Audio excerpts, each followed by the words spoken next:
Schechter later wrote. All day and into the evening, the ominous sound of picks and shovels carried into the American lines. For 2 days and 2 nights, American pickets had waited for the red line of regulars to surge headlong across Brooklyn's muddy fields. More than 100 men with strong throwing arms stood along the perimeter, each ready to repel attackers with a half-dozen crude grenades. Others held sharp pikes to fend off an enemy cavalry charge. But no charge came. The steady downpour flooded trenches and kept some sentries in water to their waists. Rain also doused cook fires, forcing the Americans to eat their salt pork raw. Colonel Reed estimated that fewer than half of the men had tents. All had begun to sink under the fatigues and hardships. Twitchy trigger fingers caused so many bullets to whiz through the bivouac that it seemed dangerous to walk within our own lines, a chaplain complained. Washington continued shifting regiments from Manhattan, and now almost 10,000 men crowded a Brooklyn camp only 3 miles across.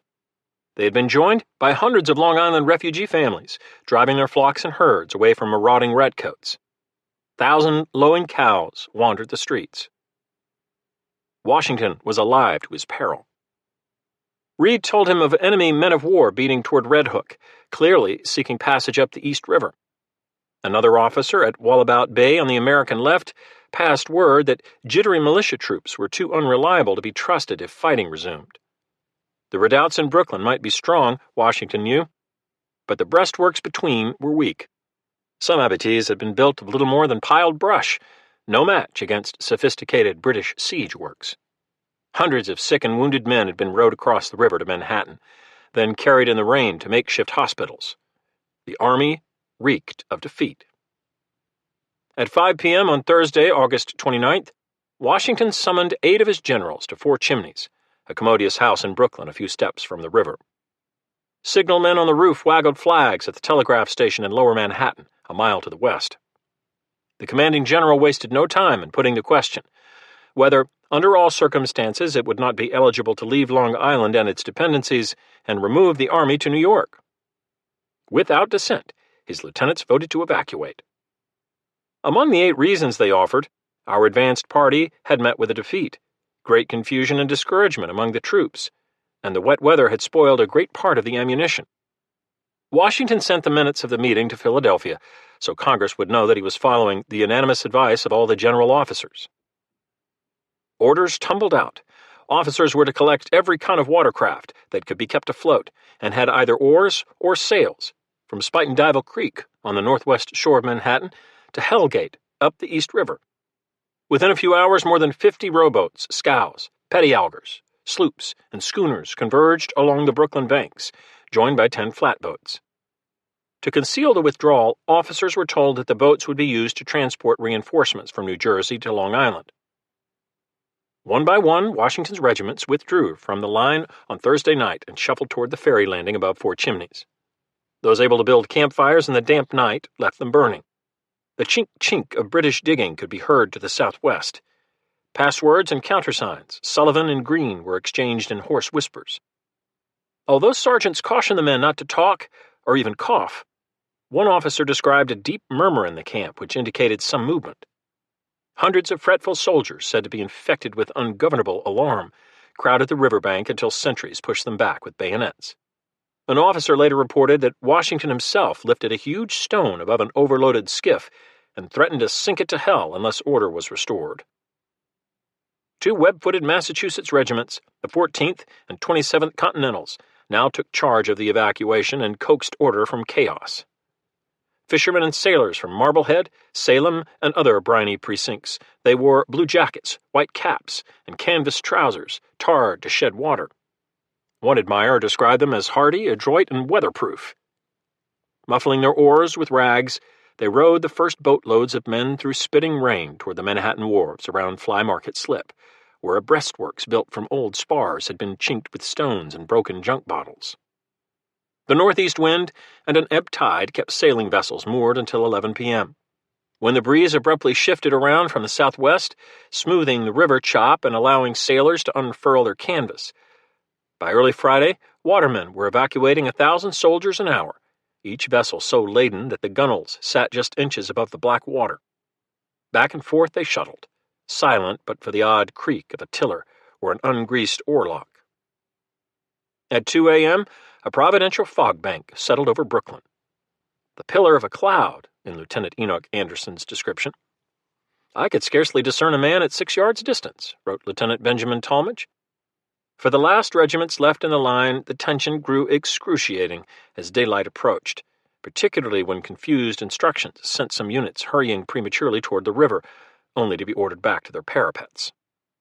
False reports of approaching British cavalry caused one Pennsylvania regiment to halt halfway to the water, with their pikemen deployed, listening for hoofbeats. At length, every man bolted for the safety of the riverbank. We very joyfully bid those trenches a long adieu, Lieutenant Talmadge recorded.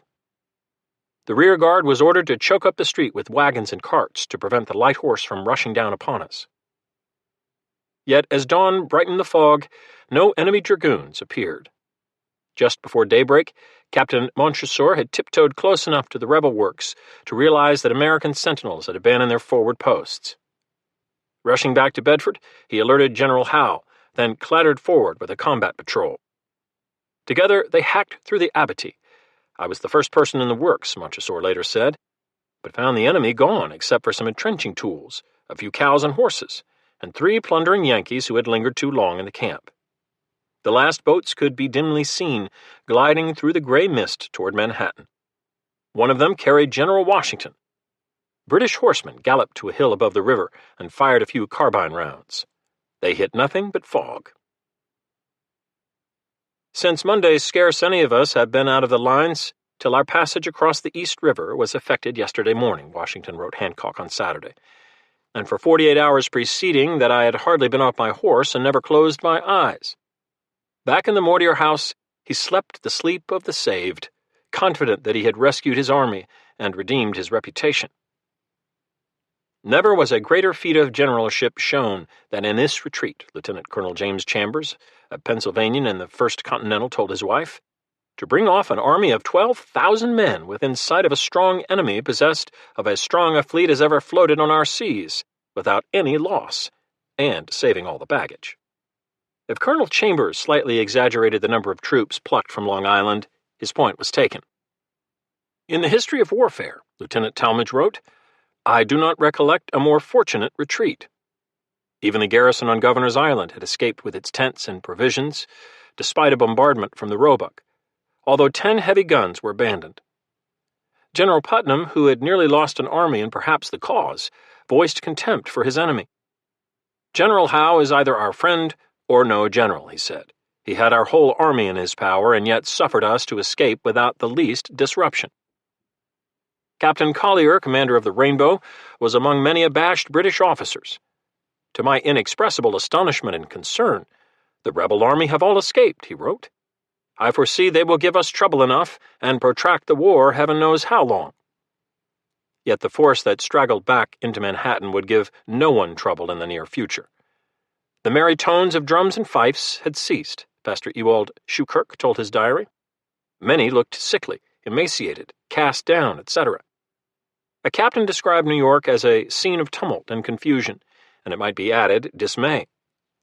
Colonel William Douglas told his wife in Connecticut, I expect we soon will have a cannonade from our own battery on Long Island, which I have the mortification to think I helped build. We have reason to lament the frowns of heaven on our army. Of Washington's 67 infantry regiments, 42 were militia units, rife with sickness and so much desertion that he ordered a straggler line erected at King's Bridge to stop absconders. Our situation is truly distressing, he wrote Hancock on September 2nd. The militia are dismayed, intractable, and impatient to return home. Great numbers of them have gone off in some instances almost by whole regiments. Their example has infected another part of the army. Our liberties must of necessity be greatly hazarded, if not entirely lost, if their defense is left to any but a permanent standing army. It would be criminal to conceal the truth at so critical a juncture. Long Island was forfeit for 7 years and 2 months, as it turned out, and the American hold on Manhattan seemed tenuous. A day later, Washington's chief engineer, Colonel Rufus Putnam, warned him, I have reconnoitered every part about the island of New York, and find the enemy have such a variety of places to choose out of that it's impossible to prevent their landing when they please. Many New Yorkers hardly bothered to conceal their glee at British success. "How long we shall stay here is uncertain," a Massachusetts officer wrote his wife in early September. "Our public enemies are numerous, our private ones not a few." Whatever contempt General Putnam and others felt for the enemy was fully reciprocated. Redcoats stood on the far bank of the East River and yelled insults at the rebels. "They have shown the greatest pusillanimity that can be imagined from men who pretend to fight for liberty and independence," Lieutenant Loftus Cliff of the 46th Foot wrote in a letter home. 1,500 Hessians swept through the abandoned American camp, burning hospitals, bedding straw, and anything else they could not loot. Black shafts of smoke rose over Brooklyn. The Howe brothers and their commanders gathered themselves to deliver a lethal stroke to the rebels, once and for all. "They will never again stand before us in the field," General Percy assured his father from Long Island. "Things seem to be over with them, and I flatter myself that this campaign will put a total end to the war." Chapter 16. A Sentimental Manner of Making War. New York, September 1776. Oarsmen draped in dark cloaks took their seats on the thwarts of 2 whaleboats just before midnight on Friday, September 6th. Not for another hour would the crescent moon rise, and dim starlight blued the stubby dock jutting from Whitehall Battery on Manhattan's southern tip. From the stern of each boat, a trailing rope had been lashed to a vessel shaped like an upright barrel, and described by one rebel soldier as a machine altogether different from anything hitherto devised by the art of man. A sinewy Connecticut sergeant named Ezra Lee lowered himself into the contraption through a narrow opening and pulled shut the brass hatch. On order, the oarsmen stroked away from the shoreline, towing Sergeant Lee behind them as they headed toward Bedloe's Island, 2 miles southwest. Hundreds of silhouetted masts and yardarms could be seen poking the stars in the British anchorage. The clang of ships' bells carried across the upper bay.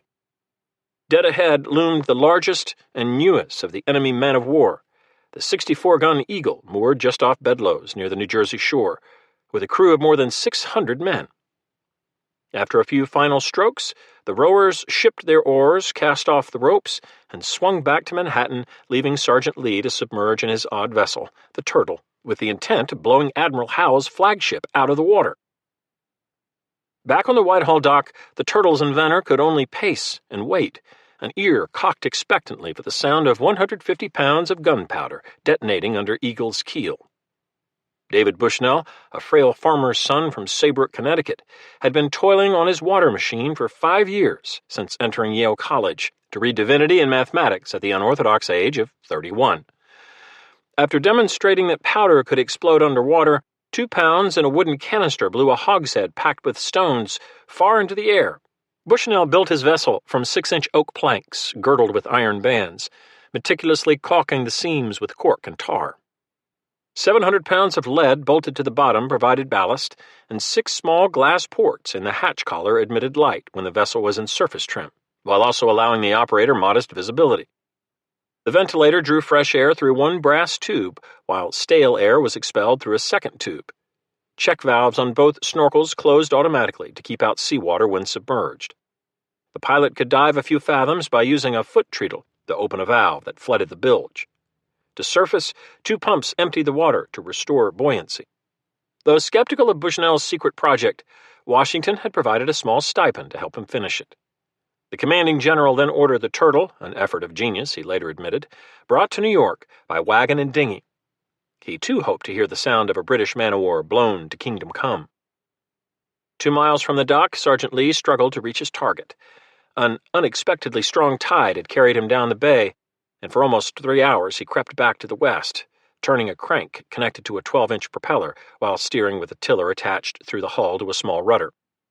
The first pale gleams of daylight had streaked the eastern horizon when he finally approached the looming frigate, guided by sailors' voices spilling from her upper deck. Lee pushed the foot treadle, seawater gurgled into the bilge, and Turtle settled below the surface, easing under the Eagle's broad stern.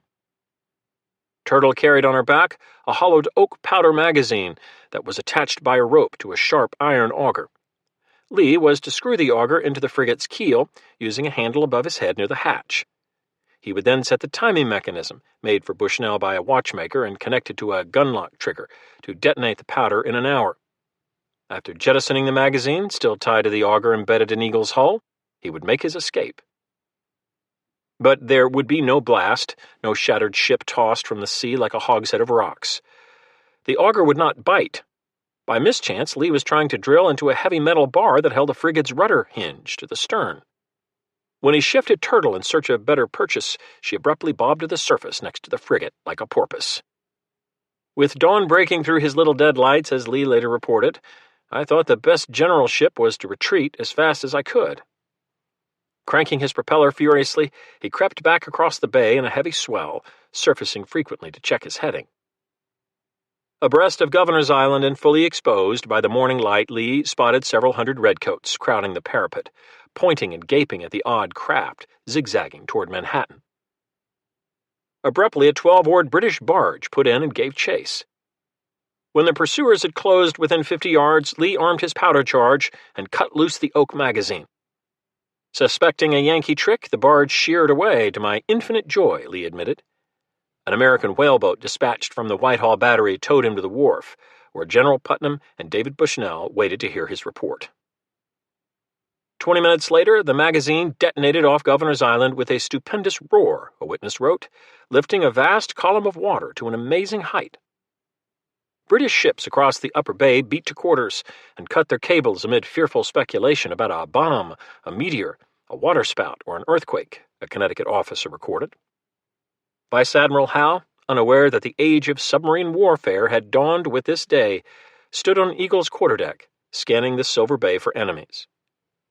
2 miles away, Putnam preened along the water's edge, shouting, "God curse 'em! That'll do it for 'em!" Soldiers with block and tackle hoisted Turtle onto a sloop for transport up the Hudson to Fort Washington, in hopes of better luck on another day. The narrow escape was only the latest and would not be the last for Richard Howe in a swashbuckling career that spanned 6 decades in 7 seas. Known as Black Dick for his swarthy complexion, he was burly, weathered, and heavy-browed. A pretty man does not make a good portrait, the painter Joshua Reynolds said of him in admiration. At 14, he had left Eton for the Royal Navy, ascending steadily through the ranks and earning a reputation for courage, seamanship, and progressive ideas, both nautical and political. At 16, he was aboard the Burford when a failed attack in the West Indies left her captain and 24 shipmates dead. Howe wept at the memory when testifying during an inquest. Off the Barbary coast, he displayed his diplomatic skills by inviting 200 Moors aboard Dolphin for rum punch, which he called sherbet. While he was commanding Dunkirk off Newfoundland in June 1755, his double-shotted broadside blew through the Alcide, forcing the French ship to strike and surrender 900 men in a scrap considered the first action of the 7 Years' War. Many more scraps followed. In attacking shore batteries on the island of Aix, Howe closed within 40 yards, hollowed through a speaking trumpet for his men to fall flat on the deck to duck enemy fire, and within half an hour forced the French to abandon their guns. Enemy colors captured in another gallant action, this one at Cherbourg, were displayed in Hyde Park, then paraded to the Tower. Once, when an agitated young lieutenant brought news of fire aboard ship, Howe asked, "How does a man feel when he is frightened? I need not ask how he looks." In November 1759, aboard Magnanime, Howe led a British squadron under Sir Edward Hawke into Quiberon Bay through a rising gale in shoal waters on a dead lee shore. Throwing chicken coops in the ship's launch overboard to lighten his draft, he blasted away at Formidable, killing the French captain before capturing that ship and then another. The battle at Quiberon proved to be the greatest English sea victory since Drake's day, a triumph that confirmed Britain as a world power. "Give us Black Dick," his sailors boasted, "and we fear nothing."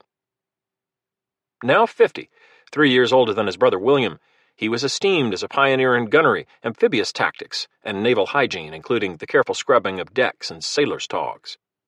Even as a vice admiral, he fussed over details: kedge anchors, medicos, spar lengths, and his 44-page signal book embossed in gold and stiff with salt, including 24 different warnings for fog. On land, he was admired for his constancy as a husband, a virtue prized partly for its rarity, and his devoted service in Parliament, where he advocated better pay for mariners. When not at sea or taking the waters in Bath, he could often be found in his Hertfordshire estate, with its descending lawns, fine prospects north and west, and a library that later replicated the Admiral's cabin aboard the 100-gun Queen Charlotte. Walpole wrote that Howe was undaunted as a rock and as silent. But his opinions, when voiced, could also be double-shotted.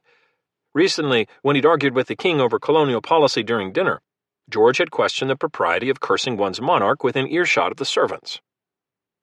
Yet in February, the king had extended his hand for the admiral to kiss, confirming his appointment as naval commander-in-chief of the North American station. The selection provoked some skepticism. It was said in London that Lord Howe both hates and despises Lord Sandwich, an unpromising enmity between one of the Navy's preeminent salts and the Admiralty's First Lord. Like his brother, Richard Howe hoped for reconciliation rather than a protracted, sanguinary civil war, and he supposed that most Americans either remained loyal to the crown or were afflicted with a rebellious contagion that could be cured. Partly as a sop to Britons who still hoped for a negotiated settlement, George in the spring had reluctantly agreed to also appoint the Howe brothers as peace commissioners, in a last-ditch attempt to end the war. For months the cabinet had wrangled over how far the Howes could go in conciliation. In the end, it was not far at all. Lord Germain, denouncing a sentimental manner of making war, insisted that the commissioners be constrained in any negotiations. 24 paragraphs of instructions issued in May directed that no blanket pardons be given or concessions tendered until the rebels dissolved Congress and their state assemblies, disbanded their armies, surrendered all forts, guaranteed compensation to injured loyalists, and agreed not to tax British imports. Virtually all peace measures required ratification by London, as the historian Ira D. Gruber later wrote. Even so, Black Dick remained hopeful, perhaps because he was much unacquainted with America, as one observer noted. An overture to Washington to discuss the king's benevolent intentions had been rebuffed in July. Among other defects, the invitation was addressed to George Washington, Esquire, etc., pointedly omitting his military rank. The route on Long Island provided another opening, and Howe hosted the captured generals, Sterling and Sullivan, for several dinners aboard the Eagle. He spoke of his family's gratitude for the compassion shown by New Englanders when, almost 2 decades earlier, his older brother was killed at Fort Caroline. Sullivan took the bait. Released from captivity, he arrived in Philadelphia in early September to assure Congress that the admiral was sympathetic to the cause, opposed British meddling in American affairs, and had broad powers of negotiation. Admiral Howe wanted but half an hour's conversation with a few members in their private capacities. At 2 p.m. on Wednesday, September 11th, Richard Howe stood on a sandy beach just below the Billop Mansion, a fieldstone manor house built on the southwestern knob of Staten Island almost a century earlier, with massive white oak beams and slave quarters in the garret. To please the nose, fresh moss and flowering sprigs had been scattered that morning on the red oak plank floors in the entrance hall and adjacent parlor. Brother William was busy preparing the Army's return to action, so the Admiral would handle today's encounter alone. Howe wore a knee-length blue uniform coat with white lapels, the buttonholes edged in gold thread. A dress sword sat on his hip, and a black cocked hat on his head. A quarter-mile across Arthur Kill, Howe's barge, trimmed in red and gold, pulled away from Perth Amboy on the Jersey shore. A white flag snapped from the bow. Between the straining Navy bargemen sat 3 skeptical men sent by Congress to hear the Admiral's pitch. Even at a distance, Howe recognized the broad shoulders and domed forehead of the senior American in the trio. He and Dr. Franklin had met half a dozen times in London, introduced by the Admiral's attractive widowed sister Caroline, and who had become Franklin's chess partner.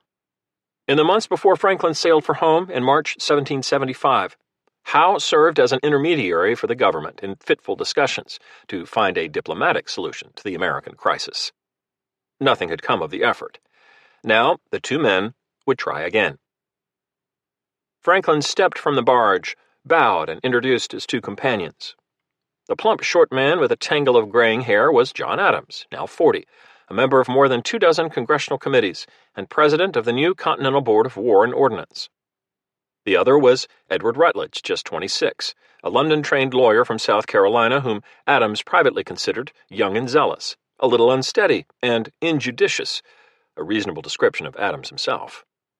Together, they had traveled for 2 days from Philadelphia, Adams on horseback, the other two aboard high-wheeled chaises, trotting past dust-caked columns of American troops marching north. None of the three expected much from the Staten Island Conference. Adams considered General Sullivan a decoy duck whom Lord Howe had sent among us to seduce us into a renunciation of our independence.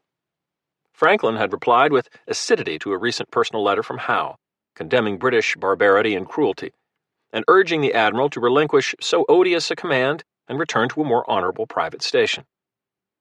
Howe escorted them into the house between two ranks of Hessian grenadiers with fixed bayonets and tall brass caps, each looking as fierce as 10 Furies, Adams later wrote. In the fragrant parlor, the men chatted civilly for half an hour around a large table, nibbling on cold ham, tongue, and mutton washed down with claret. Then Howe ordered the table cleared and opened the discussion. The Declaration of Independence complicated his task, he said, because he had no authority to consider the colonies in the light of independent states. Nor could he acknowledge Congress as a legitimate body. Therefore, he must negotiate with his guests, not as congressmen, but merely as gentlemen of ability and influence, whom he hoped would help put a stop to the calamities of war. Franklin agreed that the conversation might be held as amongst friends. Adams quipped that the admiral could consider him in any character which would be agreeable to your lordship, except that of a British subject. Howe eyed him curiously. Mr. Adams, he said, is a decided character. The king's most earnest desire is to make his American subjects happy, he continued, but that required repudiating independence. If the Americans returned to their allegiance and obedience to the government of Great Britain, it was possible they could control their own legislation and taxes. America might again provide solid advantages to the empire in commerce and manpower. Franklin chuckled. The explosive American birthright had long been one of his favorite themes. "Aye, my lord, we have a pretty considerable manufactory of men," he said. Howe's large brown eyes grew solemn. "If America should fall," he said, "I should feel and lament it like the loss of a brother." "My lord," Franklin replied with a nod and a droll smile, "we will do our utmost endeavors to save your lordship that mortification." The discussion meandered, faltered, and grew repetitive. When Howe urged a stop to these ruinous extremities, Franklin shot back, "Forces have been sent out and towns have been burnt. We cannot now expect happiness under the domination of Great Britain. All former attachments have been obliterated. Each colony had gone completely through a revolution," Adams added, stripping authority from the crown and empowering Congress and local assemblies. There could be no return to the old imperial ways. Rutledge suggested that Britain seek alliances with the independent states before anything is settled with other foreign powers, a thinly veiled reference to American overtures to France. Howe shrugged. He regretted that the gentleman had the trouble of coming so far to so little purpose. After an awkward pause, Franklin said, "Well, my lord, as America is to expect nothing but upon total unconditional submission—" Howe interrupted him. "Britain did not require unconditional submission," he said.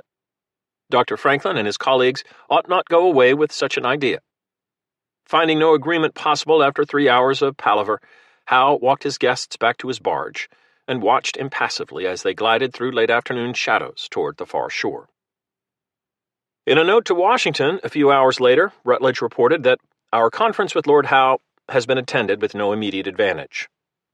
Adams wrote Abigail that Howe is a well-bred man, but his address is not so irresistible. His head is rather confused, I think. Franklin, ever the finger-drumming chess player, was thinking of his next move, and the moves after that. We learn by chess the habit of not being discouraged by present bad appearances in the state of our affairs, he would write in the Morals of Chess, the habit of hoping for a favorable change, and that of persevering in the search for resources. A close look at the British anchorage in New York persuaded him that a French armada from Brest and Toulon could destroy even the formidable Admiral Howe. 400 sail of ships guarded only by 2 64-gun ships, 2 50s and 6 40s. The rest are all frigates, etc. He wrote a week later to an American agent who served as an intermediary with Versailles, 20 sail of the line would take their whole fleet with ease, and then we could as easily manage their army. Howe felt deflated as he returned to the Eagle.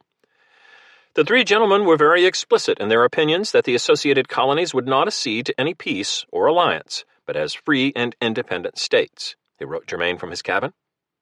The conversation ended and the gentleman returned to Amboy. His secretary was more succinct. They met, they talked, they parted, Ambrose Searle told his journal.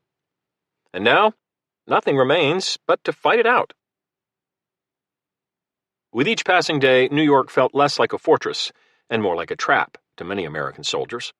They were cooped up, or are in danger of being so, on this tongue of land where we ought never have been, Colonel Joseph Reed, the adjutant general, told his wife Esther in early September. We cannot stay, and yet we do not know how to go. The motions of the enemy are very dark and mysterious. A third of the Army's 24,000 men were still sick. One camp admitted a complication of stinks, a visitor wrote. The Army here is numerous but ragged, dirty, sickly, and ill-disciplined. General Samuel Holden Parsons observed that regional frictions had grown so pernicious that Pennsylvania and New England troops would as soon fight each other as the enemy. For every reinforcement to arrive, 2 soldiers deserted. Connecticut had mobilized 19,000 men, almost half the male population, between 16 and 50. Yet desertion and illness had whittled down the state's militia by 3/4. The militia are passing home by hundreds in a drove, affrighted and scared out of their wits, a colonel wrote on September 9th. A Connecticut officer convicted of forging his own furlough pass was dressed in women's clothing, a wooded sword by his side, one chaplain recorded, then paraded through camp on a spavine nag to be pelted with cow dung and almost every kind of excrement. A deserter sentenced to be shot was bound, blindfolded, and pushed to his knees before his assembled comrades. He groaned, I groaned, my soldiers groaned, we all groaned, wrote a Delaware officer who commanded the 22-man firing squad. Suddenly, a courier appeared from Washington's headquarters with a shouted commutation, a pardon, a pardon. The reprieved soldier and his would-be executioners all wept in relief. From his sickbed in early September, General Greene had urged Washington to abandon Manhattan, noting that they had long agreed that the city would not be tenable if the enemy got possession of Long Island and Governor's Island. Greene continued, They are now in possession of both these places. Part of the army already has met with a defeat. The country is struck with a panic. A general and speedy retreat is absolutely necessary. To deprive the British of winter quarters, he added, I would burn the city and suburbs. But 2 days later, when Washington put the issue to a war council at his Mortier headquarters, a majority resisted evacuation, not least because Congress had just affirmed its hope to retain New York undamaged. Instead, they agreed on a tactically dodgy compromise that would scatter the army in 3 divisions across 16 miles, 5,000 to hold the city under Putnam, 9,000 under General Heath to defend King's Bridge at the northern tip of Manhattan, and in between various militia regiments posting the East River. In a long explanation to Hancock, Washington admitted that on every side there is a choice of difficulties. For now, he intended to shun climactic battles except on the most favorable terms, using maneuver to exhaust and bleed the enemy and to protect strategic, defensible terrain like the Hudson Highlands. He wrote, On our side, the war should be defensive. We should on all occasions avoid a general action to put anything to the risk unless compelled by a necessity into which we ought never to be drawn. It would be presumption to draw out our young troops into open ground against their superiors, both in number and discipline. We are now in a strong post, but not an impregnable one. Greene was appalled. He had been too weak to attend the Mortier Council. But now he climbed from his bed to scribble a petition, also signed by 6 brigadiers, calling the Army's predicament critical and dangerous, and urging Washington to reconsider. On Thursday, September 12th, a day after the Staten Island Conference, the commander-in-chief summoned his generals to McGowan's Tavern just south of Harlem on the road from King's Bridge. This time they voted 10-3 to evacuate New York City, retracting the army to Harlem Heights, a rocky plateau protected by a steep escarpment facing south, and packing 8,000 men onto the high ground at Fort Washington along the Hudson. After further rumination on the difficulty of defending New York, Congress had belatedly agreed to abandon the city, but refused to authorize arson. Instead, Washington ordered the town stripped. Bells were lowered from church belfries and public buildings, then ferried to Newark to be melted down by cannon foundries. Teamsters hauled provisions to King's Bridge. War stocks that could not be moved were dumped in the river or burned on the shoreline. Sloops and wagons evacuated the sick to New Jersey or Westchester County. Half an hour after sunset on Saturday, September 14th, Washington left Mortier's for the last time. Vandals immediately plundered the house and smashed all the mirrors. He rode 8 miles north to a new headquarters in another grand Georgian mansion. But 10,000 men still remained south of Harlem Heights, a third of them in the city with Putnam. Each hour brought heightened anxieties. The enemy are evidently intending to encompass us on this island by a grand military exertion, Reed wrote Esther that Saturday. We lie down with the most anxious fears for the fate of tomorrow. Before dawn on Sunday, September 15th, the ominous rattle of anchor chains could be heard by 500 Connecticut troops entrenched along Kip's Bay, a shallow indentation on the Manhattan shoreline, 5 miles up the East River from the Grand Battery. Many of the militiamen had been in the army for just a few weeks. Some carried only pikes or pickaxes, which would be of little use this morning. Daylight revealed 5 men of war, the ubiquitous Phoenix and Rose among them, moored bow to stern with their gun ports gaping just 300 yards from the beach. A hushed, sultry calm persisted until 10 a.m., when 84 flatboats, carrying 4,000 British and German troops, spilled from Newtown Creek, a twisting inlet across the river. The vivid formation spread along the Long Island shoreline like a large clover field in bloom, Private Joseph Plum Martin later wrote. Swaying gently as their boats rocked on the current, the Hessians sang hymns, while British regulars marked time by damning themselves and the enemy indiscriminately with wonderful fervency, wrote Captain Lord Rawdon. Just past the stroke of 11, the cannonade began, broadside after broadside, ripping from 70 carriage guns. Field pieces joined in from the far shore. After almost 3 weeks of inaction, General Howe's troops bayed their approval. The ships kept up a constant fire, Captain Hammond of the Roebuck observed, making altogether the finest scene one has ever beheld, Ambrose Searle agreed. The whole scene was awful, and grand, I might say beautiful, he wrote. The hills, the woods, the river, the town, the ships and pillars of smoke, all heightened by a most clear and delightful morning. For 59 minutes the barrage continued with an unspeakable din. Orpheus alone burned almost 3 tons of powder. Carysfort fired 20 broadsides, round, grape, and double-headed shot, with such fury that several gun tackles snapped and the ship's jib caught fire. Some salvos flew high, but an American captain wrote that our slight embankment, being hastily thrown up, was fast tumbling away by the enemy's shot. Benjamin Trumbull, chaplain of a Connecticut regiment, reported that gunfire blew apart the flimsy breastworks and buried our men under sand and sods of earth and made such a dust and smoke. Fire from British Marines perched in the tops swept the defenders. The rigging was filled with swivels and men with small arms, which obliged our people to keep constantly covered, an American soldier told his wife.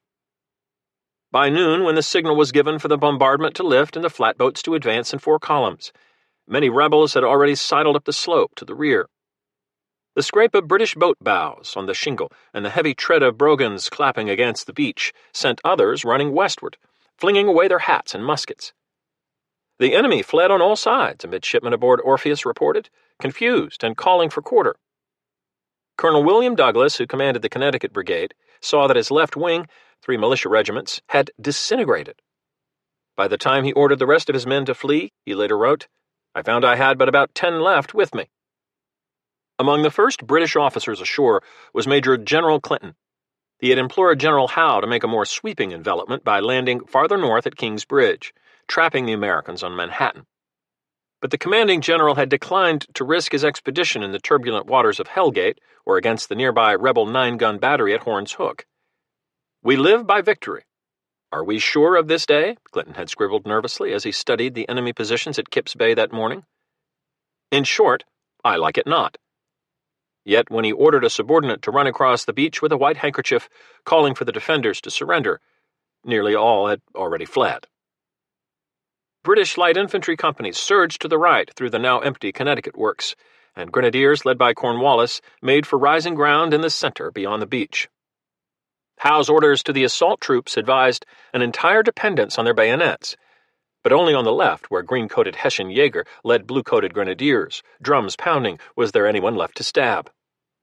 A British officer reported that 60 surrendering Americans were bayoneted. That was doubtless an exaggeration, although some prisoners likely were executed and at least one severed rebel head was seen impaled on a pole. 1,000 yards to the northwest, Washington had raced 7 miles from his new headquarters toward the sound of the guns. He now sat his horse on a farm lane edged with stone walls near the post road, conferring with Generals Putnam and Parsons about how to keep the British from pushing north.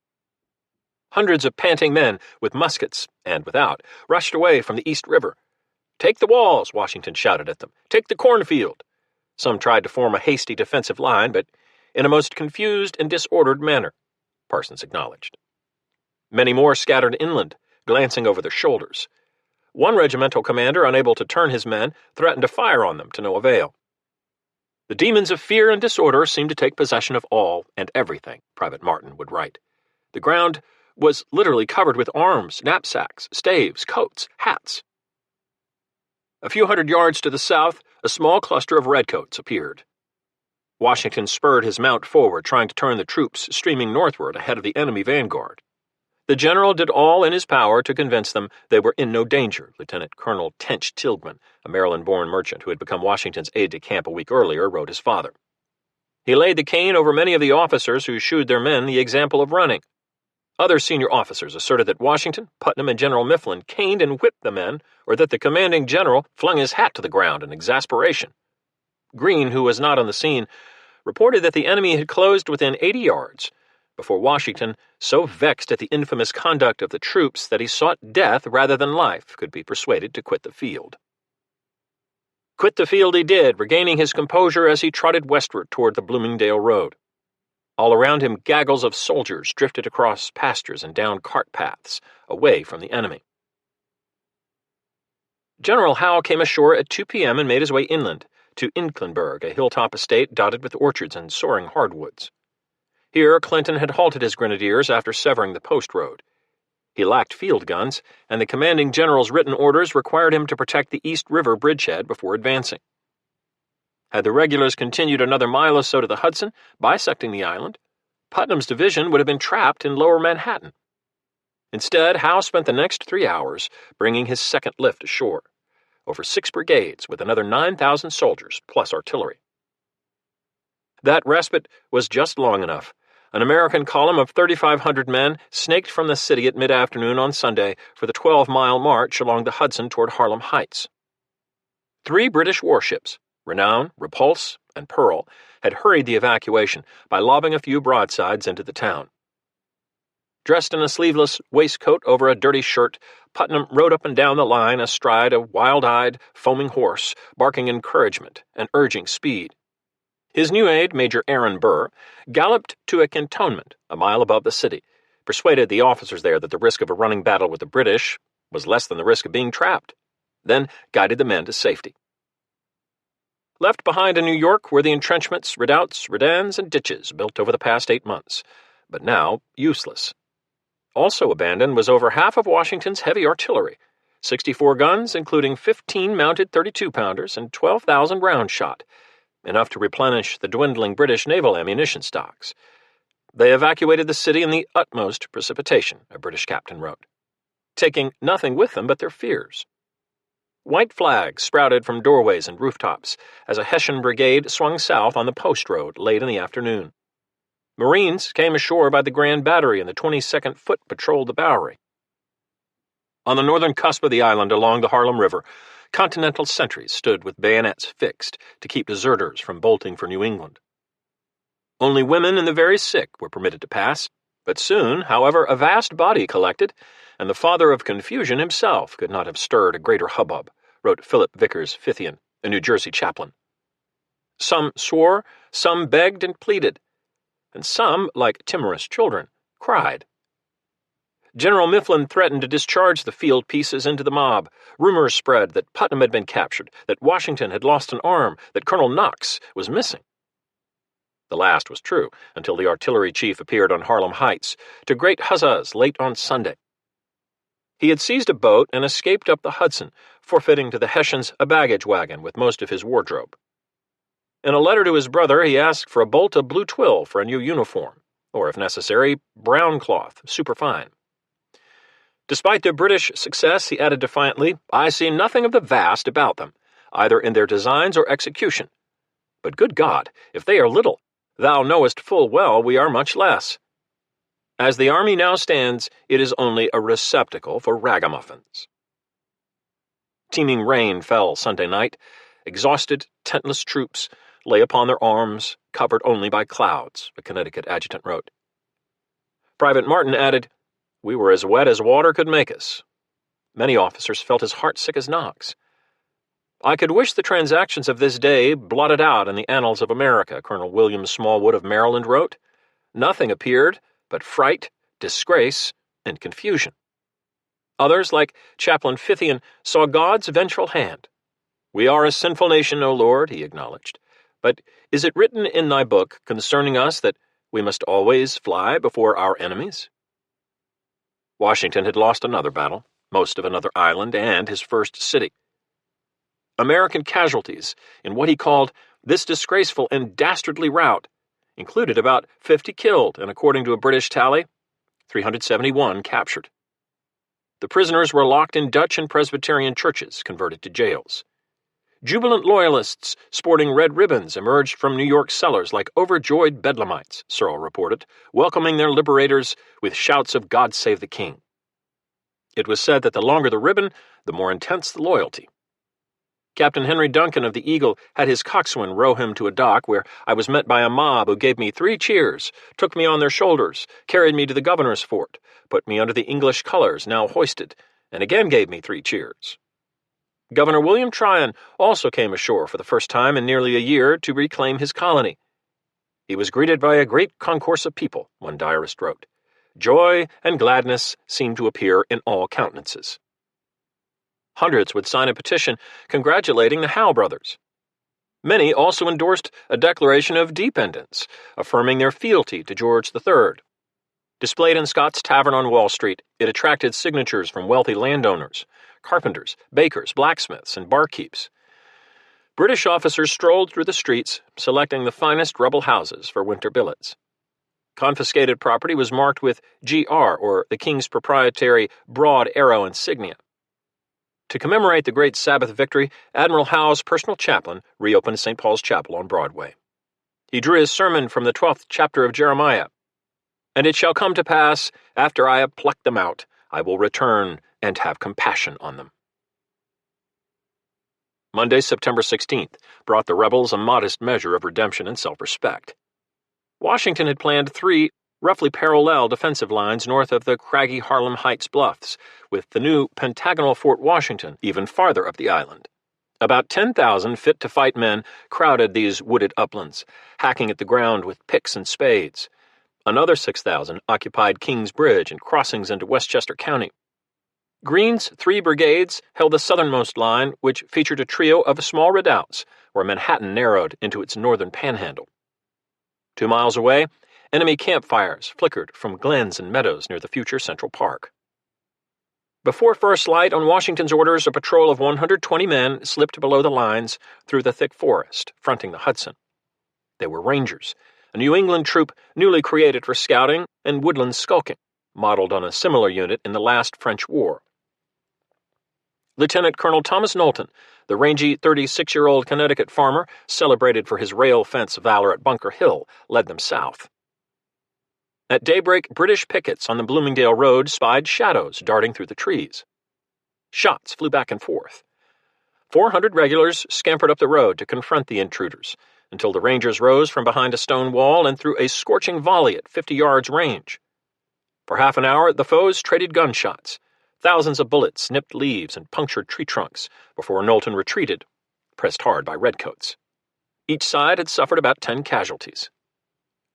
Alerted to the gunfire, Washington rode to the rim of the heights, where shortly after 9 a.m., Colonel Reed found him squinting at enemy light infantrymen massing below the Hollow Way, a shallow dale a mile south that angled west toward the Hudson shoreline. As Reed explained the morning's action, the derisive blare of a British hunting horn could be heard above the treetops, sounding the call for a fox under chase. "I never felt such a sensation before," Reed would tell Esther. "It seemed to crown our disgrace."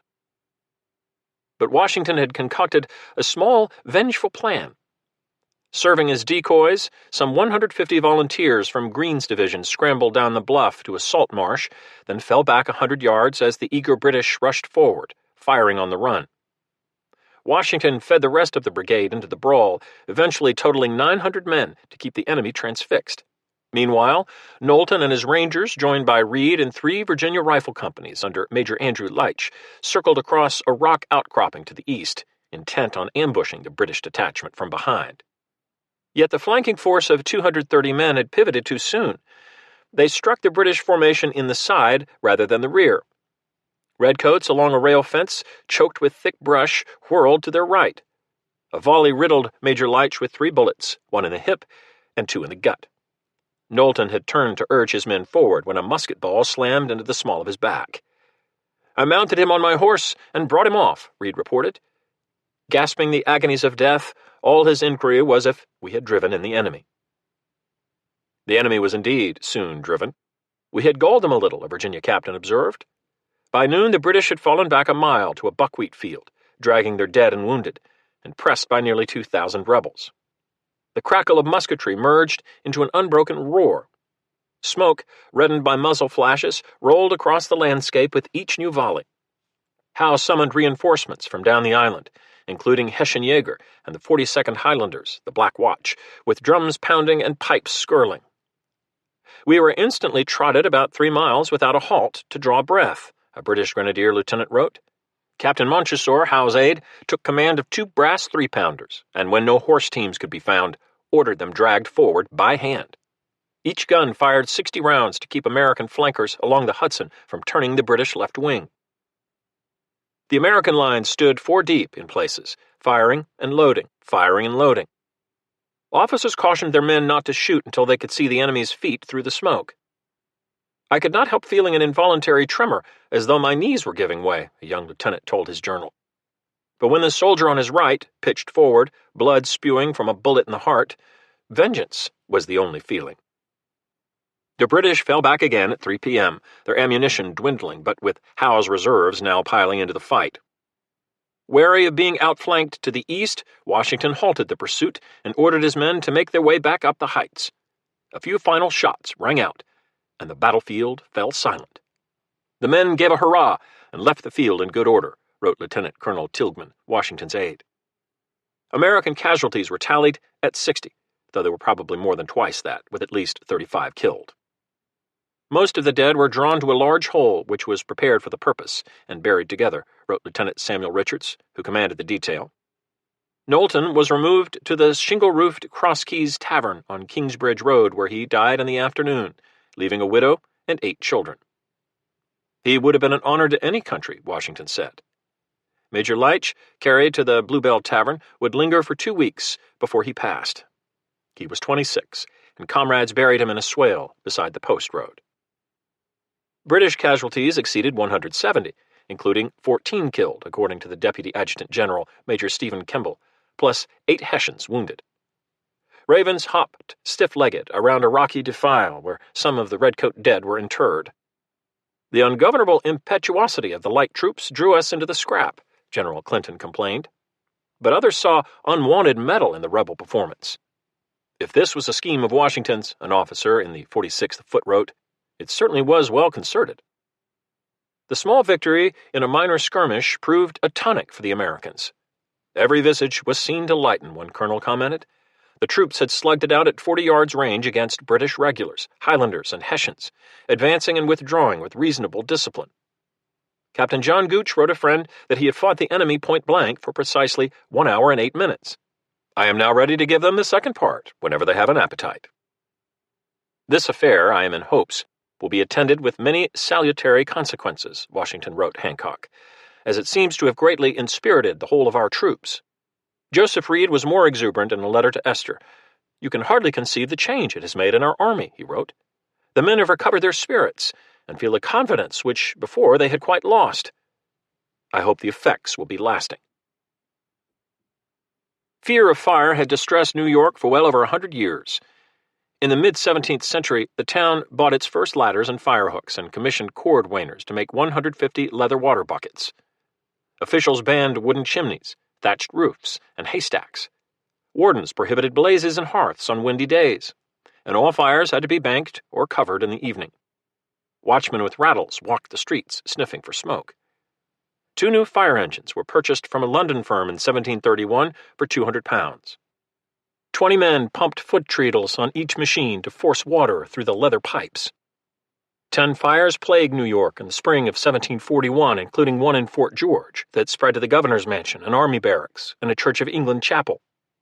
Confessions of arson, in some cases coerced if not extracted by torture, in the great jail below City Hall, led to hysterical cries of, "The Negroes are rising." The town convicted and executed almost 36 suspects, burning 13 black men at the stake and hanging another 17 blacks and 4 whites, the supposed ringleaders. 84 slaves were also sold into West Indies bondage, and 7 white men were exiled. Warehouses of pitch, tar, and resin in a maritime town raised the risk of conflagration. After 1766, all new buildings were to be made of brick or stone, and fir and cedar roof shingles were to be replaced by slate or tile, although enforcement remained lax. Ordinances required each household to keep buckets and smother sacks at hand and to routinely clean chimney flues. New York bought newer engines, and by 1772 it expanded its firefighting force to 163 volunteers in 11 companies. Nevertheless, a blaze in December 1773 burned the governor's house to the ground, incinerating 2,000 pounds worth of Lady Tryon's jewelry, and only the snow on adjacent roofs kept the flames from spreading. Fire also destroyed a new general hospital just before it was to open in February 1775. The town resolved to be even more stringent. Construction began on a network of hollow log water pipes, and in the spring of 1776, fire engines were rigorously tested, including one with an 11-inch pump that could spray 300 gallons a minute. Fire seldom happens, a Scottish visitor observed, and by the proper disposition of the engines, when it does happen, it is seldom allowed to spread farther than the house it breaks out in. That thesis would be tested shortly after midnight on Saturday, September 21st, when a blaze began in a low groggery called the Fighting Cocks at Whitehall Slip near the Grand Battery. Some claim the tavern was occupied by careless tipplers. Others said that British soldiers' wives were burning pine boards when a chimney fire ignited. A captured Pennsylvania soldier held aboard Pearl in the harbor described seeing flames dance along the waterfront, a most beautiful and luminous but baleful sight. Driven by a brisk southerly breeze, the fire spread to the north and west, yet no bells clanged in alarm since all had been hauled off to rebel cannon works. A night watchman who smelled smoke along Pearl Street forced open a door to find the whole interior of the building in flames, from cellar to roof. From Fort Washington, 11 miles north, the heavens appeared in flames, and a British officer below Harlem claimed the sky grew so bright he could see a pin on our ground by the blaze. Pastor Schukirk watched aghast from the Moravian Church on Fair Street as flames turned the whole air red. Hundreds of terrified New Yorkers sought sanctuary on the open greensward of the Common, cowering on the grass as flames licked through the town. It is almost impossible to conceive a scene of more horror and distress. The sick, the aged, women and children half naked, were seen going they knew not where. Captain Frederick Mackenzie told his journal, "The terror was increased by the horrid noise of the burning and falling houses." Admiral Howe sent boatloads of sailors ashore to fight the blaze. His brother ordered 2 army regiments to join them with 100 wagons, despite concern that Washington would use the distraction to counterattack. The Guards Brigade marched from their camp on Turtle Bay and spent the night pulling down houses to impede the progress of the fire, according to one ensign. Flames jumped Broadway near Beaver Street and swept toward the Hudson, following the pretty cobbled streets and burning out one 4- or 5-story house after another, English and step-gable Dutch alike. The shallow pitch of the St. Paul's Chapel roof and a balustrade along the eaves allowed a bucket brigade to douse embers before they could ignite. Not so at nearby Trinity Church, the town's tallest structure and an emblem of Anglican gentility. Sparks drifted onto the southern roof, and soon the wooden steeple was engulfed in what Captain Mackenzie called a lofty pyramid of fire. The whole fell with a great noise, drawing jubilant cheers from rebels watching across the river in New Jersey. Losses at the church totaled 22,000 pounds, including a 25-stop organ, leaded glass, paintings, marble monuments, the parsonage, the library, and 2 charity schools. An abrupt change in wind direction and a natural firebreak formed by the open terrain at King's College caused the conflagration to subside on Saturday morning, Within a mile-long, charred swath, some 500 houses had been reduced to ash, about a quarter of the city's total. Most docks, warehouses, and commercial buildings were spared, Governor Tryon told Germain, although many small shopkeepers were burned out. Martial law, he added, would remain in force. Our distresses were great before, but this calamity has increased them tenfold, one New Yorker wrote. Thousands are reduced to beggary. The British suspected arson. Reprisals had been meted out even as the fire raged. Several of the villains have been detected and have suffered the fate they deserve, wrote Major Francis Hutchison, a British staff officer. Stories circulated of suspected arsonists summarily executed by vigilantes after being caught with matches or flaming brands. Searle claimed that a grenadier threw one culprit into the flames, while another found cutting off the handles of the water buckets to prevent their use was the first hung up by the neck till he was dead. A German colonel wrote his prince that sailors hanged one suspect by the heels after his right hand, in which he had held a torch when caught setting fire to a house, had been cut off by a Highlander. During a truce parley with Colonel Reed to discuss a prisoner exchange, Captain Montresor confirmed, as Washington subsequently wrote, that several of our countrymen had been punished with various deaths, some by hanging, others by burning, etc. No persuasive evidence ever emerged that the fires had been set deliberately. Those slain, given no opportunity to defend themselves legally, may have been fighting the blaze or fleeing for their lives. British authorities reportedly detained 200 other suspects, but all were released despite rewards offered for incriminating testimony. 7 years later, a British commission failed to resolve whether the fire was accidental, deliberate, or a combination of both, although it was generally agreed that no American order led to the city's burning. In September 1776, however, those about to spend the winter in a badly charred town believed the worst of the American High Command. Many circumstances lead to conjecture that Mr. Washington was privy to this villainous act, as he sent all the bells of the churches out of town, under pretense of casting them into cannon, Tryon wrote Germain. General Howe added, "We have reason to suspect there are villains still lurking here, ready to finish the work they have begun." Washington, for his part, believed the fire was serendipitous. "Had I been left to the dictates of my own judgment, New York should have been laid in ashes before I quitted it. To this end I applied to Congress, but was absolutely forbid," he told his overseer at Mount Vernon. "Providence, or some good honest fellow, has done more for us than we were disposed to do for ourselves." The gray pall smothering New York on Sunday morning, September 22nd, was all too visible from the British Artillery Park near the Eastern Post Road, 5 miles north of the city. This was Coronation Day.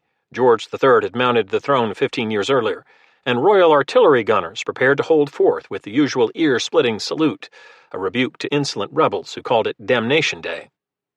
Gun carriages, limbers, and ammunition wagons stood wheel to wheel in the camp, where sentries challenged approaching strangers with a day's parole, London, and listened for the countersign, Great Britain.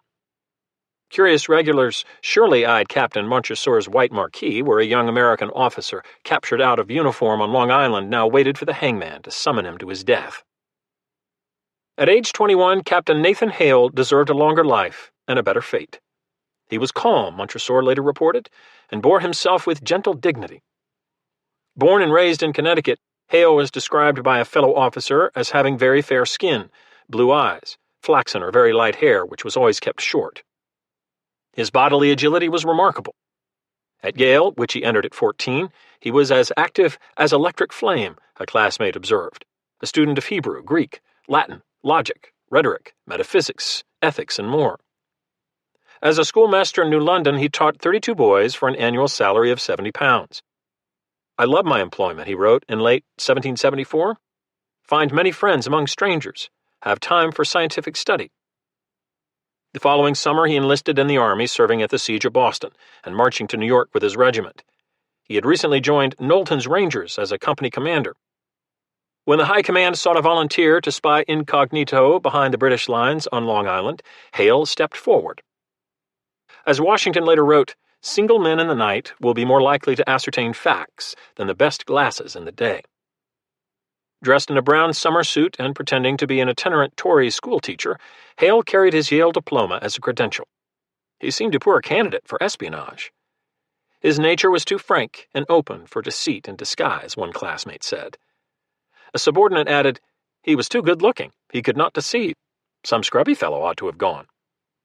Precisely what Hale did during his brief career as a clandestine agent after crossing Long Island Sound in mid-September, and how he was unmasked, would remain vague and conjectural. Without doubt, the mission was amateurish and ultimately pointless. The British fully revealed their plans by landing at Kips Bay and seizing New York as Hale began his perambulations.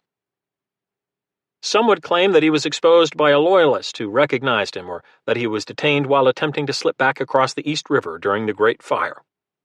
A British officer recorded in his journal that Hale had been caught on Long Island by Lieutenant Colonel Robert Rogers, a renowned woodsman and the most famous colonial fighter in the French War, who had turned against his American brethren by raising a battalion of Loyalist Rangers for the Howe brothers. Regardless, incriminating notes and sketches were found hidden in Hale's shoes.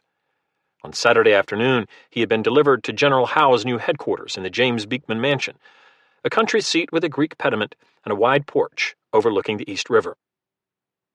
In another week, Howe would offer full amnesty to all deserters from His Majesty's service, despite the heinousness of their crimes. But with his newly captured city in ashes, he was in no mood to forgive rebel iniquity. He ordered Hale remanded to the provost marshal for execution in the morning. Howe's edict declared him to be a spy for the enemy, by his own full confession. The prisoner reportedly spent his last night locked in a greenhouse with 6 large windows next to the Beekman Mansion. After daybreak, he was bundled to the artillery park, a mile north. There, the compassionate Montresor offered refuge in his tent, while the hangman prepared the rope. Much would be made of Hale's last words, and admirers later credited him with a line paraphrased from Joseph Addison's Cato, revered by Republicans. "I only regret that I have but one life to lose for my country." More likely is Captain Mackenzie's contemporary account that he behaved with great composure and resolution, and desired the spectators to be at all times prepared to meet death in whatever shape it might appear. Whether Hale was forced up a ladder and fitted with a noose dangling from a tree limb or hanged by having a cart drawn from under his feet, he departed this earth at 11 o'clock on a bright hot morning. His corpse was left dangling for several days as a macabre warning, and above him British soldiers suspended the figure of a soldier painted on a board upon which they scribbled George Washington. During another truce parley, Montresor would tell an American officer that in his last hour, Hale wrote 2 farewell letters, neither apparently delivered, and asked the provost marshal for a clergyman and a Bible. Both requests were denied. Hale died, and the war went on. Today was more brutal than yesterday, and tomorrow would be worse still. Sensible men prepared to meet death in whatever shape it might appear. In a somber letter to a friend in Ireland, Lieutenant Cliff of the 46th Foot described the fraught week in New York. "The horrors of a civil war are every day before my eyes," he wrote. "I also saw a spy hanging up, a captain of the rebels, a very genteel-looking fellow, and General Washington's effigy hanging over him." Then Cliff averted his gaze and added, "I never saw a more beautiful country." Part 3. Chapter 17. Master of the Lakes. Lake Champlain, October 1776. Autumn colors were well advanced in the Richelieu Valley. Brilliant reds, yellows, and oranges lit up the woods around St. John's, where the percussive sounds of shipbuilding rang along the riverfront.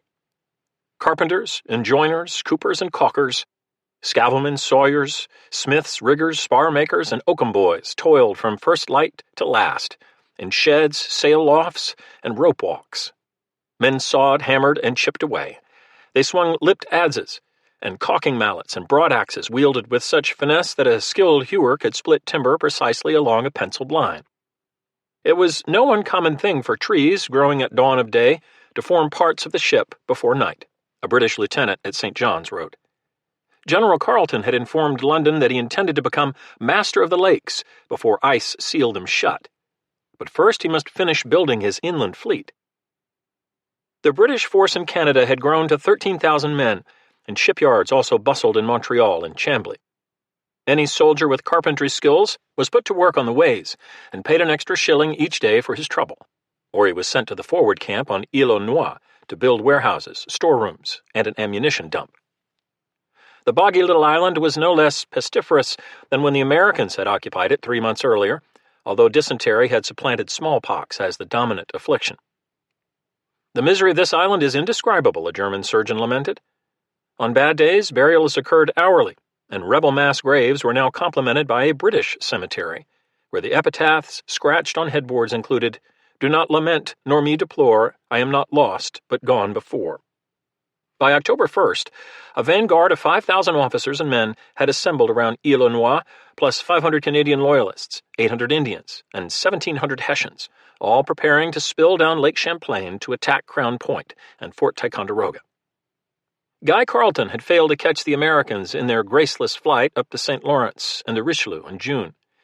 A shortage of boats prevented him from pursuing them expeditiously into New York, giving the rebels both time and space to rally.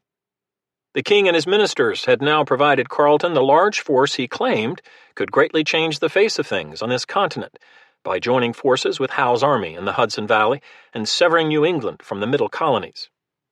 Yet the fighting season had dwindled to just a few weeks, and London was impatient. "Your silence as to your own intended operations is much to be lamented," Lord Germain told him in a recent dispatch. Carleton replied on September 28th, bluntly telling Germain, whom he detested, to revise his expectations. There could be no march to the Hudson until spring, in part because London had been slow in providing the watercraft requested almost a year earlier. "Unfortunately, the season is so far advanced that I dare not flatter myself we shall be able to do more this campaign than to draw off their attention and keep back part of their force from General Howe," he wrote. "Still, I expect our fleet will soon sail." His intelligence suggested that the enemy kept 800 men at Crown Point and 10,000 at Ticonderoga. Carleton's plan was simple enough, although he remained aloof from his lieutenants and secretive as usual, absorbed within himself, saying little and giving answers to few, handling every detail himself, as the British historian Piers Maxse would write. He intended to seize Lake Champlain this fall and destroy General Arnold or any other rebel foolish enough to challenge his armada. Possession of the American forts at the southern end of the lake would provide a springboard toward New York early next year. Among other preparations, he had enlisted Indian allies at a congress of savages in a Jesuit church in Montreal, sitting on a high chair in the nave to treat with warriors slathered in vermilion battle paint. Not only were they wearing nose rings, earrings, and a feather for each enemy slain, but as a British officer recorded, at the end of the penis, the head and neck of some handsome bird is fastened. The chiefs gave Carleton several scalps as an earnest of their fidelity. He reciprocated by ordering 14,000 pounds in Indian presents from England. General Burgoyne, who had spent the summer helping to organize the Canada Force, complained that 1,000 savages brought into the field cost more than 20,000 men. The imminent military expedition and large assemblage of regulars, Canadians, Hessians, Indians, and dependent families, required all of Carleton's considerable administrative talents. Supplies from Britain had been late in arriving. Most of the 29 victuallers from Cork this summer had not made the St. Lawrence until at least September. Together they carried 2,250 tons of bread and flour, much of it moldy, and 1,300 tons of meat, much of it spoiled because of pickling leaks. London, lacking accurate manpower returns from Quebec, had planned for a ration strength of 12,000, when in fact Carleton was feeding 20,000 altogether. Canadian venison and wild pigeons, the dense flocks were said to darken the air, supplemented the daily rations. But local food supplies were otherwise so meager that army commissaries warned that no reserves would be available if a protracted siege became necessary at Ticonderoga. The Treasury had just shipped Carleton 100,000 pounds in cash, in addition to the 70,000 pounds sent during the summer, as well as vegetable seeds for garrison gardens, spruce beer, 12,000 pairs of mittens, 22,000 yards of wool cloth for leggings, and 3,000 extra blankets. The Hessians had ample stocks of their beloved zwieback, as well as salt meat and rum. British expeditions had penetrated the Lake Champlain region in 1690, 1709, 1711, and the 1740s and 1750s, before permanently evicting the French in 1760. The Army and Navy had extensive experience with bateaux, row galleys, lake sloops, and nasty Adirondacks weather. Over the past 9 months, the King's ministers had carefully reviewed the watercraft and other materials sent up the St. Lawrence in the last war. Modeled on the artillery train Wolfe carried to Canada in 1759, Carleton's suite of brass guns, including some cast just this year, was exceptional. The Admiralty rejected Germain's request for 200 maritime carpenters as impractical, given the acute needs at Portsmouth and other domestic yards. But 20 shipwrights from Glasgow and 10 English house carpenters were dispatched, plus hundreds of veteran sailors to be commanded by the formidable Captain Charles Douglas, who had brought Isis through the ice to Quebec in early May. The Admiralty and the Ordnance Board also shipped Carleton 3,000 sail needles, 15,000 fathoms of rope, 1,000 felling axes, 8,000 yards of sailcloth, and 3 blacksmith forges with bellows and anvils. Flat-bottomed bateaux had been copied from a French design, 36 feet long, 6 feet wide, and tapered at both ends. Germain wanted at least 400 sent to Canada. 10 disassembled gunboats also reached the St. Lawrence in July as a deck cargo, although the Navy office complained that the purchase price of more than £4 for each boat was very unreasonable. Carleton's squadron eventually included 22 gunboats with names like Firebrand, Infernal, Vesuvius, and Etna, manned by Royal Artillery and Hessian crews. As Canadian shipyards assembled the boats brought from England, they also built or refurbished several larger vessels. At St. John's, much of the hewing and hammering went into the Thunderer, a 7-sided, 2-masted rideau, a floating gun battery, mounting half a dozen 24-pounders and 2 howitzers on the lower deck, and 6 more 12-pounders above. With her 91-foot hull painted orange, like all of Carleton's warships, Thunderer carried a brick furnace for heating cannonballs. She was so crowded with guns and 300 crewmen that personal baggage trailed behind aboard a dozen bateaux. The squadron also included a flat-bottomed American boat captured on the St. Lawrence and renamed the Loyal Convert, as well as 2 schooners, the 12-gun Carleton, and in honor of the general's wife, the 14-gun Lady Maria. How to get these deeper draft vessels past 8 miles of Richelieu Rapids to St. John's and then to the lake posed a navigational conundrum.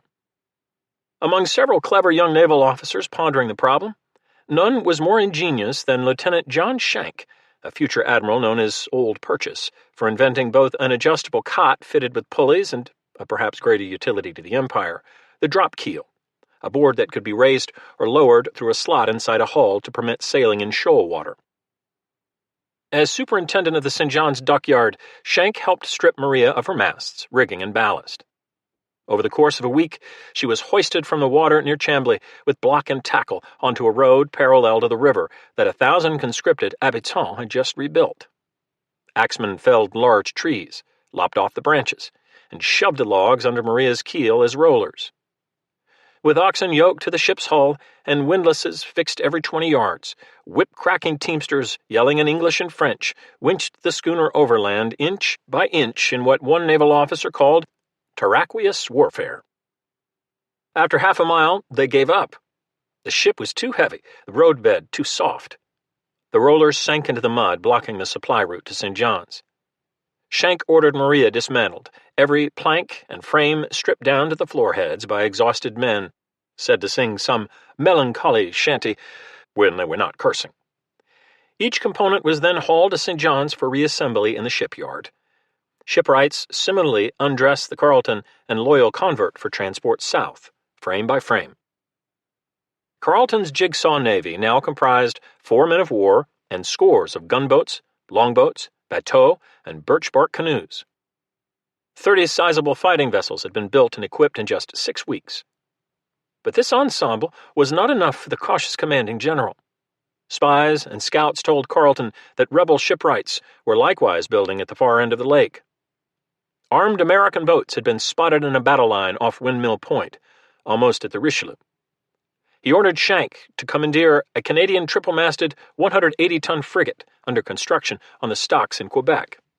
She too was dissected, each piece of wood carefully numbered, then shipped in 30 longboats to Chambly before being carted to the St. John's yard. Shank and 16 shipwrights had laid her keel there on September 7th. 27 days later, on October 4th, now 90 feet long and renamed Inflexible, she slid down a slip coated with tallow and soap, cheered to the echo. The frigate sat at anchor for a week off Ile aux Noix while sailors shifted ballast, finished the rigging, raised 18 12-pounders to the gun deck, and hoisted a blue ensign above the stern. Lieutenant Shank would command her. Amassing the extra firepower provided by Inflexible had cost Carleton another month of fair weather. But the squadron that now debouched from the Richelieu onto Lake Champlain included several hundred craft, from the smallest canoe to the men of war. 700 Royal Navy and merchant transport seamen had shifted from the St. Lawrence to the Lake Service. General Burgoyne was prepared to lead the army to Crown Point once the enemy vessels had been swept away. As Carleton boarded the Maria and prepared to sail south into New York, he was reasonably certain that his jigsaw navy carried double the firepower that any rebel squadron could possibly assemble. 90 miles south of Illinois, a sardonic American officer wrote, "What kind of place is Ticonderoga? When God made it, if he ever had a hand in it, it was surely done in the dark. It is one confused jumble of atoms, without order, beauty, or profit. It is one of the most villainous spots under heaven. So many skulls and long bones could still be found from the brutal battle between the French and the British in 1758, he added, that our people make punch bowls and ladles of them. Thigh bones were found to be handy as tent pegs." Here the Northern Army had halted after the flight from Canada to lick its wounds and take a stand in hopes of thwarting the merger of Carleton's host with Howe's. "Much depends on the bravery of you who are posted at Ticonderoga," Dr. Franklin had written to Colonel Anthony Wayne at the end of August. "If you prevent the junction of the two armies, their project for this year will be broken." By late summer, the American force numbered almost 11,000 rank and file, although barely half were fit for duty.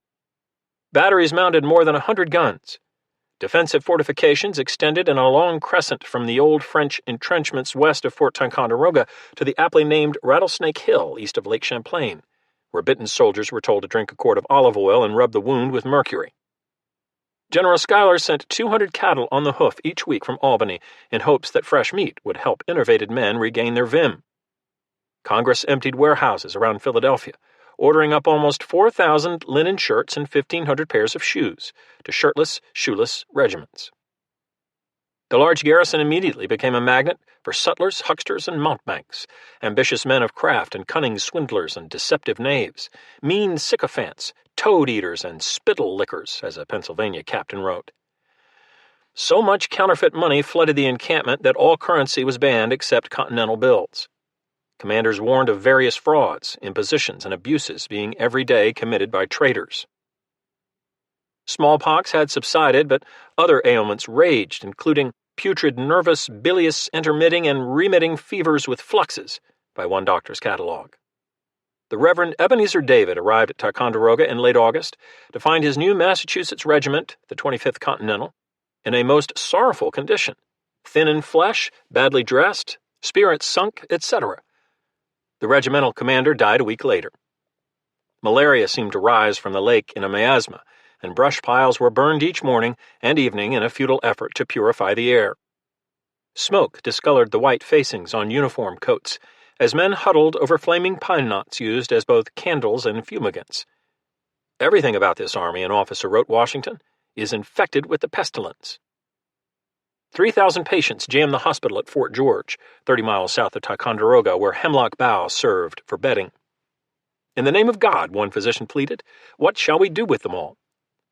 Too often the answer was, bury them. A surgeon estimated that 300 men had died there in just over a month. When inventories were taken of drug supplies in September, 5 artillery companies reported. Medicines? None. Half of the medicinal herbs arriving in wagons that month were described by medicos as entirely useless, if not toxic. 2 ailing Pennsylvania soldiers too weak to crawl during a thunderstorm were found drowned in their hospital tent. On September 14th, a Massachusetts regiment reported 40 men fit for duty and 197 unfit. In the larger brigade, every officer but one was sick. "Will you not send for my mother?" a dying boy asked Reverend Ami Robbins, the brigade chaplain. "How I wish I could see her. She was opposed to my enlisting. I am now very sorry. Do let her know I am sorry." Other miseries compounded these miseries. Soldiers robbed civilians, provoking a warning from the high command that the army is paid to protect, not pilfer the inhabitants. Soldiers also robbed one another. An engineer whose tent was rifled by thieves lost everything except what he was wearing. He wrote, I am heartily tired of this retreating, ragged, starved, lousy, thievish, pocky army in this unhealthy country. In 1 week, a court-martial board sentenced various defendants to 39 lashes each for desertion, for threatening to shoot a captain, for threatening to kill a sergeant, for fraudulently enlisting in another regiment to collect the bounty, and for doing so twice. 2 officers were drummed from the service for, respectively, knowingly enlisting a deserter and embezzling the company payroll. Regional enmities grew even more ferocious, including one brawl between Massachusetts troops and Wayne's Pennsylvanians, during which several dozen shots were fired. A Pennsylvania officer denounced New Englanders as low, dirty, griping, cowardly, lying rascals. A scapegoat was needed for the Canadian fiasco, and New Englanders settled on General Schuyler, a New Yorker. He was accused, usually in whispers, of embezzlement, profiteering, Toryism, and treason. "You have many enemies," a friend in Philadelphia warned. When Congress sent auditors to painstakingly scrutinize Northern Army accounts, Schuyler raged. "There never was a man so infamously scandalized and ill-treated as I am." Schuyler was further insulted by the appearance in Albany of another Major General, Horatio Gates, who, after serving capably as Washington's adjutant general, had been promoted and assigned to combat command in Canada, only to find that the Canadian campaign had been decisively lost. "I have been deceived and disappointed," Gates wrote John Adams, his patron. "Companionable and ambitious, a strong, clumsy bear," in one comrade's description. Gates sought to nudge Schuyler aside, with encouragement from New Englanders. Schuyler complained of being barbarously traduced and vowed to resign. Congress belatedly affirmed Schuyler's seniority. Hancock urged the 2 generals to cultivate harmony in all your military operations. But frictions and factions modeled the Northern Army. Washington threatened to make things worse. When Schuyler and his lieutenants decided to abandon decrepit, vulnerable Crown Point, except for a small screening force, the commander-in-chief protested with the certitude of a man 200 miles away and ignorant of the local terrain. "Your relinquishing Crown Point is, in its consequences, a relinquishment of the lakes, which is a key to all these colonies," he wrote. Curiously, Washington's meddling pushed Schuyler and Gates to ally in common cause. Gates agreed that the Northern Army's deplorable state made concentrating American defenses 10 miles south at Ticonderoga tactically necessary. At Crown Point, he wrote Washington, "The ramparts are tumbled down, the casemates are fallen, the barracks burnt, and the whole so perfect a ruin that it would take 5 times the number of our army for several summers to put it in defensible repair."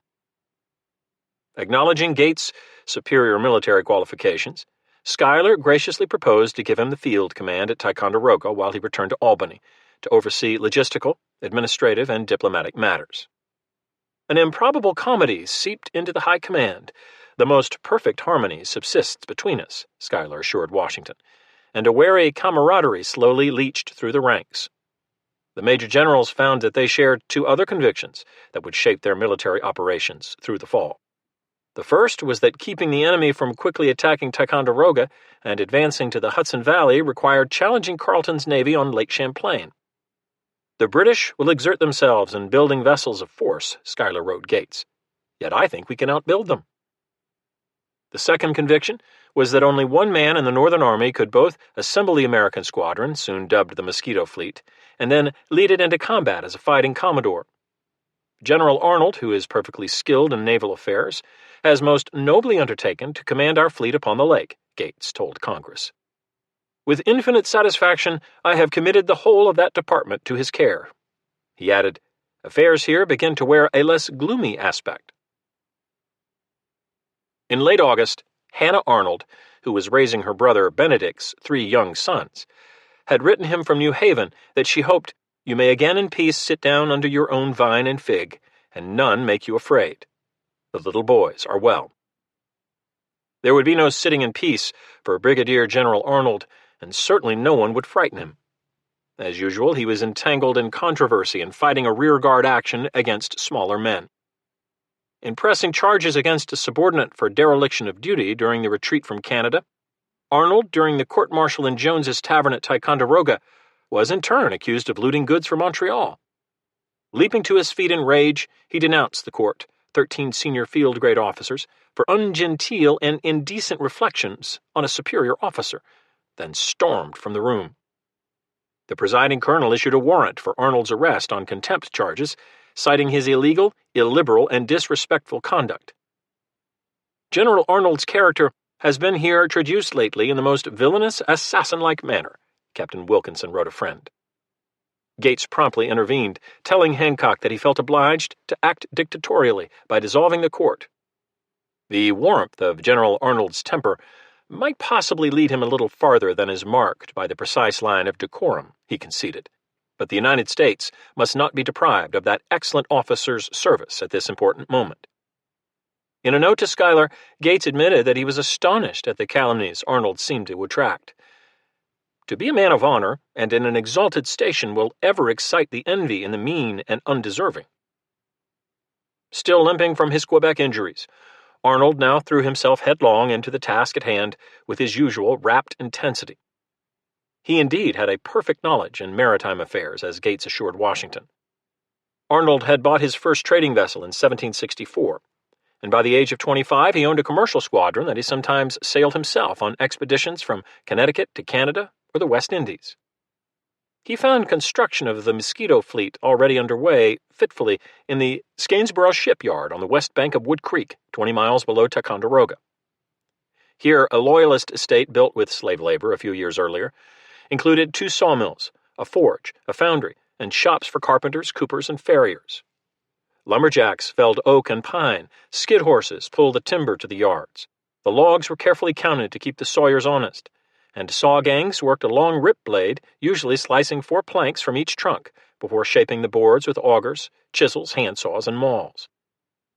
Arnold ordered the creek dredged to accelerate the flow of water, turning the mill wheels. Stockbridge Indians toiling in the yard were required to wear blue and red caps to distinguish them from hostile warriors, and each day more men with tool bags slung over their shoulders arrived from as far away as Philadelphia and Rhode Island to work the ways. Carpenters, smiths, riggers, turners, armorers, and craftsmen skilled in making sails, oars, wheels, and ropes. Farriers and other tradesmen were combed from the regiments, including whitesmiths, to repair mess kettles, canteens, and tinware. Master shipwrights, lured by food, rum, and $35 a month, were organized into work squads of 25 men, each assigned to a vessel under construction, framing, planking, and shaping keelsons and knees, setting stem and stern posts, stepping masts, and caulking with the hot pitch that bubbled in kettles between the waves. Arnold hounded Schuyler and Gates with requests for oakum, grindstones, bar iron, frying pans, tar brushes, needles, and about a ton of rum. More than 24 blacksmiths had reached Skanesboro, but with only enough tools for 4 forges. Until 1,500 axes arrived from Albany, some woodsmen chopped down trees with tomahawks. Cordage and sailcloth came from Connecticut. The Salisbury Iron Works sent swivel guns. Hudson River captains provided 26 anchors, though at exorbitant rates. Still, Arnold needed more of this and more of that. Oars, 36 lanterns, speaking trumpets, ballast from Rattlesnake Hill, 50 half-hour sand glasses, 1,600 fathoms of cordage and hawsers, 800 pounds of chalk to whiten stern railings so helmsmen could see one another at night. Calfskin for drumheads needed to beat signals across the squadron. Under Schuyler's earlier direction, 4 lake gundelows had been built during the summer, and 4 more were begun. Flat-bottomed, open-decked, pointed at both ends, and 56 feet long, painted the same red as local barns. They carried a large rudder and 3 cannons. Lacking keels, with a mast amidships and a single square sail, they were poor sailors with the wind and wretched against it. Keenly aware of the Royal Navy's advantages in manpower and experience, Arnold also wanted vessels that would be both swift under sail and nimble under oars on the narrow lake, which stretched for 120 miles from north to south, but was nowhere wider than 12 miles. Shipwrights answered by laying keels for several galleys 18 feet in the beam and over 70 feet long, with a raised quarterdeck, 36 oars, lateen-rigged fore and mainmasts with triangular sails, and ports for 8 or 10 guns cut into the boards, rather than furring over the gunwales. Arnold had hoped to have 30 boats in his Mosquito fleet, but by late September he'd mustered only half that.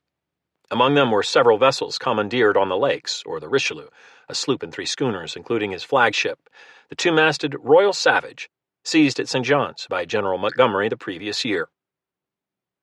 Congress authorized a bonus of 8 shillings a month to any soldier who volunteered for service on the waters of the Lake Champlain. Arnold's officers sorted them into seamen, gunners, and marines, then tried to teach the rudiments of setting sails, manning the sweeps, fighting from the tops or on a crowded deck, and laying guns to hit a moving target. A detachment poked around Crown Point, excavating British cannons, shot, and 7 tons of sheet lead left from the French War. Other guns, rejected by Henry Knox the previous December, were salvaged from Ticonderoga, even though all were inferior cast iron and in some cases dated to the 17th century. Except for 4 18-pounders, the guns were woefully light for naval combat. The test firing from gundelows proved disheartening. 2 mortars fractured immediately, and an old cannon burst so catastrophically that a gunner's mate was reportedly blown into many pieces and scattered on the water. Requests went out to New York forges for swivel, grape, double-headed, and chain shot. Arnold also reported shortages of sponges, rammers, and gun carriages. Powder was so dear that in September gun crews were permitted a single practice round, shooting at an empty cask bobbing on the lake. As his squadron made ready, Arnold carefully scouted the lake and its 80 islands.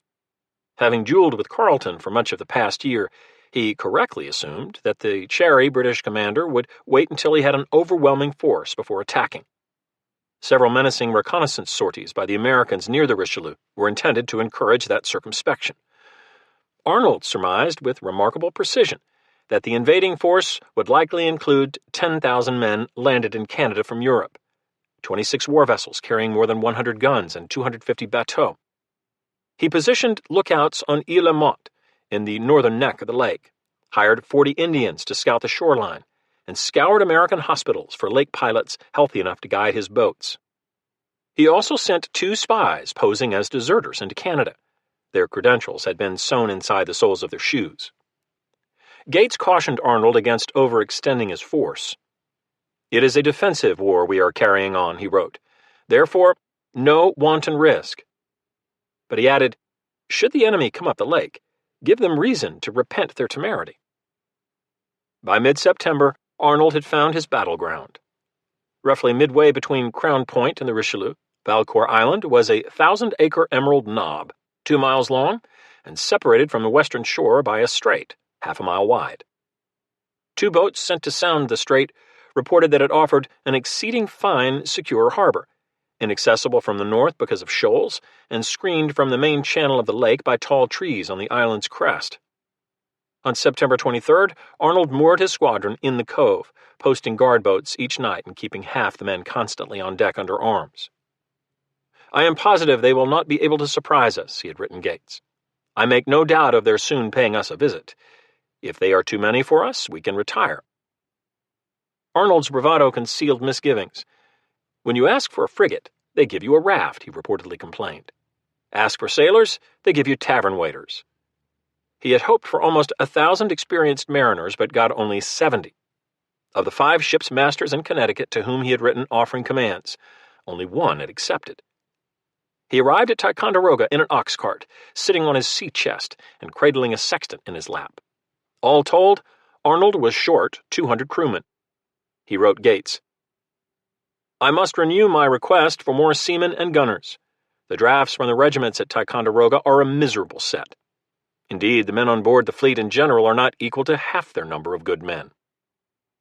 On October 1st, he wrote Gates again from Valcour Island, pleading for warm clothing, rum, 300 pounds of musket balls, and cannon shot, almost 2,000 each of grape, chain, and double-headed, plus 100 seamen, no landlubbers. He asked forgiveness if with 500 men half naked I should not be able to beat the enemy with 7,000 men well clothed and a naval force, by the best accounts, near equal to ours.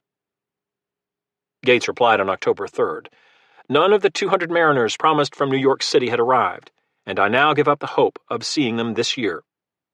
As for munitions and other supplies," he added, "where it is not to be had, you and the princes of the earth must go unfurnished." Gates sent the squadron 20 barrels of rum in consolation. By the second week of October, Arnold had begun to doubt whether the man he now called Carleton the Haughty would indeed venture south. "The weather is very severe here, and gales of wind frequent," he advised Gates. If the enemy failed to appear by mid-month, he intended to pull south and prepare for winter. He was eager for war news from New York. "I am very anxious for our army and friends below," he added. He also wondered about his own future. Although Gates lauded him as a most persevering hero, he felt aggrieved and unappreciated. A congressman had warned him, "Your best friends are not your countrymen." "I have some thoughts of going to Congress and begging leave to resign."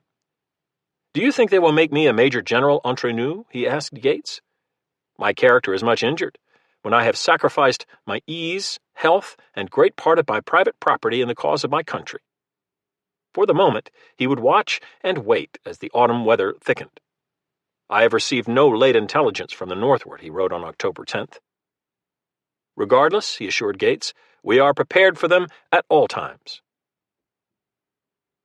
As sunrise approached just after 6 o'clock on Friday, October 11th, the din of capstans, billowing canvas and shouted orders carried across the riffling lake below Ile-Lamont, where British sailors won their anchors and crowded on sail.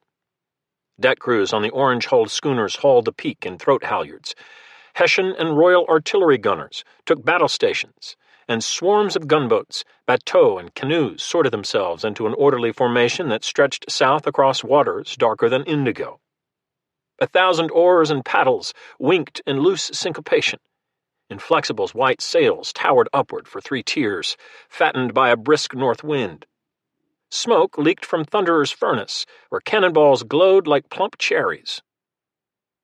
On the quarterdeck of Lady Maria at the head of the battle line, wrapped in wool against the morning chill, stood General Carleton, ever stern, ever impassive. Beside him stood his Commodore, Captain Thomas Pringle of the Royal Navy, and Dr. Robert Knox, the senior British Army physician in North America. Past Point Aux Roches they scudded, then rounded Cumberland Head. An intelligence report had suggested that the rebel Arnold would be found with 16 ships in Cumberland Bay along the west shore. But at 9:30 a.m., to our great mortification, we could discover no ships, Dr. Knox wrote. The flotilla sailed on. Arnold had been alerted by an alarm gun after a scout boat spotted the approaching enemy 7 miles north of Valcour Island. He hoisted a white signal pennant, summoning his senior officers to a war council aboard Congress, the galley where he had shifted his flag. In the cramped cabin, he reminded his boat captains that General Gates required a resolute but judicious defense. No doubt their squadron was outgunned and outmanned. The 86 guns on 15 American vessels could throw just over 600 pounds of metal in one salvo, compared to more than half a ton from the British guns. Brigadier General David Waterbury, Jr., Arnold's second-in-command and an experienced mariner from Connecticut, urged trying to outsail the British in a fighting retreat to Ticonderoga. Otherwise, they would be bottled up in Valcour Bay and bludgeoned to bits. Arnold immediately rejected the suggestion. The Callow crews would be no match on the open water for the Royal Navy as sailors or gunners. Their task, as he saw it, was to delay, disrupt, and confound. With the Mosquito fleet arrayed in a tight crescent across the mouth of the strait, they could concentrate their fire on enemy ships beating against the north wind. The captains were to drape all of the powder magazines with wet blankets, spread sand on their decks for traction in case of spilled blood, and clear for action. He ended the conference and wished them luck. Captain Pringle had neglected to dispatch scouts to examine the narrow strait along the western flank of Valcour Island, a blunder explicable only by incompetence alloyed with hubris. Not until his 5 large sailing vessels had passed the southern tip of the island at 11 a.m. did he realize that the enemy was now behind him, with the weather gauge advantage. He also saw 4 American men of war emerging from the strait, their guns popping at the bateaux strung out in the rear of the British formation. Arnold had ordered a sortie to force the action and prevent Carleton from simply blockading the anchorage. Lady Maria swung hard to starboard as Pringle hoisted the signal to attack. Inflexible skidded on for 2 miles before Topman could spill enough air from her sails to bring her about for the long upwind struggle. Arnold promptly recalled his 4 decoys. The 3 rogue galleys with their weatherly lateen sails easily pirouetted back into position along the crescent. But as Royal Savage heeled over in a long reach while tacking clumsily behind her sisters, Several enemy rounds clipped her rigging and spars. She abruptly lurched upward, sails drooping and masts splintering. The schooner had run aground on a shallow ledge 20 feet from Valcour's southern knuckle. 30 British guns soon sought her range, including 24-pounders. Chain shot shredded the rigging further, and a longboat from the Loyal Convert carried a boarding party to the canted deck. American crewmen leaped overboard, splashing for the island. In a blur of rammers and sponges, British gunners now had the pleasure of aiming Royal Savage's 10 cannons and 12 swivels at Arnold's squadron. But the battle soon tipped against them. 4 Yankee gundelows darted forward, fired, retreated, reloaded, then darted forward again. American grape and balls killed half the British boarders and drove the others back into their longboat after setting Royal Savage ablaze. At 12:30, Arnold recorded, the engagement became general and very warm. The clamor grew to a roar of guns and crashing yards, of slatting canvas and blocks, rattling, and men yelling in pain, fear, or rage. Hundreds of Indians beached their canoes on the island and the mainland, then sniped at the Americans with muskets and arrows, although at such range, Arnold wrote, that they did little damage. Inflexible, Thunderer and Maria struggled against the wind, tacking again and again to creep northward. But British and German gunboats dropped their square lug sails and rode into the melee, midshipmen counting strokes from each stern, tholes squeaking, bow guns barking. The cannonade, a Hessian officer reported, was tremendous. The schooner Carleton, nearest to Arnold's Crescent when the brawl began, absorbed a majority of the American fire for an hour and suffered for the attention. The battle was very hot, one rebel told his journal. We cut her rigging most all the way and bored her through and through. A British officer lost an arm, and Carleton's captain fell, badly wounded, leaving command to a 19-year-old midshipman, Edward Pellew. Pugnacious and fearless, infamous for doing handstands on the yardarms, he was, by his own description, pockmarked, ugly, uninteresting, and uneducated. Pellew, the future Admiral Viscount Exmouth, rose to the moment, first saving his unconscious captain from being tossed overboard as a corpse, then scrambling onto the bowsprit to pull the luffing jib to windward. With 2 feet of water in the hold and half the crew dead or wounded, 2 British gunboats took the schooner in tow and hauled her out of range after Pellew, in a final demonstration of Jack-Tar moxie, retied a line severed by gunfire. More battering befell the British, who were, a Royal Navy officer acknowledged, greatly annoyed by grape shot. An American 12-pound ball punctured the bow of a Hessian boat 3 inches above the waterline, igniting a powder keg. The blast slew a cannoneer and took off a sailor's leg, and the subsequent fire killed a drummer and helmsman before a nearby gunboat could pluck survivors to safety.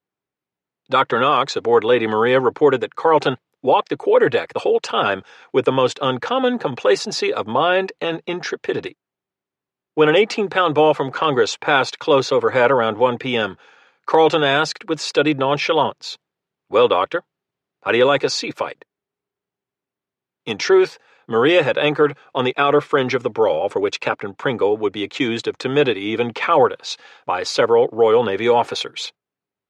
In a bold public letter the following summer, they charged that Pringle formed no plan nor made any disposition for battle, despite late intimations that American ambushers might be found behind Valcour Island, and that he was the only person in the fleet who showed no inclination to fight. The battle was so mismanaged, a Royal Artillery lieutenant added, that barely 1/3 of the fleet saw sustained action. Pringle would be promoted nonetheless and die in the next century as a vice admiral. As the afternoon wore away, the weight of British metal told. Inflexible finally drew close enough to fling 5 searing broadsides. Philadelphia, a rebel gundelow, fighting with a 12-pounder in the bow, 8 swivels and 2 17th-century Swedish 9-pounders in the waist, took at least 3 shots in the hull. She would sink with the setting sun. One of New York's ancient 6-pounders burst into 7 fragments upon firing, gouging holes in the boat and tearing apart Lieutenant Thomas Rogers, age 26. His widow, Molly, 9 months pregnant, later raised a cenotaph to his memory in Massachusetts, noting that he had died in the service of his country and in the cause of liberty. Much of the British fire concentrated on Arnold and his flagship, Congress, which took 7 balls between wind and water. 2 more splintered the mainmast. Bellowing through a speaking trumpet, his face and the gold epaulets on his uniform black with powder, Arnold seemed so ubiquitous that his foes swore he was bounding from boat to boat during the fight. "We suffered much for want of seamen and gunners," he later told Gates. "I was obliged myself to point most of the guns aboard the Congress, which I believe did good execution." With each shuddering salvo fired by his crew, the galley seemed to lift from the lake for an instant. Shortly before sunset at 5:16 p.m., Arnold ordered the squadron to pull back 300 yards into the strait. He gobbled down dinner and summoned his boat captains. Twilight had faded as they crowded the stern cabin, bloody and blackened, to give their reports. 3/4 of their ammunition was gone. 60 men were dead or wounded. Aboard the sloop Enterprise, now serving as a hospital boat, the doctors cut off a great many legs and arms, one Massachusetts militiaman noted. 7 men threw overboard that died with their wounds while I was aboard. New York had lost all of her officers except the captain. Philadelphia had gone to the bottom, 10 fathoms down. Washington, hulled repeatedly, was leaking badly, with her sails shredded, mainmast shot through, lieutenant dead and captain wounded. Some holes in the Congress were large enough for a man to poke his head through. There was no choice. They would have to make a run for Crown Point, 45 miles south. Like a rattlesnake, Arnold said, they had struck venomously and now must slither away. The British fleet had anchored in a semicircle just outside the mouth of the strait. But having fired well over 1,000 rounds, Pringle's gunboats withdrew from the screen line for rearming by thunder farther out on the lake. Hoisting ammunition from the Rideau's hold, lugging it across her deck, and handing it over the side in darkness would take all night. The tiny sliver of a crescent moon had set at dusk. Except for the stars, partly dimmed by lake fog and the dying flames of the Royal Savage, now burning to the waterline at the foot of the island, the night would be pitch black. Arnold's captains returned to their boats and soon hoisted anchor, carefully, quietly, hand over hand, the ropes and blocks slathered with animal grease to prevent squeaking.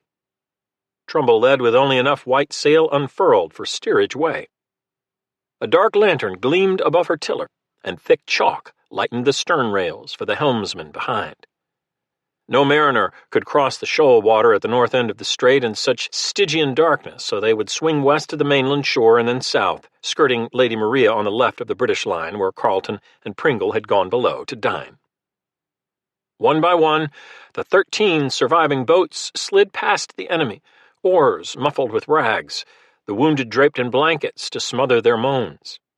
British voices could be heard on the water between the hammer blows of carpenters repairing battle damage. Washington and Congress brought up the rear. Arnold hardly dared draw breath at the rail. A bright-eyed raven on this raven night. By Saturday morning, they were 8 miles up the lake at Schuyler's Island, buffeted by squalls.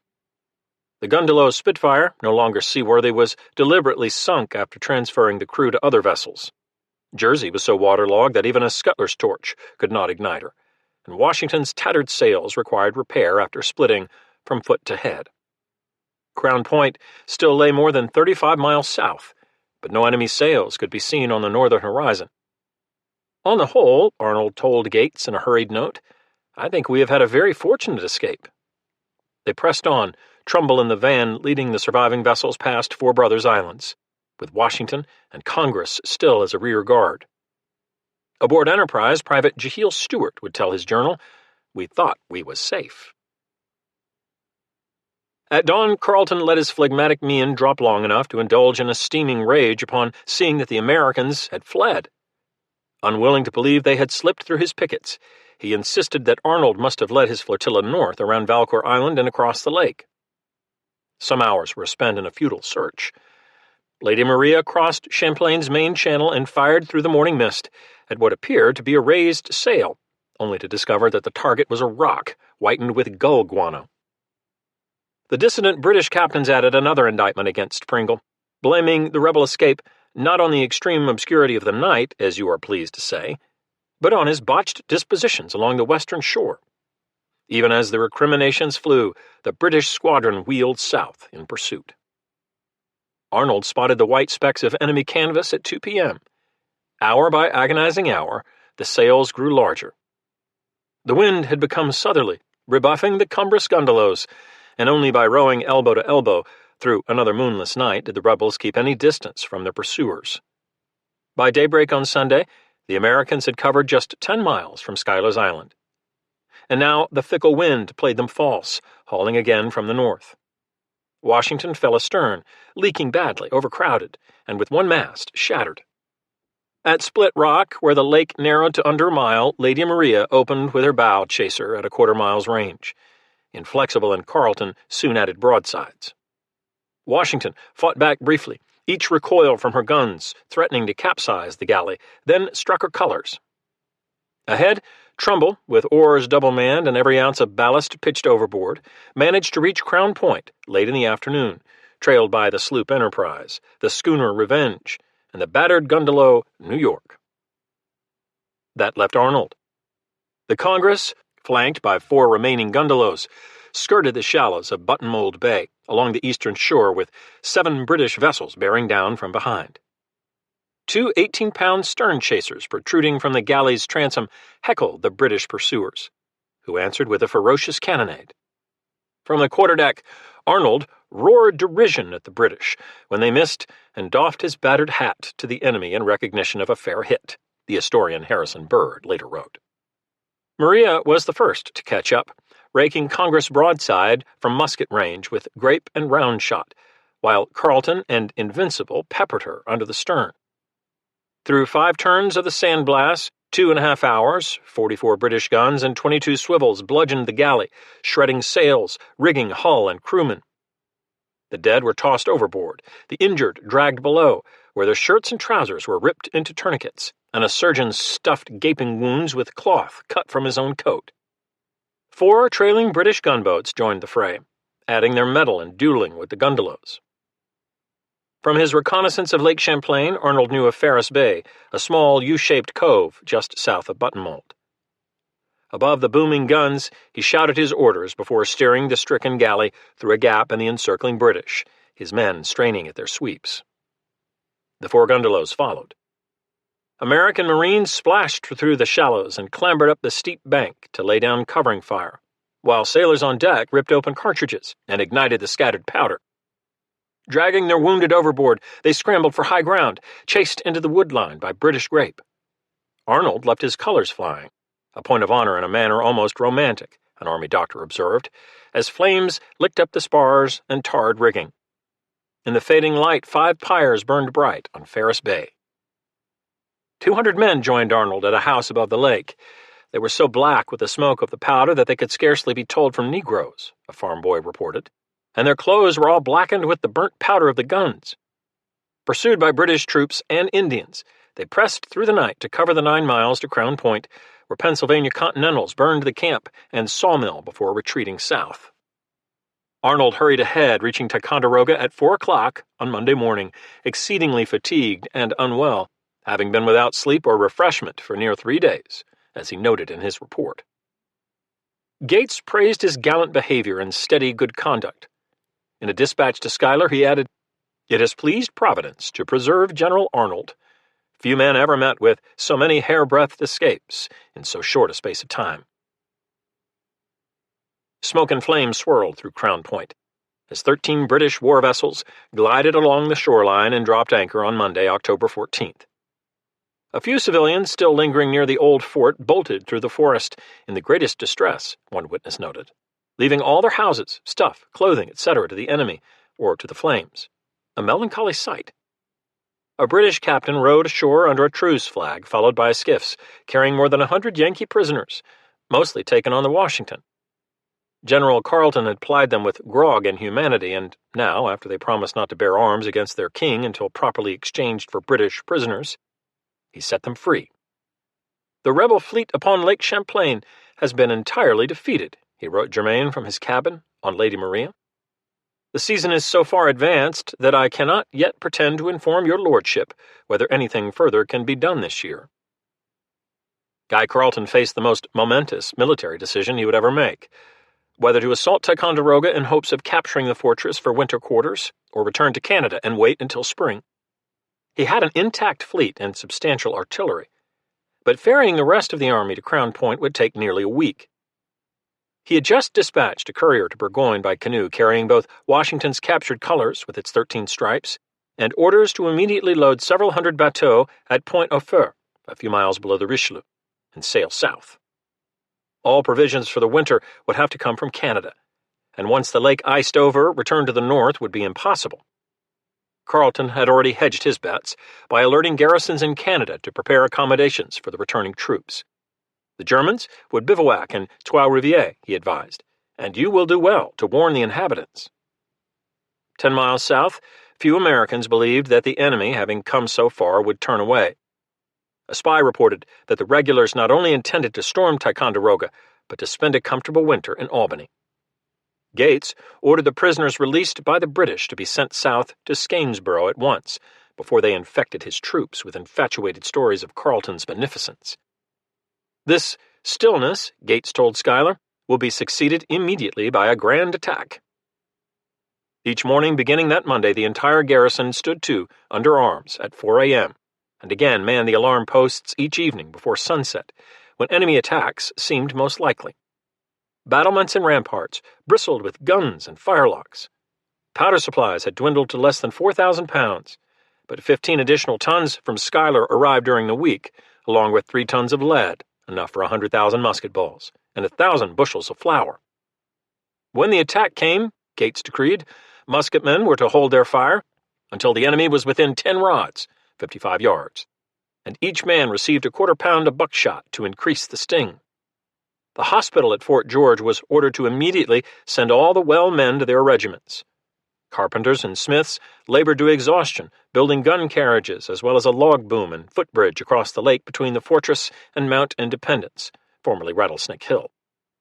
Our men work with life and spirits this day, Colonel Jeduthan Baldwin wrote on October 16th, which shows a determined resolution to defend the place to the last extreme. Time was on their side, commanders insisted, as it had been for the defenders of Quebec a year earlier. General Winter cannot be very far off, one officer said. Still, each passing day brought greater tension.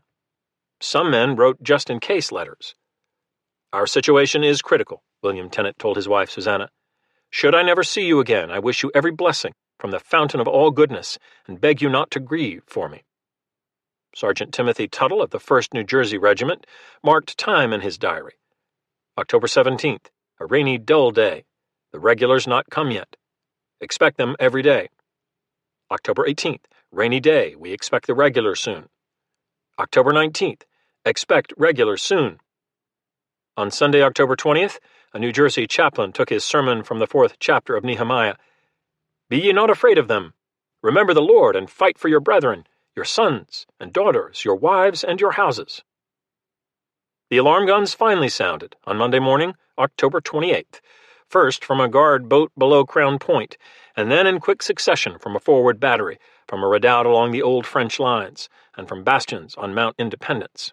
Each boom careered along the rocky slopes and echoed down the lake.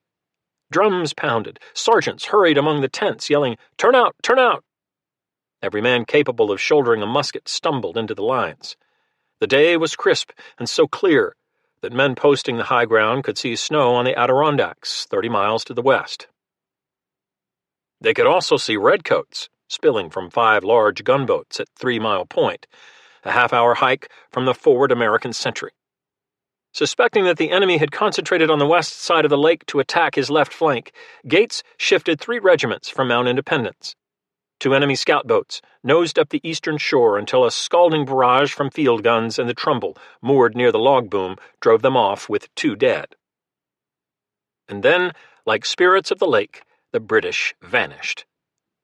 For a fortnight, Carleton had surveyed Ticonderoga's outer works and pondered his options before deciding that the American fortifications were too strong for a direct assault, and that the late season precluded a siege. Burgoyne agreed, but suggested encircling the defenders, to have felt their pulse, in hopes that they would abandon their stronghold in panic. Carleton rejected the proposal as pointless. American deserters had revealed how robust the defenses had become. This last probe on Monday morning, and the sight of over 10,000 defenders glaring from the ramparts, convinced him that no attack could be made without grim losses. The withdrawal to Canada would begin promptly, given the severity of the approaching season. Victorious, yet morose, the invaders beat north past hardwood stands no longer bright, on choppy waters the color of pig iron, canoes, longboats, gunboats, and schooners, the pugnacious Thunderer and three-tiered Inflexible. Their drums sounded fog warnings as the vessels drifted in and out of thick autumnal banks. A northerly gale forced them ashore one night at Valcour. Here they named the strait Destruction Bay, wishfully perhaps, and fished a few more enemies from the lake. Some of their dead were then floating on the brink of the water just as the surf threw them, Lieutenant William Digby of the 53rd Foot told his diary on November 2nd. These were ordered to be directly buried. The first snow whitened the lake shore that night, and in the morning they pressed on for the Richelieu. At the other end of Lake Champlain, men, grateful to have survived another fighting season, stood down and breathed deep. "Blessed be God, I am alive while others are dead," Archelaus J. wrote his parents in Massachusetts. Soldier Edmund Monroe told his wife, "Being in great haste, I have only time to inform you that I am in good health and high spirits. The nights are cold, which puts me in mind of you in your warm bed many times in the night. The enemy have left us." No sooner had Carleton made himself master of the lakes than the second guessing began. "Notwithstanding the success on the lake, we terminate the campaign ill," wrote Major General William Phillips, the Royal Artillery Chief in Canada. "It is the humor here to suppose that it is no disgrace to retire if it is not done in the face of the enemy." Many feared they had won a tactical victory while frittering away the strategic advantage. The 4 weeks Carleton spent building Inflexible likely cost Britain a year, although Captain Douglas asserted that the vessel had provided the margin of victory in commanding the lake. Lieutenant Colonel Gabriel Christie, hysterical and disloyal toward Carleton, went so far as to write Germain that confusion and embarrassment appeared everywhere under a commander absorbed within himself. He is totally unfit for such a command, and must ruin His Majesty's affairs and those of England either in a civil or military capacity. Many also felt a grudging admiration for the rebel Arnold, who behaved like a man of spirit, one general's aide wrote, and showed himself clever in escaping from Valcour. A British naval historian in the next century would be unstinting in his praise for the Mosquito fleet. Never had any force, big or small, lived to better purpose, or died more gloriously, for it had saved the lake for that year. Consequences would follow in train. In a letter to Henry Clinton, Burgoyne worried that the withdrawal northward put us in danger of losing the fruits of our summer's labor and autumn victory. His professional dismay was eclipsed by personal anguish. Burgoyne had just received word that his adored wife, Charlotte, a severe asthmatic, had died in England. He told Clinton, another widower, that the news left him an unconnected cipher. "My prospects in the world are closed. Interest, ambition, the animation of life is over." Even before the returning flotilla reached the Richelieu, he bolted for home to find Charlotte interred in the north cloister of Westminster Abbey, next to their daughter, their only child, who had died at the age of 10 a dozen years earlier. Adding to Burgoyne's miseries, the king initially declined to see him, in apparent pique at operations conducted without sense or vigor, in Germain's phrase. When finally admitted to the royal presence, Burgoyne laid himself at His Majesty's feet, and discovered, not without pleasure, that Carleton was in much worse odor than he.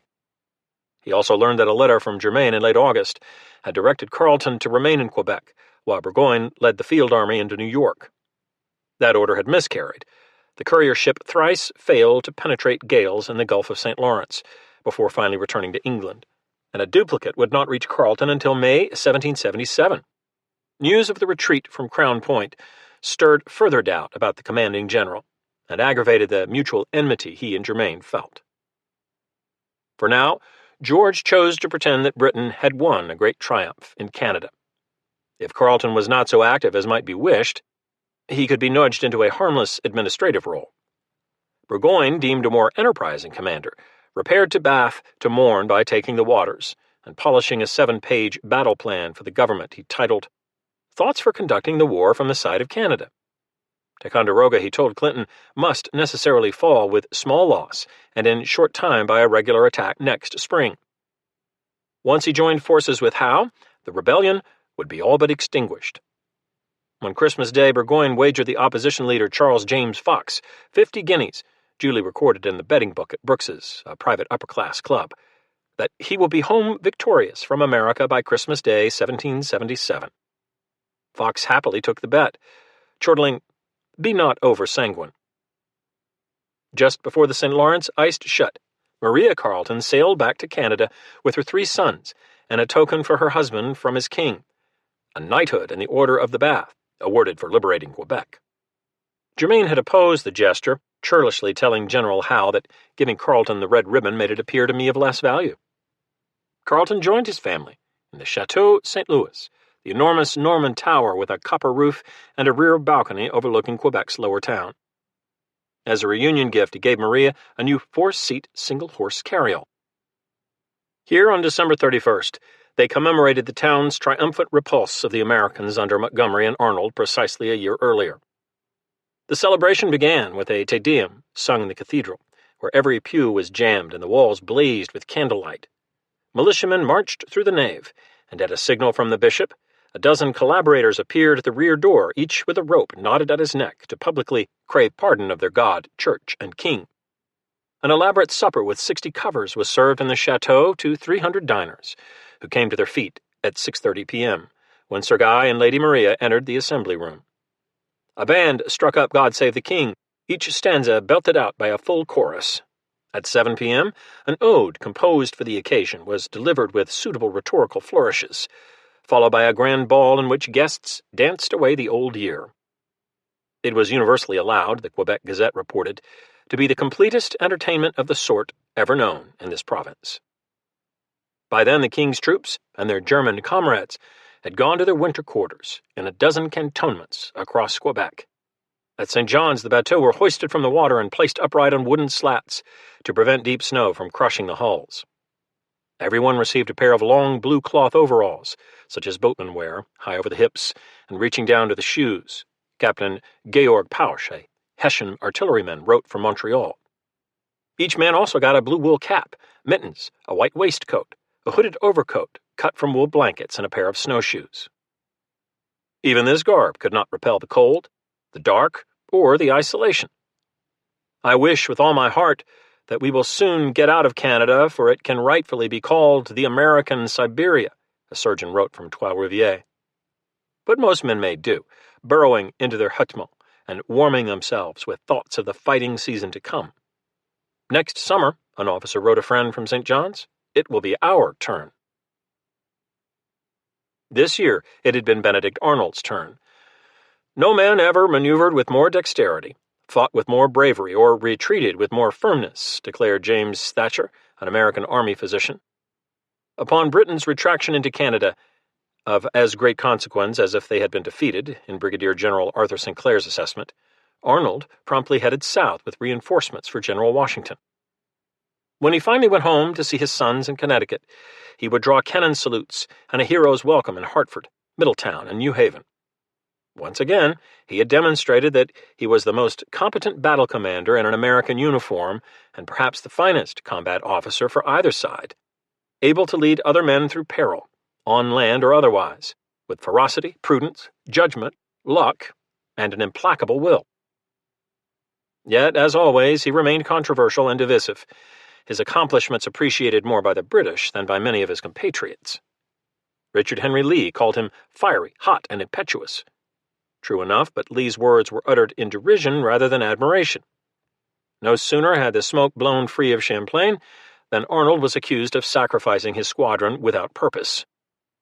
General Arnold, our evil genius to the north, a New Jersey colonel charged, was much the strongest, but he suffered himself to be surrounded. It mattered little to his detractors that he had been grievously wounded and then badly injured at Quebec, lost his wife while serving the cause, helped save the army in Canada, preserved Ticonderoga, and upended British strategy for 1776. More slanders spread, including claims that he had betrayed the sinking Washington to save his own skin, and then abandoned wounded crewmen to the flames in Ferris Bay. Small wonder that as he made his limping way down the Hudson Valley, he carried grievance and resentment within that unquiet soul. Fewer than 3,000 men would stay behind to winter at Ticonderoga under Colonel Wayne. the fortress again become a remote backwater, at least for this fallow season, so forsaken that one soldier complained that a third of the remaining garrison was shoeless. Lean and grizzled, most of the troops collected their paltry belongings and assembled on the parade ground. Regiment upon regiment passed out through the gates, with shouldered firelocks, southbound on the long march toward other battles on other fields. Chapter 18. The Retrograde Motion of Things. New York, October to November 1776. From the wide portico of his headquarters on Harlem Heights, General Washington could see all too clearly both the ground he had already lost to the British and the terrain now at risk. Built more than a decade earlier on Manhattan's second highest hill by a loyalist who had since fled to London, the 19-room Roger Morris mansion offered a panoramic vista of New York, Brooklyn, and Staten Island far to the south, as well as the Hudson River and New Jersey to the west, and to the north and east, Westchester County and Long Island Sound. American soldiers controlled roughly half of the landscape visible to their commanding general from his high perch. But few doubted that the brothers Howe coveted a larger share before winter set in. An odd tranquility had obtained since the New York fire more than a fortnight earlier. The two armies are as quiet as if they were 1,000 miles apart, Washington's aide Lieutenant Colonel Tench Tilghman wrote on October 7th. Brigade majors from the American camps at Harlem Heights or Kingsbridge tromped across the mansion's yellow pine floors, collected the daily orders and passwords issued by the adjutant general at 6 p.m., then tromped out again, nodding to sentries in the twin gatehouses flanking the entry drive.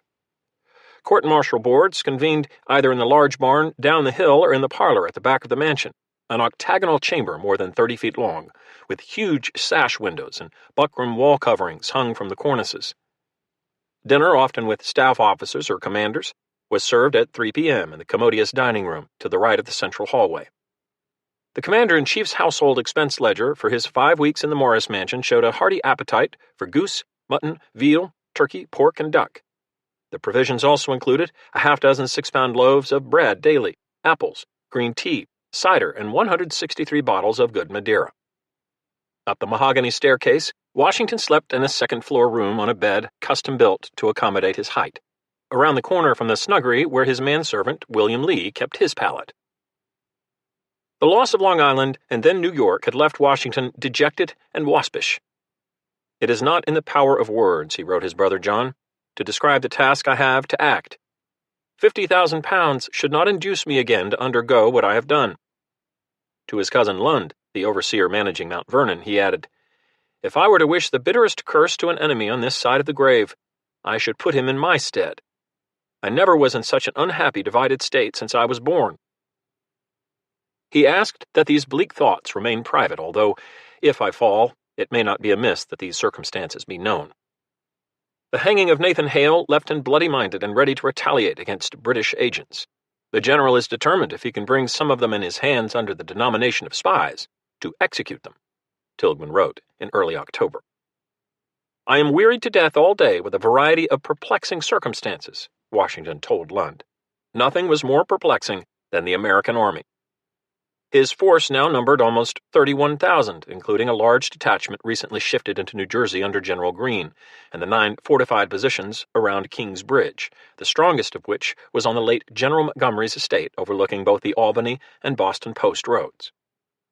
But hardly half the troops were fit for duty. Spring and summer sickness had inevitably been followed by autumn sickness, aggravated by the shameful inattention in some of the camps to decency and cleanliness, as Washington had complained in his general orders on October 4th. A Delaware surgeon at Kingsbridge wrote that excrementitious matter was scattered indiscriminately throughout the camp. Many died melting, as it were, and running off by the bowels. Among those dying from dysentery was Philip Vickers Fithian, the New Jersey militia chaplain. "He has no physician to attend him, but an unskilled quack of a surgeon's mate," a fellow divine wrote, then added on October 8th, "This morning about 10 o'clock, Mr. Fithian closed his eyes upon the things of time." A single surgeon's mate served 5 Connecticut regiments. The brigade physicians were all ill. Those sent to hospitals, often no more than a turf hut, lay 2 to a bed, spreading typhus. Doctors once again pleaded for tents, surgical dressings, drugs, and more doctors. "I beg instruments may be sent us, particularly amputating," a senior medical officer wrote Congress. "The enemy are at hand." Those who stayed healthy too often behaved badly. Desertion, insubordination, and even mutiny roiled the ranks. Thievery grew so rampant that Washington required regiments to assemble on parade so field officers could inspect knapsacks and tents for plunder. Civilians bolted their doors when American soldiers approached. Some houses have actually been burnt to cover the theft, Washington told Congress. The troops seemed infinitely more formidable to the poor farmers and inhabitants than to the British, he added. Some believed that the army simply reflected the coarse times. There is too much corruption, even in this infant age of our republic. Virtue is not in fashion. Vice is not infamous, John Adams wrote Abigail. I am ashamed of the age I live in. Yet Washington argued more fervently than ever that forging a standing army of soldiers recruited for the duration would remedy many of his ills. In an October 5th letter to Patrick Henry, the recently elected governor of Virginia, he urged that officers selected for new regiments have a just pretension to the character of a gentleman, a proper sense of honor, and some reputation to lose. In an anguished 14-paragraph meditation to Hancock, written late at night in the Morris Mansion, the commanding general warned that to place any dependence upon militia is assuredly resting upon a broken staff. The war must be carried on systematically. Since many continental enlistments would expire at the end of the year, only by establishing your army upon a permanent footing with ample bounties of cash, land, and uniforms to attract good men for a protracted struggle could the professional British force be checked. A badly paid soldier could not be expected to ruin himself and his family to serve his country, Washington wrote. Something is due to the man who puts his life in his hand, hazards his health, and forsakes the sweets of domestic enjoyment. Not only would a disciplined, properly compensated army better serve the nation, Washington argued, but certain am I that it would be cheaper than the chaotic practice of flinging militia units willy-nilly into battle. The chance of a standing army turning into a rogue, despotic force was remote, and in my judgment not at all to be dreaded, he added. The alternative, adhering to the status quo with short enlistments, mediocre officers, and reliance on a fickle militia, meant certain and inevitable ruin. Having made his case with force and coherence, Washington closed by apologizing for the liberties taken in this letter and for the blots and scratchings therein, not having time to give it more correctly. The grumble of heavy artillery along the Hudson early on Wednesday morning, October 9th, ended the unspoken truce of the past 3 weeks. Since fleeing downriver after the rebel fireship attack in mid-August, the Royal Navy had been content to position several men of war along General Howe's left flank below Harlem Heights, 7 miles upstream from the Grand Battery. Now a trio of vessels, Phoenix, Roebuck, and Tartar, each with a tender, weighed anchor at 7 o'clock on the early tide and swept north, intent on again reclaiming the Hudson for the Crown. Within 20 minutes, 5 American batteries above the Manhattan shoreline and 2 more in New Jersey had found the range. Plunging fire ripped across the Hudson, and great splashes leaped up around the ships. The heights on each side of the river produced the noblest effect imaginable, Lieutenant Colonel Tudor, the judge advocate, told a friend. An echo rebounded from rock to hill, and from hill to rock, and created a sound not unlike distant thunder. Even as he tried to sink the frigates, another colonel admired the British sang-froid. One gentleman, seemingly in command, walked the second deck as if nothing were the matter, he wrote, although 7 forts kept firing constantly upon the ship. The clang of iron striking oak reverberated on both shores. Since the first successful British sortie to Tappan Zee on July 12th, Washington's engineers had continued their ingenious, if quixotic, efforts to blockade the river, both with fortifications ashore and with obstructions underwater. A proposal to shallow the Hudson by dumping stone in the channel had soon been dismissed as impractical. The river between Forts Lee and Washington was nearly a mile wide. But more spiky chevaux de frise were sunk, and more vessels readied for scuttling near the hulks already on the bottom. British officers, watching with spy-glasses, had noted this industry of malevolence, as Ambrose Sorel wrote, but could only hope that the majestic river was too broad, too deep, and too swift for such contraptions. The Hudson was, in fact, vaster than the Americans realized. 2 surveyors using a 7-pound lead weight had reported that the waters off Fort Washington were no deeper than 7 fathoms, or 42 feet. They miscalculated. A wide channel along Jeffreys Hook, where the George Washington Bridge would later stand, was 12 fathoms, an abyss capable of swallowing whatever was dumped into it. In late September, Washington had learned that the obstructions sunk in the river may not be sufficient for stopping the enemy's ships. New soundings were ordered with all the secrecy possible. Too late. At 9 a.m. that Wednesday, Captain Hyde Parker swung Roebuck into the channel, brushing the Manhattan shoreline. A turncoat American who had promised to point out the underwater obstructions stood near the British helmsman, but from either fear or ignorance, he remained mute even after Parker laid a brace of pistols on the binnacle and threatened to shoot him. The wind softened, the tide ebbed, and American gunfire raked the 6 ships, including 32-pound balls from Fort Lee. Had a hawser been thrown across the river, it would have stopped us. So little way had we, a British lieutenant on Roebuck wrote. As the cannonade continued, Parker nosed the flotilla within 40 yards of the nearest battery where the channel ran deepest, his officers demonstrating a studied nonchalance by, the lieutenant noted, standing with our arms folded, hearing and seeing the destruction every shot brought with it. Within an hour, the squadron had slipped through the gantlet to fire with bow chasers at rebel rivercraft.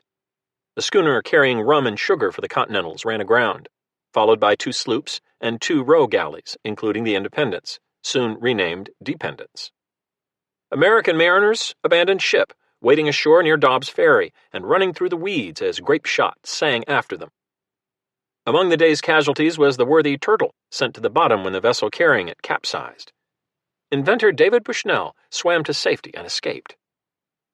At 5 p.m., after lashing the riverfront with broadsides, Captain Parker and his squadron anchored in Tappan Zee. Farmers and fishermen fled inland. Militiamen peeped through the trees for signs of redcoat regiments disembarking. The British had sailed through the river obstructions as if they were cobwebs, by one account. To our surprise and mortification, Colonel Tilghman lamented, they all ran through without the least difficulty, and without receiving any apparent damage from our forts. The damage was worse than he knew. Phoenix had taken 4 balls through the hull, with various stays, shrouds, and sails shredded, and her mizzenmast shattered. Among the casualties aboard Roebuck, a midshipman died after having his leg amputated. He was most amiable, a shipmate wrote, and was dearly beloved by all on board. Tartar was repeatedly hulled. Flying splinters wounded the captain, a marine lieutenant, and a pilot. The ships had suffered much in their masts and rigging, Admiral Howe would tell the Admiralty. The loss of men was considerable. The tally included 9 dead and 27 wounded. At 6 p.m., a ship's log noted, the living committed the bodies of the deceased to the deep. But once again, a hostile British force was in Washington's rear, controlling the Hudson for 30 miles, even as General Howe's force inched up the East River toward Long Island Sound. Upper Manhattan, Kingsbridge, and Westchester seemed at risk of a double envelopment. Captain Parker and his naval officers passed the time playing 21, 21, and waiting for orders from the high command. Nothing can be more alarming than the present situation of our state, the New York Committee of Safety wrote Washington on October 10th from Fishkill. The enemy may seize such passes as will cut off all communication between the Army and us, and prevent your supplies. It would be a joke if it had not too much melancholy in it, Colonel John Haslett, commander of the Delaware Regiment, wrote a friend in Philadelphia. On a few days now seems to hang the fate of the campaign and the American Army. If they succeed and can draw a line behind us from river to river, we are completely surrounded. Completely surrounding the Americans would require a military genius beyond William Howe's capacity.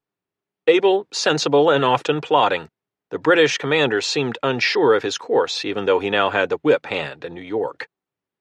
I look upon the further progress of the campaign to be rather precarious, he had warned Germain in late September. A sally to Rhode Island to secure another winter port might be possible, but he expected no help this year from Carleton's army in Canada, nor were great victories likely from his own legions.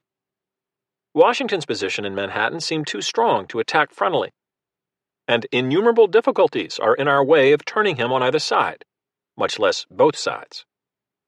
The battering of Captain Parker's small squadron on the Hudson showed the hazard of audacity, even if it discomfited the enemy. Howe continued, in my situation, I presume I must not risk, as a check at this time would be of infinite detriment to us. I have not the smallest prospect of finishing the contest, this campaign or until the rebels see preparations in the spring that may preclude all thoughts of further resistance. He closed by asking for another 10 warships in early 1777, plus extra seamen. We must also have recruits from Europe, he added, not finding the Americans disposed to serve with arms. In the weeks since his victories on Long Island and at Kip's Bay, Howe had built redoubts across Manhattan to secure the British encampments.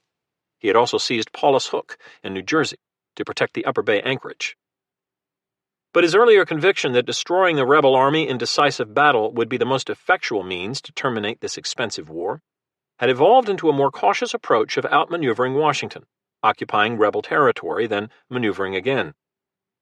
At his headquarters in the Beekman House, overlooking the East River, Howe spent October 8th with his generals and his brother, discussing how best to quell the American insurgency. They did not break up till near 4 o'clock, Captain Frederick Mackenzie told his diary. The grand point of view is certainly to beat and disperse this, their principal army, as they will never be able to assemble another army fit to oppose the king's troops. Dispersing enemy armies was hardly equivalent to annihilating them. I must not risk, Howe had told London, and risk he would not. At 3 p.m. on Friday, October 11th, his regiments began to strike their tents, limber their guns, and prepare for a modest flanking move to Frog's Neck, a narrow peninsula jutting southeast into the mouth of Long Island Sound, 13 miles northeast of the Beekman House. Some 150 gunboats, bateaux, and other watercraft assembled at Turtle Bay, Marston's Wharf, and various embarkation spots on the East River. Staff officers gathered at 5 p.m. in the Dove Tavern, close to Captain Hale's scaffold, for final orders, and at 10 p.m., the sleepy troops marched to their boats with the usual clattering kit and muttered curses. At daybreak on Saturday, the first wave of the assault force pushed off on the morning tide with artillery vessels, horse and troop transports, and men of war. The only real hazard in this short expedition, intended as a shallow envelopment of the American left flank, lay in a tidal raceway 3 miles above Turtle Bay, originally named Hellegat, Bright Strait, by a Dutch explorer. The weedy shoreline of what had come to be known as Hell Gate was littered with ancient boat ribs and other detritus from rivercraft upended by a whirlpool vortex, said to be among the world's strongest, most treacherous tidal currents. British helmsmen had been warned to hug the starboard channel to avoid enemy guns on the left and the rocky, turbulent middle passage. But as the lead craft approached the churning strait, thick fog enveloped us with utter darkness, General Clinton reported. Admiral Howe, bolder than his brother, ordered the flotilla to press on despite not being able to see channel buoys or each other. Flatboats collided in the murk, and some deranged transports slid through the passage stern first, a remarkable feat of seamanship. But the only casualties occurred when a hawser from an anchored warship upended an artillery barge, drowning 4 gunners and sending 3 6-pounders to the bottom of Hellegat. By midday, 4,000 nauseous soldiers had regained dry land at Frog's Neck, with twice that number bobbing close behind. Reassembled by regiment, the Redcoat column soon stepped off toward a causeway that led to the road toward King's Bridge, 6 miles northwest. Only now did the folly of General Howe's scheme come clear. Had they pushed their imaginations to discover the worst place, a New Yorker informed Washington's headquarters, they could not have succeeded better than they have done. At high tide, the 2-mile-long peninsula became an island, and rebel troops had torn planks from the causeway bridge. Past the bridge, near a tide mill on the far side of the inlet, 25 riflemen under Major William S. Smith crouched behind a tall stack of cordwood. A blistering first volley sent Howe's vanguard diving for cover. Shots flew back and forth. The regulars built hasty breastworks and searched in vain for an unguarded ford. Stone walls between pastures prevented British gunners from hauling up their artillery and ammunition wagons, except on the bullet-swept road. Our riflemen have directions to attend particularly to taking down their horses, Tench Tilghman wrote. More redcoats poured ashore as rebel reinforcements swarmed toward the cackle of sentinels popping at each other, a Royal Navy captain noted. By nightfall, 11,000 British soldiers with 16 guns were bottled up on the peninsula by 1,800 Americans, with fewer guns but better ground. The terrain was as defensible as can be wished, Tilghman declared. Colonel Reed added, "If we cannot fight them here, we cannot do it anywhere." The American commander on the scene, Major General William Heath, wrote Washington on Sunday morning, A large number of vessels, ships, brigs, schooners, sloops, lighters, etc., sailed through Hellgate yesterday afternoon and came to anchor last night off Frog's Point, where they still remain.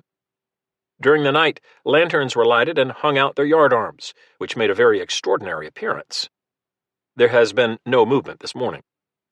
Nor would there be movement for the next 5 days.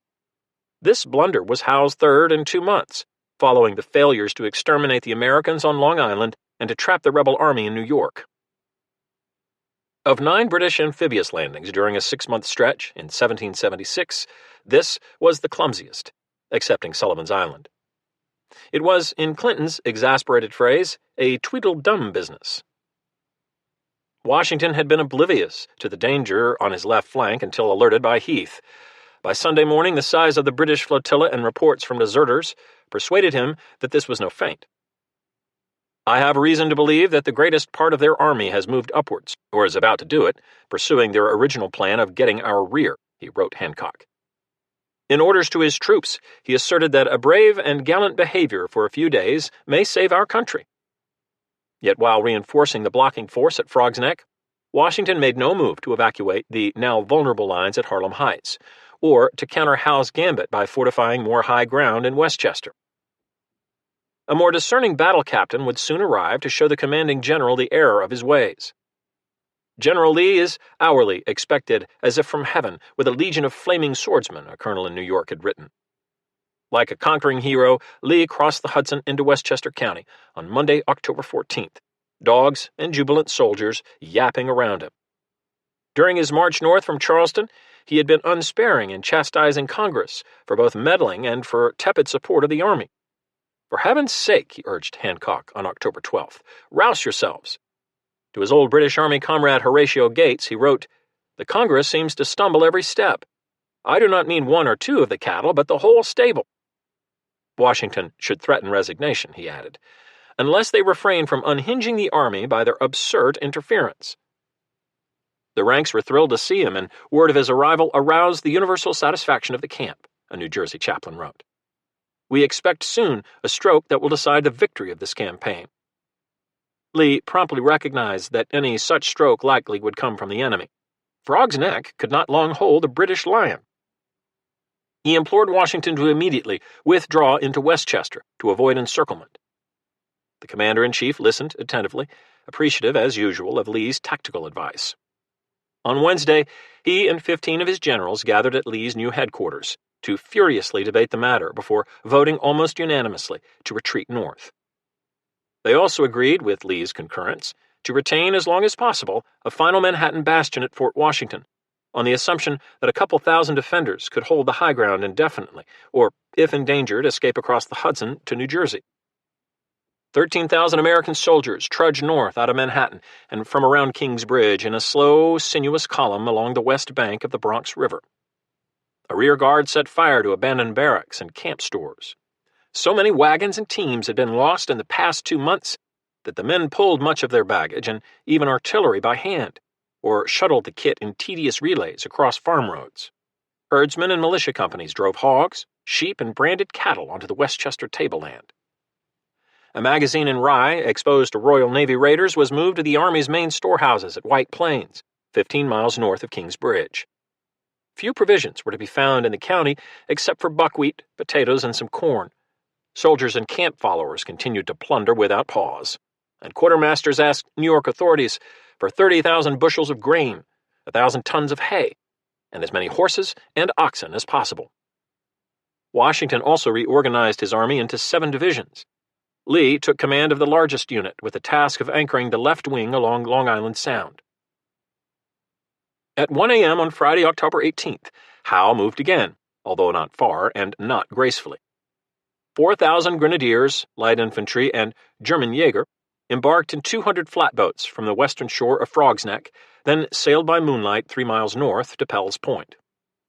Landing unopposed and apparently undetected, the assault force by mid-morning had lumbered more than a mile inland on a country lane with 6 field guns, relieved to find neither enemy riflemen nor vandalized bridge impeding the route. Yet watching through a spyglass from a nearby hilltop was a man who would spoil Howe's day, Colonel John Glover of Marblehead, Massachusetts, a short, burly 43-year-old with a high forehead and a jutting jaw, had briefly worked as a cobbler before making his fortune as a liquor retailer, merchant, and ship owner. Now he wore Dutch shirts, a velvet-trimmed coat, and silver shoe buckles, while brandishing a pair of silver pistols, a Scottish broadsword, and a bayonet forged in Genoa. Both the codfish aristocracy in Marblehead and the town's watermen thought enough of Glover to give him command of the local militia, which had become the 14th Continental Regiment. He and his briny men, described by an admirer as a hardy race, but most extravagantly eccentric and sportful, had been largely responsible for the providential evacuation of Washington's army from Brooklyn 2 months earlier. This morning, Glover commanded a brigade of 4 regiments with 750 men, confronting untold thousands of approaching enemies. "Oh, the anxiety of mind I was then in for the fate of the day," Glover admitted in an account written the following week. "My country, my honor, my own life, and everything that was dear, appeared at that critical moment to be at stake. I would have given 1,000 worlds to have had General Lee or some other experienced officer present." With not a moment to lose, he sent forward a captain and 40 men to pester the British front ranks. A loud, smoky volley from American muskets, fowling pieces, and squirrel rifles was followed by 4 more volleys before Glover ordered the company to retreat. Enemy infantrymen rushed forward, but at 30 yards range, 200 Massachusetts troops from the 13th Continental popped up from behind a stone wall on the left side of the lane. As one, they fired, and a whizzing swarm of lead shredded the British advance. The enemy broke, Glover reported. For 90 minutes, Howe's troops collected themselves before surging forward again, this time also pounding the American line with cannon fire. At 50 yards, the 13th Continental rose again and again lacerated the enemy as calmly as though shooting at a flock of pigeons or ducks, one witness said. After 7 volleys, the regiment fell back, shoulders hunched and heads ducked low as they sprinted to the rear. This time, when howling British and Hessian soldiers lunged forward, the 3rd Continental, hidden behind a double stone wall on the right, waited until the last instant, then stood and let fly. Among the intrepid men in red jackets that morning was Captain Glanville Evelyn of the King's Own, now in his 18th month of fighting on battlefields that had stretched from the Concord Road and Bunker Hill to Sullivan's Island, the heights of Guana, and Kip's Bay. He remained a fervent believer in the King's cause, contemptuous of his American adversaries, and certain that with one more grand stroke, as he had just written a friend, the game is up, for they never will assemble again. In a letter 3 weeks earlier to his mother, now widowed in Ireland, he had enclosed 40 pounds and told her of the fight on Long Island. "I was lucky enough to come off unhurt, but had 6 of my men killed and wounded," he wrote, adding, "I shall omit no opportunity of writing to you, your dutiful and affectionate son, W.G. Evelyn." There would not be another opportunity. Vaulting a wall at the head of his company, intent on closing with the enemy he despised, he was hit by bullets in the left arm, upper thigh, and right leg above the knee. A rebel musketman dashed forward to snatch his hat and canteen before Evelyn's men could drag him out of range. More volleys swept back and forth, 17 in all from the 3rd Continental before they too leapfrogged to the rear. At noon, Glover spotted British troops under General Cornwallis hastening toward the shoreline around the American left flank. The colonel signaled retreat. With a few parting shots, the Continentals swung northwest across Wolf Lane and through Hutchinson Creek, then paused on a hilltop to lob a few iron balls from their 3 cannons, answered without injury by the Royal Artillery. At dusk, the brigade marched on another 3 miles, before posting sentries and tumbling into an exhausted sleep. "The heavens over us and the earth under us," as Glover recorded. He counted 8 Americans dead and 13 wounded in the day's skirmish. Howe chose not to pursue, and thus forfeited another chance to smash his enemy. A lunge to the west across the shallow, unguarded Bronx River that night might have blocked Washington's shambling retreat from King's Bridge. A lunge to the north would have placed the British Army astride the White Plains uplands before Washington's main force could secure the heights. Just 300 skittish militiamen guarded the supply depot there. But Howe had been hurt worse than he would admit. In a dispatch to London, he claimed only 3 killed and 20 wounded on Friday, although, as usual, those figures excluded the Hessians, who composed a substantial portion of his force. His total losses were undoubtedly higher, perhaps much higher. British deserters reported 800 to 1,000 casualties, The historian Joseph J. Ellis, citing a figure of 300, would write that the British lost more men at Pell's Point than they had in the entire Long Island campaign. If the precise number remained uncertain, it was apparently high enough to force the British Army to pause and lick its wounds. Among those beyond repair was Glanville Evelyn. Carted to New York, he lingered for 3 weeks, resisting amputation of his morbid right leg until it was too late. He died on November 6th, unmarried, without issue, and not yet 35. His will, hurriedly scribbled on that awful night after the bloodbath at Bunker Hill, left 5 guineas to his servant and the rest of my worldly substance, stored in a trunk aboard the Victualler Sovereign, to Peggy Wright, a family retainer who had followed him from Ireland to Boston, apparently as his lover and companion. She had fled to Halifax in the spring with a British exodus while he was with Clinton at Sullivan's Island, but may have been at his bedside when he passed. If Captain Evelyn's Rule Britannia swagger could at times be insufferable, he possessed a devotion to duty and deep human lineaments that even his adversaries could admire. The loss of this gallant officer, General Howe told Germain, was much to be regretted. Yet, as with so many of his fallen countrymen, zeal for this cause had earned Evelyn little more than an excruciating death and an anonymous grave in a foreign field.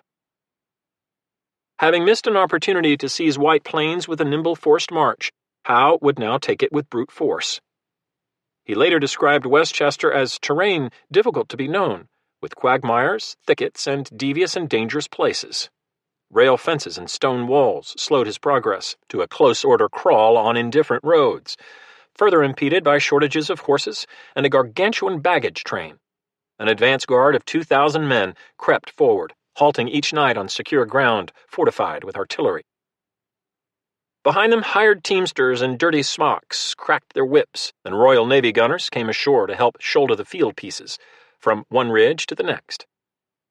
Still, the Army would need 10 days to move 17 miles. Since landing at Staten Island in early July, Howe's battalions had taken more than 16 weeks to advance 34 crow-flying miles. The invasion force in Westchester had swelled to 19,000, with a new arrival of both British reinforcements and another 4,000 Germans, under General Wilhelm von Kniphausen.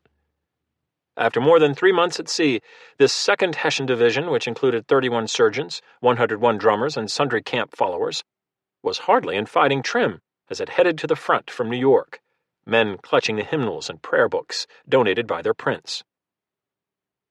More than 50 Hessians had died during the long passage, along with 300 horses, and hundreds more arrived sick, mostly with scurvy.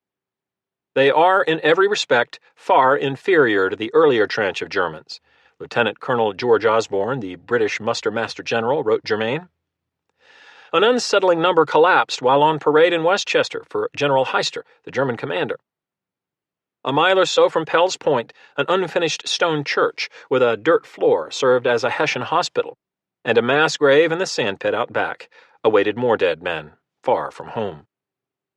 Not least among Howe's worries, as Colonel Osborne confided to Germain, was persistent indiscipline in his army. Corporal punishment fell with the usual draconian severity on transgressing regulars. 600 lashes for 2 63rd-Foot privates caught robbing a shop, 1,000 for thieves from the 22nd Foot who plundered a wine cellar. Another ban on plundering was announced on October 19th, even as British soldiers reputedly dug up a farm cemetery in a hunt for silver. But admonition and reprisal seemed to have little deterrent effect on the Germans. They were unfortunately led to believe, before they left the province of Hesse-Kassel, that they were to come to America to establish their private fortunes, Osborne wrote, and hitherto they have certainly acted with that principle. Ambrose Searle told his diary in October, "They spare nobody, but glean all the way like an army of locusts." The avowed British intent to restore order and protect loyal subjects had begun to ring hollow. Winning hearts and minds, Howe and his lieutenants knew, was difficult when pockets and larders were pillaged. The Hessians destroy all the fruits of the earth without regard to loyalists or rebels, wrote Major Kemble, the deputy adjutant general. The property of both being equally pretty to them, he added. No wonder if the country people refuse to join us. Step by slow step, Howe's avenging force came on. Farmers handed cider and milk to passing redcoats, hoping to curry favor.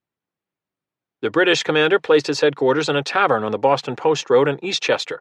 And on Friday, October 25th, two columns began their final approaches toward White Plains. Heister on the left along the Bronx River past Scarsdale, and Clinton on the right, after advancing from the supply base at New Rochelle on the Mamaroneck Road.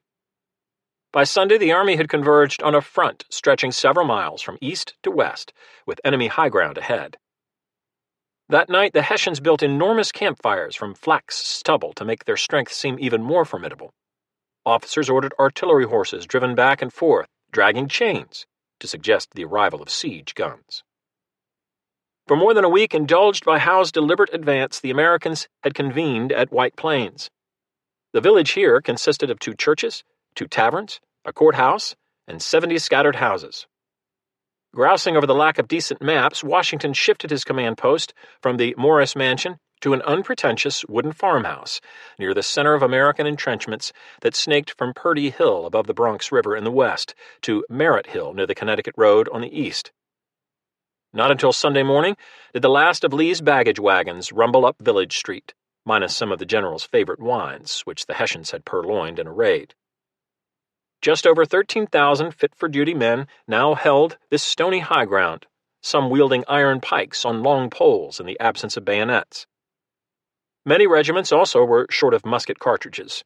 200,000 had been sent from Philadelphia, but those ammunition convoys remained stalled somewhere in New Jersey. The nights had grown bitter enough for water to freeze in canteens, and no one was comfortable, particularly men like the young artillery captain Alexander Hamilton, whose baggage had been abandoned or lost.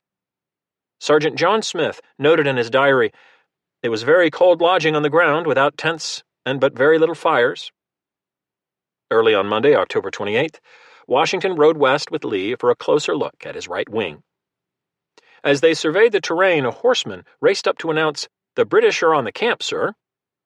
The commanding general galloped back to his headquarters, where Reed confirmed that Howe's brigades were barely a mile to the south. Jaeger and light infantry had swatted aside the American pickets.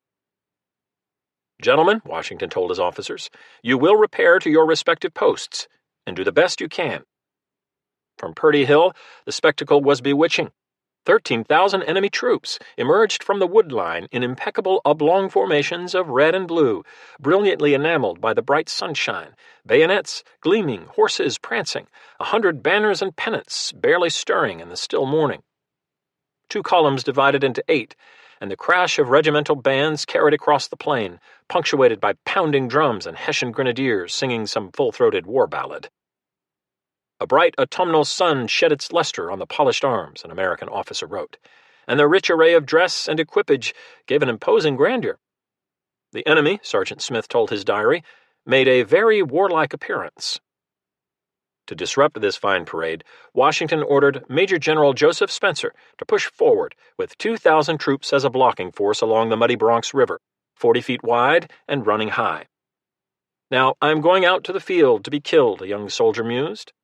General Heister's infantry worked toward Spencer's salient, infiltrating an apple orchard above the riverbed. The Americans fell back from one stone wall to another, and then another. Their muzzle flashes drew enemy artillery fire. Smoke from the batteries spiraled up in lazy curls on the light airs.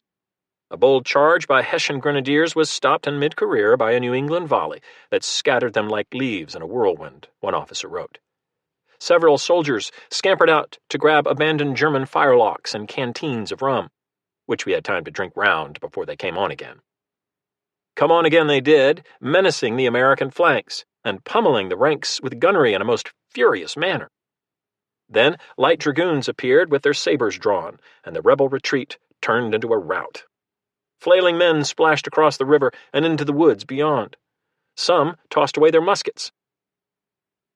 Only this morning, during his aborted reconnaissance ride, had Washington, prodded by Lee, recognized the vulnerability of his right flank.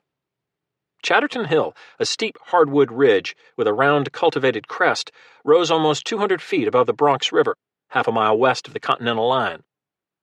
If the British overpowered militia outposts atop this commanding height, their guns could enfilade American entrenchments behind White Plains. Washington ordered the hill reinforced with a Delaware regiment commanded by John Hazlitt. Tall, wry, and athletic, The Ulster-born Hazlitt had been educated in Glasgow and ordained as a Presbyterian clergyman before emigrating to America in 1757. After fighting the French in the last war, he had become a physician in Delaware and now commanded the state's Continentals. No sooner had the colonel and his men gained the Chatterton summit than a Hessian cannonade blistered the hill with what Hazlitt described as a continual peal of reiterated thunder.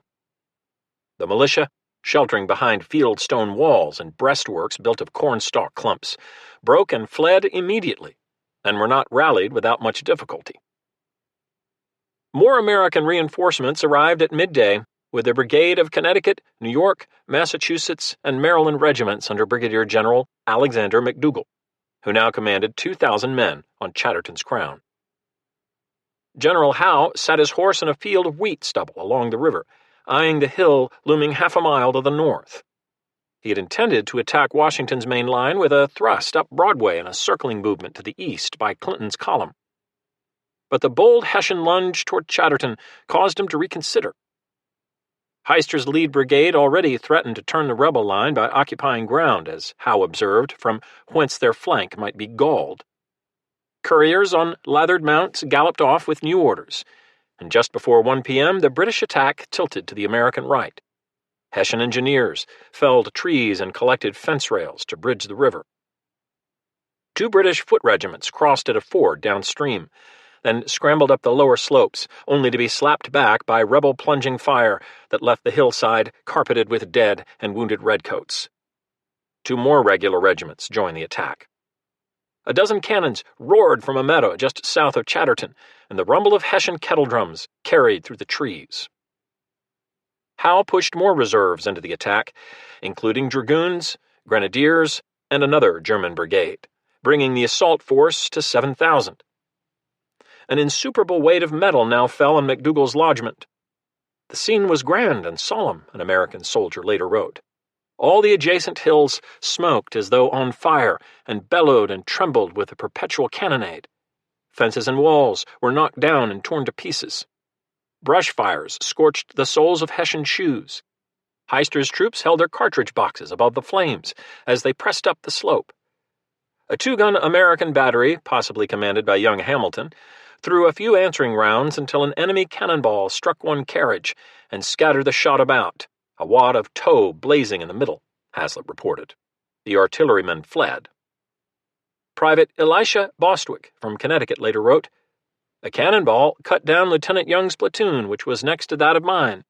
The ball first took the head of Smith, a stout, heavy man, and dashed it open. Then it took off Chilson's arm, then took Taylor across the bowels. It then struck Sergeant Garrett of our company on the hip and took off the point of the hip bone." By mid-afternoon, blue-coated Hessians had emerged from the smoke to form a skirmish line on Chatterton's southwest brow. The rebel militia promptly bolted again, unhinging McDougall's right flank. Now the Continental regiments buckled, retreating, shooting, retreating. The Marylanders fought with notable valor, led by Colonel William Smallwood, a fleshy, prominent planter who had been schooled at Eton on the Thames. Wounded in the hip and arm, after 20 minutes, Smallwood hobbled back with his men toward Purdy Hill, leaving Hazlitt and 300 Delaware troops as a rear guard. Then they too gave way, fleeing in disorder. The British 2nd Brigade pushed 12 deep across the crest, yelping in triumph. Rebel bodies covered the hilltop, including one with his severed head lying between his feet, and another with half his breast shot off, a British corporal recorded. Captain Mackenzie noted that some lacked shoes or stockings, and several were observed to have only linen drawers on with a rifle or hunting shirt. After forming in regiments and dressing their lines, the British and Hessians threw up hasty fortifications, then built great barnwood fires to dry their sodden uniforms before lying on their arms for the night. From the plain below, an observer wrote, the campfire seemed to the eye to mix with the stars. Washington shortened his lines and braced for the next blow. Howe planned to deliver it on Thursday, October 31st, with 7 fresh regiments under General Percy. But teeming rains on Wednesday night mired the roads and forced a British postponement. By the time new attack orders went out, the rebels had pivoted back a mile into the rugged upcountry at North Castle. "We encamp in the woods, have no tents, a Pennsylvania sergeant wrote on November 1st. Frost and cold severe. Colonel William Douglas told his wife in Connecticut that his winter coat was missing. P.S., he added, if any opportunity should offer, should be glad of a pair of mittens. The Westchester campaign sputtered to a close. Many regulars were eager to claim both tactical and moral victories. Our troops beat them from their strong grounds where they had taken the advantage of fences and stone walls, Lieutenant John Peebles, a 42nd Foot Grenadier serving in Clinton's division, told his diary. The Americans ran off in the greatest confusion and exhibited to our whole army, who were looking on, a recent proof of their inferiority in courage and discipline. But on the night of November 2nd, American sentries heard the unmistakable clank of departing enemy artillery carriages. Within 2 days, the British and Hessians had abandoned their holdings from Chatterton Hill through White Plains. Howe sensibly saw no profit in chasing rebels through broken country without any hope of enticing them into a decisive battle. I did not think the driving their rear guard further back an object of the least consequence, he told Germain. The long columns winding toward Dobbs Ferry and King's Bridge, Tench Tilghman wrote, was the most extraordinary and unexpected move that has been made by the enemy in this campaign. What the British intended, Washington told Hancock, was a matter of much conjecture and speculation. Yet for the first time in weeks, Washington's men breathed easy. I am delivered from troublesome neighbors, a New York militia officer wrote on November 5th, and have a prospect of sleep tonight. A Massachusetts captain informed his diary, we washed our shirts. But other rebels rampaged through White Plains on the pretext of scourging Tories. Stealing livestock, furniture, and even farm implements, they also fashioned burglars' packs from blankets to carry off curtains, mirrors, washtubs, and ladies' hats. Massachusetts troops, said to be heated with liquor, burned what they could not carry, including the county courthouse, the Presbyterian church, both taverns, barns full of hay, and most houses on the village green. Their commander, Major Jonathan Williams Austin, a Harvard graduate who had studied law with John Adams, was court-martialed for wanton, barbarous conduct and cashiered from the service. Washington condemned him and his accomplices as cowardly wretches. Even if Howe had ceded the ground at White Plains, the battle hardly felt like a triumph of American arms. Our generals showed not equal judgment to that of the enemy, a Maryland lieutenant complained. Yet Washington's generalship had been creditable enough, given his determination to sidestep pitched brawls he was unlikely to win. Though he had again misread the terrain, he made amends, fought hard for a few hours, then slipped away when necessary.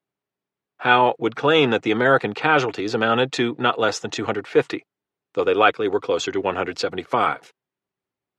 British and Hessian casualties totaled 254, including severe losses in the 35th Foot, which had led the initial charge up Chatterton Hill and counted 17 dead, the regimental commander among them, plus 40 wounded. As the November days grew shorter and the November nights colder, an unaccountable buoyancy could still be found in rebel ranks, despite the perpetual retreat. The Army are no ways disheartened, a young artillery lieutenant named Samuel Shaw wrote his parents near Boston. We seem pretty generally to believe we shall beat them at last.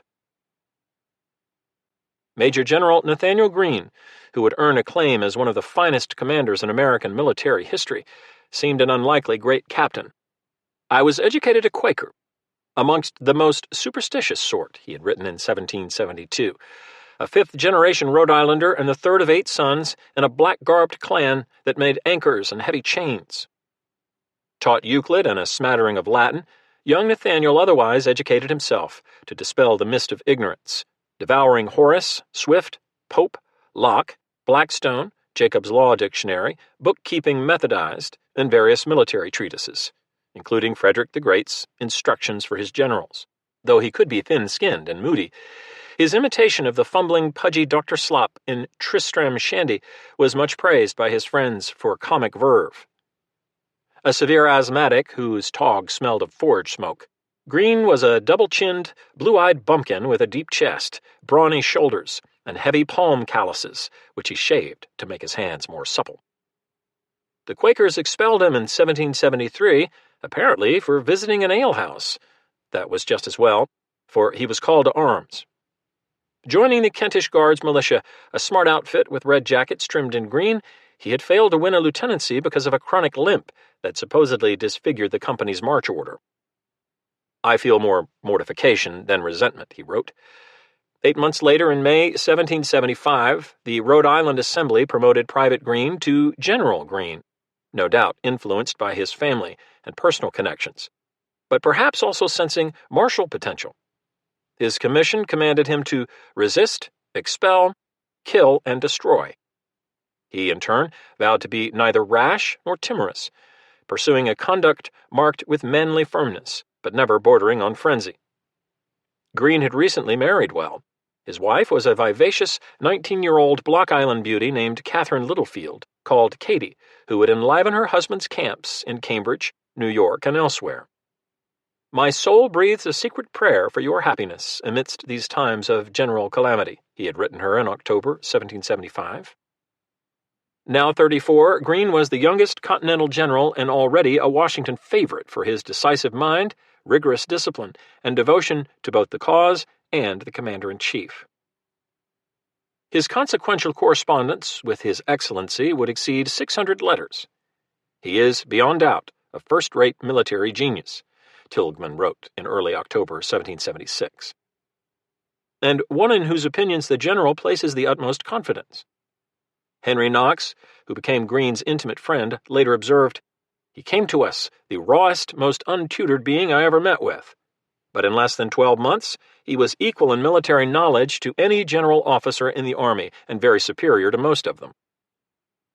From his headquarters in a gambrel roof house above the ferry landing at Fort Lee, Greene had stayed busy through October organizing magazines in New Jersey, grooming roads, building winter huts, and forwarding provisions and munitions across the Hudson to the main army. Upon asking Washington's opinion about retaining the small corner of Manhattan still in rebel hands around Fort Washington, Greene was told in a November 6th reply that the matter would be left entirely to your discretion, even though General Putnam ostensibly commanded those defenses. Greene had already increased the garrison there beyond the 1,200 men originally intended. In coming days he would send more until the force exceeded 3,000, about half of them Continentals. "I expect General Howe will attempt to possess himself of Mount Washington," Greene told Hancock, "but very much doubt whether he'll succeed." To the garrison commander, Colonel Robert McGaw, he wrote, "The enemy are retreating, and it's confidently asserted that they are going into winter quarters." All of this, including Washington's deference to an inexperienced subordinate, was quite wrong-headed. Looming 265 feet above the Hudson, with steep slopes on 3 sides, Fort Washington gave the illusion of impregnability. Several outposts and ravelins protected the approaches, and 47 cannons had been emplaced, from 3 to 32-pounders. Teams of 22 oxen pulled the heaviest guns up to the citadel. For months, dust-caked soldiers had wielded axes, shovels, and mattocks to strengthen the pentagonal forts, dirt ramparts, 5 bastions, and the abattis that enclosed an inner 4 acres, described by one visitor as rocky, broken, and disagreeable, but very strong. The citadel had also become a small town. In a field near the Bluebell Tavern below the southeast slope, a market swarmed each morning with farmers and peddlers hawking panniers of produce. Off-duty troops and camp followers of every ilk strolled among the stalls, while quartermaster orderlies sniffed about for price gouging. A British officer called Fort Washington the strongest post that ever was occupied by an army. But that was balderdash intended to inflate the feat of arms required to capture the place. Built on a granite massif known as Mount Washington, the fortress was impervious to defensive entrenchment. Rebel engineers lacked the powder to blast ditches, casemates, magazines, bomb-proofs, or outworks to keep besiegers at bay. It also had no water and no reservoir. A well, started in early summer, had been abandoned, and every drop was hauled up in buckets from the Hudson. The guns, if impressive in number, manifestly failed to command the river, which was the raison d'etre for the fortress. Even with recent reinforcements, the long outer perimeter around Fort Washington, which stretched for several miles, required 3 times more defenders than Greene could spare. There were intervals in the lines of more than 100 yards without a man in them, wrote Private John Adlam, aged 17. 2 Pennsylvania regiments in the garrison, the 3rd and 5th Continentals, were badly weakened by sickness, shrinking from more than 1,000 men in June to barely 400 in mid-November. Even the healthy were enfeebled by months of drudgery, at once so thankless and preposterous, as Captain Alexander Graydon complained. Still, Colonel McGaw, a lawyer from Carlisle, Pennsylvania, told Greene that if attacked, his garrison could hold out through December. An assertion, Graydon said, that showed him to have been more miserably deficient in judgment than ever we supposed him to be. By the mid-18th century, military engineers had developed principles for constructing forts, from the number of men needed to defend each bastion, 1,000 or so, to the number of cannons per bastion, 12 or so, to the need for cavalry sorties and water cisterns.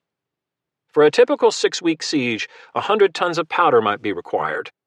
When hard-pressed by attackers, a recent British field manual advised engines may be contrived to fling heavy stones or to blow dust or sand in their faces, much as besieged Tyre had flung heated sand at Alexander's shock troops, or Hannibal in a sea battle had heaved pots filled with snakes onto enemy ships. Fort Washington violated virtually all of these precepts and precautions. Worse, the British High Command knew with precision the weaknesses of both their opponents and the citadel. Letters from Washington to Congress had been intercepted in late October, when a careless courier left his satchel unattended. They revealed poor discipline, inadequate officers, dreaming, sleepy-headed men, and other details, the knowledge of which will be of much service to General Howe, as Captain Mackenzie noted. Moreover, 17 deserters had absconded from Fort Washington in recent weeks, including William Demont, McGaw's brigade major who had immigrated from England to Philadelphia a few years earlier, and who had defected on the night of November 2nd with precise information about the thin American defenses, ammunition levels, and faltering morale. He would be rewarded with a sinecure in the British Quartermaster Department, and 5 shillings a day in blood money from the Crown. Howe, Captain Graydon later reflected, must have had a perfect knowledge of the ground we occupied. Washington, by contrast, had little insight into British intentions. Opinions here are various, Reed wrote Esther on November 6th. A great majority think that they have changed their whole plan and are bending southward, intending to penetrate the Jerseys and so move on to Philadelphia. A day later, Washington speculated that Howe must attempt something on account of his reputation. For what has he done as yet with his great army? What to do with his own army puzzled him too. After consulting his war council, the commander-in-chief split the force into 4 parts. General Heath would post the Hudson Highlands upriver with 4,000 men. Lee was to remain in Westchester with 7,000 to block approaches into upstate New York and New England. Greene's detachment in New Jersey would grow to several thousand, scattered at various strong points, and McGaw was left clinging to Manhattan by his dirty fingernails. At 11 a.m. on Sunday, November 10th, Washington cantered northwest from his camp above White Plains to begin a meandering, often frantic journey that would last the rest of the year. By sunset, he was in Peekskill to inspect defenses in the Hudson River Gorge below West Point. On Tuesday morning, he crossed to the west shore near Haverstraw to ride south into New Jersey with 2,000 men. Jumping the Hudson had required a circuitous march of more than 60 miles, because once again, the Royal Navy had run the river gantlet and had eyes on the ferry crossings farther south. During the sortie upriver, the frigate Pearl and 2 victuallers had provoked 60 rounds from McGaw's gunners, some of which struck home with the usual perforated sails, splintered oak, and a busted mizzenmast. But now the vessel sat anchored off Dobbs Ferry. Yet another successful British foray up the Hudson seemed proof of the inefficacy of all the obstructions we have thrown into it, Washington wrote Greene. Given this failure to blockade the river, it did not seem prudent to hazard the men and stores committed to the fort. But confounded and indecisive, he again deferred to the junior commander. As you are on the spot, I leave it to you to give such orders as to evacuating Mount Washington as you judge best. Although Greene agreed that blockading the river had failed, he assured the commanding general, I cannot conceive the garrison to be in any great danger. The men can be brought off at any time. Lee agreed, telling Greene, I begin to think my friend Howe has lost the campaign. May you live long and reap twice a year an abundant crop of laurels. Late on Wednesday afternoon, Washington arrived at Greene's tidy house beneath a pine tree on the lane heading from Fort Lee to Burdett's Ferry. Here, the Jersey Palisades, ancient basalt cliffs known simply as the Steep Rocks, plunged some 300 feet to the riverbank. For 2 days, Washington studied the Hudson, the fortifications, and the American positions, swayed by Greene and others despite his own misgivings and several ominous portents. including reports of Hessians massing south of King's Bridge. The movements and designs of the enemy are not yet understood, he wrote Hancock on Thursday from Greene's quarters. He still suspected that the enemy intended to lunge through New Jersey toward Philadelphia. It seems to be generally believed on all hands that the investing of Fort Washington is one object they have in view. But that can employ but a small part of their force. Whether they intend a southern expedition must be determined by time. To me, there appears a probability of it. Round and round the debate swirled. His Excellency General Washington has been with me for several days, Greene wrote Knox. The evacuation or reinforcement of Fort Washington was under consideration, but finally nothing concluded on. Washington later acknowledged a warfare in my mind and hesitation. No hesitation troubled William Howe's mind. The chance to seize several thousand rebels and obliterate their last stronghold on Manhattan was too enticing. After marching with his main army from Dobbs Ferry to King's Bridge on Tuesday, November 12th, Howe completed his battle plan.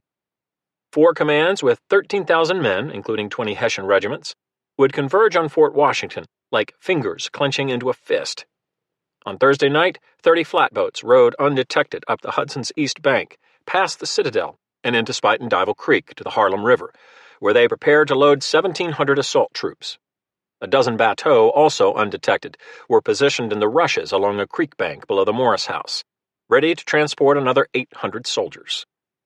21 field guns were muscled into batteries along the Harlem River. While General Knyphausen moved 2 columns north of Fort Washington, General Percy made ready to envelop the fort from the south.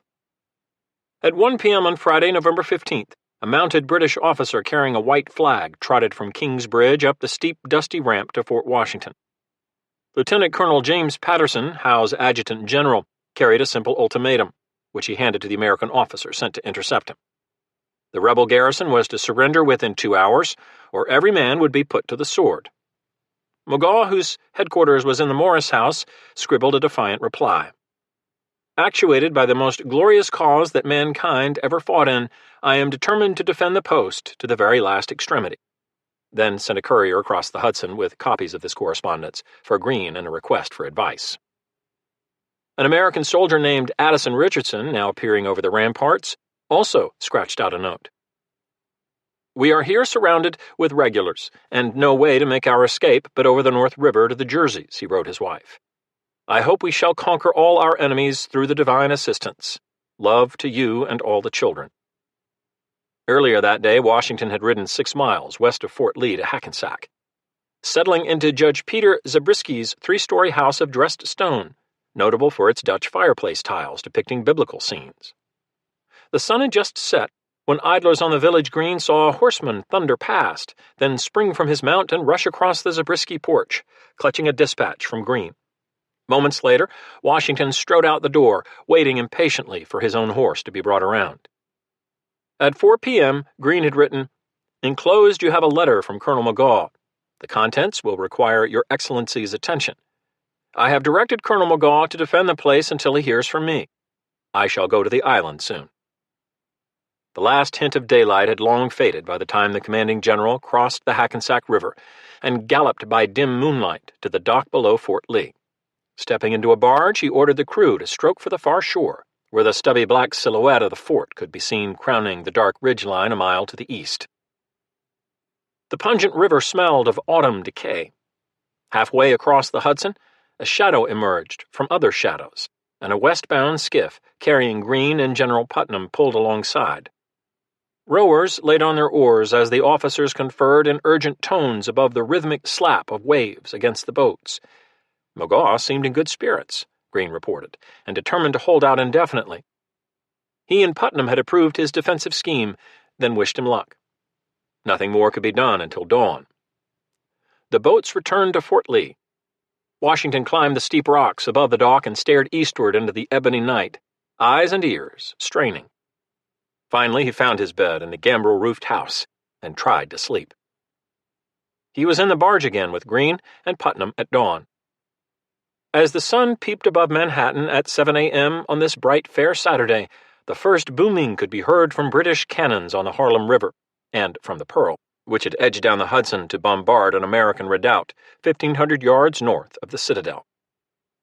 Putting ashore below Jeffrey's Hook, Washington and his lieutenants stalked toward the Morris mansion to determine what was best to be done, as Greene would tell Knox. Upon reaching his former headquarters, the commander-in-chief looked south. Mists still lingered in the hollows where Percy's redcoats tacked left and then right near Harlem Heights, probing the American outposts. The cannonade in the north had merged into an unbroken roar. There we all stood in a very awkward situation, Greene wrote. We all urged His Excellency to come off.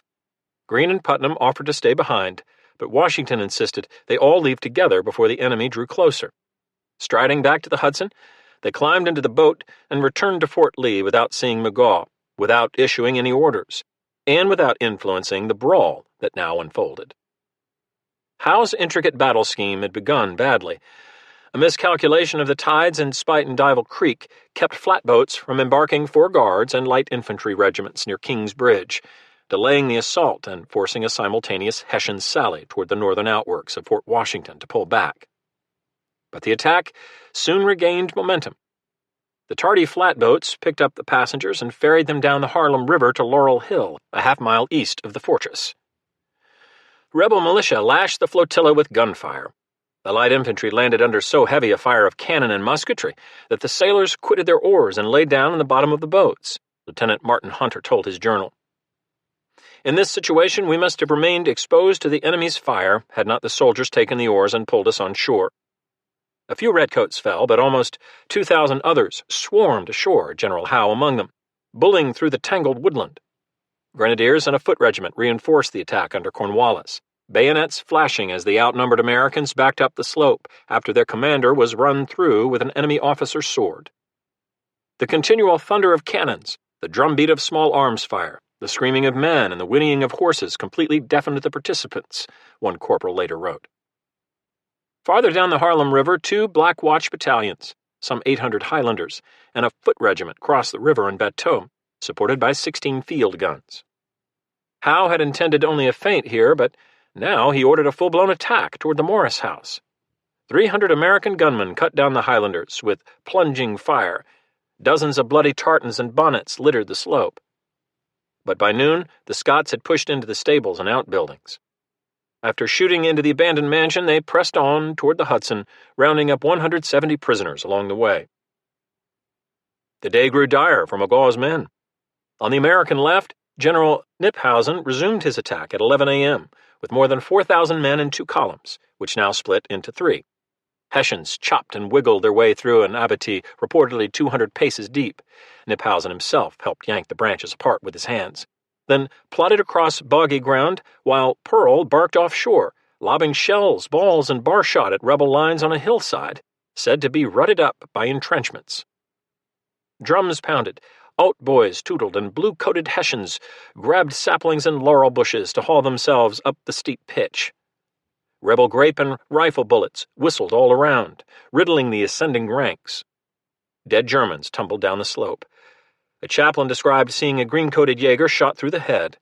His brother stood over the body, complaining that he could not be buried.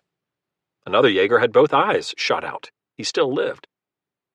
The struggle was particularly vicious around a 3-gun battery on the upper tip of the American defenses near Spite and Dival Creek, where Lieutenant Colonel Moses Rawlings and several hundred Maryland and Virginia riflemen fought with what Washington later called veteran bravery. Enveloped by 8 enemy regiments, the rebels darted among the rocks for 2 hours, targeting enemy officers and inflicting what one American lieutenant called a great carnage, although wind blew the smoke full in our faces. Rifle barrels grew scorching hot and so fouled with powder residue that they misfired. 3 American officers were killed and 3 more wounded, Rawlings among them. By 2 p.m., the redoubt had been overrun. After a fighting withdrawal up the ridgeline, in some cases with fists, rocks, and clubbed firelocks, survivors scuttled over the earthworks and into Fort Washington, relentless Hessians on their heels. On the far side of the battlefield in the south, General Percy, accompanied by Admiral Howe, led 4,200 British and German troops against 800 defenders. After pushing up from Harlem Heights and waiting for Highlanders to sweep past the Morris estate, Percy's wing surged ahead in 2 columns.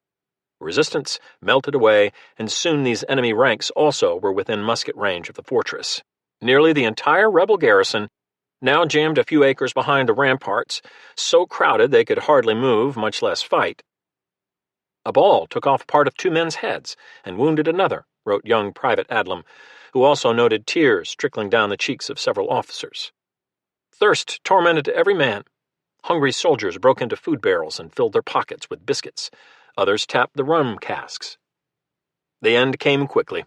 A courier from Fort Lee, dodging enemy bullets and bayonets as he bounded up the river bluff, brought a message from Washington, urging the garrison to hold out until dark. But around 3 p.m., as Kniphausen paced and puffed his pipe in a stone barn barely 100 yards from the fort, a Hessian captain walked forward with a drummer and a white flag. McGaw was soon studying another ultimatum. The commander-in-chief demands an immediate and categorical answer to his second summons of Fort Washington. The garrison must immediately surrender prisoners of war and give up all their arms, ammunition, and stores of every kind. The general is pleased to allow the garrison to keep possession of their baggage and the officers to have their swords. McGaw asked for 4 hours to deliberate. He was given 30 minutes. The Hessian captain later said of the American colonel, "His fate seemed hard to him. Men wept and cursed and hung out white flags as word of the capitulation spread." The events of the day had been so unpropitious to our glory, Captain Graydon wrote. We were both sacrificed and disgraced.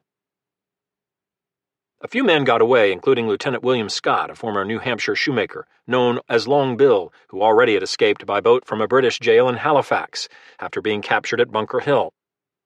This time he reportedly swam to safety with a sword tied around his neck and his watch pinned to his hat.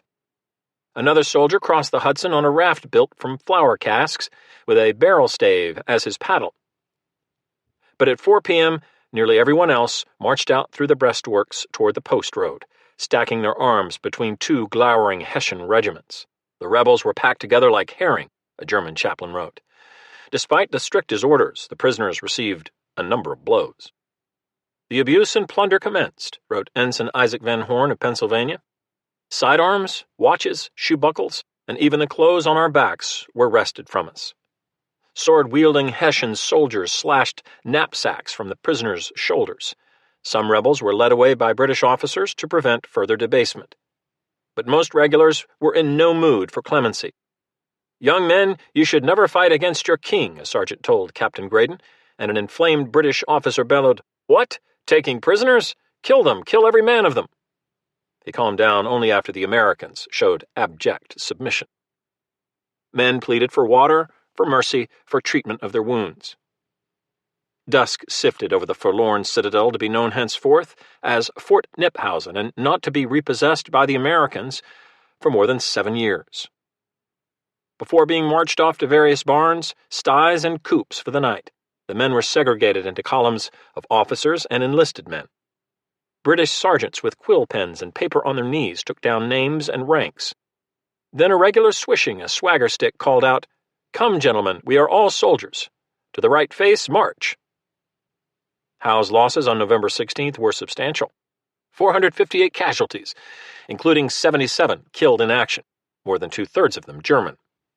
Of the British dead, half belonged to the Black Watch. It was a pretty little action, neatly designed and very neatly executed. The British historian J.W. Fortescue would write more than a century later. For Howe, at his best, was no contemptible commander. For Washington, the losses were frightful: 59 killed, 96 wounded, and 2,830 taken prisoner, including 230 officers. The Americans had also lost 2,800 muskets, 41 guns, and heaps of salt meat, potatoes, and other provisions. The prisoners would be marched in shuffling columns to New York, heckled by loyalists and soldiers' trolls who screeched, "Which is Washington? Which is Washington?" American officers, who signed paroles, were permitted to rent rooms in town or on Long Island. Enlisted men were crammed into Dutch churches and unheated sugar houses used as penitentiaries. Redcoat recruiters offered pardons to turncoats willing to enlist in the king's service. Provost marshals also scrutinized the rebel ranks for British deserters like Thomas Cairns and Edward Crosby, both accused of absconding from the 18th Foot, and Thomas Cox, who had deserted while on guard duty in Boston in April 1775. All 3 were found guilty of bearing arms in the rebel service and condemned to death. Some loyalists believed that everyone captured should be put to the sword. The most rigid severity at the first would have been the greatest mercy and lenity in the end, wrote Thomas Jones, a former New York Supreme Court judge and Yale graduate. But Captain Mackenzie told his diary on November 17th, "I am of opinion it is right to treat our enemies as if they might one day become our friends." Few friends would emerge from the ordeal ahead, given the barbaric treatment of American prisoners. Within 18 months, roughly 2/3 of those captured at Fort Washington would be dead from disease, exposure, or malnutrition. No American defeat in the first 5 years of war would be more catastrophic, wrenching, or fatal. Washington had watched the disaster through his telescope from across the Hudson, hearing the pandemonium of battle, then silence, then muffled cheers as the King's colors rose over the ramparts. A soldier at Fort Lee reported that the commanding general seemed in agony. One of his biographers, Washington Irving, wrote that he wept with the tenderness of a child. If not, perhaps he should have. "This is a most unfortunate affair and has given me great mortification," Washington wrote his brother John. He claimed that the fort had been held contrary to my wishes and opinion, as if someone else were commanding the Continental Army, and that he had not had time to get round and see the situation of things before Howe attacked. That was untrue. In his report to Congress, he took responsibility for the calamity, while failing to mention his own arrival at Fort Lee 3 days before the battle, or the confused lines of authority he himself had drawn. "I feel mad, vexed, sick, and sorry," Greene wrote Henry Knox on November 17th. "Never did I need the consoling voice of a friend more than now. This is a most terrible event. Its consequences are justly to be dreaded." Certainly Greene's reputation as a heaven-born genius suffered. Others now recalled his scant experience and improbable ascent through the ranks. He never acknowledged flaws in his judgment, instead asserting that the garrison had been struck with a panic, and so fell a prey to their own fears. But the disaster aggravated regional enmities. Captain Graydon, like other Pennsylvanians, believed that Greene, the Rhode Islander, would not have exposed 3,000 New Englanders to such peril. Much of the army was stupefied by this latest defeat. "I found myself as unable to preach as they were to hear," a New Jersey chaplain advised his diary. When the news reached General Lee's ear in Westchester, he was in a towering passion and said it was a splendid affair for Mr. Howe to have his sores licked by us, an artillery lieutenant reported. To Washington, Lee wrote on November 19th, "O General, why would you be overpersuaded by men of inferior judgment to your own? It was a cursed affair." Rumors spread that Washington would be sacked, a prospect not displeasing to Lee, for whom the misfortune of others increasingly served as a whetstone to sharpen his ambition. Concealing his own support for reinforcing Fort Washington, he wrote Benjamin Rush in Philadelphia, "I predicted all that has happened. Let these few lines be thrown into the fire, and in your conversations only acquit me of any share of the misfortune. For my last words to the general were, 'Draw off the garrison, or they will be lost.'" "The apathy of Congress amazes me," he continued. "Heaven alone can save you. Or if not heaven, perhaps Charles Lee could save them. Had I the powers, I could do you much good, might I but dictate 1 week," he told Rush. "But I am sure you will never give any man the necessary power." Unaware of this burgeoning disloyalty, Washington tried to regain his balance and revive his army. To his brother he wrote, "I am wearied almost to death with the retrograde motion of things." General Howe was determined to keep the Americans reeling. At 9 p.m. on Tuesday, November 19th, Hessian Grenadiers, Jaeger, and 5 regular brigades struck their tents and marched for the Hudson. The force split between Spite and Dival Creek and Nepperhan Creek in Yonkers. Some dozed in the mud, others boarded rivercraft and waited for a gray, wet dawn. "A very disagreeable night in the flatboats under a thick, heavy rain," a British lieutenant told his journal. At first light, with General Cornwallis in command, several dozen boats pulled across the Hudson to lower Gloucester Landing on the New Jersey shore. A rugged path, narrow, slippery, and unguarded, snaked for half a mile up a defile in the steep rocks to a farm lane at the rim of the bluff, 440 feet above the river. As a second lift ferried across more troops and 8 field guns, including 2 6-pounders, a local brewer and 2 other Loyalist guides led the vanguard up what one Hessian lieutenant called a terrible and impracticable trail. For several hours, grunting soldiers and sailors used drag ropes to haul cannons and caissons to the top. 50 men would have sufficed to hold back the entire corps if they had only hurled stones down on us, the Hessian lieutenant wrote. But by 1 p.m., Cornwallis had assembled 5,000 soldiers into 2 columns before wheeling toward Fort Lee, 6 miles south. The day fared, and the men moved at quick time down the rutted roads, keen to steal a march on another American garrison. Greene had been dozing that morning when a galloping messenger arrived with the baleful news of redcoats seemingly levitating from the riverbank. For the past 3 days, despite a dearth of wagons and boats, he had toiled mightily to evacuate both munitions and winter provisions stockpiled around Fort Lee, including 6,000 barrels of pork and flour, 10,000 bushels of grain, and 300 tons of hay. Now, whatever remained must be abandoned. The vulnerable fort was hardly more than an earthen-walled bunker, 200 feet square on 10 acres of tableland, with a track leading to the river batteries from several hundred log huts arranged in neat rows outside the bastion. The garrison had dwindled to 2,000 troops, many of them militiamen drawn from the Flying Camp Reserve. Shrill cries rang through the redoubt. "Turn out! Turn out! We are all surrounded! Leave everything but your blankets!" Some men pulled on extra clothes rather than carry them in their packs, and in 10 minutes the first companies hied west, then north, then west again, skirting the fenny bottomland to reach a crossroads called Liberty Pole. Here General Washington awaited them, after being alerted by yet another of those galloping, wild-eyed heralds of calamity. He had dashed 5 miles from the Zabriskie house to meet Greene and his fugitives. Enemy outriders were said to be within 2 miles, and an American officer wrote, determined to push matters. As Washington turned around to lead the column across the new bridge spanning the Hackensack, Greene rode back to Fort Lee to round up several hundred stragglers before following in trace. Cornwallis's legions overran the abandoned fort at dusk to find empty tents standing, kettles boiling, and skewered meat roasting by the cook fires. More than 100 skulking rebels were captured in the nearby woods, many of them dead drunk on pilfered rum.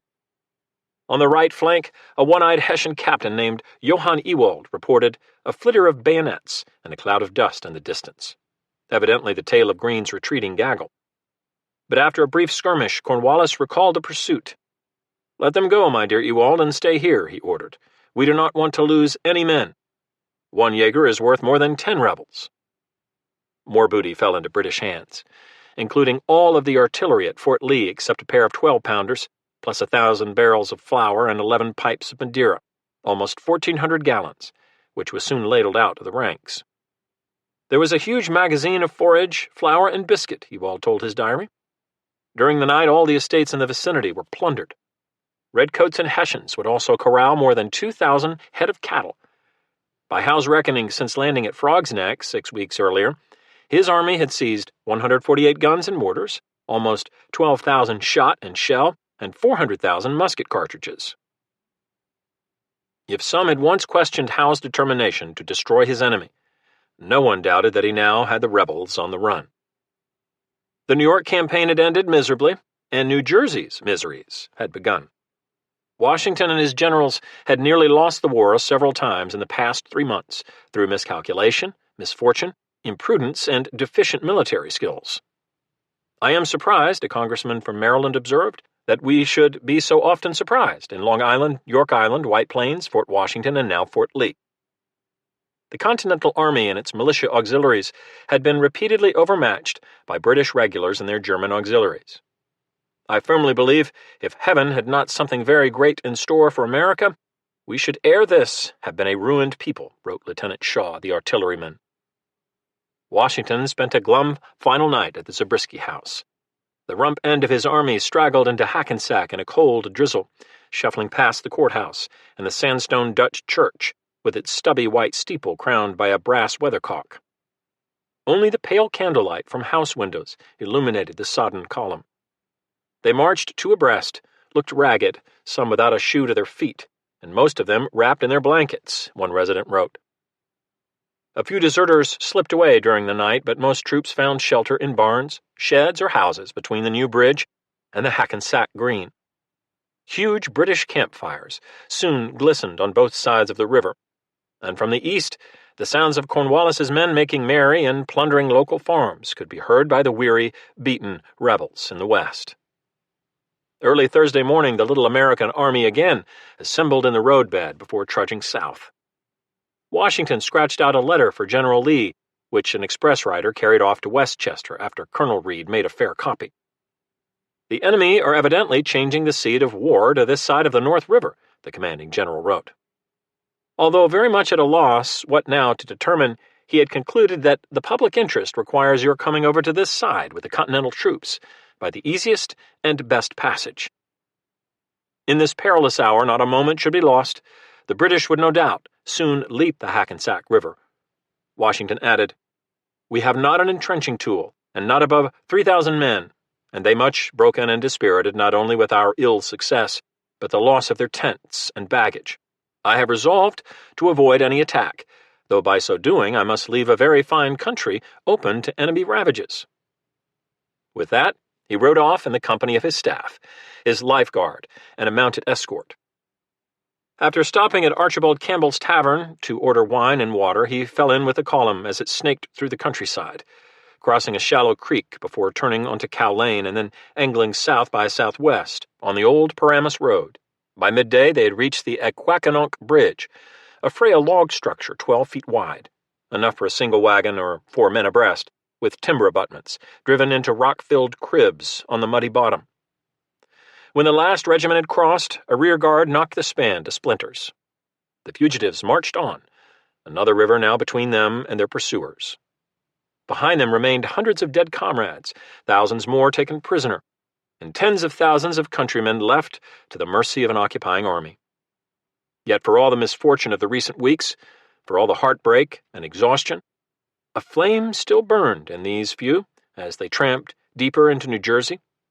Stubborn, resolved, perhaps even undaunted, they somehow kept faith with their cause, with one another, and with those generations yet unborn.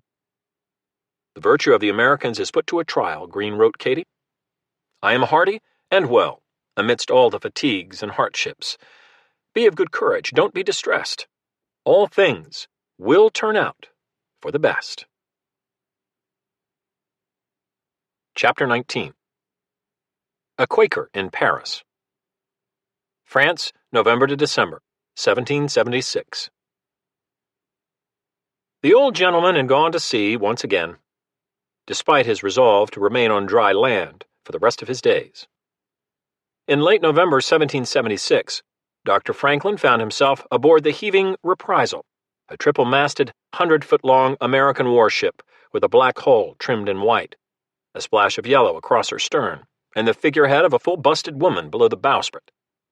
From her spanker gaff, the vessel flew continental colors, alternating red and white stripes with 3 overlapping Union crosses in the upper canton. A former merchantman, the Reprisal had been built for speed and rebuilt for battle, mounting 18 carriage guns, 20 swivels, and 8 wide-muzzled cohorns. She was not built for a septuagenarian's convenience, and Franklin concurred with Samuel Johnson that ship travel was like being in jail, without the comforts of jail. Of the 8 Atlantic crossings he would make, this was among the fastest, thanks to fulsome westerlies that kept the canvas billowing and the sea foam scudding. But it was also among the most miserable. Running seas almost demolished me, he would write, and a salt beef diet aggravated the boils and skin scurf that had plagued him during the Canada expedition the previous spring. I am old and good for nothing, he had told Benjamin Rush, his fellow congressman. As the storekeepers say of their remnants of cloth, I am but a fag end, and you may have me for what you are pleased to give. So it happened that Congress, in late October, had been pleased to dispatch him to France, in hopes of signing a treaty with His Most Christian Majesty, King Louis XVI, and to obtain 20 or 30,000 muskets and bayonets, and a large supply of ammunition, and brass field pieces to be sent under convoy of France. The instructions tucked into his valise also empowered him to hire a few good engineers, and to buy or borrow 8 ships of the line of 74 and 64 guns, well manned. Franklin, this 15th child of a Boston candlemaker, was to descend on Versailles like a bolt of the lightning he had so famously tamed, using a diplomat's ploys to persuade the most sophisticated court in Europe to abandon its neutrality in exchange for little more than American gratitude, and a chance to further abash perfidious Britain. It will be proper for you to press for the immediate and explicit declaration of France in our favor, Congress had advised him, and to threaten an American reconciliation with England in the event of any French hesitation. Rarely had a supplicant, a beggar really, set out with greater presumption. But rarely had Versailles seen anyone like Benjamin Franklin. He had prepared meticulously, both for the voyage and for his new role. In a vain effort to make himself more comfortable during the passage, Franklin spent £26 on new bedding, linens, and sea stores, packed in 3 trunks, and a great chest along with his books, fine suits, and the soft marten pelt cap he had picked up in Canada. Then he hired a coach, as if to picnic in the countryside, and rambled south from Philadelphia to Marcus Hook, on the Delaware River, before secretly boarding Reprisal on October 27th.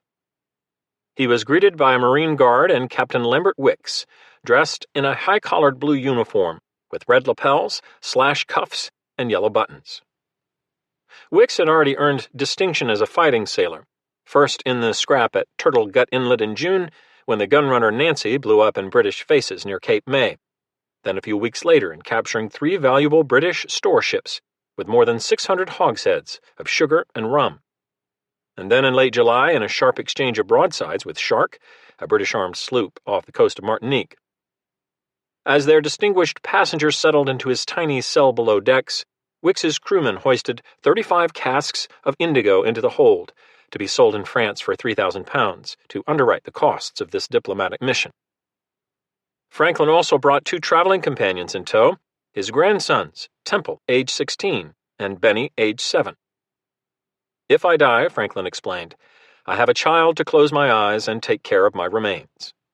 Temple, who would serve as his grandfather's secretary, was said by cruel gossips to be a double-distilled bastard, the illegitimate son of Dr. Franklin's own illegitimate son William, recently deposed as the royal governor of New Jersey. Nothing in this war would be more agonizing to the old man than his estrangement from William, who as a boy had served as his father's cherished assistant in kite-flying experiments and other scientific pursuits.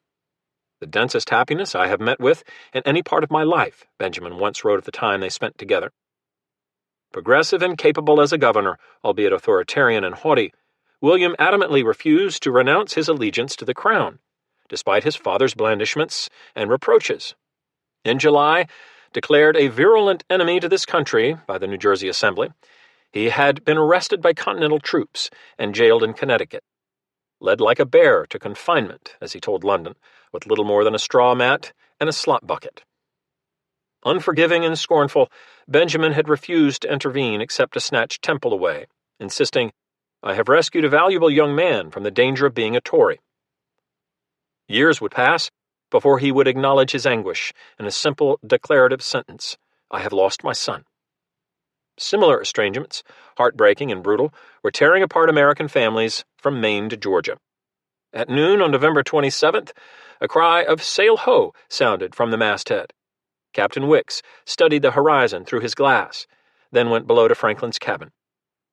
Congress had ordered Wicks to sail unswervingly up the Loire River to Nantes, deposit his passengers, then cruise along the English coast for enemy merchantmen, sending any prizes into French ports.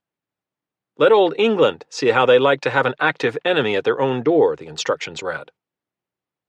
But a British merchant vessel headed north had just crossed Reprisal's bow.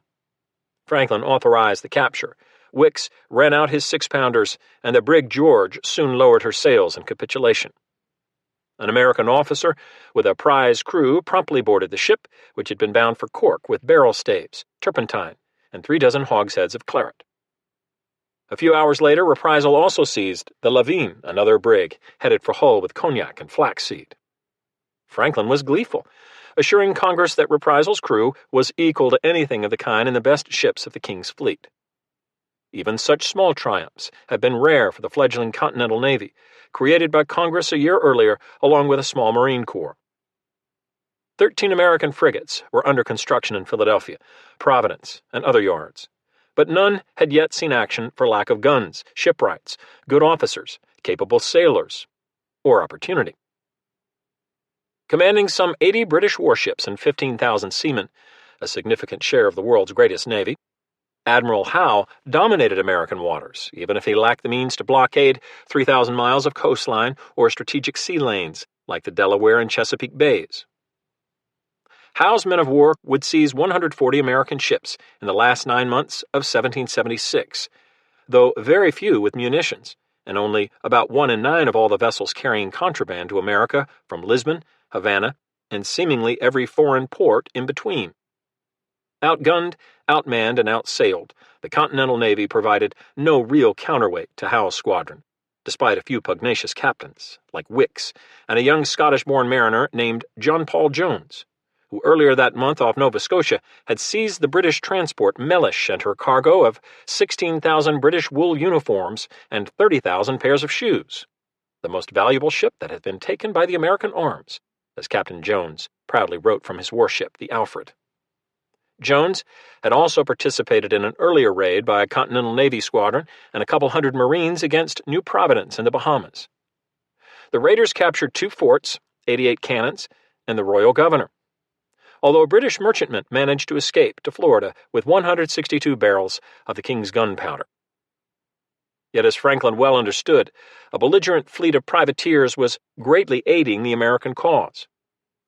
Exploiting a form of naval warfare used since the 13th century, colonial governments in the fall of 1775 had begun issuing letters of marque and reprisal to authorize attacks on enemy vessels by private shipowners.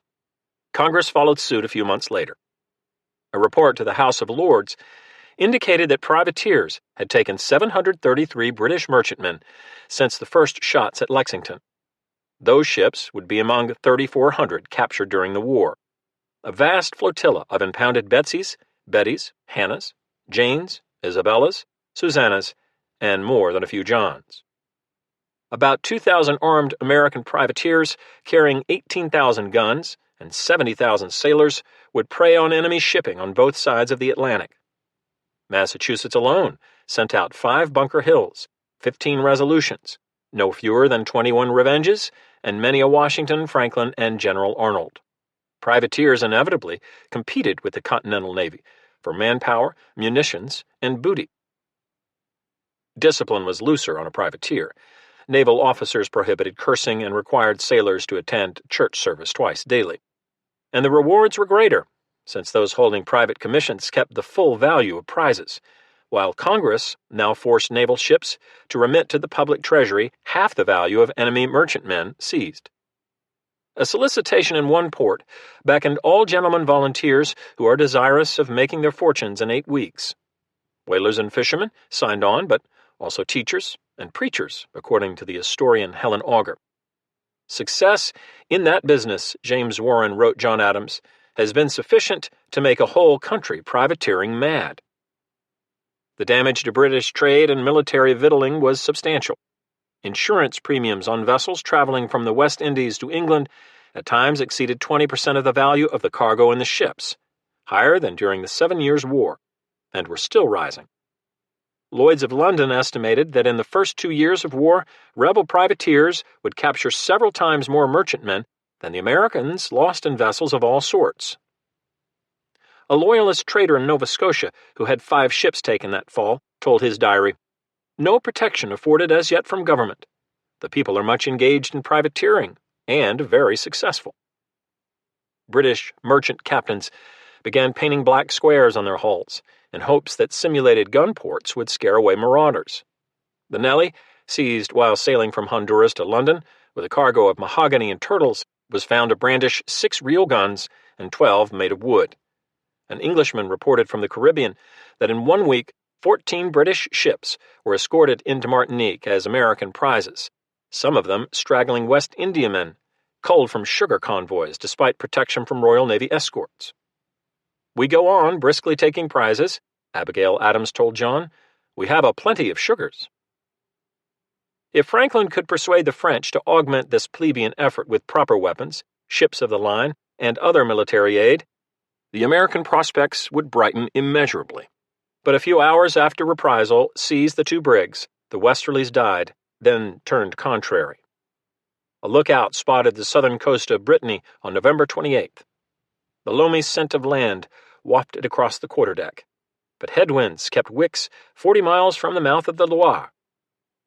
After swinging into Quiberon Bay, the ship bobbed about for 4 days, becalmed to Franklin's squirming dismay. On December 3rd, Wicks hired a fishing smack to row the passengers 20 miles to Auray, a bleak and remote stone village. Franklin tottered ashore with his 2 grandsons, spent a restive night, then hired a coach for the long overland journey to Nantes.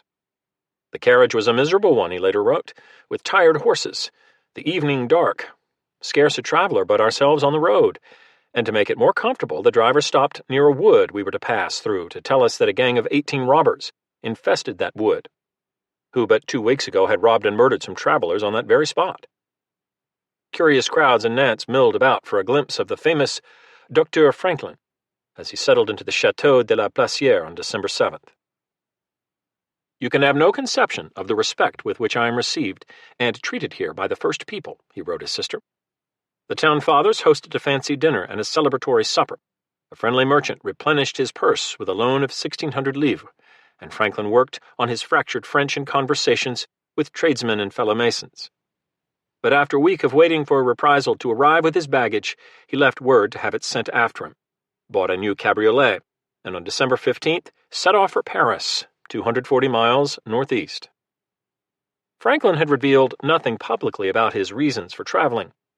His appearance has given birth to 1,000 conjectures, one diplomat wrote. Some wondered if he had come to take the waters, or retire to Switzerland, or supervise the French publication of his papers. To an American confederate in Paris, he wrote, "I propose to retain my incognito until I ascertain whether the court will receive ministers from the United States." That a large, balding American, renowned across Europe as a scientist, diplomat, and revolutionary, would remain inconspicuous as he trotted through the French provinces, defied probability. Whatever the great man's purpose, Paris was alert and giddy while awaiting his arrival.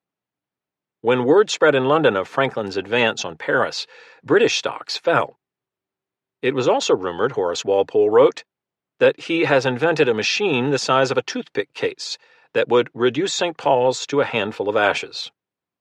The British ambassador to Versailles, David Murray, known as Lord Stormont, tracked Franklin's progress furlong by furlong and encouraged speculation that he had fled America to avoid the stain of a failed rebellion. "The famous Dr. Franklin has arrived at Nantes with his grandchildren," Stormont told his government. "I look upon him as a dangerous engine, and am sorry that some English frigate did not meet him on the way." Paris was a clamorous city. Horses' hooves and handcarts rattled across the cobblestones, followed by heavy wine wagons, and the 4-team Versailles omnibus hauling passengers wedged into a wicker cab.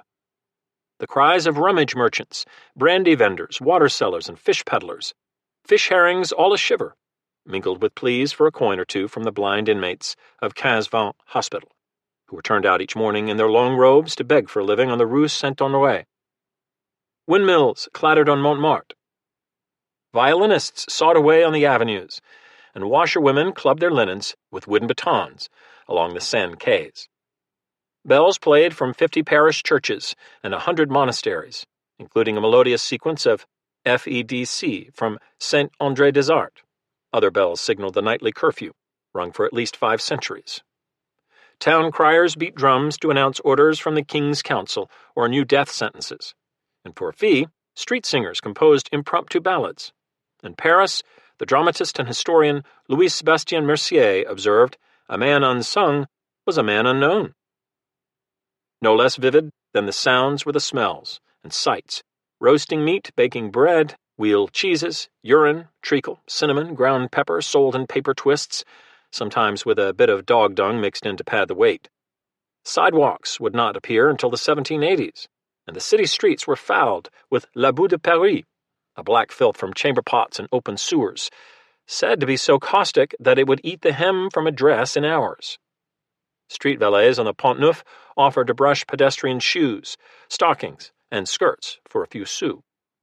Tossing elms lined the Champs-Élysées, and huge signs hung above the tradesmen's shops, a giant boot or a glove said to be large enough to conceal a child on each finger. Vendors strolled about with leashed monkeys, who wore little soldier uniforms and were trained to doff their caps when someone cried, "Long live the king!" Licensed bill stickers used ladders, brushes, and paste pots each morning to cover city walls with new notices. Police orders, bankruptcy sales, quack nostrums, lost dogs, theater advertisements, funeral bulletins. At night, some 8,000 lamps, suspended from rope pulleys, gleamed above the streets. Many now burned tripe oil rather than candles. But lantern boys still loitered outside the theaters, ready to light the way home for patrons wary of footpads. Paris was also a town of couture, of fads and fashions that rose and fell, came and went. Sophisticates debated whether wine darkened the skin as well as the national mood. By 1776, men's wigs were fading in popularity, and each morning 6,000 barbers hastened through the streets with their curling irons, washing out yesterday's pomade and powder from natural hair before applying today's. At noon, the barbers turned to surgery. Men and women carried parasols to preserve their facial pallor. For a time, the king's pet zebra inspired striped coats and even stockings. Wrist lace concealed dirty cuffs. Women's coiffures included the porcupine and the baby's cap. Skirts were puffed, panniered, and crinolined. A city ordinance required every actress and dancer to wear panties on public stages. Wits claimed that they were the only Parisiennes who wore underwear. Miracles and miracle-mongers thrived here, including a child reputedly able to see under the ground, and a faith healer who drew enormous crowds to watch him cure the deaf, lame, and blind with his touch, at least until the authorities bundled him out of town. Debtors, madmen, and felons filled the prisons, and so too the good poor, epileptics, imbeciles, cripples, and paupers. Twice a week the cell blocks fell silent as the most literate inmate read aloud the latest Gazette de France, bawling the news through his door grate. In this secular age, the number of holy days had been trimmed to 35, and for many Parisians, Mercier wrote, pleasure is the chief public preoccupation. The city boasted some 3,000 cabarets and 14,000 registered prostitutes. Unlicensed bordellos tried to avoid police scrutiny by calling themselves dancing schools or charity concert halls. Paris was also full of informants, agents, and operatives, court spies, town spies, bed, street, and brothel spies, spies upon talkers and wits, a resident claimed. One servant in every 4 is a spy.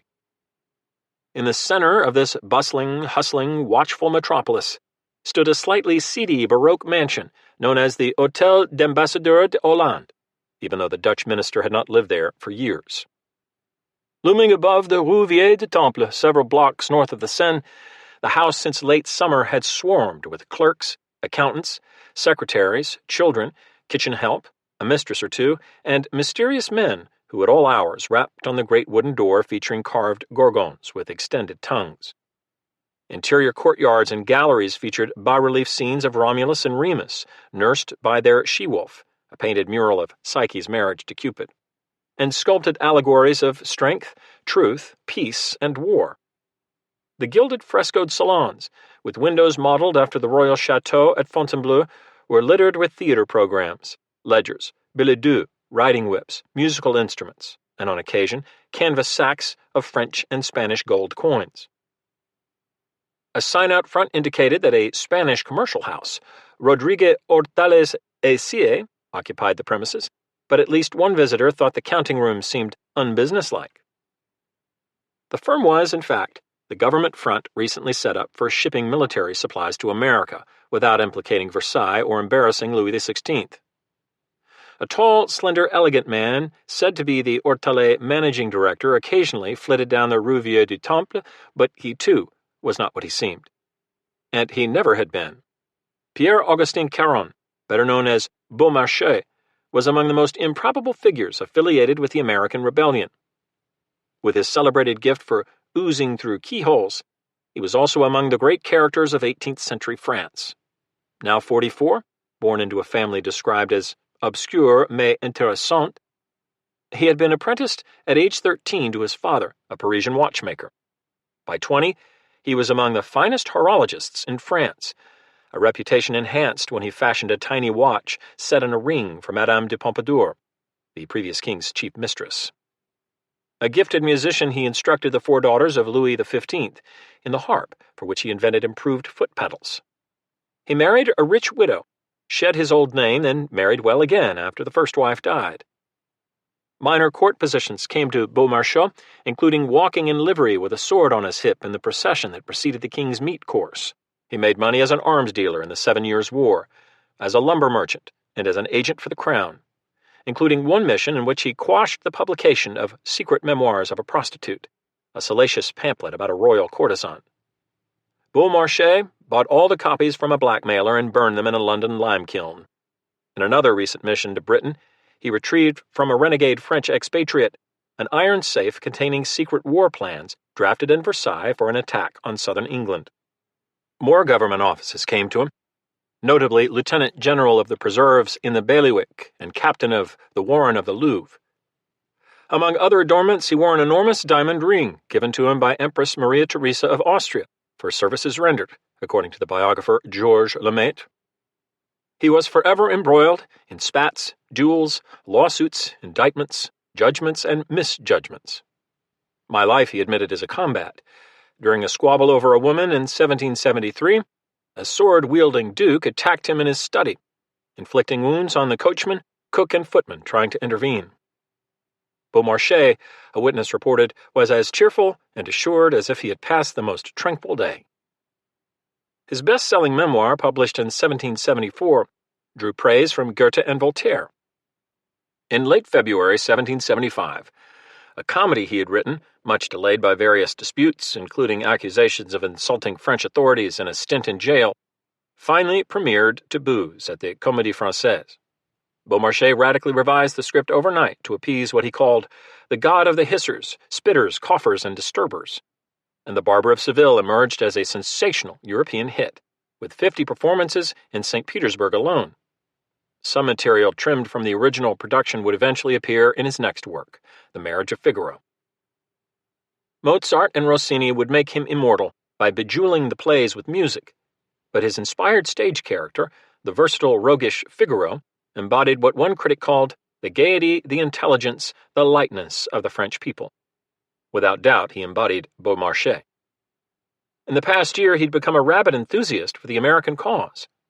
Intoxicated with Republican zeal, he also believed that an ascendant America could tilt the balance of power in Europe and help France avenge her catastrophic defeat in the 7 Years' War. Having lost Canada, India, and other possessions to that usurping race, the Anglais, the French had been seething at the humiliations imposed under the Treaty of 1763, including the requirement that a British official in the French port of Dunkirk approve even slight modifications to seaside piers and fortifications. Intent on revenge, when the moment grew ripe, French diplomats and agents tracked every development in the British Empire, notably fleet construction, public debt, and colonial unrest. They even collected maps of the English coast, carefully marked to show prospective invasion beaches. All sensible persons are convinced in England that the English colonies are lost to the mother country, Beaumarchais had written during a visit to London in September 1775. That is also my opinion. He soon had a close confederate in the French foreign minister Charles Gravier, the Comte de Vergennes, an urbane, shrewd public servant who had cut his teeth as a diplomat in Trier, Lisbon, Constantinople, and Stockholm, and whose preeminent ambition was the enfeeblement of Britain and the resurgence of France as a world power. Vergennes deplored the sort of revolutionary fol-de-rol proclaimed in the American Declaration of Independence. At least 9 French translations would appear over the next few years, and he knew that infectious democracy imperiled all monarchies. Thomas Jefferson, who admired Vergennes' diplomatic skills, later wrote that his devotion to the principles of pure despotism renders him unaffectionate to our government. But like Beaumarchais, the minister believed that a protracted, bloody struggle between Britain and America, a long-winded affair secretly nurtured by Versailles, could badly weaken London even as France rearmed and prepared for the next clash with her hereditary enemy. Vergennes and Beaumarchais often met twice weekly, and their correspondence would exceed 1,000 letters in a dozen years. Converting the new French king to these sentiments would require artful persuasion. Louis XVI had ascended the throne in 1774 at the age of 19 upon the death of his grandfather, who had been so disfigured by a fatal bout of smallpox that he was not permitted to look in a mirror. "I feel," the new king confessed, "the universe is going to fall on me." Young Louis's profession, it was agreed, was to be a royalist, although his own self-described ambition was to be loved. He admired George III, but as an absolute monarch and an enthusiast for the divine right of kings, he was unfettered by the sort of constitutional niceties imposed on his British counterpart. Stoop-shouldered and nearsighted, like a peasant slouching along behind his plough, one observer wrote, he would be widely seen as ineffectual, indolent, immature, and doomed, with a frivolous if beautiful wife, Marie Antoinette, known as l'Autrichienne, the Austrian woman, with stress on chien, or bitch. That she had not produced an heir 6 years after their wedding, apparently because the marriage had yet to be consummated, only provoked further eye-rolling in fashionable society. Though indecisive and a bit dim, Louis was reasonably well disposed toward his subjects. He was also instinctively cautious in foreign affairs. It is the English, sire, which it concerns you to humiliate and to weaken if you do not wish to be humiliated and weakened yourself, Beaumarchais wrote in one of many urgent epistles that had fluttered into Versailles during the previous winter and spring. If Britain crushed the American rebellion, she would recoup her war costs by seizing our West India sugar islands, 5 of which provided 2/5 of all French imports. Should America reconcile with Britain, he told the king, they might join forces to attack France. Unchecked British commercial and maritime strength would dominate Europe for generations. Aiding the Americans, on the other hand, could restore all that the shameful peace of 1763 deprived us of, by reducing England to a second-class power. Vergennes added his own measured, insistent voice.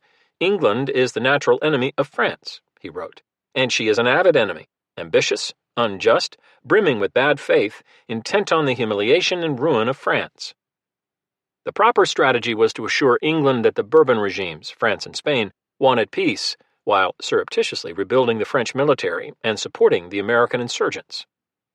As if to punctuate the foreign minister's argument, Beaumarchais added, engineers and gunpowder.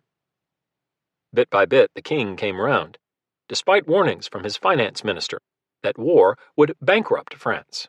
American elan captured French imaginations and inspired young nobles who clamored to help the insurgents against British barbarity. Even Marie Antoinette was aflutter with enthusiasm for these New World paragons of courage and ingenious virtue. At Vergennes' direction, a French agent disguised as an Antwerp merchant traveled to Philadelphia and told Congress that France had no interest in reclaiming Canada, and that American mariners would be welcome in French ports. Everyone here is a soldier, the agent reported from Philadelphia with delusional gusto. The troops are well clothed, well paid, and well commanded. Nothing frightens them. With Louis's reluctant consent, Beaumarchais at last sprang into action with a scheme worthy of his stagecraft. The first $1,000,000 in gold coins, equivalent to nearly £50,000, was transferred from the French treasury to Beaumarchais' carriage, fairly spilling from the sacks. Spain made a similar donation 6 weeks later, and a third $1,000,000 would come from secret investors in Nantes, Bordeaux, and elsewhere. More coins followed. After setting up the phony Hortelez commercial house in Rue Vieille du Temple, Beaumarchais dashed about to Rochefort and other ports, seeking ships to charter, captains to hire, customs officials to charm or bribe. He soon accumulated surplus brass field guns and muskets from French armories and arms dealers, arranging for workmen to obliterate the royal coat of arms without weakening the cannon barrels. To the Committee of Secret Correspondence in Philadelphia, he wrote of my avowed and ardent desire to serve you to the utmost of my power. He intended nothing less than to help the brave Americans shake off the yoke of England. In return, he expected American products of the soil, at least 10,000 hogsheads of tobacco, which would be sold in France as a means of replenishing his sacks of gold, to buy even more munitions. Beaumarchais is developing his vast schemes for the future, an acquaintance wrote. He has very large funds at his disposal. He also had accumulated an American collaborator, a blacksmith's son, Yale graduate, and former congressman from Connecticut named Silas Deane. Sent to Paris by Congress in the early summer of 1776 as a forerunner to the Franklin mission, and posing as an overdressed Bermuda merchant named Jones, the monolingual Deane vowed to speak only French, prompting Vergennes to remark after their first meeting, "He must be the most silent man in France, for I defy him to say 6 consecutive words in French." To further curry Marie Antoinette's favor, Dean urged Congress to ship various items across the Atlantic: a phaeton with 2 Narragansett bays, apples, an insect collection, walnuts, and an orrery, a contraption illustrating the movement of planets around the sun.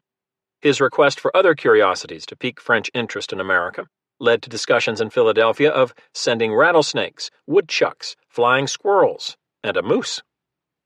By December, working with Beaumarchais as Vergennes had instructed, Dean had reported shipping 40 tons of saltpeter and 150 tons of gunpowder through Martinique and Amsterdam.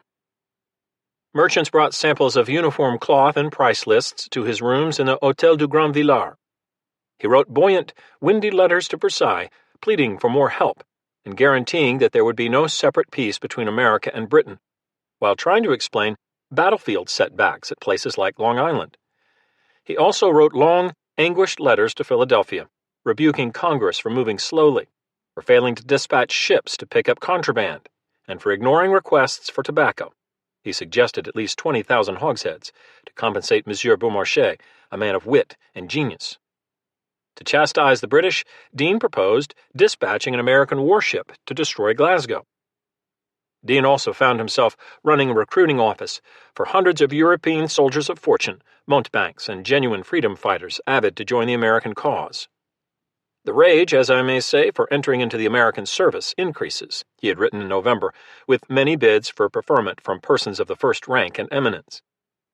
Dean issued officer commissions willy-nilly, 400 by late fall, according to British intelligence, including the rank of Major General in the forces of the United Colonies, to one French artillerist, who also was promised horses, carriages, an adjutant and aides, 10 staff officers, and a pension. Not all were what they seemed. A 22-year-old named Pierre Charles L'Enfant was said to be a lieutenant of engineers, but in fact he had studied art and architecture in Paris at the Royal Academy of Painting and Sculpture. One day he would design the new capital of Washington, D.C.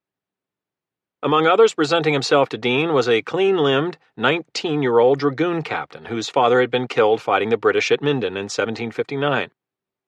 His noble lineage, his connections, his personal worth, his celebrity, his disinterestedness, and above all his zeal for the liberty of our colonies have alone influenced me, Dean told Congress.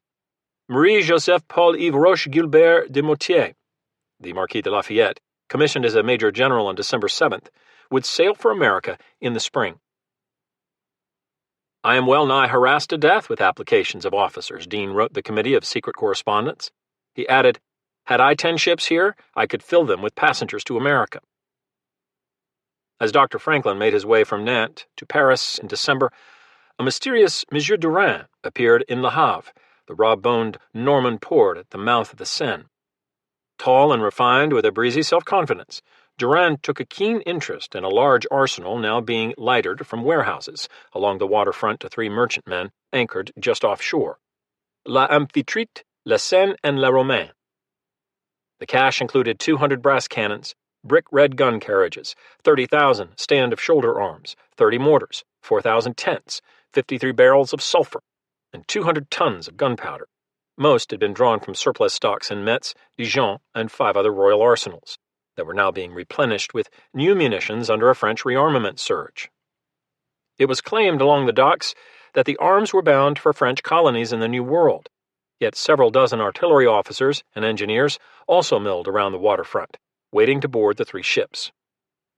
In dram shops and estaminets, some of the men, after a libation or two, hinted that their voyage could take them beyond Martinique and Guadeloupe. By mischance, a provincial production of Le Barbier de Seville was in rehearsal in Le Havre. As a local police lieutenant informed Vergennes on December 12th, Monsieur Durand abruptly appeared at the theater, appointed himself interim director, and showed even more proprietary interest in the play than in his munitions stockpile. He made himself known to the whole town by making the actors rehearse in order that they might play better, an officer wrote Dean. All this has rendered his precaution he had taken to hide himself under the name of Durand useless. Informants had advised Lord Stormont, the British ambassador, of suspicious ships fitting out in Normandy, of munitions moving on French roads, and of the Orthez facade. Now, Stormont learned that the notorious dramaturg Beaumarchais was in Le Havre running guns under a nom de guerre. He protested bitterly to Vergennes. hinting darkly at reprisals from London. Already unsettled by news of another American defeat at White Plains, the French minister and his king took counsel of their fears. Vergennes professed dismay and disavowed all knowledge of skullduggery. And on Monday, December 16th, he issued orders prohibiting the departure of any munitions ship. Sensing trouble of his own making, Beaumarchais had hired more than 100 stevedores in Le Havre to finish loading his ships on 2 consecutive nights, amid the wildest confusion, as he acknowledged to Dean. L'Amphitrite, reportedly carrying 7,500 knee buckles and 8,500 pairs of stockings as well as munitions, had already slipped from the harbor when the ministry order arrived at 10 o'clock, Monday night. Undaunted, Beaumarchais ordered the 2 remaining vessels unloaded conspicuously, then reloaded by stealth. "I'm about to begin by changing the names of the ships, and the rest will be done noiselessly and in the nighttime," he told Dean, adding, "I have drained to the dregs the cup of duty." Meanwhile, he rushed back to Versailles and pleaded his case with enough charm and indignation to get the embargo lifted secretly. "I sincerely thank you," Beaumarchais later wrote Vergennes, "for your goodness in tranquilizing me." Nothing about this opera bouffe would be straightforward, of course. Nothing ever was, with Beaumarchais. Even L'Amphitrite would first wander south to Brittany on various diversions before finally steering west for Portsmouth, New Hampshire. Whether the arms she carried were a secret gift from the French government or part of a commercial transaction to be exchanged for tobacco would take years to sort out. But the ship would reach America in early spring, soon followed by others chartered through Rodrigue Hortelez et Sier. Only La Seine fell prey to British cruisers. Many of the surplus muskets and cannons would prove inferior. More than half of the musket locks failed testing and required repair by American gunsmiths. Still, the powder, weapons, and other war cargoes would be useful in coming campaigns, thanks in no small measure to the original Figaro, who in Dean's estimation had done more for America than any other person on this side of the ocean. He has made our affairs entirely his own. Each morning rumors circulated that Dr. Franklin had arrived in Paris, and each evening those rumors were denied until Saturday, December 21st, when at last the report proved true. Dean hurried to meet Franklin's cabriolet in Versailles and escort him into the city, where he and the boys took rooms in the Hôtel de Entrogue on Le Rue de l'Université, near the Pont Royal. Soon a procession of carriages brought sightseers and supplicants, keen to meet with the idol of the day, as one French writer would call him, that peasant, that septuagenarian philosopher, that learned democrat, that man of the future. Franklin received so many letters that mail was delivered 9 times a day. He was addressed simply as Dr. Franklin, another Frenchman wrote, as one would have addressed Plato or Socrates. Franklin had visited France twice in the 1760s, joking that his tailor and peruke maker transformed me into a Frenchman. They told me I was become 20 years younger and looked very gallant. Now he was the American, a slightly paunchy embodiment of his country, authentic and unpretentious in an inauthentic, pretentious age. Excerpts from the final edition of his Poor Richard's Almanac, published in 1758, would be reprinted 145 times before the end of the century, including 28 French translations. Reportedly, even priests found his aphorisms on prudence, thrift, and diligence to be instructive. Now, Parisians pursued his coach when he traveled through the city, reciting laudatory couplets composed in his honor. The French assumed that as a Pennsylvanian he must be a Quaker, and it was said that a Parisian rake could succeed at seduction just by dressing in black homespun and claiming devotion to America. The powerful, the learned, and the rich were eager to meet this ornament of the New World. Beautiful women called him Mon cher papa, and he ruefully admitted that he was hard-pressed to obey the commandment against coveting thy neighbor's wife. A secret police report to the government noted, "Dr. Franklin is much run after and feted.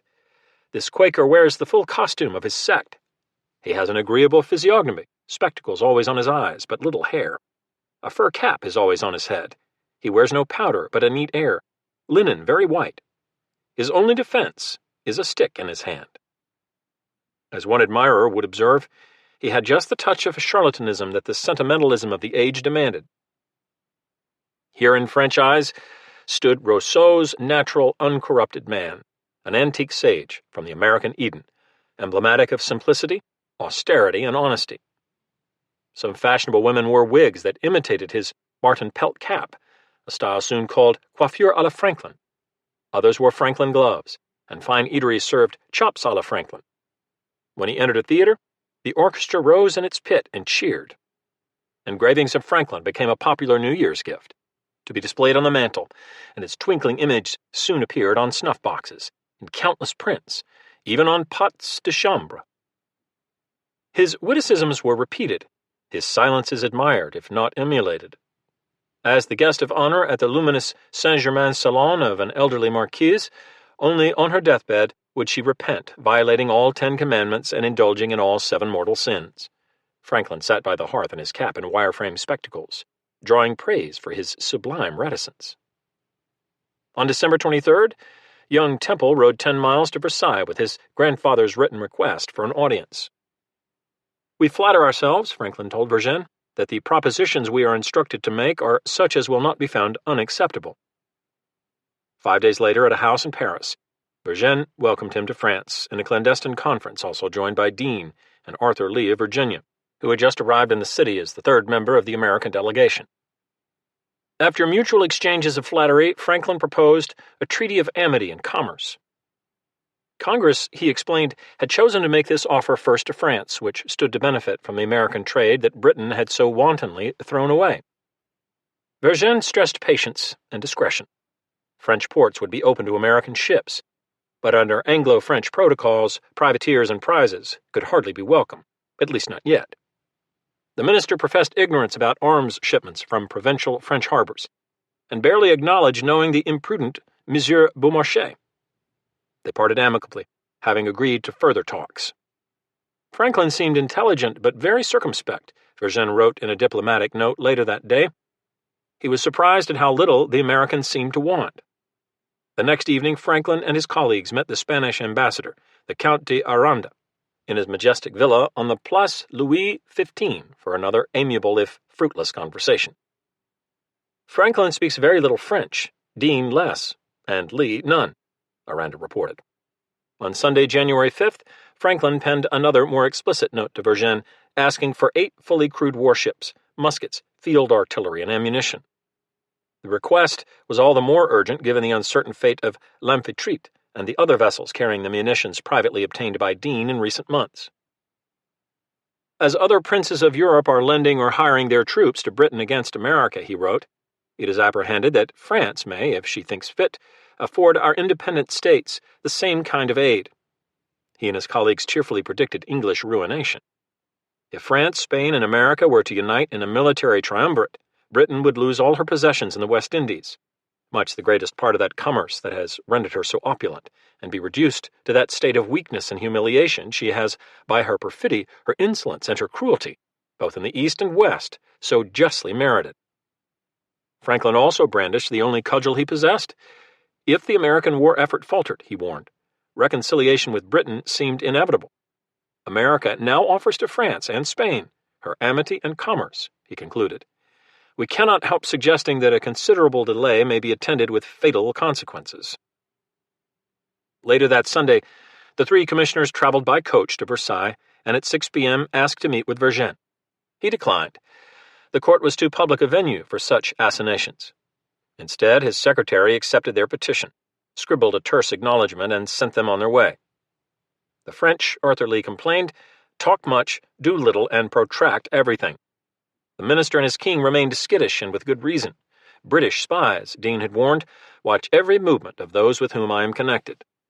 Admiralty agents monitored naval construction in French dockyards, while others tracked suspected contraband bound for America, from linen and drugs to musket balls and bayonets. Some agents communicated with London using a code that assigned a different number to 284 common nouns, proper names, and adjectives. America was 7, ammunition 11, Chesapeake Bay 22, Beaumarchais 26, Versailles 202, General Washington 206, bad 213, good 217. Another spy who had penetrated the American diplomatic staff would send detailed reports on progress of the treaty with France and Franklin's and Dean's correspondence. Lord Stormont was at times misinformed.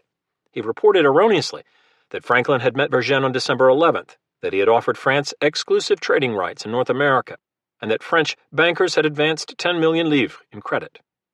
Even so, Stormont knew a great deal. Like Lords North and Germain, the British ambassador also recognized that continued peace with France was crucial if America was to be subdued. Bloody fighting in Europe during the 7 Years' War had fatally damaged France's ability to defend her colonial interests. Britain could face a similar dilemma if forced to fight other continental powers, when much of the Royal Navy and most of the King's Army was in America. For now, London would pretend that Versailles was benign, that King Louis and his court desired only peace, and that occasional rogue arms shipments across the Atlantic hardly mattered. A long, exquisite dance had begun. Warned by an American living in France that you are surrounded with spies who watch your every movement, Franklin replied, "I have long observed one rule, to be concerned in no affairs that I should blush to have made public, and to do nothing but what spies may see and welcome." That studied nonchalance belied Franklin's determination to press his cause relentlessly, but with the discretion the French required. Only now was he beginning to see the diplomatic complexities involved. In Europe's balance of power, France was threatened not just by Britain, but also by an ascendant Austria and Russia, and by Portuguese truculence that distracted Bourbon Spain. Versailles was simply unready for another war. Among other weaknesses, the naval rebuilding program was incomplete, although the French managed to conceal from the Americans, if not the British, how hollow the Navy remained. Vergennes could not afford to provoke Britain. In late December, when Stormont had gleefully sent him details about the American drubbing in New York, the minister had replied, "My sincere felicitations upon an event so calculated to contribute to the re-establishment of peace in that part of the globe." Vergennes would practice what he called attente expectative, watchful waiting. Franklin faced his own quandary. America could not defeat Britain without substantial French aid, but substantial French aid was unlikely unless America demonstrated that it could defeat Britain. His Most Christian Majesty would hardly give complete support to rebels who were not only Protestant and Republican, but also militarily inept. Washington and his generals must win on the battlefield. A bit of good news reached the Americans soon after their frustrating visit to Versailles. The king sent word through a trusted courier that he intended to loan the Americans 2 million livres without interest or a repayment date. More clandestine help, secours secret, would follow in time. Franklin had impressed the French court. "His conversation is gentle and honest," Vergennes told the French ambassador to London. "He appears to be a man of much talent." But how he planned to enlist the Bourbon regimes as full American allies remained uncertain. "I still don't know what Dr. Franklin has come to accomplish among us," the minister added. When he first arrived, it seemed possible that he had an important mission. In truth, Franklin had quickly recognized that overbearing demands would gain little. Forbearance, persistence, persuasion, and personal charm would be needed in the coming months to align his country's interests with those of these ancient monarchies. Years later, Silas Deane observed, "His age and experience, as well as his philosophical temper, led him to prefer a patient perseverance, and to wait events, and to leave the court of France to act from motives of interest only." He used often to say that America was a new and young state, and like a virgin, ought to wait. He would listen more than speak, smile more than frown, nod more than implore. "Make haste slowly," poor Richard had advised. "Diligence is the mother of good luck." In a dispatch to Congress, Franklin and his colleagues wrote, "The hearts of the French are universally for us, and the cry is strong for immediate war with Britain. But the court has its reasons for postponing it a little longer. In the meantime, preparations for it are making." Still, they added in a postscript, "America should exert herself as if she had no aid to expect but from God and her own valor." Chapter 20. Fire and Swordmen. New Jersey, December 1776. The American army, threadbare and dying, trudged south from Newark in a pelting rain on Thursday, November 28th. Muskets, discarded knapsacks, and other spoor littered the miry roads, described by one Maryland ensign as intolerable bad. The troops numbered 5,410, but desertion thinned the ranks hour by hour, and armed patrols sped ahead to New Jersey crossroads and the Delaware River ferries with orders to seize men who lacked proper papers or a bleeding wound. Night came on, and crowbait soldiers slept in circles with their feet toward the fire, like spokes on a wheel. Most wore rags and rummage, and even those few who owned regulation buff and blue uniforms had been reduced by now to all buff, as one wit observed. "You will wonder what has become of the good army of Americans you were told we had," Captain John Chilton of the 3rd Virginia Regiment wrote his brother. "I really can't tell. They were in some degree imaginary." At first light on Friday, the column again lurched forward through salt meadows, past stone barns and red sandstone houses with peaked roofs, curved eaves, and double-hung Dutch doors. Mud-spattered refugees also hurried south, glancing sideways at Loyalist neighbors who peered back from their parlor windows or loitered on narrow porches, the women in aprons and billowing skirts, the men with faces masked by pipe smoke. Some had already donned green uniforms and pledged allegiance to their king in exchange for amnesty and a guinea or two. Cornwallis and his royal legions were but a few hours behind the rebels, nearly 10,000 strong in 2 columns, angling from Newark toward Elizabethtown and Rahway. The church green was covered with Hessians, one townsman had written, a horrid, frightful sight with their whiskers, brass caps, and kettles or brass drums. Clouds of camp followers, liberated slaves, and whooping loyalists trailed behind, looting abandoned houses, smashing windows, and even prying brass locks from the doors before trundling off with rugs, teapots, and cows. At midday on Friday, 25 miles southwest of Newark, the Americans crossed the Raritan River into New Brunswick, described by one traveler as a dismal town but pleasantly situated. Storage sheds, 3 churches, 150 houses, and sundry taverns, including the White Hart and the Sign of the Ship, crowded the waterfront, where in better days, sloops and 2-masted petty-augers carried corn, timothy grass, and linseed to New York or the West Indies. "We arrived at Brunswick broken down and fatigued," wrote Lieutenant Enoch Anderson of Delaware. "Some without shoes, some had no shirts. Rain fell like birdshot." Among those retreating with this wretched remains of a broken army, in Joseph Reed's phrase, was a lanky man just shy of 40 with a high forehead, a tippler's red nose, which he often tickled with snuff, and blue eyes described as full, brilliant, and singularly piercing. His hands had an artisan's hard-knuckle strength, and he was such a graceful skater and swimmer that friends called him Commodore. English-born, he had immigrated to America just 2 years earlier, and he had recently spent 3 months as a Pennsylvania militiaman before becoming General Greene's aide-de-camp at Fort Lee in mid-September.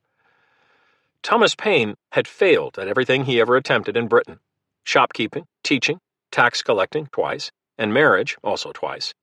For years he made whalebone corset stays in dreary provincial towns, then worked as an exciseman, chasing Dutch gin and tobacco smugglers along the English coast before being sacked for cause. Forced into bankruptcy? Trade I do not understand, he admitted. In desperation, he sailed for Philadelphia and immediately found work editing the Pennsylvania Magazine, printing articles on Voltaire, beavers, suicide, and revolutionary politics. A gifted writer infused with egalitarian and utopian ideals, he attacked slavery, dueling, animal cruelty, and the oppression of women. On January 10, 1776, 1,000 copies of his new pamphlet on the American Rebellion had been published anonymously under a simple title suggested by Dr. Benjamin Rush. Common sense burst from the press, Rush reported, and its effects were sudden and extensive upon the American mind. The pamphlet had sold over 150,000 copies in 56 editions, including versions eventually peddled in Edinburgh, Dubrovnik, Moscow, and points in between. "Who is the author of Common Sense?" a Rhode Island reader asked. "I can hardly refrain from adoring him."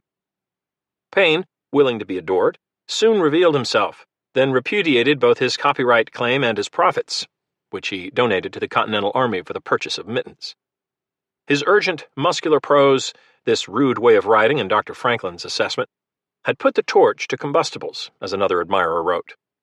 Paine appealed to the unlettered, farmers, shopmen, mechanics, with an avowed intent to make those that can scarcely read understand. A Massachusetts reader declared, "Every sentiment has sunk into my well-prepared heart." Paine's polemic was a work of genius, the historian Bernard Bailyn would write, slapdash as it is, rambling as it is, crude as it is. An indictment of the British body politic, blazing with resentment, indignation, and sedition, it attacked hereditary monarchies, class privilege, the colonial system, and loyalism. George III was the royal brute of Britain, and his government a detestable junto. One honest citizen had more value than all the crowned ruffians that ever lived. Reconciliation with the mother country was a fallacious dream, Paine wrote. Now is the seed time of continental union, faith, and honor. We have it in our power to begin the world over again. The nation was destined to become a republic, a lodestar for aspiring peoples everywhere. The cause of America, he asserted, is in a great measure the cause of all mankind. Common sense had helped nudge Americans toward their declaration of independency, converting fence straddlers into patriots, and patriots into radicals. If John Adams was skeptical of both the pamphlet, a crapulous mass, and its author, whom he called a mongrel between pig and puppy, pursuing a career of mischief, most readers concurred with General Washington, who praised Paine's sound doctrine and unanswerable reasoning. Yet the dismal events of recent months required another lyrical call for unity, a restatement of transcendent national purpose. Paine had long greeted acquaintances not with a salutation, but with a short bow and an interrogatory. What news? Since joining Greene at Fort Lee, he'd found the news to be invariably glum, including defeat in Westchester and the calamity at Fort Washington, which he witnessed from across the Hudson. Paine passed out copies of Common Sense to discourage desertion, and he sought to inspirit his new countrymen through newspaper dispatches from the front, written with a wooden pen on a drumhead and sent to Philadelphia for publication, despite their wild inaccuracies. During the muddy trudge from Hackensack to Newark and on to New Brunswick, he had scribbled notes for another treatise, one that would be both a plain-spoken meditation and an incandescent cry for courage. He envisioned 13 essays that drew inspiration from this retreat, giving voice to what he called a passion of patriotism. The first would open with a blunt acknowledgment of distress. These are the times that try men's souls. Washington placed his New Brunswick headquarters in Cochrane's Tavern on the southwest corner of Albany and Nielsen Streets. After loitering at Newark for several days in hopes that New Jersey militiamen would rally to him, he had pushed south to avoid being outflanked and to keep his force between the British and Philadelphia, which he assumed was Cornwallis's objective. His call to arms reportedly evoked nothing but murmuring and desertion. An 18-year-old Virginia officer described seeing the commanding general during the long retreat through northern New Jersey. A deportment so firm, so dignified, so exalted, but yet so modest and composed, I have never seen in any other person, wrote Lieutenant James Monroe. As usual, Washington's calm mien concealed his anxiety.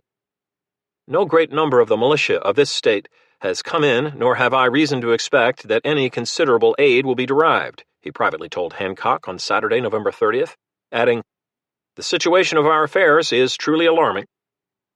The New Jersey Assembly had fled from Princeton to Trenton to Burlington to Haddonfield, and would soon dissolve, leaving the state without a government.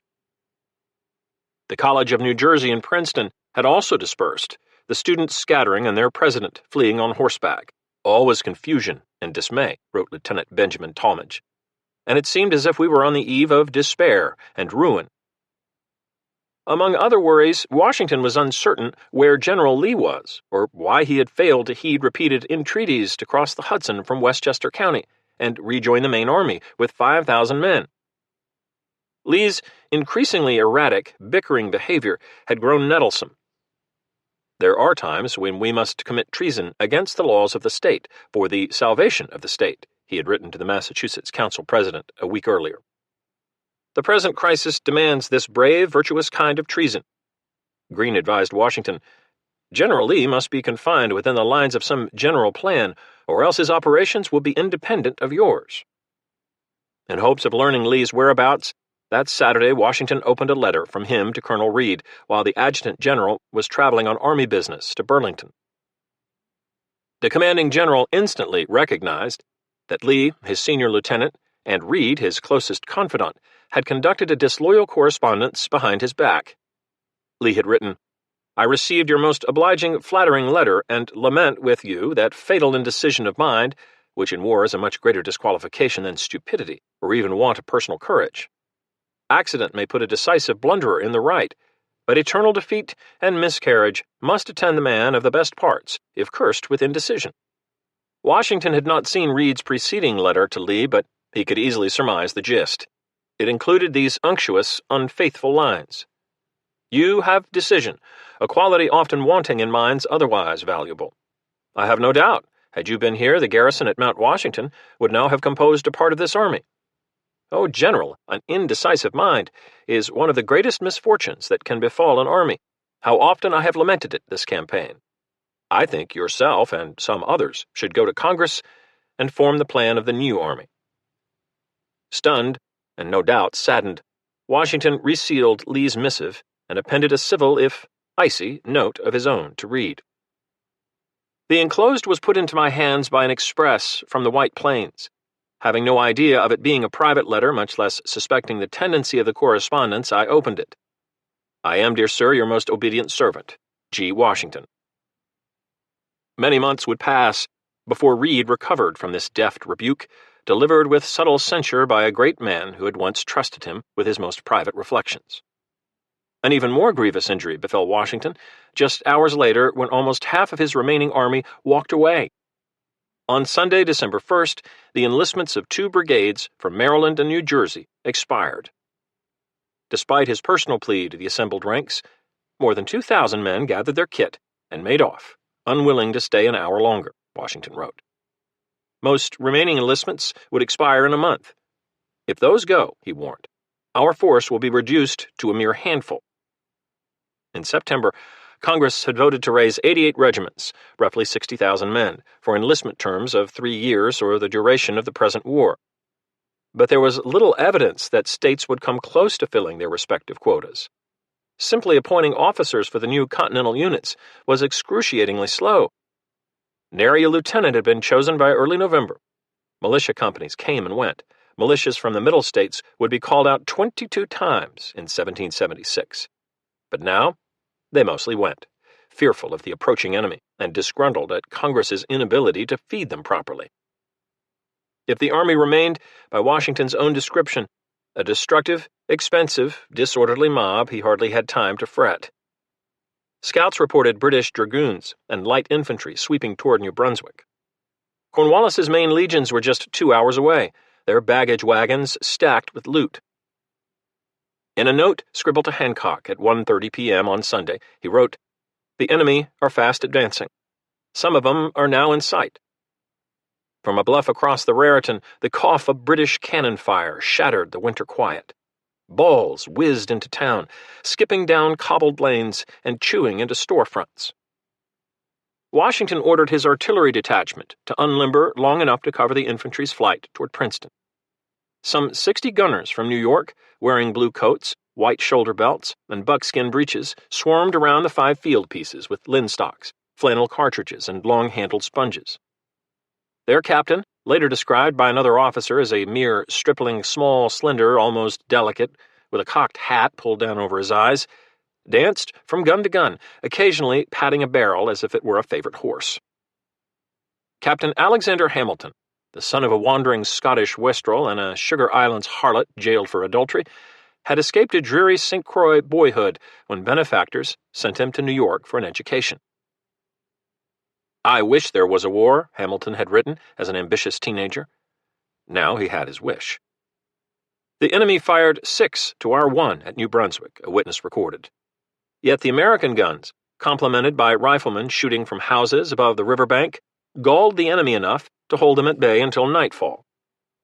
British engineers repaired a sabotaged Raritan Bridge 2 miles upstream, but by the time Jaeger, grenadiers, and horsemen crossed to the south bank, Washington had slipped away on the upper road with Hamilton's artillery train.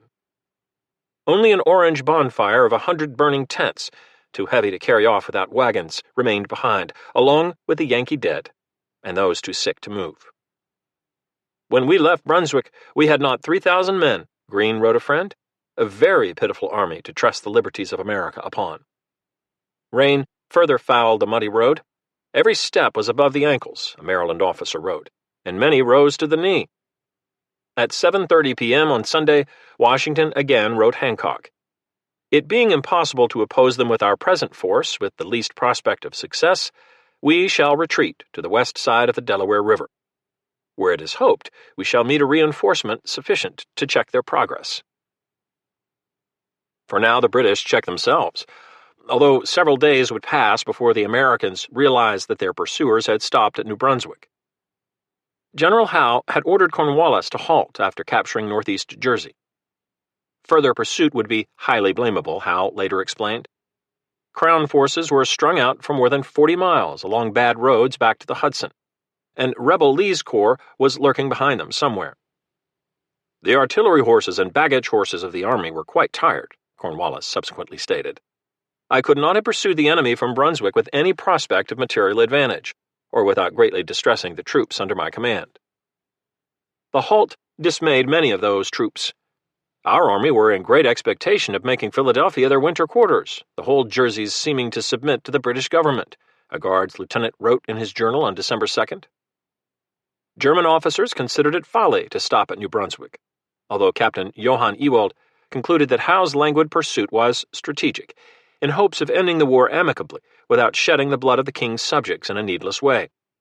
Jaeger and dragoons consoled themselves with a raid on a nearby rebel estate where they seized 45 bottles of Madeira.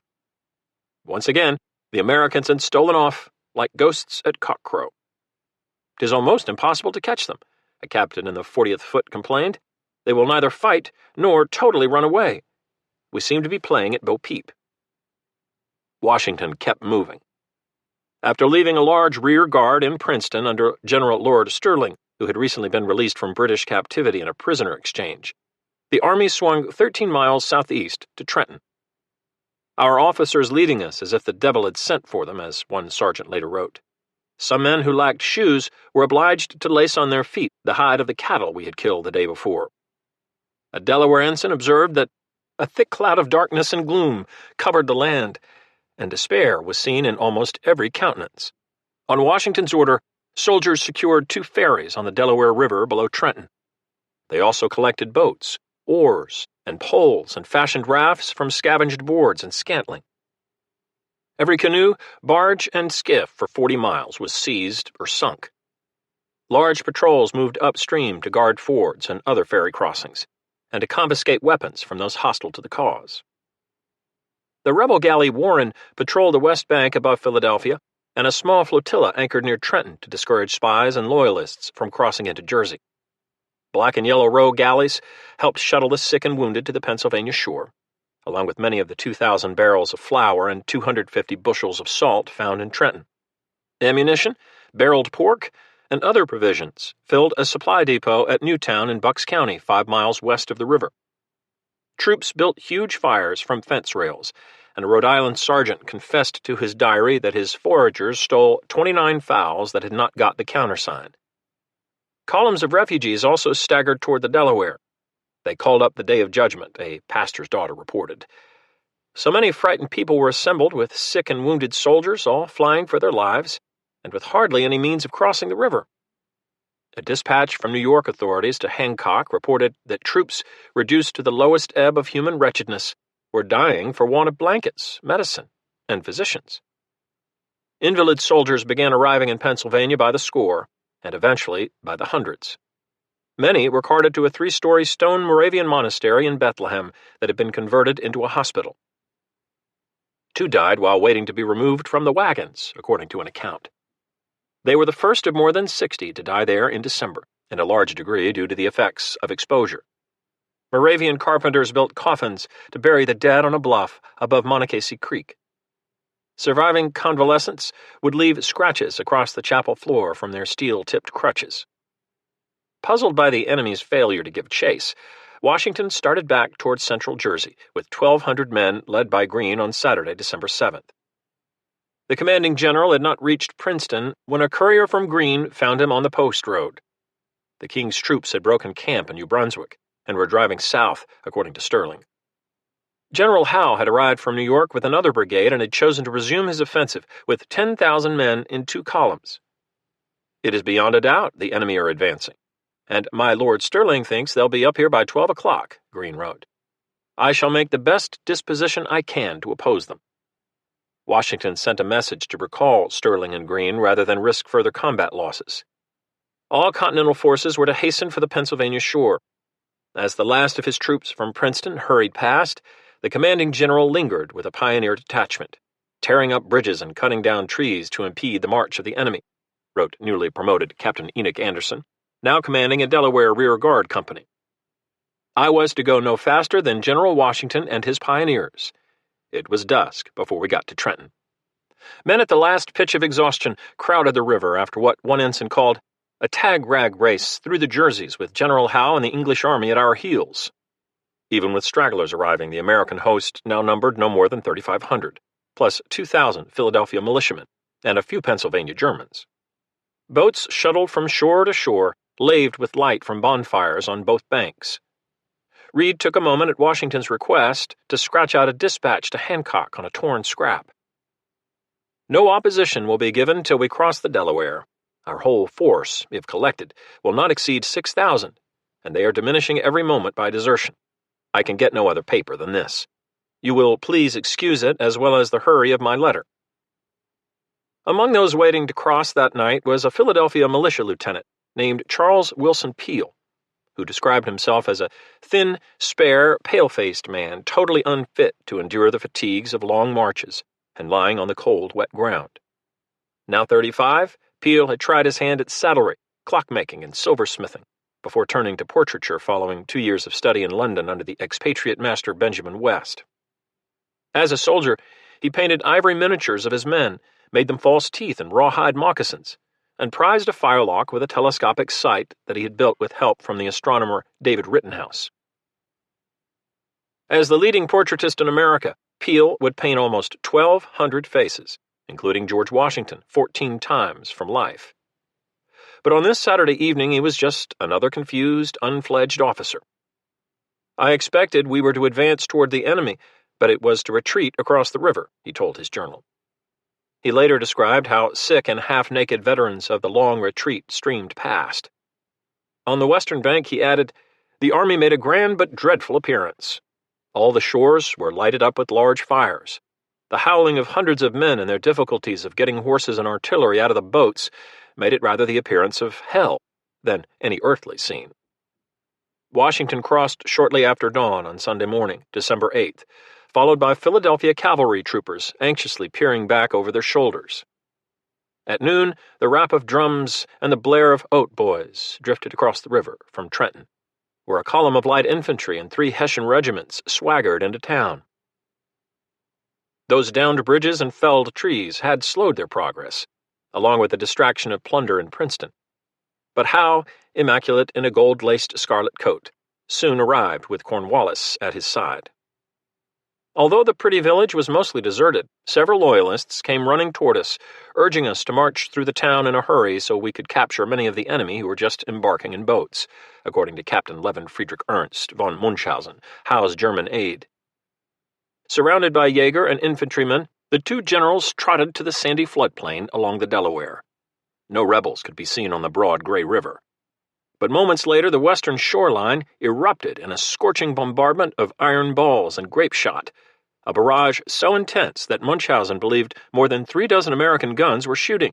Howe, Cornwallis, and their troops dashed for a ravine leading from the river. Just as General Howe was about to move back into the town, a ball landed so close to him in soft ground that dirt splattered his body and face, Munchausen wrote. A ball took away the hind leg of my horse. The officer scrambled to safety, but Munchausen reported 13 soldiers killed or wounded. Once again, the American fugitives had escaped. General Howe had a mortgage on the rebel army for some time, a Virginia officer wrote, but had not yet foreclosed it. Washington put his headquarters in a brick country house half a mile from the upper Trenton ferry, ready to flee in an instant. New Jersey had been lost. Philadelphia was at risk, and with it, the Congress. The British seemed indomitable. I am led to think that the enemy are bringing boats with them, the commander-in-chief wrote Hancock on Monday. If so, it would be impossible for our small force to give them any considerable opposition in the passage of the river. Like the rest of their miserable comrades, Captain Anderson and his Delaware rear-guard company built lean-tos and scooped-out burrows in the Pennsylvania hills. British gunners shouldered their field pieces to the wood line outside Trenton and cannonaded the far shore. "We lay amongst the leaves without tents or blankets, laying down with our feet to the fire," Anderson wrote. "We had nothing to cook with but our ramrods, which we run through a piece of meat and roasted it over the fire." We had once read about Charles XII of Sweden, who injured himself to foul weather so that eventually he could lie on the snow in midwinter to nap. "I now often thought of Charles XII, Anderson noted. Yet for those who had come this far and endured this much, sardonic humor and stubborn defiance would get them through the night, and the next day, and the day following. The British, after all, had to win the war. The Americans only had to avoid losing it. "Never was finer lads at a retreat than we," wrote Lieutenant Colonel Samuel Blakey Webb, a Washington aide-de-camp who had fought valiantly at Bunker Hill and been wounded at White Plains. "No fun for us that I can see. However, I cannot but think we shall drub the dogs." Fortunately for those camped in the damp woods, Washington had been misinformed. The British carried no boats across New Jersey. Enough materials could be found in Trenton to build a fleet of rivercraft, the historian William S. Stryker later concluded, including 48,000 board feet of lumber, a hardware vendor, and 3 blacksmith shops. But there would be no amphibious assault into the cannon's mouth across the Delaware. General Howe had intended only to occupy northeast New Jersey during this campaign, with winter cantonments in Newark and New Brunswick. At Cornwallis's urging, he had subsequently marched on to Trenton, not only to shoo away the rebels, but to secure more billets and additional provisions. The king's troops ate well over 1,000 tons of food every month, and their 4,000 horses required an even greater weight in forage. The New Jersey granary would help fill those needs. Philadelphia, unlike the rebel army, could not sneak off. The city, now less than 30 miles away, would be there for the taking come spring, if not later in the winter.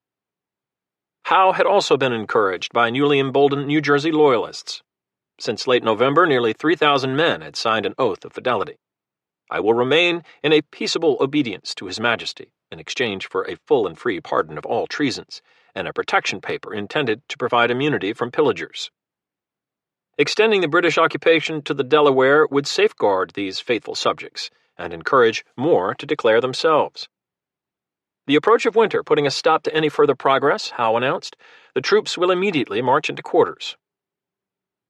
Of 14,000 Royalist soldiers in New Jersey, more than 10,000 would bivouac south of the Raritan, including 4,000 in New Brunswick, 3,000 in Princeton, and 3,000 Hessians, 9 regiments with 16 guns, in Trenton and nearby Bordentown, where the Delaware took a wide bend to the southwest.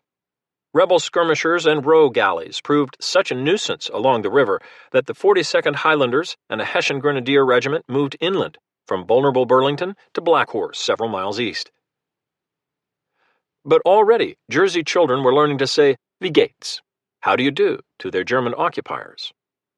Given the heavily armed chain of 17 posts stretching for 70 miles down the spine of New Jersey, Cornwallis later said, "I apprehended no danger." Howe would return to New York for the winter, and Cornwallis to England.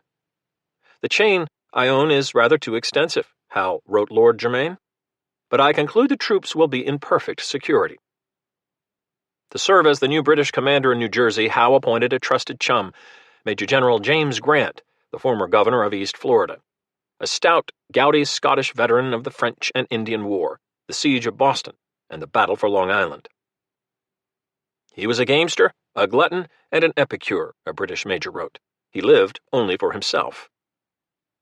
Before sailing for America, Grant had assured Parliament that with 5,000 regulars, he could march unimpeded through the colonies.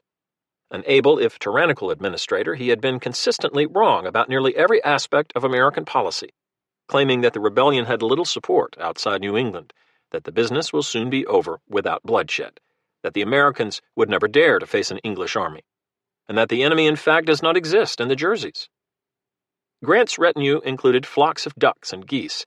He kept the best table in the army, an admirer noted, as well as his personal chef, a man named Baptiste who reportedly slept in the same room so he could more easily receive menu suggestions for the next meal. Howe had hoped that his royal legions would be welcomed in the middle colonies as liberators rather than as conquerors. But the invading force was rife with what one loyalist called fire and sword men.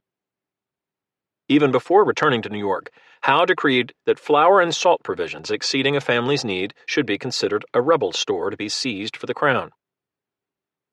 Confiscation hardly stopped with flour. They have taken hogs, sheep, horses, and cows everywhere, Lieutenant Peel told his journal. Even children have been stripped of their clothes, in which business the Hessian women are the most active. A German soldier reportedly rode back to Manhattan with a stolen grandfather clock on his horse. In the Raritan Valley, 650 houses, the homes of about a third of the families in Middlesex County, would be ransacked or burned, along with mills, churches, and other structures. A Presbyterian pastor wrote that Newark looked more like a scene of ruin than a pleasant, well-cultivated village. Their plundering is so universal and their robberies so atrocious that I cannot fully describe their conduct. The rampage, he added, targeted fences, barns, stables, and other outhouses, the breaking of chests, drawers, desks, tables, and other furniture.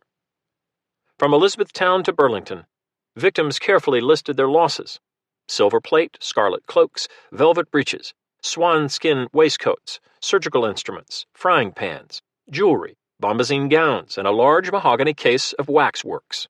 Goose down leaking from feather beds marked the path of spoliation. Princeton had been insulted by predatory American troops in recent months, but the King's men pillaged with a methodical vengeance, felling apple and pear trees for firewood, burning grist mills, butchering sheep and milk cows, stealing horseshoes from farriers and leather from tanning vats. Nassau Hall at the College of New Jersey was ransacked, the stone cellar became a dungeon, and rare books from Leipzig and Birmingham vanished. Our army, when we lay there, spoiled and plundered a good library, a sergeant in the 49th Foot acknowledged. Farmers in nearby villages were beaten and robbed. Maidenhead and Hopewell are entirely broken up, according to an account published on December 12th. The houses are stripped of every article of furniture, and what is not portable is entirely destroyed. Loyalists suffered as well as patriots, not least because even Hessians who could read the protection papers often ignored them. An outspoken Tory in Newark who cheered the arrival of British soldiers reportedly had his very shoes taken off his feet, and they threatened to hang him. William Livingston, who had succeeded William Franklin as governor, wrote, "The rapacity of the enemy was boundless, their rapine indiscriminate, and their barbarity unparalleled." Soon after retreating across the Delaware, Washington also began to get reports of rape by British and Hessian soldiers, especially in a rural area north of Trenton. A magistrate, Jared Sexton, took sworn testimony that proved horrifying. The widow Mary Phillips reported being gang-raped, as did Mary Campbell, 5 months pregnant, and Elizabeth Kane, age 15. Rebecca Christopher reported being raped by 2 men. Abigail Palmer, age 13, said she was raped by soldiers who threatened to blind her with bayonets if she screamed. Sexton's affidavits were printed in the Pennsylvania Evening Post, with the victims' names redacted, although they were included in a report subsequently sent to Congress. Other testimonials accumulated as county justices, clergymen, and the governors of New Jersey and New York investigated further, identifying victims as young as 10 and as old as 70, in what the historian David Hackett Fisher described as an epidemic of rape. "God made these men," a Quaker said of the assailants, "but I am sure the devil governs them." General Greene told the governor of Rhode Island in mid-December that enemy ravages in the Jerseys exceeds all description. Men slaughtered, women ravished, and houses plundered. Little girls, not 10 years old, ravished, mothers and daughters ravished in the presence of their husbands and sons. General Howe would tell the House of Commons that during his command in America only one accusation of rape was brought against a royal soldier, whose prosecution ended when the victim declined to testify. Other allegations, Howe insisted, were American propaganda, although he had tacitly acknowledged disciplinary difficulties in the late fall when he asked London for additional guards officers because it is not in the power of a few officers to keep the men under proper restraint. The historians Leonard London and Sylvia Fry later concluded that most claims of rape were second-hand and lacked corroborative evidence. Yet in late 1776, several British officers encouraged despicable behavior, while others voiced alarm at the resultant atrocities. Captain Francis Lord Rawdon, now commanding a company in the 63rd Foot, wrote in a private letter from New York that we should, whenever we get further into the country, give free liberty to the soldiers to ravage at will, so that these infatuated wretches may feel what a calamity war is. He noted that the fresh meat our men have gotten has made them as riotous as satyrs. A girl cannot step into the bushes to pluck a rose without running the most imminent risk of being ravished. Major Charles Stewart wrote his father, a former prime minister, that even loyalists were treated like rebels, with neither their clothing or property spared, but in the most inhumane and barbarous manner torn from them. Soldiers, he added, disregarded repeated orders against this barbarity. Major Matthew Dixon, the British chief engineer, noted in his orderly book that 2 soldiers from the 57th Foot had been sentenced to death for rape in New York. The present licentious behavior of the troops is a disgrace to the country they belong to, he wrote. Major Stephen Kemble, a native of New Brunswick who served as Howe's deputy adjutant, decried every species of rapine and blunder. Beginning in Westchester County, he had written in his journal of scandalous behavior by British troops. The Hessians were outrageously licentious, and threatened with death all such as dare obstruct them in their depredations. Violence to officers frequently used, shudder for Jersey. Lieutenant John Peebles of the Black Watch made note in his journal of rapes in Rhode Island in December, adding, "There have been other shocking abuses of that nature that have not come to public notice." Joseph Galloway, a Philadelphia lawyer who had served in Congress but would defect to the Howes in New York this month, subsequently denounced the savage brutality of the King's troops. In respect to the rapes, he wrote, it appears that no less than 23 were committed in one neighborhood in New Jersey. General Grant blamed indiscipline on lax officers, correctly noting that scurrilous behavior could lose you friends and gain you enemies. Just so, New Jersey militiamen who had been reluctant to join Washington now assailed their oppressors with raids and ambushes.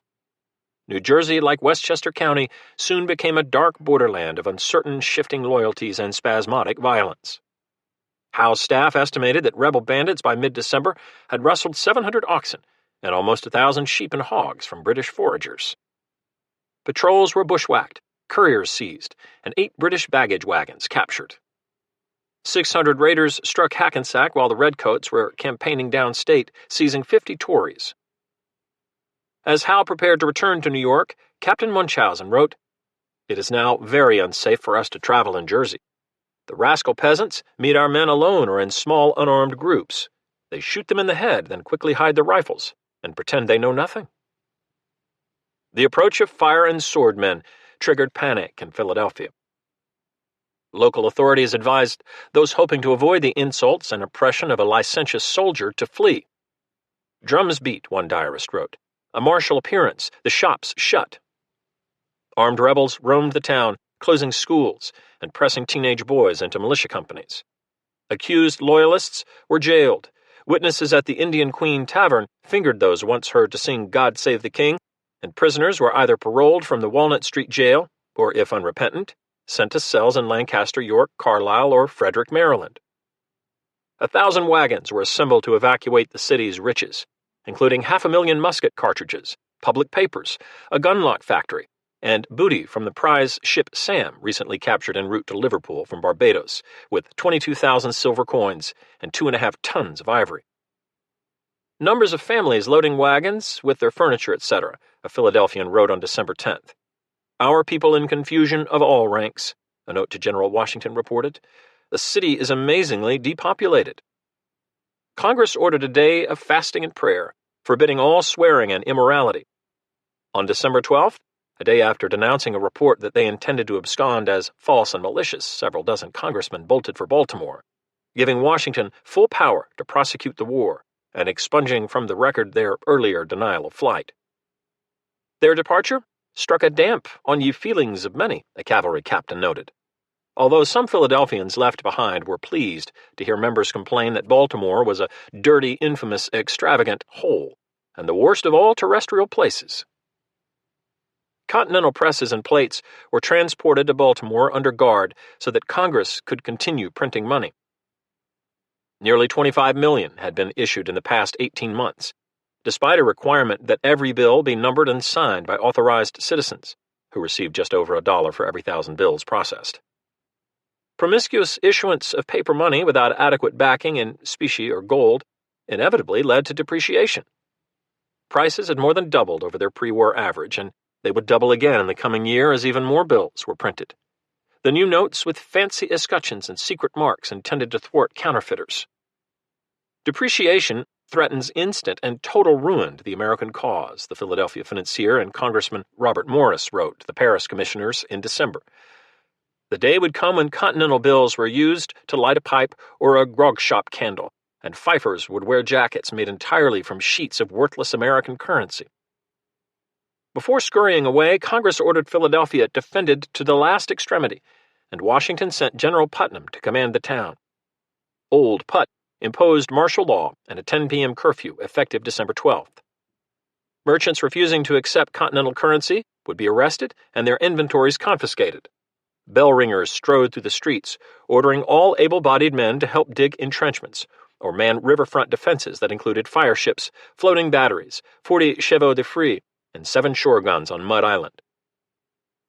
Home Guard companies of invalids watched bridges on the Schuylkill River and ferry landings on the lower Delaware, where 13 alarm posts stretched to Cape Henlopen. But when a courier arrived with word that Roebuck and several other men of war had abruptly appeared in the mouth of Delaware Bay, Putnam ordered combustibles laid along the docks. If the enemy drew closer, he intended to burn 4 unfinished Continental frigates and a sloop now being built in Philadelphia's yards, and with them perhaps the 90 wharves and 3 miles of waterfront in the New World's busiest port. By mid-December, one officer wrote, the elegant Chippendale town resembled a dark and silent wilderness of houses. At least half of Philadelphia's 30,000 residents had fled, although many Quaker families remained, having no argument with the British. Sick soldiers from the New York and New Jersey campaigns filled the Pennsylvania hospital at 8th and Pine and the Bettering House on Spruce Street. Smallpox and camp fever, typhus, swiftly became epidemic, killing 15 to 20 men a day. Everything here wears the face of despondency, wrote an army surgeon, despondent himself. Carts piled high with corpses rolled through city streets to a potter's field, where they were laid 2 deep in pits 15 to 30 feet square. A gravedigger was quoted as complaining that they die so fast that he cannot dig graves for them all. Benjamin Rush estimated that at least 1,000 soldiers would pass that winter. John Adams put the figure at 2,000. Our people knew not the hardships and calamities of war when they so boldly dared Britain to arms, Robert Morris added in his letter to the Paris commissioners. Dejection of spirits is an epidemical disease, and unless some fortunate event or other gives a turn to the disorder, in time it may prevail. It was rumored, for instance, that unless Charles Lee landed a decisive stroke against Howe's rear, Congress would authorize Washington to accept the best surrender terms he could get from the British. At long last, General Lee had indeed found his way into New Jersey. With 2,700 Continentals, joined by 1,300 militiamen, he reached Morristown on December 8th, lingering there for 3 days in a vain hope of finding shoes and blankets for his ill-shod, ill-clad legion. On Thursday, December 12th, with orders to observe a most strict silence, the 4-mile column plodded south across rolling terrain with a 30-man advance guard, flankers east and west in single file, and General Sullivan's division in the rear, 15 paces behind the main body. I am extremely shocked to hear that your force is so inadequate, Washington told Lee. I had been taught to think you had been considerably reinforced. As for the distress of the troops for want of clothes, he wrote, I feel much, but what can I do? None of this pleased Lee, who grumbled about both incompetent officers, Washington and his puppies among them, and a country that seemed unaware that your liberties stand on the verge of perdition, as he told one correspondent. He had planned to harass Howe from behind, to unnest him even in the dead of winter, and force the British garrisons back to New York. Several raids already had been launched, mud rounds, Lee called them, as part of a grander plan to reconquer, if I may so express myself, the Jerseys. Cannot I do you more service by attacking their rear? He had asked Washington on December 8th. But the commanding general would have none of it. Over the past 3 weeks, Washington had sent 8 increasingly frantic pleas, first suggesting, then entreating, and finally ordering Lee to put on speed. Not only was the army along the Delaware badly outnumbered, but militia regiments simply would not fight without being stiffened by ample Continental troops. Plea number 7, sent on Tuesday, December 10th, directed, March and join me with all your force. Do come on. A day later, plea number 8 demanded, push on with every possible succor you can bring. On Thursday afternoon, with a weak, watery sun low in the sky, Lee told General Sullivan to bivouac the troops at Vealtown, 8 miles south of Morristown. They were to prepare to swing west the next day to eventually cross the Delaware at Tinicum, skirting the large British force in the south. Leaving his personal baggage behind, including his spyglass and pistols, Lee peeled away with an aide, 2 French volunteer officers, and a squad of 15 bodyguards. They would spend the night 3 miles southeast in Basking Ridge at the Widow Mary White's Tavern, a frame house behind a wooden fence, several hundred yards from the trunk road, where the limbs of an ancient white oak spread above a Presbyterian churchyard. Some would claim that Lee had an assignation with a woman. If so, the tryst hardly improved his sour mood after a day's muddy ride. His favorite mare had been stabled near Princeton during the fall, and now likely carried a British rider.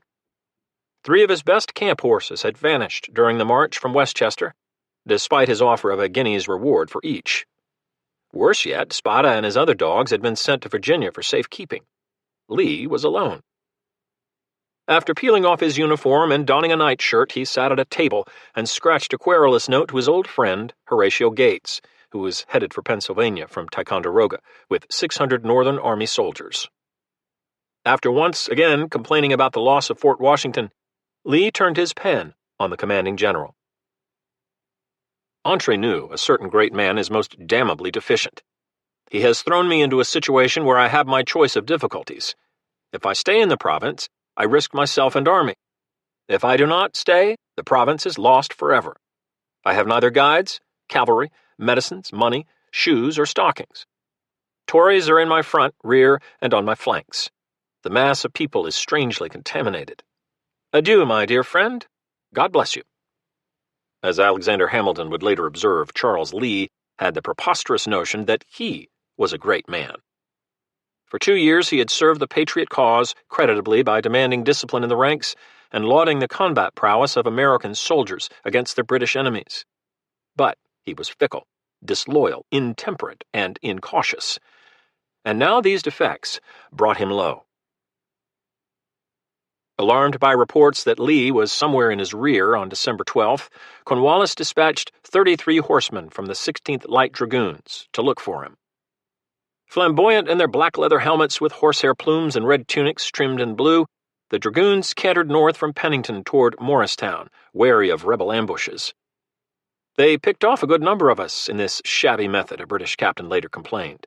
The riders were led by Lieutenant Colonel William Harcourt, the 33-year-old son of an earl and a favorite of Queen Charlotte, whom he had helped escort from Germany to London before her marriage to His Majesty in 1761.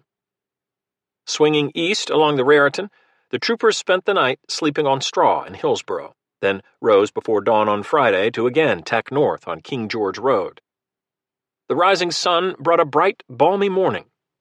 A mile from Basking Ridge, perhaps alerted to Lee's presence by Loyalist informants, Harcourt sent half a dozen scouts ahead under a young firebrand officer named Banastre Tarleton, the son of a prosperous slave trader who had served as the mayor of Liverpool.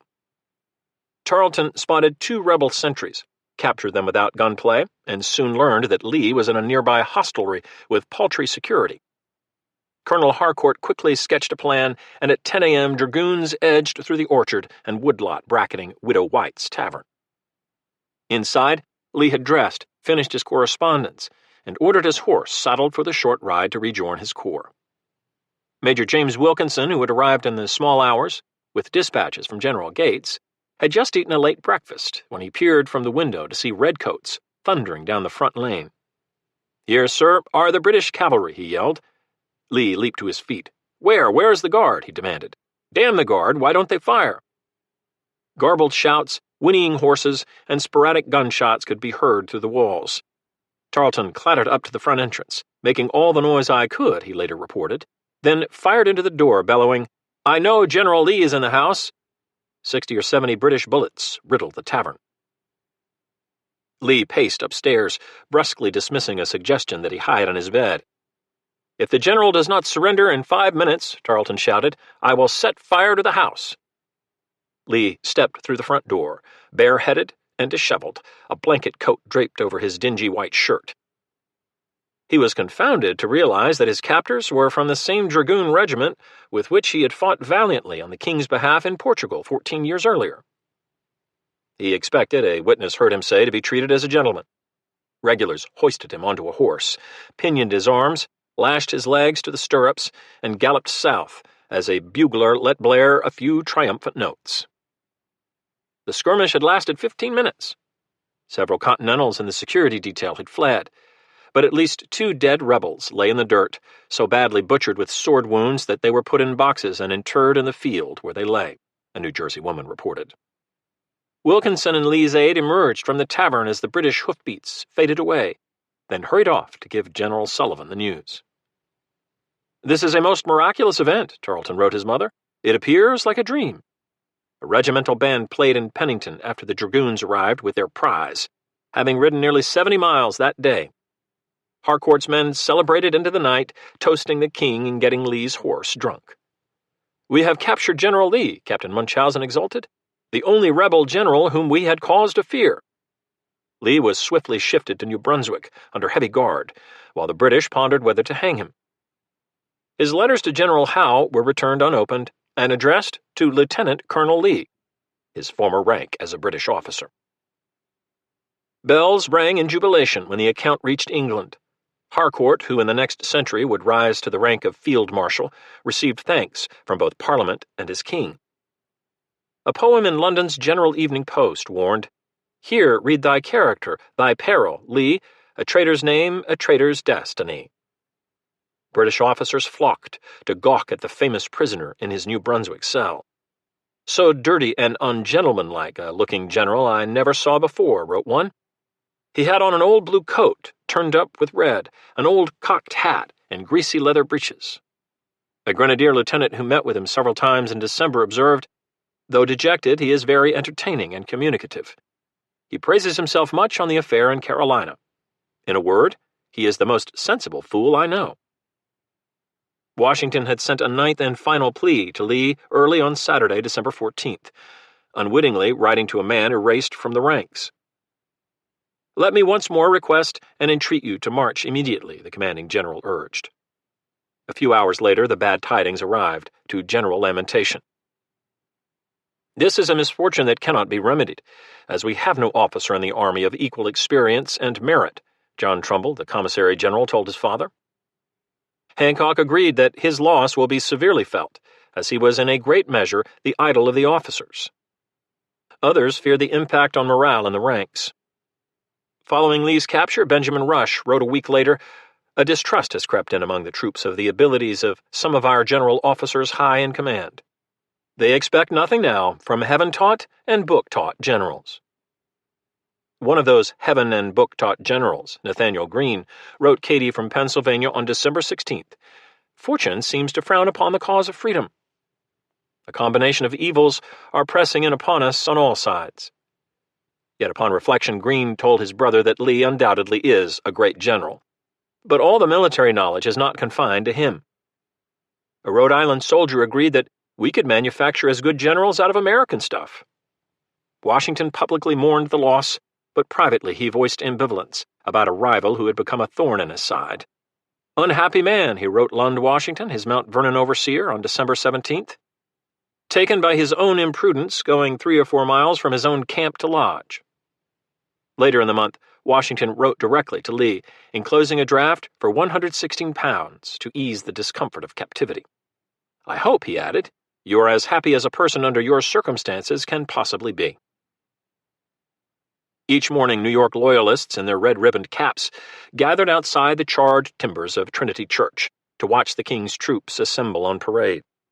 An army band played military airs amid canted headstones in the churchyard. Highlanders in tartans or Hessians with tallowed hair and tall brass hats marched left, right, left in a clap of heavy shoes and the rattle of shouldered arms. Civilians cheered when, with a final yawp of shouted commands, the formations peeled apart on the promenade known as the Mall to step off at a steady pace for their guard posts at City Hall, Fort George, or the East River docks. General Howe had returned to the city on December 16th, pleased with both this strutting army and with himself. "The whole of the Jerseys, except a very inconsiderable part, which we think must of course follow, has submitted," his brother, the Admiral, wrote Lord Germain. Much of Rhode Island had also returned to British control earlier this month. With about 80 ships now on the North American station, Admiral Howe had proposed seizing ice-free Narragansett Bay, described by one seafarer as the best and noblest harbor in America, capable of containing the whole navy of Britain, in perfect security.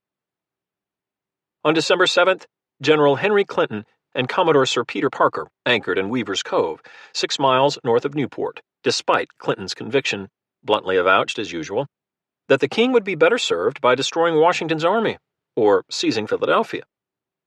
A day later, in bitter weather but without opposition, 7,000 royal troops stormed ashore in an operation as precise as Sullivan's Island had been discombobulated. At least half the local population fled upstate or into Massachusetts. They even believe we would eat up the little children, one Hessian wrote, leaving behind mostly Quakers and Loyalists. The most violent and guilty have gone off, Lieutenant Peebles of the Black Watch told his diary. A rebel clergyman near Providence reflected, "It seems to be our turn now to taste of the heavy calamities of the war. May God deliver us in his own time."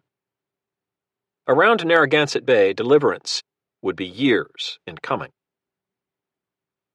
British newspapers lionized both Howes. The heady accounts of victories at Long Island and Kips Bay filled the court with an extravagance of joy, Walpole noted. William Howe was hailed as a new Caesar and commemorated in excruciatingly awful verse, including, he comes, the hero comes. Sound, sound your trumpets, beat your drums." The king was pleased to appoint him one of the knight companions of the most honorable order of the Bath, and to receive the Howes' aged mother at court as a mark of royal favor. Sir William and his battle staff settled into their winter quarters, celebrating the apparent end of the 1776 campaign with what one observer called 10 days of universal jollity. The garrison grew even more jolly with the arrival of the Lord North, a store ship carrying 8,209 gallons of Antiguan rum. Banquets, gambling, and musical reviews filled most evenings to the point that Captain Munchausen grumbled, "We have balls, concerts, and meetings, which I am already weary of. I do not like this frivolous life." Christmas gifts from New York Loyalists piled up in Howe's enormous parlor within the mansion at No. 1 Broadway, across from the Bowling Green. In return, he wrote florid thank-you notes in his tidy, sloping hand on stationery with a watermark depicting a powder horn hanging inside a shield, surmounted by a crown. Lord Richard usually remained busy with naval affairs aboard the Eagle, but Sir William was often seen at the faro table with his fetching companion from Boston, Betsy Loring, described both as a flashing blonde and, less generously, as an illustrious courtesan. The Loyalist Judge Thomas Jones claimed that the Sultana lost 300 guineas at a single sitting. It was also whispered that her acquiescent husband, Joshua, now earned a princely £6,000 a year as the House Commissary of Prisoners, sufficient to turn a blind eye. Enough refugees and Loyalists had returned to New York to nudge the city's population back to 12,000. That would almost triple in the next 2 years. Some lived in Canvastown, a foul encampment of hovels thrown up amid burned-out shops and buildings. Others jammed the few houses not claimed by the British with their ubiquitous GR emblem. Unwholesome smells are occasioned by such a number of people being crowded together in so small a compass, almost like herrings in a barrel. Most of them very dirty, and not a small number is sick of some disease, the traveler Nicholas Creswell noted in his diary. Stagnant water filled old rebel fortifications and ditches. Street crime by cut purses, plug uglies, and drunken redcoats made it very unsafe in the evenings to be out, a preacher wrote. Also crowding the town were an estimated 5,000 British Army artillery wives and other camp followers, as well as swarms of escaped slaves and the white men hunting them with posted notices, such as Rem Cowenhoven offers $15 reward for Jaff, a runaway Negro, a pretty forward chap, had on a claret-colored coat and breeches. Fences and barns were dismembered for firewood. A cord of oak had quadrupled in price to £4. Hessians excavated peat for their stoves from Long Island meadows, to the fury of Dutch farmers, while some regulars burned books pilfered from the King's College Library. Fresh meat and vegetable prices doubled and redoubled, although bread was fixed at 14 coppers for a 3-pound loaf. The British military government took on some municipal duties, including street lighting and the appointment of 6 chimney inspectors to forestall another catastrophic fire. On Long Island, returning farmers repaired their plundered houses and cleared fields of battle detritus. Still, travelers complained of the stink of dead rebels, some of them having lain unburied since last August. Order was enforced by Loyalist militias such as the Nassau Blues, also known as both the Nasty Blues and, for their voluble blasphemy, the Holy Ghosters. All wagon cargo to and from New York was searched by redcoats, often with a bayonet. The prudent teamster learned to remove his hat in the presence of regulars, and to tuck that hat under an arm if addressing an officer. Finally, the war seemed to be going Britain's way. General Howe told London in December that supplies shipped on more than 60 victuallers through the fall have been so wisely planned that his larders were full. On Christmas Eve, the British commissary reported 2,250 tons of barreled meat on hand, enough to feed 30,000 men for 7 months, plus 4,000 tons of wheat and bread, 500,000 pounds of butter, and more than a year's supply of peas, oatmeal, and rice. Warehouses on Water and Dock streets swelled with the king's stores, from ammunition and firelocks to pipes of wine and crates of winter clothing. A brewery near Maiden Lane issued spruce beer to the regiments at 4 shillings for a 30-gallon barrel. Although any tavern owner serving a soldier or sailor after 8 p.m. might have his furniture confiscated by the high command. Merchandise again filled shop shelves: toothbrushes, horsewhips, Lady Molyneux's Italian paste for the complexion, Mordaunt's drops for curing all disorders, including leprosy. Bloody news, penny sheet hawkers cried from their street corners. Where are the rebels now? A miniaturist set up his easel in William Street to paint regulars and their bells, and officers organized another corps dramatique with productions rehearsed in the John Street Theatre under the direction of the British Surgeon General, who also played the troupe's principal low comedian. Handbills sought officers with histrionic ability for dramatic roles, while peach fuzz subalterns and drummer boys in wigs would be transformed into stage queens and femme fatales. 14 Hessian musicians formed the orchestra, and volunteers served as doorkeepers and scene shifters in what was renamed the Theatre Royal. The drop curtain featured a painted harlequin holding a wooden sword and the motto, "Who would have expected all this here?" Stagings of Richard III, The Busybody, and the Beau's Stratagem were planned. But the season would open in January with Henry Fielding's Tom Thumb, a production benefiting British Army widows and orphans. Tickets could be purchased at the Bible and Crown on Hanover Square. Where are the rebels now? By Joshua Loring's precise count, at least 4,430 of them occupied vile British jail cells around New York. That number had been captured from Long Island to Fort Lee, with hundreds more bagged in the Jersey Chase and other actions. They wore the usual rags, though some had resorted to shawls and skirts made from scavenged curtains or tapestries. Many of them are such ragamuffins as you never saw in your life, a British officer wrote in December. New York soon became known as the City of Prisons, to the everlasting infamy of the Howes and their empire. By January, several hundred rebel officers would be paroled to Gravesend, Flatbush, and other Long Island villages, paying $2 a week to room in Dutch farm attics and barns, fending off starvation with oysters and eels, and whiling away their captivity by wrestling, playing fives, a sort of hand tennis, and throwing long bullets, an Irish game that involved tossing heavy stones.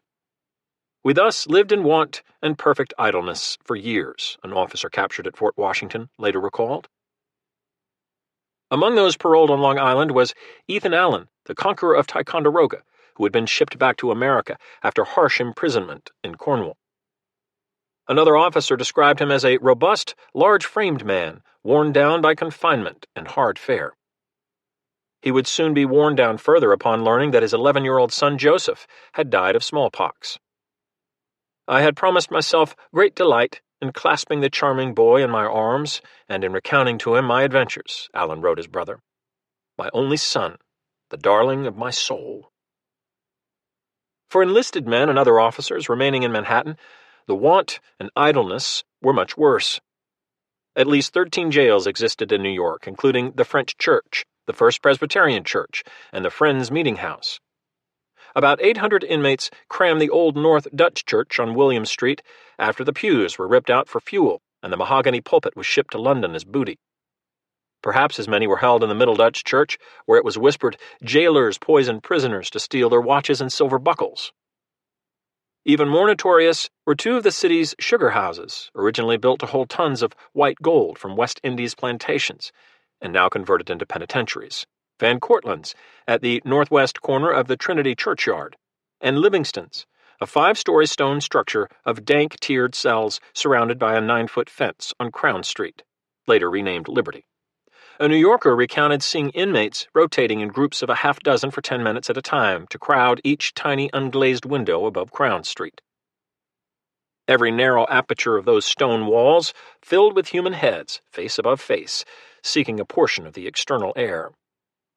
Prisoner Samuel Young later described guards slopping food at supper time, as if to so many hogs, a quantity of old biscuit, broken and in crumbs, mostly molded and some of it crawling with maggots. Another prisoner wrote, "As soon as the bread fell on the floor, it took legs and ran in all directions." So full of life. Some ate undigested bran picked from horse droppings, or damnified pork soaked in bilge water during the voyage from England.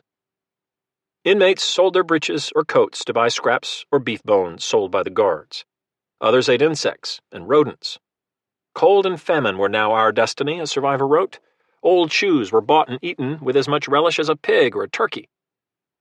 One sugar house prisoner reportedly gnawed the flesh from his arms to ward off starvation. Another died while trying to eat a brick. The lucky ones could build a fire every 3 days. Many cell blocks lacked hearths or wood. Vermin infested the bedding straw. "It was bad in every sense of the word," wrote a surgeon's mate captured in August. "A dirty place, the prisoners wallowing in their own filth."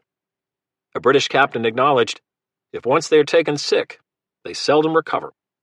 Each morning, corpses were pitched from the cells, then hauled off on the dead cart to trenches beyond the Jews' burial ground and other grave sites. Prisoners also endured psychological torture. Major Otho Holland Williams of Maryland, badly wounded and captured in mid-November, described being forced to sit on a coffin in a wagon bed with a noose around his neck in a mock execution. Others were required to select the rope with which they preferred to be hanged. Someday, from several lengths dangled before them. Colonel Robert McGaw, the garrison commander captured at Fort Washington, and 6 other imprisoned officers, wrote to General Howe in mid-December, noting conditions too melancholy for recital, and requesting proper care for the sick and wounded. By the end of December, according to the historian Edwin G. Burroughs, disease and starvation would kill at least half of the Americans captured on Long Island, and as many as 2/3 of those taken at Fort Washington, more than 2,000 men in all. Conditions only grew worse. Some rebels who tried to escape were confined in the 3-story new jail known as the Provost, in homage to William Cunningham, the notorious Dublin-born British provost marshal, who in his younger years reputedly worked as a scawbanker, enticing poor Irishmen to emigrate as indentured servants. Immigrating to America himself, he toiled as a horsebreaker before being appointed to supervise the king's jails, first in Boston, then in New York. Cunningham would be accused not only of unwanted cruelty, but of extrajudicial executions, and even of destroying Nathan Hale's last letters. A chamber on the provost's 2nd floor, sardonically called Congress Hall, grew so crowded with officers that while sleeping on the floor, they reportedly had to turn over simultaneously on command. One inmate described the provost as that engine for breaking hearts. The transport vessel Whitby, anchored in Wallabout Bay on the East River, foreshadowed greater horrors to come, as many American inmates would be transferred to prison ships in the coming year. Once used to haul livestock and still smeared with dung, the Whitby had been dismasted, stripped of her rigging with her portholes barred, and fitted with a 10-foot wall, notched for guards' muskets between the elevated quarterdeck and the main deck. By the year's end, 250 rebels were crowded promiscuously together, an imprisoned naval lieutenant reported. They lived on sparse salt rations, lacked medical care, were infested with lice, and often went 16 hours without a drop of fresh water. The dim, confined purgatory below decks reeked of feces, urine, and vomit. Once a day, excrement tubs were hauled up and dumped over the side. A letter smuggled ashore in December reported, "Our present situation is most wretched. We have no prospect before our eyes, but a kind of lingering, inevitable death." Soon enough, more than 24 such ships were packed with American soldiers and sailors. Men would die in misery by the thousands, their corpses laid in shallow burial trenches amid bayberry bushes on the mud flats. Other bodies were simply tossed into the East River with a shout of, "There goes another damned Yankee rebel."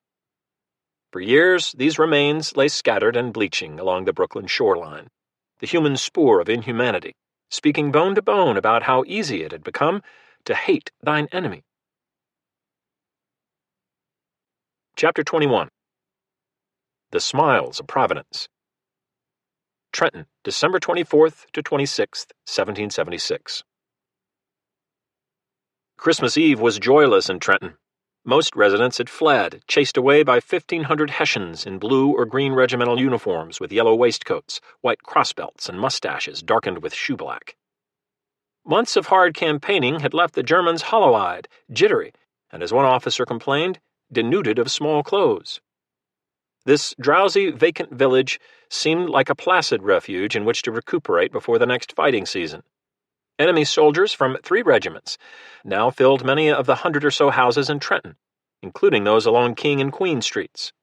Others were billeted in the City and Bull's Head taverns, the jail, the Friends' Meeting House, a school, 2 churches, the post office, the stone barracks built during the French War, and a sentry shed on the arched bridge over Assunpink Creek, just downstream from the 3-stone grist mill. Acrid odors from tanning vats and iron furnaces perfumed the winter air. To the west, ice floes bobbing down the Delaware met the incoming tide at Trenton Falls to pile up in jagged white heaps, 5 feet deep and fissured with narrow channels of rushing river water. 6 brass 3-pounders squatted in a neat row outside a guardhouse in the village center close to the barn, where Hessian artillery horses stood harnessed in their stalls, ready for battle at a moment's notice.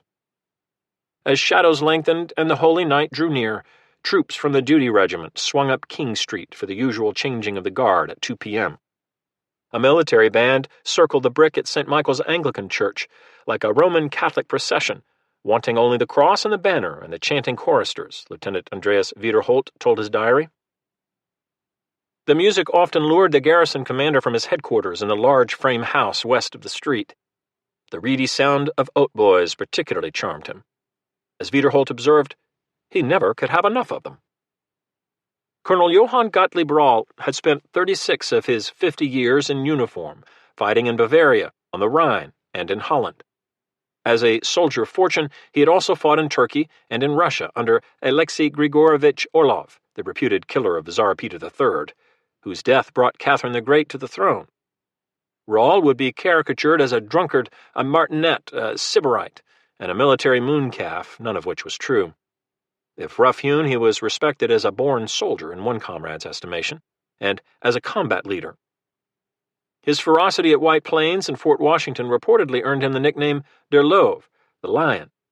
Rahl's adjutant, Lieutenant Jacob Peel, described him as generous, magnanimous, hospitable, and polite to everyone, even if at times a thought came to him, then another, so that he could not settle on a firm decision. Although Rahl spoke neither English nor French, General Howe considered him capable enough to command not only his own regiment, but the entire brigade posted at Trenton. Rahl's leadership was needed, for the Germans' senior ranks had thinned. One colonel had died of dysentery, another was convalescing from battle wounds, and 3 generals were hors de combat with various afflictions. As he settled into his new command at Trenton, Rahl alternated between bluster and nervous anxiety. He considered American soldiers nothing but a lot of farmers. When a major asked him to order shoes from New York for the ranks, he promised to lead the brigade in bare feet over the ice to Philadelphia. Disquieting reports of rebels massing across the river was just old woman's talk. Shit upon shit, Rahl said. Let them come. We will go at them with the bayonet. Still, he was prudent and meticulous. One regiment remained fully clothed and under arms each night.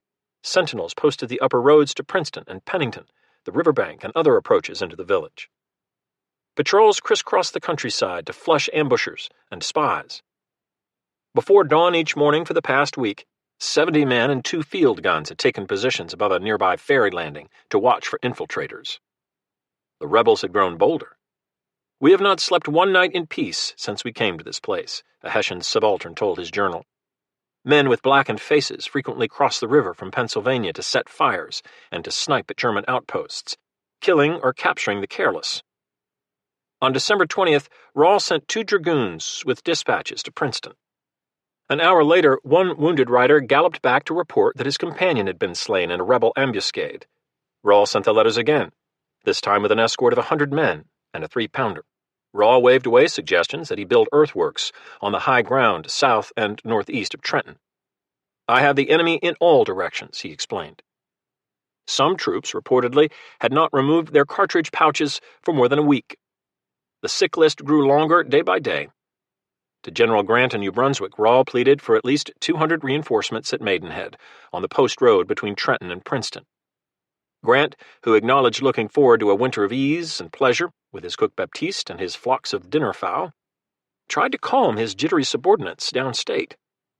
Fewer than 300 rebel gunmen remained in New Jersey, he insisted, adding, I can hardly believe that Washington would venture at this season of the year to pass the Delaware. No more than a corporal's guard was needed to keep the peace in Jersey. Do not, he urged, make more of the rebels than they deserve. To Rawle he wrote, I am sorry to hear your brigade has been fatigued or alarmed. You may be assured that the rebel army in Pennsylvania does not exceed 8,000 men, who have neither shoes nor stockings, are in fact almost naked, dying of cold, without blankets, and very ill supplied with provisions. Moreover, the Trenton garrison was supported by another 1,500 Germans in Bordentown, 6 miles south. Or it had been. On Monday, December 23rd, Colonel Karl Emil Ulrich von Donop led his brigade on a pointless chase after several hundred rebel raiders near Mount Holly, a dozen miles farther south, determined to get rid of these troublesome guests. The Americans scattered into the countryside after a desultory skirmish, briefly pursued by Jaeger and Highlanders. Almost the whole town was plundered, wrote Captain Johann Ewald, the commander of a Jaeger company. And because large stocks of wine were found there, the entire garrison was drunk by evening. Colonel Donop, a tall, ambitious German aristocrat, was instantly enchanted by an attractive young widow, according to Ewald. He sent foraging patrols toward Moorestown and Burlington, but decided to linger with his brigade in Mount Holly through Christmas, 18 miles from Rawle. From Trenton, patrols sent out on Tuesday exchanged fire with shadowy figures, then returned. We are insecure both in flank and rear, a Hessian diarist noted. The temperature, which had not risen above freezing all day, fell as the sun set. Stars smeared the sky on this blessed night, but rheumatics could feel in their bones that a winter storm was coming on.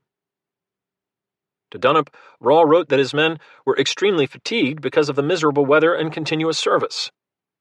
Ludicrous if unsettling rumors spread in the ranks of impending attacks by Negroes and yellow dogs. Shortly before midnight, General Grant again sent a courier to Rawle, assuring him that there are no rebel troops in the Jerseys. But apparently tipped off by a spy in the American camp, he advised, Washington has been informed that our troops have marched into winter quarters and has been told that we are weak at Trenton and Princeton. Lord Stirling expressed a wish to make an attack upon these 2 places. I don't believe he will attempt it. Nevertheless, Grant added, I need not advise you to be upon your guard against an unexpected attack at Trenton. 12 miles northwest of Trenton, in a pointed stone farmhouse tucked against the steep escarpment called Jericho Mountain, Washington had never been busier than on that Tuesday, December 24th. More than a week earlier, he had moved his headquarters to the 2-story William Keith House, 3 miles from the river. A low stone wall framed the yard. Through the double-fold front door with its big wooden lock, yellow pine brightened the interior walls. Across Knowles Creek and up the 400-foot ridge behind the house, a Continental signal post on the crest waggled flags that could be seen above the bare trees in brigade encampments up and down the Delaware Valley. A steady procession of gallopers rushed up to the house, dismounted, hurried inside, hurried out, remounted, and rode off across Bucks County with orders. Move your troops here or there. Be sure every man has cooked rations for 3 days. Endeavor to magnify your numbers as much as possible, with blazing campfires and theatrical movements to confuse the enemy. Curb the insolence of the disaffected. Guard the river. Watch for spies. Keep your powder dry. Precisely how many men were fit to fight remained a mystery, as usual. A return 2 days earlier had tallied 679 officers and 10,744 rank and file, including Lee's corps. But nearly half were sick, furloughed, or otherwise indisposed. That left about 6,100 on duty, less than a quarter of the Army's strength in September. Others had arrived since Sunday, including 500 men in Brigadier General Arthur Sinclair's brigade and various militia regiments. Others had departed, including General Arnold, sent to Rhode Island as soon as he'd arrived from Ticonderoga, and General Gates, who had ridden off to Baltimore for treatment of his pernicious dysentery, and, less honorably, to be at hand should Congress decide to select a new commander-in-chief. Among Washington's visitors this morning was Benjamin Rush, the garrulous, animated Philadelphia physician. Rush, a sprightly, pretty fellow in John Adams' assessment, was too much of a talker to be a deep thinker. Had come to tender both medical services and political advice. Medically educated in Edinburgh and London after graduating from college in Princeton at age 14, he held progressive views against slavery, capital punishment, and strong drink, for women's rights, free education, and medical care for the indigent. Given that sickness already had killed far more American soldiers than bullets, he also had opinions on how to keep an army healthy. Daily washing of hands and feet, frequent washing of bodies, vigorous scrubbing of cookpots, cropping hair close to the skull to discourage lice, eating mostly vegetables, disinfecting blankets with sunshine. His ardent support for the rebellion had intensified with a recent imprisonment by the British in New Jersey of his father-in-law, Richard Stockton, a fellow signer of the Declaration. "Every particle of my blood," Rush wrote, "is electrified with revenge." Today he also wanted to take Washington's measure. A year earlier he had praised the general as one of those illustrious heroes whom Providence raises up once in 300 or 400 years to save a nation from ruin. Now he was not so sure. Ruin seemed at hand. Although he believed Congress should cede Washington dictatorial power for a few months until the current crisis abated, he was struck by the commander-in-chief's glum demeanor and his distracted doodling with pen and ink on slips of paper. He appeared much depressed, Rush would observe, and lamented the ragged and dissolving state of his army in affecting terms. As he stood to leave, the doctor picked up a scrap of paper that had fallen to the floor. On it, Washington had scribbled the evening's watchwords for his sentries: victory or death. More visitors came and went. More couriers carried away orders. Riding from Bristol, 20 miles up the Delaware from Philadelphia, Colonel Reed sent a spy's report detailing British dispositions in Princeton and Burlington. "We are all of opinion, my dear General, that something must be attempted," Reed advised. "That even a failure cannot be more fatal than to remain in our present situation. In short, some enterprise must be undertaken in our present circumstances, or we must give up the cause." Washington agreed. In a letter to Lund at Mount Vernon, beyond offering advice on breeding a stallion and planting locust trees, he confided that the American predicament wears so unfavorable an aspect that it would be prudent to prepare his personal papers to remove at a short notice to safety in Western Virginia. To his brother he wrote, "Between you and me, I think our affairs are in a very bad way. If every nerve is not strained to recruit the new army with all possible expedition, I think the game is pretty near up." The prospect of losing the rest of New Jersey to the British particularly galled him. "I am certain that the defection of the people in the lower part of Jersey," he told General Heath, "has been as much owing to the want of an army to look the enemy in the face as to any other cause. The moment had come for an army, his army, to look the enemy in the face." Late in the afternoon he rode down a byway through frozen fields for 400 yards to a drafty stone house, 20 feet square with a kitchen appended to the west end. Here Greene kept his headquarters. A dozen others arrived to warm their hands by the fire, including Sullivan, Sterling, Sinclair, Henry Knox, the web-footed John Glover, and Brigadier General Hugh Mercer, a Scottish-born physician who commanded a brigade of New England and Maryland Continentals. To preclude eavesdropping, Greene had sent the house owners to a neighbor's. He had shared sugar from his mess barrel with them, and they were generous in providing turkey, veal, and milk for his table. For at least 10 days, Washington had contemplated a bold lunge into the enemy's flank. "Under the smiles of Providence, we may yet effect an important stroke," he had told his lieutenants. And this evening they intended to review the plan for a final time. 3 forces positioned along a 26-mile stretch of the Delaware would cross the river simultaneously, before converging on Trenton with 5,000 troops. The largest detachment, 2,400 men with 18 guns, would mass under Washington's direct command on Christmas night 8 miles upstream from the village, descending on the Hessian garrison from the north an hour before dawn on Thursday, December 26th. "For heaven's sake, keep this to yourself, as the discovery of it may prove fatal to us," Washington warned Reed in a confidential letter. Unnerving rumors could already be heard in Philadelphia. Robert Morris had written Washington as early as December 21st.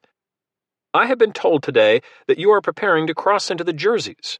I hope it may be true." Each man would carry 40 cartridges as well as cooked rations. Informed that some Pennsylvania millers were reluctant to sell wheat and flour to the Army, Washington earlier in the week had authorized quartermasters to confiscate any needed supplies, giving Continental vouchers as receipts. The depot in Newtown had purchased more than 300 heavy blankets from 24 townships for £678, including the cost of cleaning them at Jenks' fulling mill. A call for volunteers had drawn carpenters, shipwrights, and sailmakers from the Philadelphia boat yards. 60 sailors organized an artillery company, hauling heavy guns on jury-rigged carriages to Bristol. The chosen crossing sites were far enough from Trenton to avoid German patrols, but close enough to be within striking distance.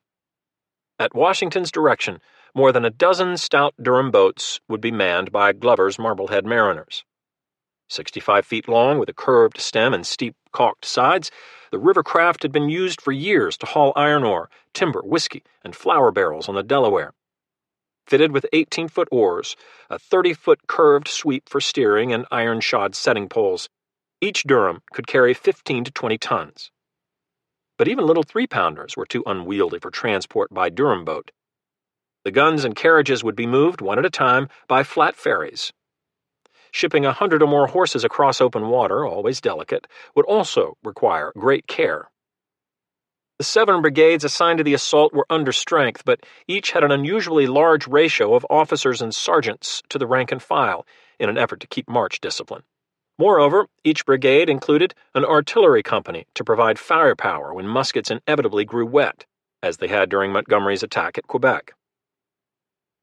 Instead of the 2 or 3 field guns per 1,000 infantrymen typical in 18th century armies, Washington would take nearly 9 per 1,000 massed artillery emboldened foot soldiers.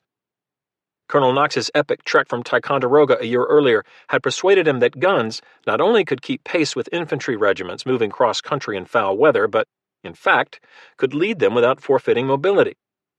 Powder chests would be wrapped in oilcloth, and charges were encased in starched tallowed cloth to repel the damp. Knox also designated a small unit to carry spikes and hammers to wreck captured enemy field guns if they could not be carried off. The British had long depended on the superiority of their artillery, Washington observed, and the Americans would do well to beat them at their own game. As he had told Hancock earlier in the week, desperate diseases require desperate measures. A shiver of excitement ran through the War Council. The plan was indeed desperate, but also audacious and calculated. Together, they would risk everything, following Washington wherever he led them. Lieutenant Colonel Tudor, the judge advocate, spoke for many in a letter to his future wife written that Christmas Eve. "I cannot desert a man, and it would certainly be a desertion in a court of honor, who has deserted everything to defend his country."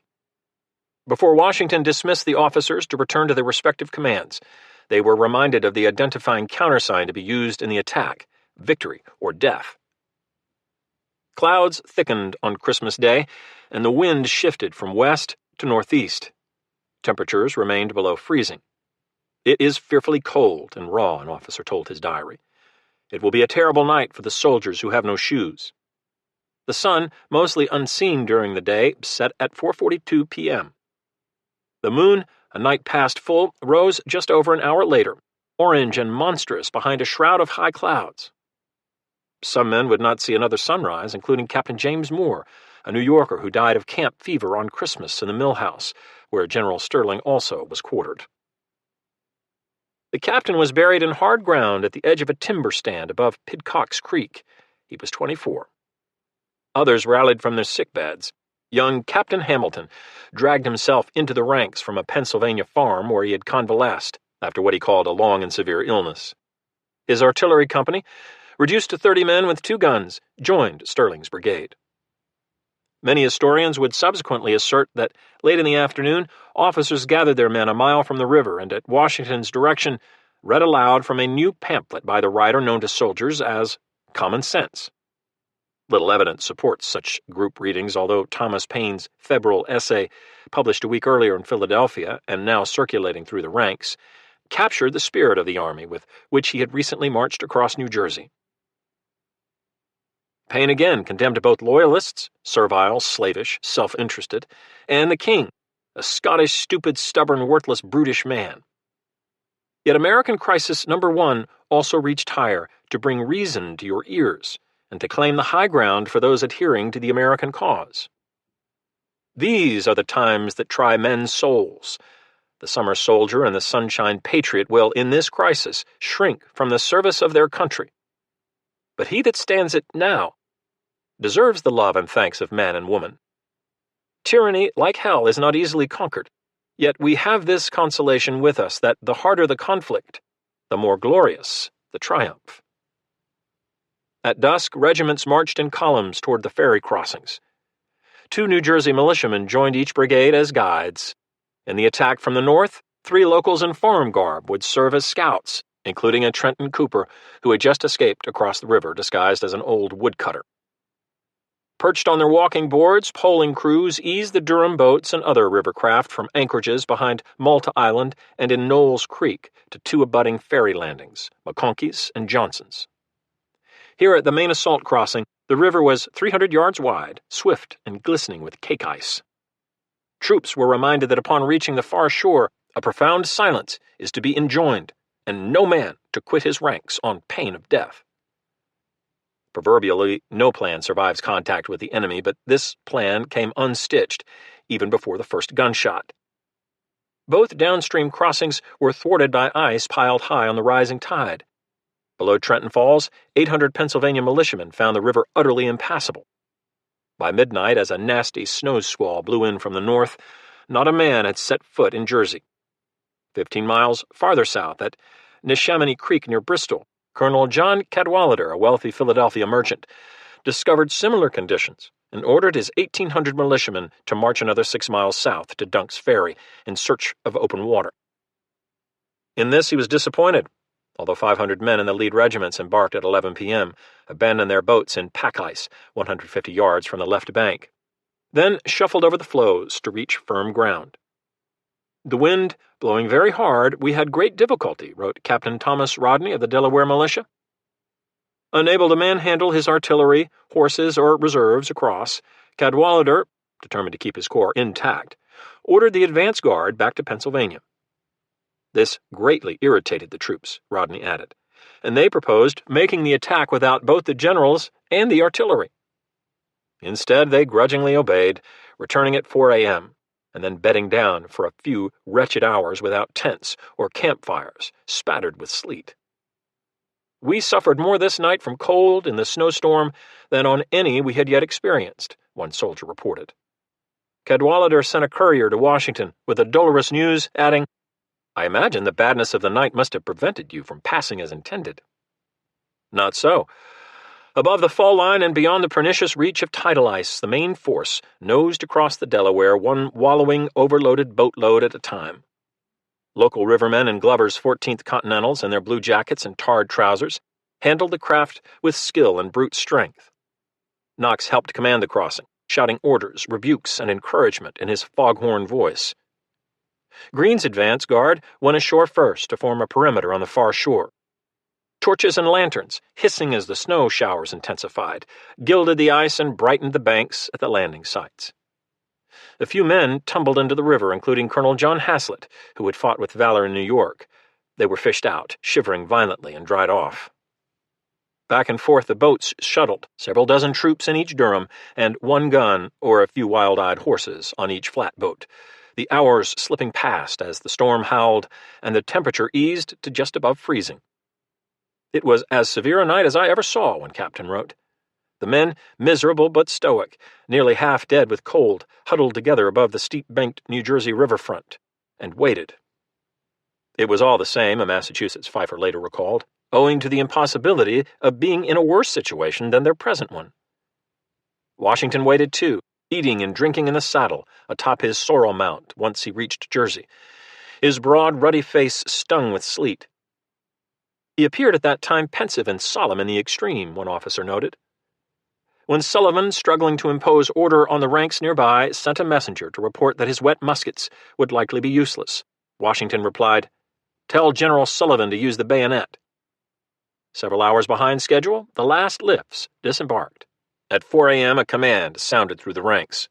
"Shoulder your firelocks," and the regiments surged forward. As Knox would write Lucy, perseverance accomplished what at first seemed impossible. The column stretched for more than a mile, first rising east from the river, then turning sharply south onto Bear Tavern Road. As the road angled through dripping copses of hickory and black oak, soldiers draped handkerchiefs, greased rags, coat skirts, and blankets over their musket priming pans, to small effect. Whenever the march stalled momentarily, as night marches inevitably did, men fell asleep on their feet and had to be forcibly roused. Sergeants prodded the sick and lame who lingered by the roadside, but at least 2 soldiers fell behind and froze to death on the tableland that night. Press on, boys," Washington urged, trotting along the line and at one point grabbing his horse's mane to avoid being thrown when his mount slipped. "For God's sake, keep by your officers." Knox's artillerymen used drag ropes to ease their guns down a steep defile and across Jacobs Creek, then hauled them up again. Officers tendered advice. "Fire at their legs," a colonel urged. "One man wounded in the leg is better than a dead one, for it takes 2 more to carry him off. Leg them, damn 'em, I say leg them." A pallid sky in the east foretold a gray, wet Thursday dawn. At Birmingham Crossroads, 4 miles above Trenton, the column stopped briefly. Washington pulled out his timepiece and gave orders that every officer's watch should be set by his, a Continental captain noted. And the moment of attack was fixed. Patrols surged ahead to secure the roads and detain early morning travelers heading into or out of Trenton. Then the army divided. Greene swung left with his division, accompanied by Washington, Knox, and 9 field pieces, to approach the town from almost due north on Scotch Road. Troops lengthened their stride in what an officer called a long trot. Sullivan continued onto River Road, also with 9 guns, to attack from the northwest along the Delaware. At precisely 8 a.m., a Hessian patrol returned to its outpost in a cramped cooper shop on Pennington Road, half a mile from the upper village. Lieutenant Wiederholt listened to his soldier's report. Nothing unusual seen or heard, then stepped outside the guardhouse to see for himself through the freezing rain. At age 44, with a quarter-century's experience as a soldier, Wiederholt conceded that, at times, my sentinels did not keep a very sharp lookout. He cocked an ear, sniffed the air, and peered into the dim morning. A movement 200 yards to the north caught his eye. Shadowy figures loped toward him on the road and through the bordering fields. Der Fiend, heraus!" a sentry shouted. "The enemy, turn out!" 17 soldiers spilled from the cooperage, fumbling with their firelocks and cartridge boxes as they shook out into a skirmish line. Muzzle flashes winked from the road. Wiederholt heard the crackle of musketry and the insectile whine of bullets overhead. A second enemy volley was quickly followed by a third, before the Hessians returned fire. Now Wiederholt heard the distant rumble of cannonading along the river to his rear. The gray shapes ahead grew more distinct and more numerous, squeezing both flanks. Wiederholt ordered a retreat, and his men dashed down Pennington Road, throwing a few answering shots as they bounded from house to house. Greene's division followed on their heels in 3 attack columns, heeding orders to charge the enemy before they had time to form. Washington led in the center. German kettle drums beat to arms, adding to the din of shouts and drum fire. On the northeast edge of the village, where King and Queen Streets converged, Pennsylvania gun crews unlimbered 2 brass 6-pounders and fired into the town. A pair of howitzers joined the bombardment, along with 5 New York guns, including Hamilton's pair. Burning fuses on low-velocity shells were plainly visible to enemy soldiers sheltering a few hundred yards ahead. The hurry, fright, and confusion of the enemy, Knox later wrote, was not unlike that which will be when the last trump shall sound. The gunfire Wiederholt heard on River Road announced the timely arrival of Sullivan's division, led by a New Jersey company and a New Hampshire brigade commanded by Colonel John Stark, the stalwart of Bunker Hill. The Americans slammed into a Hessian outpost in the stablemaster's house behind the Hermitage, a large estate a mile upriver from Trenton. Pickets fired and fled without their knapsacks. Attackers surged through fields, gardens, and woodlots, and Yankee cannoneers raking German positions were joined by batteries shooting across the Delaware from Pennsylvania. As Sullivan had predicted, damp firelocks squibbed repeatedly, but superior firepower still sent enemy Jaeger reeling. One American detachment headed for the old stone barracks, while a larger force pressed toward the Assunpink Bridge at the foot of Queen Street to block the enemy's retreat route to the south. Colonel Rahl de Lohe had passed Christmas evening playing checkers in the King Street house, where he made his headquarters. The command post was comfortable enough. 3 sitting rooms with fireplaces on the first floor, a dining room with 2 hearths, 5 chambers on the second floor, and a pump by the door. But Rahl's quiet game had been interrupted at 8 p.m. by rebel raiders, acting without Washington's knowledge, who wounded half a dozen Hessian troopers outside Trenton. When the hubbub subsided, Rahl ate supper at a neighbor's, played cards until midnight, and went to bed. The early morning clamor at both ends of Trenton failed to wake him, and only after a frantic summons from Lieutenant Peel, his adjutant, did Rahl appear at a window in his nightshirt. After ducking back inside, he soon reappeared in uniform on King Street, to find that the village had become a battlefield. American soldiers rampaged through lanes and gardens, breaking down doors, raking upper windows with musket fire, and trading shots with Hessians crouched behind the gravestones in St. Michael's churchyard. A rebel darted forward, stooped over the body of an enemy officer, shot dead in a doorway, then pulled off his boots and scurried away. 8 horses were led from a nearby stable and hitched to 2 field pieces. On Rahl's command, the teams jangled up the street toward the thunder of American cannons shooting from the north. Wheeling their guns into position, 18 Hessian artillerymen managed to get off a few rounds, including a salvo of grape, before rebel counter-battery fire found them. Balls ripped through the position, disemboweling 5 horses and stringing bloody intestines across the cobblestones. Rebel snipers from Mercer's brigade infiltrated houses on the German flank, and lacerating small arms fire drove the last gunners from their guns. Within minutes, 8 of the 18 lay dead or wounded. The rest dropped their sponges and handspikes and ran back down the street. "We drove them furiously," the Pennsylvania rifleman told his diary. Mounting his horse, Rahl herded 2 of his infantry regiments behind St. Michael's to regroup, while trying to gauge the size of the American assault. Shouting, "Advance, advance!" above the clangor, he then led the troops in quick step across Queen Street to an apple orchard, determined to counterattack Greene's division from the east. This scheme proved bootless. From his vantage at the top of the town, Washington tracked the Hessian movement and ordered a blocking force of riflemen across the Princeton Road on the American left flank. Faced with murderous artillery and small arms fire from superior ground, Rahl wheeled his brigade back into the center of the village, colors flying. From their motions, Washington later told Hancock, they seemed undetermined how to act. Sleet, rain, and snow seemed to whip simultaneously through streets now banked in white smoke. Hessian musicians pounded drums and tooted a few uncertain bars on their hautboys. As Rahl's infantry poured back into King Street, they recovered the 2 field pieces lost earlier, much to Knox's annoyance. On his order, New England gun crews and Virginia infantrymen rushed forward with bayonets and drawn swords. Captain William Washington of the 3rd Virginia Regiment, a former divinity student and a distant cousin of the commander-in-chief's, pitched to the ground with wounds in both hands. Bundled off to a dressing station, he was soon joined by Lieutenant James Monroe, hit in the upper chest and shoulder by a ball that nicked an artery. But their comrades recaptured the Hessian 3-pounders and turned them on the enemy, firing canister. An artillery sergeant reported that the balls made a terrible squeaking noise as they swarmed up the street. Rahl tried again to marshal his men. "Alle, was meine Grenadiers sein, vorwärts," he hollered. "All who are my grenadiers, forward." But the day was lost. American soldiers flocked through the cross streets to take firing perches in cellars, upper windows, and along the fence at Potts Tanyard by the barkhouse and stone currying shop, chipping their flints for a clean surface, picking out touch holes and drying their priming pans. They fired, reloaded, and fired again, deliberately targeting officers. 4 Hessian captains fell in short order. The clap of musketry echoed down King Street as hundreds of bullets pinged off walls, cobbles, and headstones. Wounded men dragged themselves into alleys and parlors. Others bled to death in the gutter. Rahl, still mounted, cocked his head at the pandemonium of gunfire from Sullivan's troops moving up from the river. "Lord," he called. "Lord, what is it?"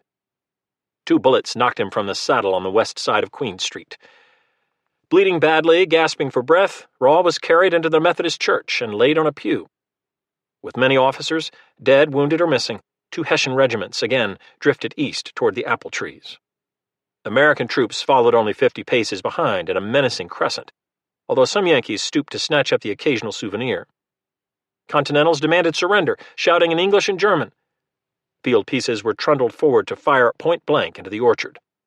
Washington had ordered the gunners to switch from round shot to canister when a battery commander said, "Sir, they have struck."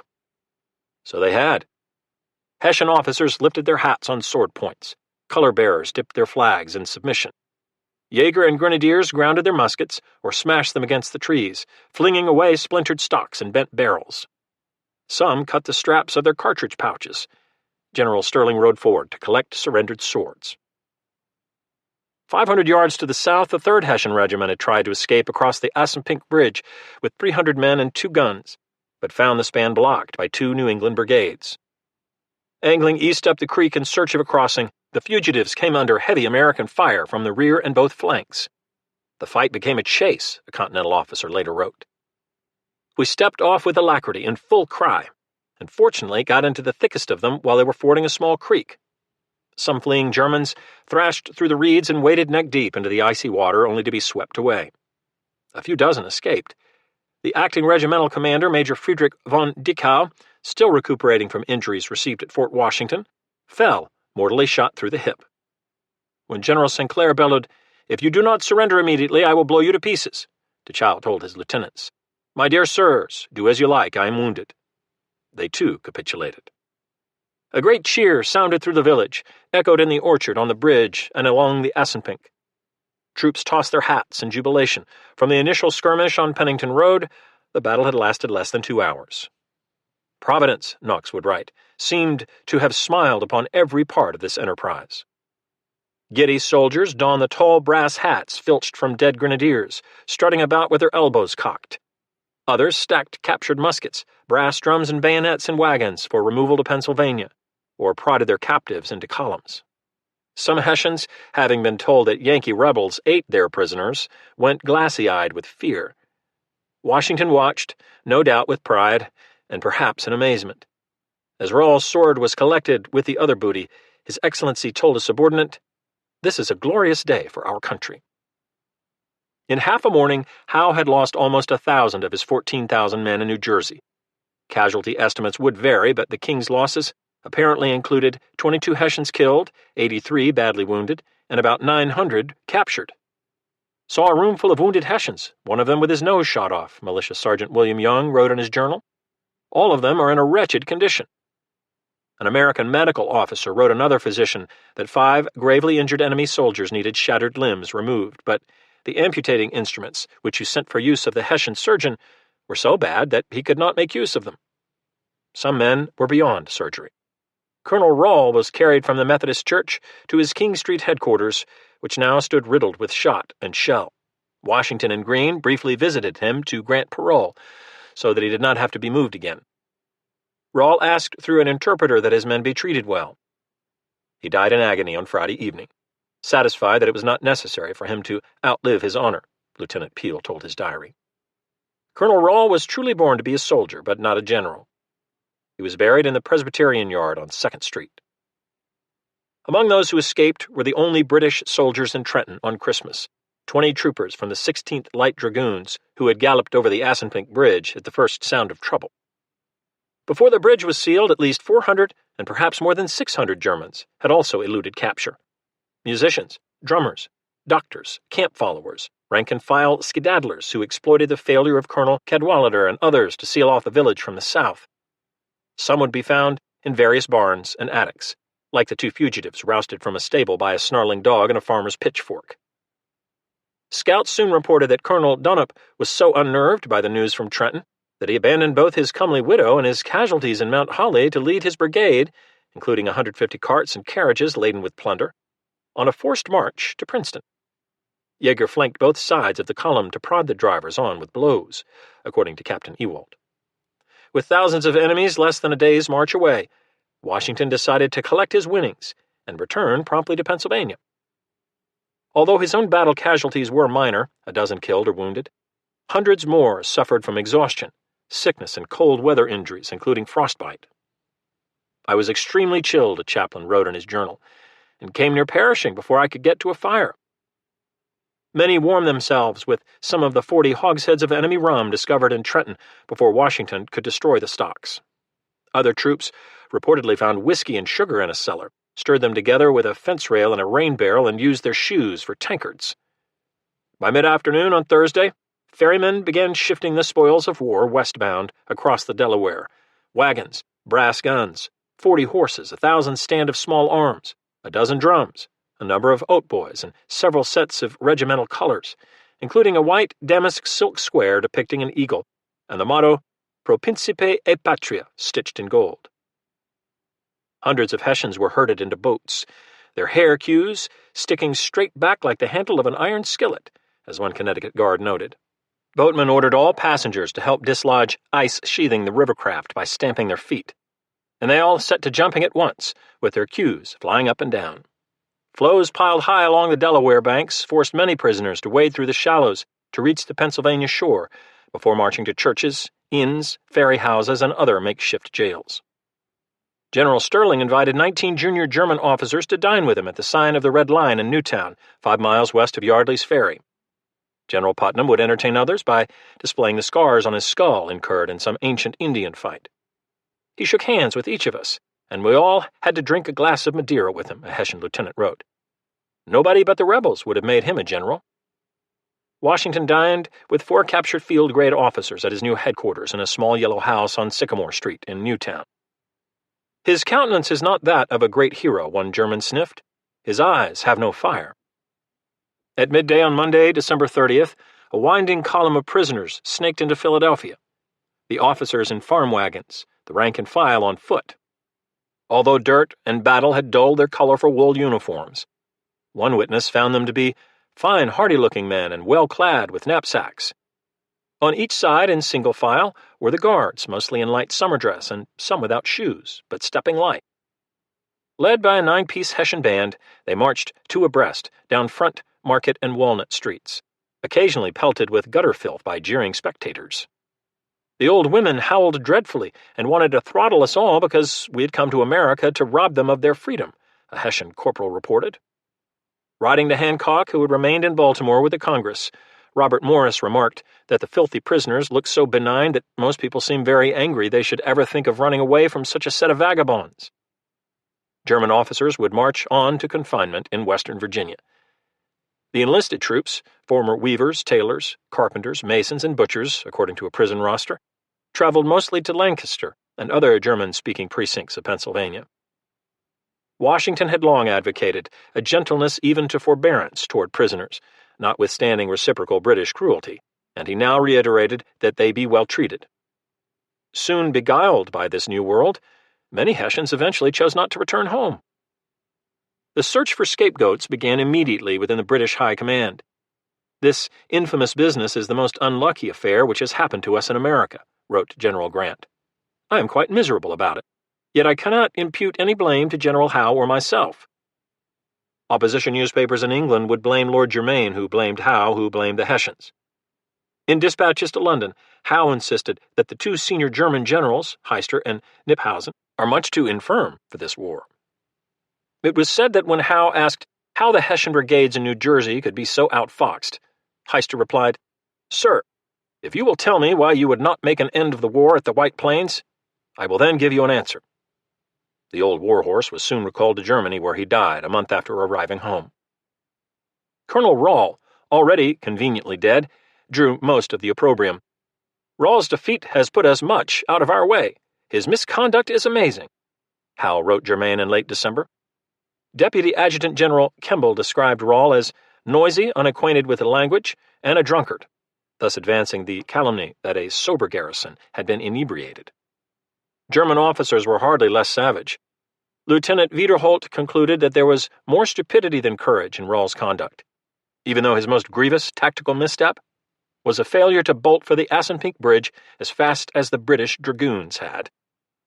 Colonel Donop, hardly heroic, told a Prussian prince that the defeat is an eternal disgrace to our nation and a clear proof that men are brave only when they are well led. The Landgrave of Hesse would revoke the colors of the regiments humiliated at Trenton until they could distinguish themselves in the future. Not until an inquiry in 1782 formally blamed the dead, raw foremost among them, and acquitted the living with the disgraced units received new standards. "Fabulous Trenton," Biederholt observed sourly, "a place I'll remember as long as I live." "The rebels have taken fresh courage upon this event," Howe warned Germain. "That much was certain." "This affair has given new life and spirits to the cause," wrote Reverend Dr. David Griffith, who served the 3rd Virginia Regiment as both chaplain and surgeon. Things began to wear a better aspect. Few felt more heartened than Henry Knox, who was promoted to brigadier general in acknowledgment of his steady competence. He wrote Lucy, "My dearly beloved friend," on December 28th. "His Excellency the General has done me the unmerited great honor of thanking me in public orders in terms strong and polite. This I should blush to mention to any other than to you, my dear Lucy, and I am fearful that even my Lucy may think her Harry possessed of a species of little vanity in doing this at all. It is an exceeding great satisfaction." A loyalist in Virginia told his diary, "The minds of the people are much altered. A few days ago they had given up the cause for lost. Now they are all liberty mad again. Damn them all!" Many in the Continental ranks were liberty mad enough to favor driving Howe's legions from New Jersey, if not New York. "Never were men in higher spirits than our whole army is," Captain Rodney wrote his brother in late December. "All are determined to extirpate them from the Jerseys." Washington was determined too. Victory at Trenton revived his reputation and enhanced his stature. Odes would be penned in his honor, with such immortal couplets as "Washington, though least expected near, opened fire upon the Hessians' rear." As Dr. Rush had urged in late December, Congress granted the commanding general autocratic powers for 6 months to pay enlistment bounties, raise additional regiments, appoint all officers below the rank of general, confiscate provisions, and arrest those who refused continental currency or are otherwise disaffected to the American cause. Rodney told his diary, "General Washington is dictator." As if reassuring itself, Congress declared that the commander-in-chief can safely be entrusted with the most unlimited power. The country, one biographer would write, awakened to the belief that its general was a genius. If that judgment proved premature, victory made a bold, resolute man bolder, and even more hell-bent. Washington, the Hessian conceded, was without doubt a very good rebel. Chapter 22. The Day is Our Own. Trenton and Princeton, January 1777. The very good rebel arrived back in war-scarred Trenton at noon on Monday, December 30th, after crossing the river at McConkey's Ferry with the vanguard of Sullivan's division. He established a new headquarters in a 2-story house owned by a loyalist distiller on Queen Street, north of the Assunpink Bridge and a few steps from where Rawle had been shot down 4 days earlier.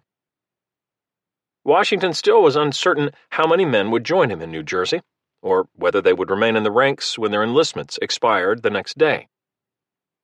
Simply traversing the Delaware from Pennsylvania a second time had proved brutal. Several inches of snow had fallen, and the river ice was thick enough to impede boats, but too weak to bear the weight of guns and horses. Rowers and ferrymen would struggle for 2 days to again shuttle brigades to the far shore. Heartened by his triumph on Christmas night, the commanding general had chosen to stay on the offensive. Several considerations led to his decision. Soon the Delaware would freeze solid, exposing Philadelphia to attack at a time and place of General Howe's choosing. Having finally seized the initiative, Washington was loath to relinquish it. Moreover, he had been surprised to hear from Colonel Cadwalader that his militia brigade had crossed to Burlington on the second attempt early Saturday morning without realizing that Washington had returned to Pennsylvania following the fight in Trenton. Finding the enemy gone except for a few discarded invalids, Cadwalader marched 11 miles north to Bordentown with 4 guns and nearly 2,000 armed dockworkers, artisans, and shopkeepers panting for a fight after Hessian pillagers had thoroughly despoiled the countryside. Along farm lanes and in remote hamlets, red rags recently nailed to front doors as emblems of loyalty to the crown vanished when the rebel troops reappeared. Loyalties were shifting again. The enemy seemed to be unmanned, Cadwalader wrote Washington, and a pursuit would keep up the panic.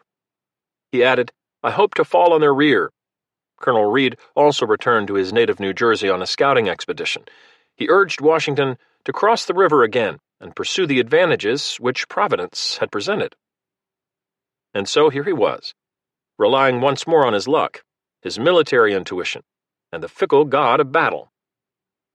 As each unit traipsed into Trenton, those with expiring enlistments assembled in parade formation in order to know what force we should have to depend on, Washington told Hancock. Some regiments could muster barely 100 men. 20 months of hard campaigning had reduced most from a third to a tenth of their original size. Hundreds of men would shamble off in the coming hours, deaf to pleas and blandishments. 16-year-old fifer John Greenwood, a Boston-born veteran of Bunker Hill in Canada, when offered cash and a promotion to remain in uniform for 6 more weeks, replied, "I would not stay to be a colonel." Sick and infested with vermin, I had the itch then so bad that my breeches stuck to my thighs, all the skin being off. He set out for home. Brigadier General Mercer offered $3 and a pair of shoes for those willing to stay 15 days. So few accepted that his depleted brigade was combined with another. Even before the Christmas night attack on Trenton, sickness and savage fighting in New York had pared the 1st Delaware Continentals from 750 men to 92. On this bleak Monday, only 6 agreed to fight on, including their colonel, John Haslett, now given command of General Sterling's brigade. His lordship had fallen ill. But other appeals had greater success. General Thomas Mifflin, a Philadelphia merchant and politician, crossed the Delaware at Bristol with another 1,500 militiamen drawn from more than 24 Pennsylvania units. At Crosswicks, 8 miles south of Trenton, he appeared on horseback on Tuesday afternoon before 5 weary New England regiments whose enlistments were due to expire. Standing in the snow, the Continentals resembled animated scarecrows, in one observer's description. Although shoes, stockings, and breeches had been rushed from Philadelphia several days earlier to outfit them. Wearing an enormous fur hat and a pink blanket coat, Mifflin made a harangue about duty and the American cause, Lieutenant Stephen Olney reported. He promised not only a $10 bounty to each man for another 6 weeks of service, but a share of booty taken from the enemy. The general required all who agreed to remain to poise their firelocks, wrote Private John Howland of Rhode Island. The poising commenced by some of each platoon and was followed by the whole line. We all poised with the rest. Muskets raised, the ranks gave 3 cheers. Mifflin ordered a gill of rum for each man. Washington made his own plea to regiments in Trenton the same day. After commending their recent triumph, he spoke with urgency about winning another victory in New Jersey. He too promised $10 for 6 weeks of soldiering. Yet when a drum beat for volunteers, not a man stepped forward. Washington touched the flanks of his horse with his spurs and trotted along the line, a thick, imposing figure in his tailored blue uniform and cocked hat. "You have done all I ask you to do, and more than could be reasonably expected," he told them, according to one sergeant's account. "But your country is at stake. Your wives, your houses, and all that you hold dear." He acknowledged their fatigues and hardships, yet stressed that the present is emphatically the crisis which is to decide our destiny. Again the drum sounded, and this time a few men edged forward, after whispered consultations among themselves. More followed, then many more. By morning, the army in Trenton would number 3,335 men fit for duty. As additional militia and Continental troops arrived, the number would double to nearly 7,000, more than half of them Pennsylvanians. God Almighty inclined their hearts to listen, Greene wrote. They engaged anew. Washington had listened too. He had traveled far since those early months in Cambridge, when he had decried the stupidity of his officers and the unkempt indiscipline of his privates. Together, he and the army had been annealed by defeat, death, sorrow, and occasional success. That mystical bond between leader and led had strengthened most imperceptibly the consequence of mutual respect and shared faith in a brighter future. He spoke to them affectionately, not as military underlings and social inferiors, but as fellow Republicans. Here was a new idea of a gentleman, a moral condition rather than a social rank, the historian David Hackett Fisher would write. It was also a new idea of honor, which was not defined by rank or status, or gender, but by a principle of human dignity and decency. Now the commanding general just needed cash to make good on his promised bounties. He had already sent one galloper to Robert Morris for hard money to pay a certain set of people who are of particular use to us. Spies. Silver would be most convenient, Washington had written. Within hours, Morris sent 2 canvas bags from Philadelphia filled with 410 Spanish-milled dollars, 2 English crowns, 10 shillings, and a French half-crown. He also provided a cask of wine, hearing that you are in want. On New Year's Eve, Washington pleaded for more money. No time, my dear sir, is to be lost, he warned. At dawn on Wednesday, January 1st, Morris scribbled a reply after reportedly borrowing from Quaker businessmen with only his word as security. I am up very early this morning to dispatch a supply of $50,000 to your Excellency, he wrote, adding, the year 1776 is over. I am heartily glad of it, and hope you nor America will ever be plagued with such another. To supplement his spies, Washington sent Colonel Reed with a newly acquired cavalry troop on a reconnaissance mission toward Princeton. A dozen troopers from the Philadelphia Light Horse wore identical chocolate-brown uniforms, faced in white and round black hats, each festooned with a buck's tail. Not a man among them had seen combat. East by northeast, they cantered on chestnut mounds, led by Reed down country lanes and onto Quaker Road. From a wooded knoll almost within view of Princeton's rooftops, they spotted a British soldier strolling between a farmhouse and a nearby barn. Drawing horse pistols from their saddle holsters and sabers from their scabbards, the cavalrymen thundered past the outbuildings, encircled the house, and caught 12 redcoats from the 16th Light Dragoons reportedly conquering a parcel of mince pies in the kitchen, beyond reach of their muskets. Only their sergeant escaped, bolting through a back door and into the tree line. In an instant, Reed ordered his chagrined captives mounted in pairs, before spanking back to Trenton. Interrogated in separate rooms at the Queen Street headquarters, the dragoons revealed that Generals Cornwallis and Grant intended to join forces in Princeton before attacking the rebels with at least 8,000 British regulars and Hessians. A stiff southerly breeze brought afternoon rain on New Year's Day, miring the roads in mud said to be a half-leg deep. The temperature climbed above 50 degrees Fahrenheit. The last glint of twilight had faded when Washington summoned his war council to Queen Street. Candles guttered on the tables, and sentries ringed the house as men with filthy boots and furrowed brows hunched over a map. Intelligence from Reed's foray and various agents had confirmed that time was precious. A vengeful Royal Legion would attack within hours. No command decision would be more fateful than the one made now. Should the army retreat south, joining Cadwalader at Crosswicks and Mifflin at Bordertown before escaping into Pennsylvania? Should the forces remain divided, with Cadwalader leading a raid on the British garrison and stores at New Brunswick, perhaps even freeing General Lee? Or should the entire force concentrate in Trenton? The ubiquitous Dr. Rush, loitering outside the council chamber, was summoned to give his opinion. Although hesitant to offer military advice, Rush assured Washington, as he later wrote, that all the Philadelphia militia would be very happy in being under his immediate command, and would instantly obey a summons to join his troops at Trenton. Washington nodded, Rush withdrew, and the council immediately agreed to give battle here and now, with all forces massed, Continental and militia. The commander-in-chief then prescribed how the brigades would deploy. A delaying force of 1,000 men had already marched northeast toward Maidenhead, halfway to Princeton. They would entrench below 5 Mile Run, with alarm posts farther northeast at 8 Mile Run. The main American host would hold the high ground above the Assunpink's south bank. General Knox had brought some 40 field cannons across the Delaware, including the 6 brass pieces captured from the Hessians a few days earlier. Many of the guns would defend the bridge from Mill Hill near the Three-Stone Grist Mill. Others guarded fords up and down the creek bed.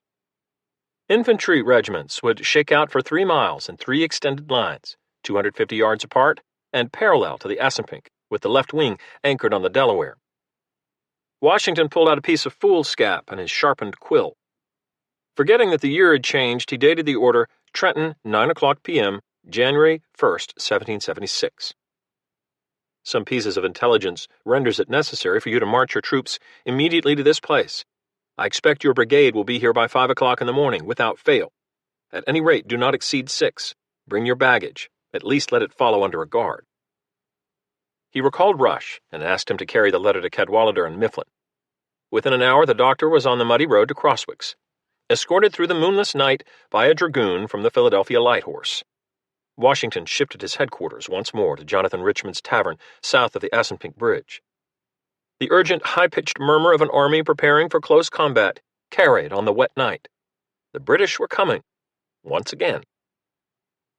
Stout, double-chinned Charles Cornwallis had ridden 50 hard miles from New York with dragoon outriders to arrive in Princeton late at night on January 1st.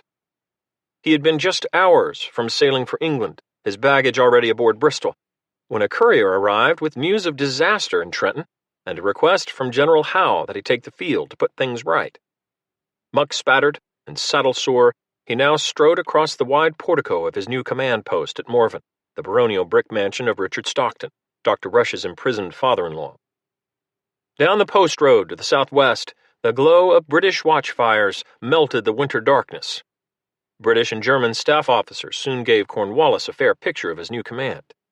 Parapets and 2 batteries had been thrown up around Princeton to forestall surprise attack by the rebels. Since Monday, 42 wagons had arrived with ammunition and provisions. Surplus baggage and sick troops were evacuated north. Colonel Dunnup's Hessian Brigade had joined the garrison along with reinforcements from New Brunswick. Major General Grant, who would now be Cornwallis's deputy, had already amassed many of the finest troops in North America: Guardsmen, Grenadiers, Highlanders, Jaeger. Of 18 light infantry companies now in Princeton, 7 had led the march to Lexington, and 11 fought at Bunker Hill. For them, this was a grudge match. Donop, who would have the post of honor in commanding the vanguard, was also bent on avenging the recent humiliation. Not only had he issued a no-quarter edict, but any Hessian taking a rebel prisoner would receive 50 lashes. Several officers had ridden toward 8 Mile Run that day, getting wet to the skin from the rain, as one complained, but without seeing any enemy. Yet enemies surely lurked nearby. A dozen heedless dragoons had been captured outside town, and a British captain and his servant were ambushed and killed by some lurking villains on the road from New Brunswick. After a skirmish near Stony Brook, a mile west of Princeton, 2 rebel soldiers were found dead, one shot through the groin and chest, the other through the hip, hand, and face. A mortally wounded regular had been harpooned with an iron musket ramrod under the chin and out through the nose, apparently fired at close range by a gunman who was interrupted while reloading. Donop urged Cornwallis to advance on Trenton in 2 columns, one down the main road from Princeton and the other swinging wide on the British left flank to turn the American right. But Cornwallis disagreed. He intended to concentrate 9,000 shock troops with 28 guns in a unified, headlong assault. Drums beat to arms in Princeton, well before dawn on Thursday, January 2nd. Hessians wolfed down a breakfast of biscuits and brandy. By first light, the cantonments were extruding a steady parade of regiments onto the post road. Buffeted by gusty winds from the northwest, flankers clumped through the adjacent fields. Although reputedly the best highway in the Middle Colonies, elms had been planted on the shoulders so that fallen branches could be laid over ruts and mud holes. The road segment toward Trenton was narrow and bisected by streams. Overnight rain, horses' hooves, and wagon traffic soon churned the track into a quagmire. Bands of enemy skirmishers fired on the column from copses and other skulking places. A Jaeger was shot near Maidenhead, where the vanguard marked time waiting for the trailing brigades to stumble forth from Princeton. Not until noon did the army close up sufficiently for Cornwallis to order a general advance on Trenton. It was a fine, clear day, not a solitary cloud, an 18-year-old Virginia ensign wrote. We could see the glittering of their guns as they marched in column. American marksmen at 8 Mile and 5 Mile runs had thrown a few harassing shots before dashing back to the main skirmish line beyond Shabakunk Creek, south of Maidenhead. Here, rebels demolished the road bridge and concealed themselves by the hundreds in a dense hardwood brake. Colonel Edward Hand's Pennsylvania riflemen lacked bayonets, but a pair of field guns anchored the ranks. As Jaeger and light infantrymen pushed across the creek bed and up the opposite slope, a searing fusillade of smoke and flame erupted from the trees. Enemy soldiers in red and green slumped to the ground or tumbled backward for cover. The woodland crackled with small arms fire, punctuated with shouts and shrieks. Cornwallis ordered his column to deploy left and right into a battle line. Royal artillerymen muscled their carriages forward, and British cannons lashed the tree line for half an hour. Hand finally ordered his men to fall back to the next position, his right flank, covered by Virginia riflemen posted near the meandering Assunpink.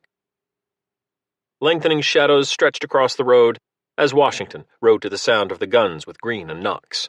Colonel Hand had again chosen to defend rising ground, this time overlooking a shallow ravine known as Stockton Hollow. Again, the Royal troops spread wide. For nearly half an hour, gun batteries exchanged salvos, cannonballs shearing away tree branches and careering down the road in both directions. Washington told Hand to retard the march of the enemy until nightfall, if possible, then hurried back through Trenton. Shortly before 4 p.m., in danger of being outflanked, Hand's rear guard whipped a few final shots across the smoke-filled hollow and fell back into the village past the King and Queen Streets junction. The running gunfight had lasted all day and kept the British column crawling at a march pace of 1 mile per hour. Galling fire from behind house corners and low earthworks greeted the King's men as they too poured into Trenton.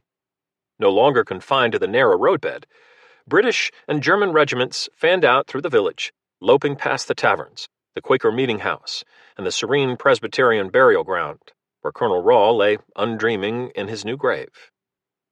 To slow the enemy's headlong rush toward the Assunpink, Washington ordered Colonel Daniel Hitchcock's New England Brigade across the bridge and into Queen Street. Muzzle flashes and ricochet sparks grew brighter as daylight faded. A gap opened in Hitchcock's ranks to let Hand's force scurry through, pulling the 2 field guns behind them. An officer with the retreating Virginia riflemen barked, "Shift for yourselves, boys! Get over the bridge as quick as you can!" Men stumbled, fell, then rose up and ran on toward the span, only 16 feet wide, and already crowded into a dense, solid mass in one description. Although the recent rain had swollen the creek, some troops plunged into the Assunpink and scrambled across a shallow ford just below the bridgehead. Jaeger and light infantry regulars charged down King Street and fired into our right flank at every space between the houses, wrote Private Howland, the Rhode Island soldier who had poised his firelock to re-enlist the previous day. Timely covering fire from Knox's guns on the hillside across the creek flicked the enemy from Hitchcock's flanks and rear as the rebels backed onto the stone bridge. Some failed to escape.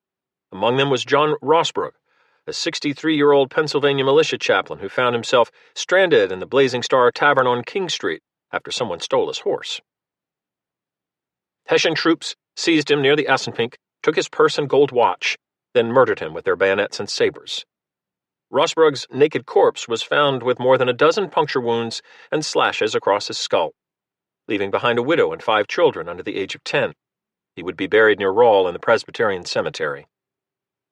Across the bridge, Washington sat his horse near the west railing, firm, composed, and majestic in Howland's description. As Hitchcock's brigade finally reached the south bank, he ordered the men to take defensive positions in a meadow on the American left, within rifle shot of the Assunpink.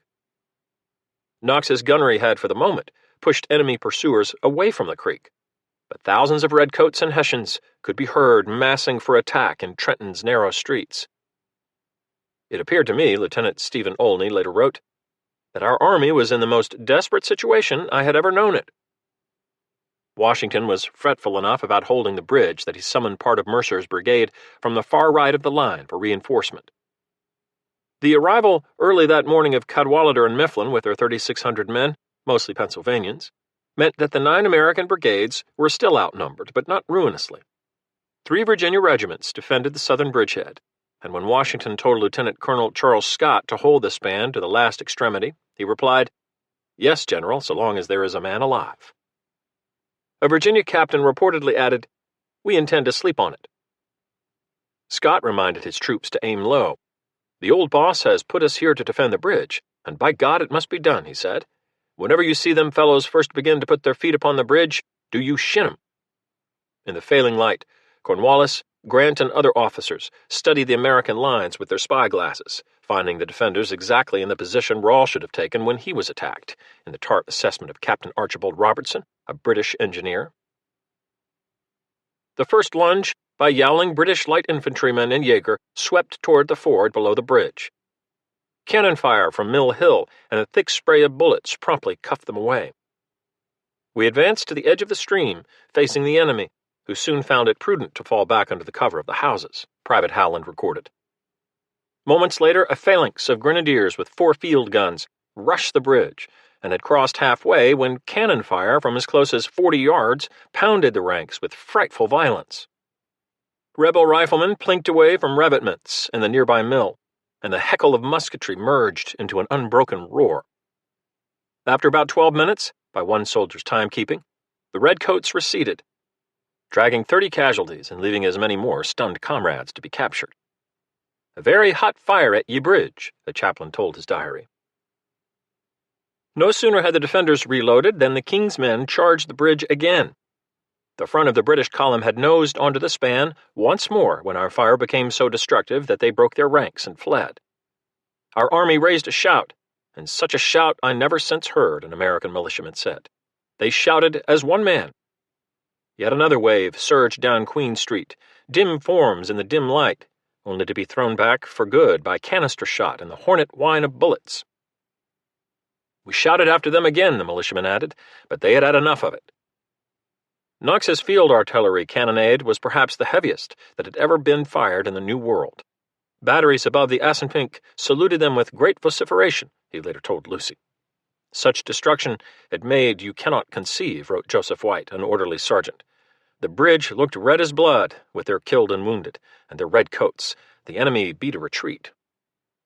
Gunners from both sides of the stream swapped salvos until 7 p.m., aiming at muzzle flashes 500 yards away. Washington clattered about on horseback, trailing a cloud of aides and lifeguardsmen to confirm that both wings were intact and alert, from the Delaware on his left to the ford at Phillips Mill on the right. Exhilarated men grounded their arms and kindled campfires on the hillsides, roasting skewered salt meat when cleaning their firelocks. We were ordered to rest, one sergeant scribbled in his diary, and some gathered cedar fence rails to build dry beds. A Pennsylvanian considered this second Battle of Trenton the most furious engagement that ever was. Captain Ewald, whose Jaeger had been in the thick of the gunfire, called it a stubborn outpost fight, whereby many men were killed and wounded on both sides. How many would be forever uncertain. Official British and Hessian tallies minimized losses. American killed, wounded, and missing for the day, from 8 Mile Run to the Assunpink Bridge, apparently numbered 50 to 100 or more. Crown casualties were heavier, perhaps well over 300. Whatever the precise butcher's bill, medicos labored through the night, including Benjamin Rush, who toiled in a makeshift operatory near the river, his shirt sleeves bloody from treating 20 wounded soldiers, including a New Englander whose right hand, shattered by a cannonball, hung from his wrist by a scrap of skin.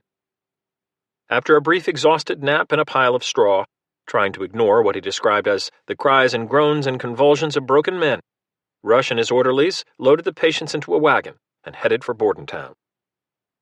On Thursday evening, as their jaded troops bedded down in the upper village beyond the bite of Knox's guns, Cornwallis and Grant convened a war council.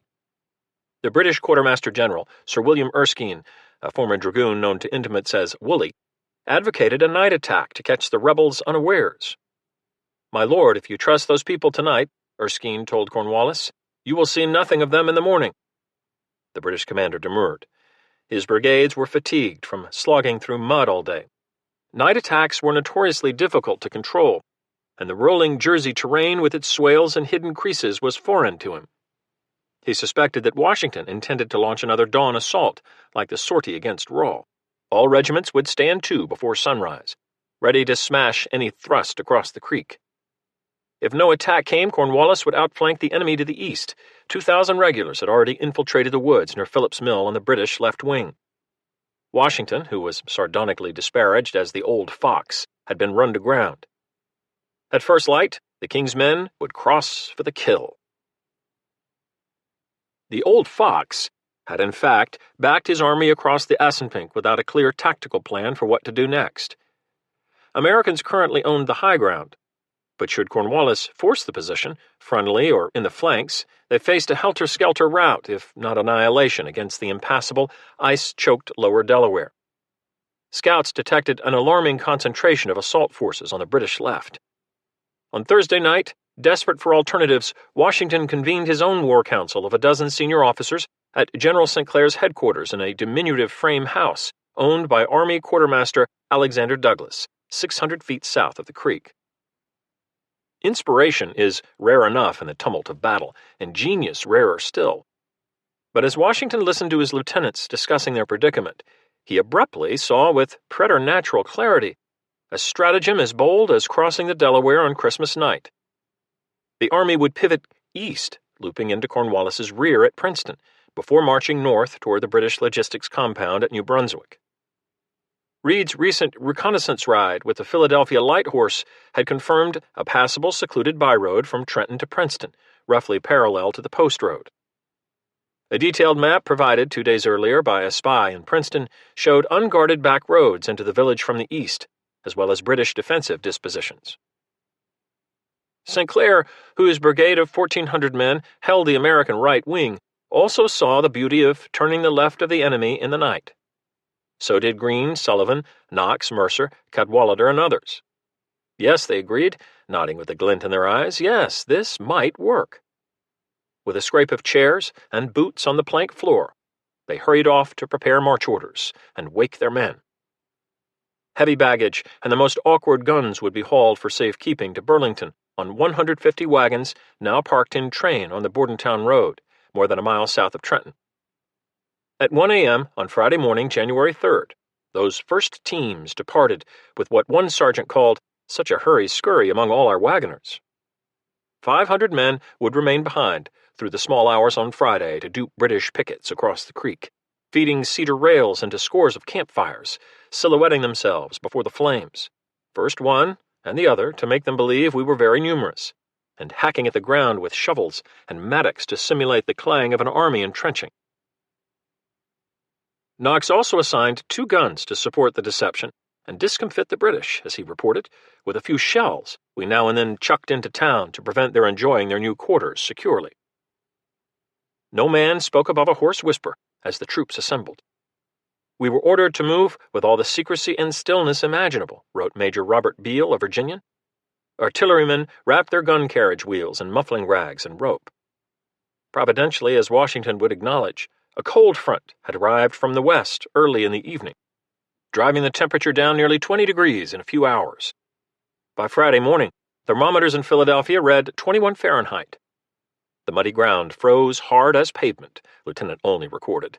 Severe on badly shod feet, but suitable for moving an artillery train with dispatch. The weather gods had again favored the Americans.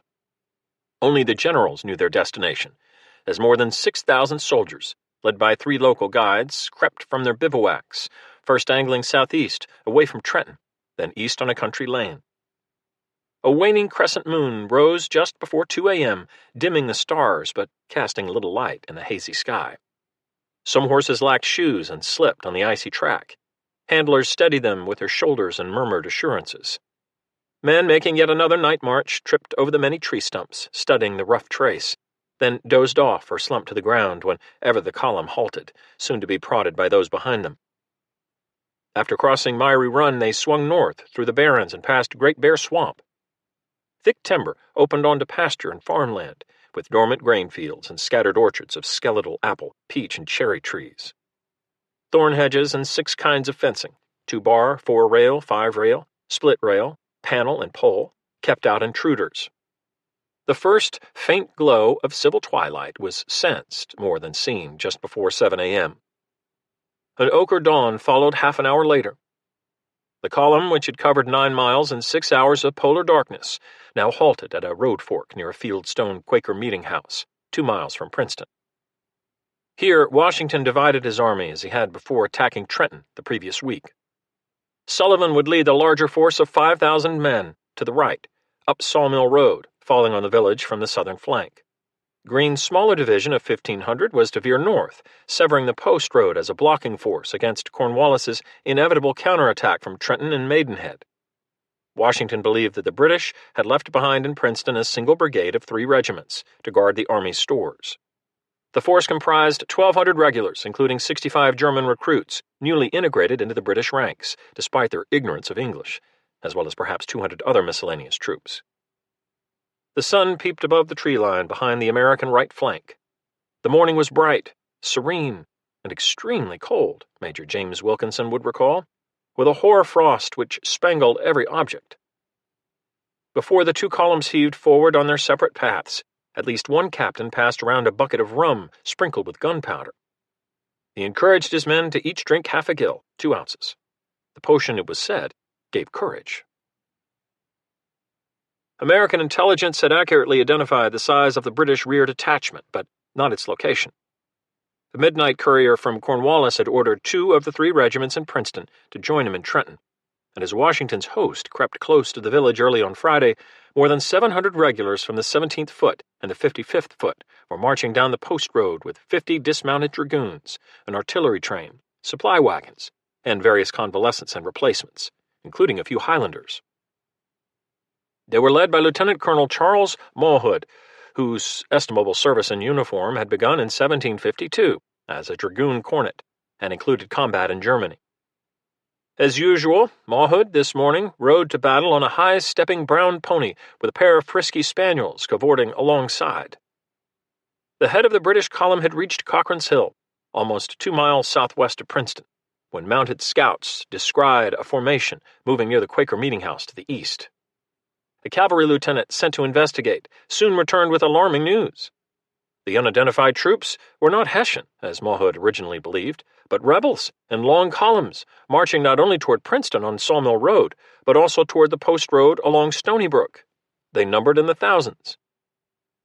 The British may have been as much astonished as if an army had dropped perpendicularly upon them, in Knox's subsequent boast to Lucy, but Mawhood acted swiftly. The column would reverse its march order, no easy task on a narrow, slippery track, with the 55th Foot, originally in the rear, moving to high ground, east of the road, about halfway back to the village. Most guns would go with them. The wagons would return to Princeton for safety, preceded by an express sent to warn the 40th Foot, still in garrison. Mawhood intended to lead the rest of his command, fewer than 400 men, cross-country to confront the nearest enemy battalions, now less than half a mile away. That approaching force under General Greene was bound for a bridge at Worth's Mill, an obvious choke point to interdict the post road. Plodding along a rutted track in a glen cut by the meandering Stony Brook, the Americans could neither see nor hear the redcoats ahead, but Washington could. Riding with Sullivan's column, the commanding general was alerted to the apparition of redcoats, a half-mile or so across the countryside. Whipping out his glass, he studied the distant road cut through the thick trees, concluded he was looking at a modest reconnaissance detachment heading back to Princeton, and sent a galloper to warn Greene. He also ordered General Mercer to peel north off Sawmill Road to intercept the enemy patrollers before they returned to the village.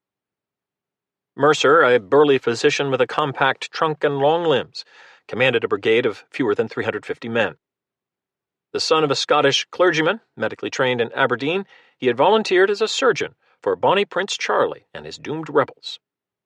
Disaster at Culloden in 1746 made Mercer a fugitive, and he eventually found sanctuary in America, first as a frontier doctor, then in Virginia as a respected practitioner with a daughter and 4 sons. The commander-in-chief cherished him as a fellow Mason, a fine officer and a patriot. Mercer's patients included General Washington's mother and Martha Washington's daughter Patsy, an epileptic. Over dinner with Dr. Rush earlier in the week, Mercer had vowed to cross the mountains and live among the Indians rather than submit to British authority. As Mercer spurred his horse to climb toward the post road, for the first time he spied an enemy horseman in the morning glare, as we view an object when the sun shines directly in our faces, the sergeant later wrote. The general told his riflemen to fire, but the rider wheeled about and vanished before they could pull the trigger. Across the icy slope, Mercer rode, veering to the right and keeping below the ridgeline. 20 skidding Virginians and 100 Pennsylvania riflemen lumbered after him. In his haste, he deployed no scouts and left most of his command behind to muscle their field guns through the snow and wheat stubble. Colonel Mawhood had sent his dragoons into the vacant William Clark farm several hundred yards below the post road. They were closely trailed by grenadiers, 2 brass 6-pounders, and 17th Foot troops, who shed their field packs before forming a skirmish line. As Mercer and his lead detachment emerged from a small apple orchard near the Clark farmhouse, the rebels suddenly confronted their enemy, barely 50 paces away. The dragoons rose as one from behind a split-rail fence and fired with a great clap and a spurt of white smoke. The volley mostly flew high, Splintered apple twigs littered the ground behind Mercer's men, although one corporal who fell dead seemed to bend forward to receive the ball. The Americans returned fire, targeting officers and driving the enemy back more than 40 yards. They retreated 8 rods to their packs, which were laid in a line, an American sergeant later wrote. I advanced to the fence, which the enemy had just left, fell on one knee, and loaded my musket with ball and buckshot. Our fire was most destructive. Their ranks grew thin. A captain added, "The enemy screamed as if many devils had got hold of them." Lieutenant William John Hale later told his father that the rebels gave us a very heavy discharge, which brought down 7 of my platoon at once. The rest, being recruits, gave way. I rallied them with some difficulty. Some dragoons also ran, so enraging the foot troops that only an officer's forceful command prevented them from firing at their fleeing comrades. As the shooting intensified, a grenadier captain toppled over dead. Among others mortally wounded was Captain the Honorable William Leslie of the 17th Foot, an earl's son whose family in more convivial days had befriended young Benjamin Rush when he was a medical student in Edinburgh, and whose uncle now commanded another of Howe's brigades a few miles down the road. On Christmas Day, young Leslie, aged 25, had written his mother in Scotland that the desolation this unhappy country has suffered must distress every feeling heart, but the inhabitants deserve it as much as any set of people who ever rebelled against their sovereign. Now, those rebellious people had killed him. The firing grew general. More troops, royal and rebel, charged into the fight. Scarlet stains spread in the snow, and billowing smoke from the 2 lines mingled as it rose, and went up in one beautiful cloud, Major Wilkinson observed. Most of Mercer's sharpshooters were riflemen whose weapons, though accurate, took much longer to reload than muskets, and carried no bayonets. As the Yankee rate of fire faltered, on Mawhood's order, the British ranks charged across the farmyard with their steel bayonets extended. The American line crumpled, then disintegrated. We drove them back through the railings, barns, and orchards, Lieutenant Hale wrote.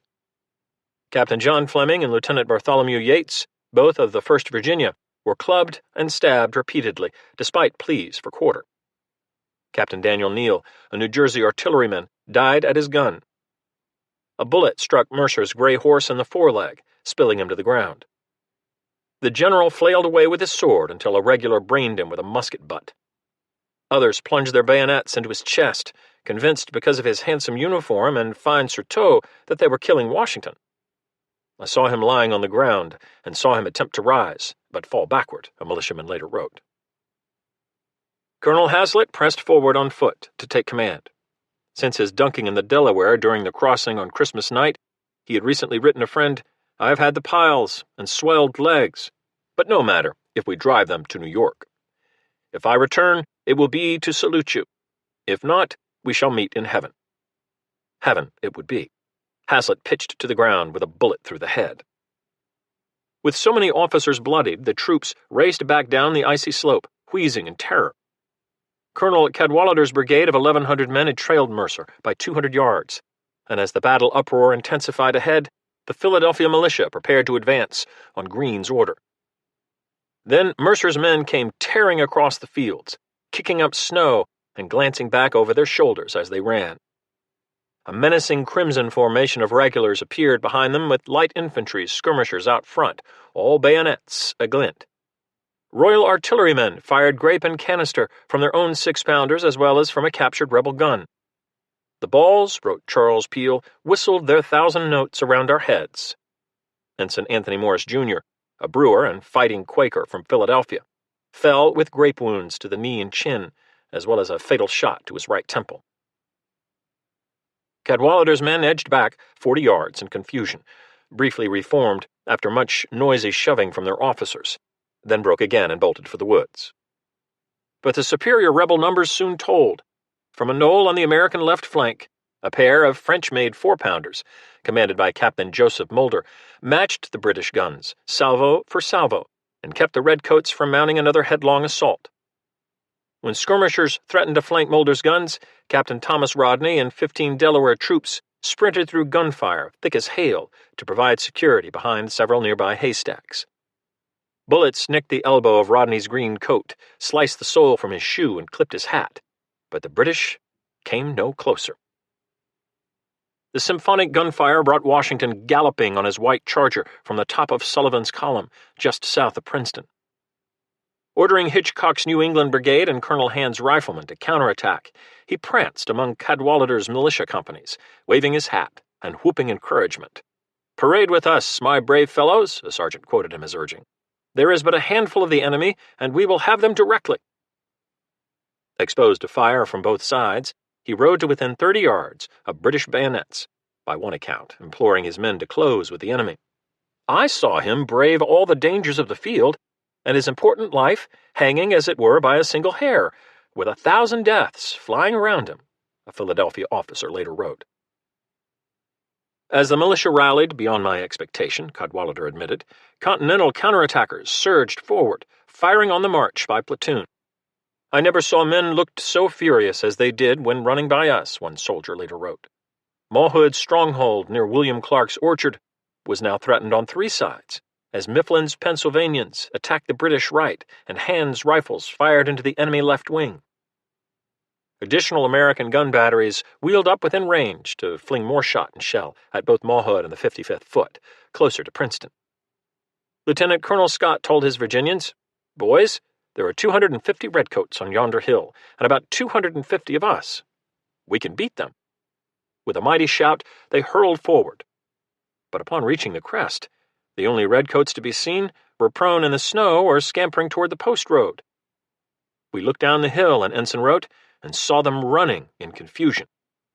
In the field below, Cadwallader cried, "They fly! The day is our own!" With 10 gunners and the artillery horses dead, the British abandoned their 6-pounders after setting the gun carriages ablaze. Ordered by Mawhood to run away as fast as we could, in a British lieutenant's words, most survivors from the 17th Foot rushed up Stony Brook, then veered left for Maidenhead, or plunged ahead toward Pennington. Riflemen and Philadelphia horsemen pursued the fugitives into the woodlands, urged on by Washington. Mawhood could be seen bouncing on his pony across the American front toward Princeton, the 2 spaniels frolicking alongside. Spotting rebel troops ahead, he wheeled west and escaped through the woods.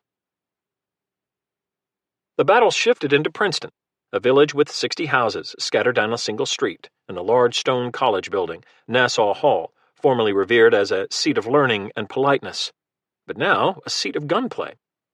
A few troops from the 55th Foot, which had bolted from high ground off the post road, joined their 40th Foot comrades behind Frog Hollow, a ravine half a mile due south of town. But when Sullivan's regiments pushed within musket range, killing the captain commanding the position and threatening to envelop both flanks, the regulars fell back to a sturdy breastwork with a sally port near the college yard. Some redcoats barricaded themselves inside Nassau Hall, smashing windows to shoot from the upper floors of their stone stronghold. Others simply ran for their lives, following a baggage and artillery train that slipped from the village and headed north as fast as the teams could clop. A brief delay preceded the final assault, while rebel artillery shunted forward, including a battery of 6-pounders commanded by Captain Hamilton. Various accounts held that either 1, 2, or 3 shots were fired at the college. A rebel ball may or may not have sailed through a window to demolish an oil portrait of the late George II hanging on the wall. The defenders who had not fled promptly surrendered. An officer stepped from the sally port with a white handkerchief on the point of his sword. "A flag was sent," Charles Peel recorded, "and we huzzed our victory." Some 200 redcoats threw down their arms and capitulated, a haughty, crabbed set of men in one American soldier's estimation. An artillery sergeant poking through a college room used by a British officer found tea steeping in a pot, toast on a plate, a gilt-edged Bible, and a new 40th Foot uniform coat lined with white satin, the bright button still wrapped in protective paper, all of which, he reported, I took. Others snatched up British blankets and loaded flour barrels into wagons. Surplus flour was strewn across the yard, where village women scuttled from their cellars and scooped it into their aprons. A rebel squad dashed down the post road toward Worth's Mill to demolish the bridge spanning Stony Brook. An axeman chopped the sleepers to splinters. On the battlefield around William Clark's orchard, officers posted sentries to prevent pilfering of the dead and wounded. In the bitter cold, corpses already wore purple masks from blood freezing in capillaries close to the skin. Mercer's men were found scattered about, groaning, dying and dead, according to a sergeant who had escaped injury, except for the tip of a forefinger shot away and bullet holes in his coat skirts. Also groaning was General Mercer himself, still alive, although in a state of entire insensibility, the combined effect of the cold and his wounds. Carried to a farmhouse near Sawmill Road, he was left in the care of two Quaker women upon reports of British light horse approaching from Trenton. A long drum roll sounded assembly in Princeton. Black smoke spiraled into the pale sky from burning British material too cumbersome to confiscate.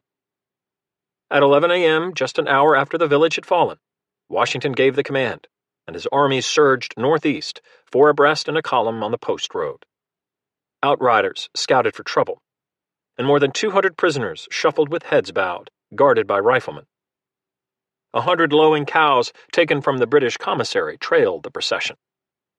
In Kingston, 4 miles from Princeton, Washington halted briefly to confer on horseback with his lieutenants.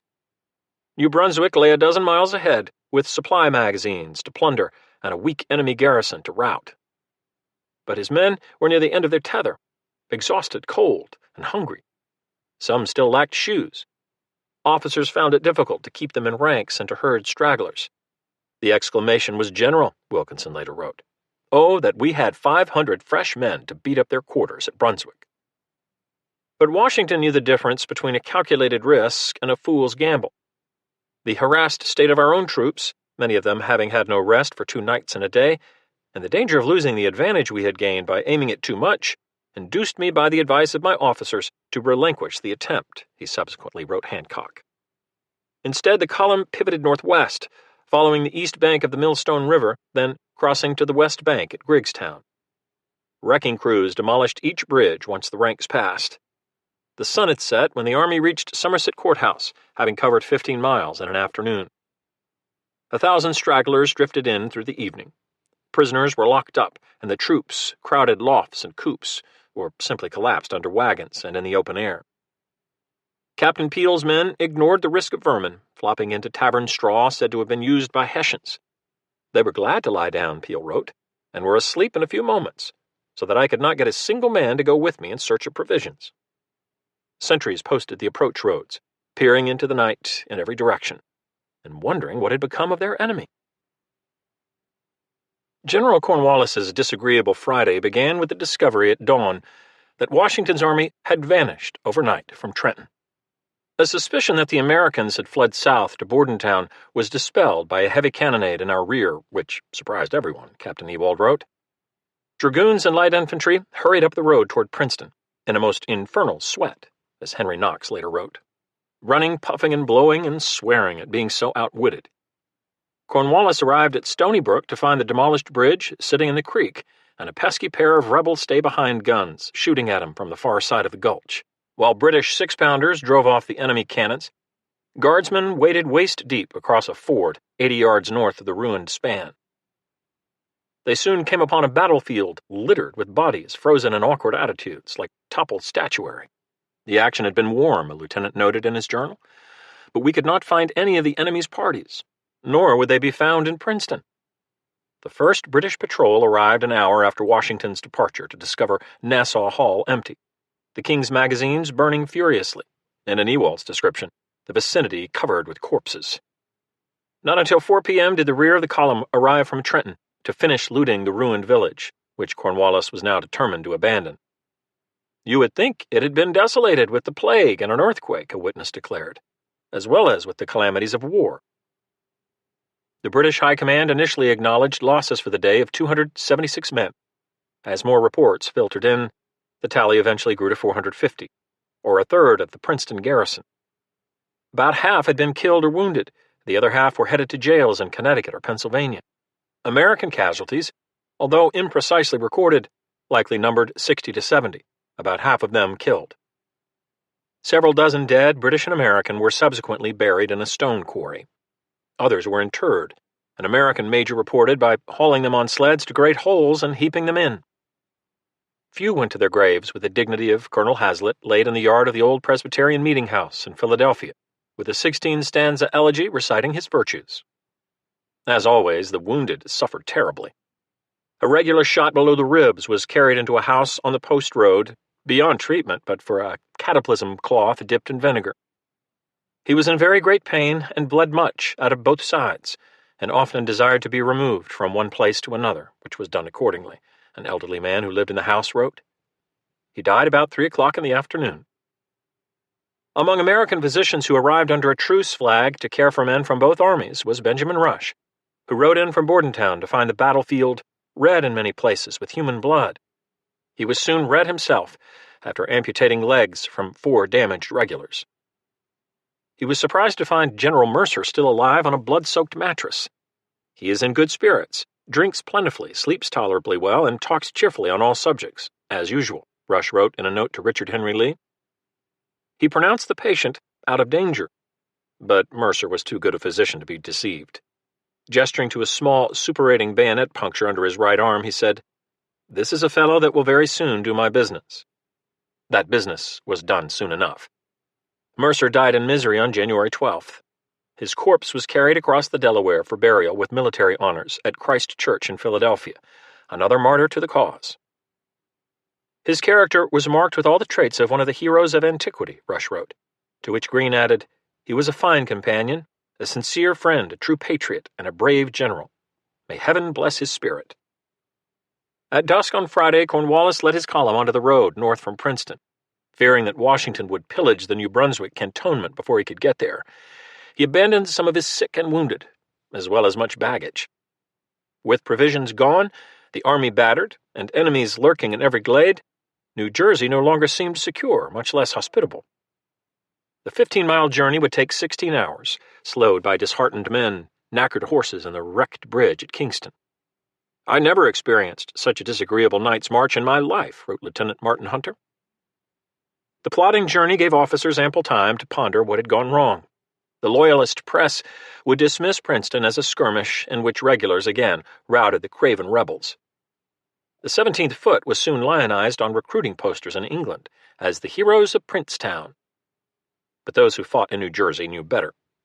"This rebellion is most obstinately persisted in," a captain of the 40th Foot told his diary. "By our continual blunders, which the enemy never failed to take advantage of, we seem more to encourage than dishearten them." The engineer Archibald Robinson wrote, "Must hope it will serve as a lesson in future never to despise any enemy too much." Upon hearing the latest news from Trenton and Princeton, General Clinton in Rhode Island lambasted Cornwallis's missteps as the most consummate ignorance I ever heard of in any officer above a corporal. For the Hessians, there was at least delicious schadenfreude in hearing that an English brigade has shared the same fate as the Rahl Brigade, as General Heister told his prince in Hesse. Captain Ewald observed that the column leaving Princeton seemed like an army that is thoroughly beaten. Thus the fate of entire kingdoms often depends upon a few blockheads and irresolute men. A German chaplain confessed that one can no longer lie down to sleep without thinking, "This is your last night of freedom." The column stumbled into New Brunswick before first light on Saturday, January 4th, to find the encampment intact, and Washington reportedly headed for the secure up-country 20 miles north around Morristown. But Cornwallis was taking no chances.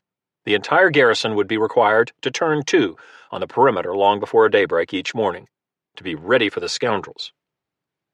Every soldier was to remain armed at all times, and to listen for the 3-gun signal that would summon them to their alarm posts. "Our misfortune," one regular wrote, "has been that we have held the enemy too cheap." The fresh foodstuffs and forage that General Howe had counted on from the New Jersey granary would not be forthcoming this winter. Accounts flooded in of inconstant Jerseymen renouncing the loyalty oaths they had so recently sworn to the crown. "I am much disappointed with these conquerors of the world," one loyalist wrote. Regulars abandoned their village outposts, including Hackensack on January 5th. When troops marched from Elizabethtown 3 days later, a rebel brigade fell on their rear, plundering the baggage train and capturing 70 or more Highlanders and Hessians.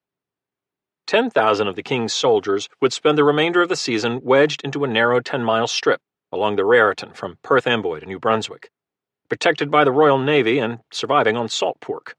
Nearly all of New Jersey had been forsaken. British horses and boats were positioned on Staten Island to evacuate the remaining enclave if necessary. "Surely ye force you have now at Brunswick is full sufficient to drive Washington to ye devil if you could get at him," Howe wrote General Grant in early January. Washington's wretched behavior plainly indicates the inability of his ever standing against us when we are in force. But getting at him this winter would prove insuperable, as Howe conceded in a dispatch to Germain. The Americans had chosen to throw themselves into a strong country in northern Jersey. Pursuit seemed pointless, since the enemy moves with so much more celerity than we possibly can. I do not now see a prospect of terminating the war but by a general action, Howe added, and I am aware of the difficulties in our way to obtain it. The American army scuffed into Morristown at sunset on Monday, January 6th, 3 days after leaving Princeton. Captain Peel noted that his men had feet covered with ice, and other commanders pleaded for mittens, blankets, and shoes. The Philadelphia Council of Safety had instead sent 20 hogsheads of rum. Blacksmiths repaired wagons and shoed horses. Armorers fixed dilapidated firelocks, and filthy, smoke-stained men washed themselves and their tattered raiments. For the first time in months, they felt secure enough to breathe deep and sleep well. Our late success has given our troops great spirits, and they seem determined to endure every hardship like good soldiers, Captain Nathan Peters wrote his wife, Lois, who is still tending their saddlery in Massachusetts, as she had since Lexington. A chaplain wrote, "How sudden the transition from darkness to light, from grief to joy." Cornwallis assured Germain on January 8th that Washington cannot subsist long where he is. Should he bolt for Pennsylvania, the march alone will destroy his army. Cornwallis was wrong again. Washington was going nowhere. The army would remain in this rugged stronghold for almost 5 months, feeding from the Jersey cornucopia. The village of 50 houses occupied a triangular plateau on the Whippany River, protected by the Watchung Mountains, and swamps bracketing the approach road from New York, 26 miles to the east.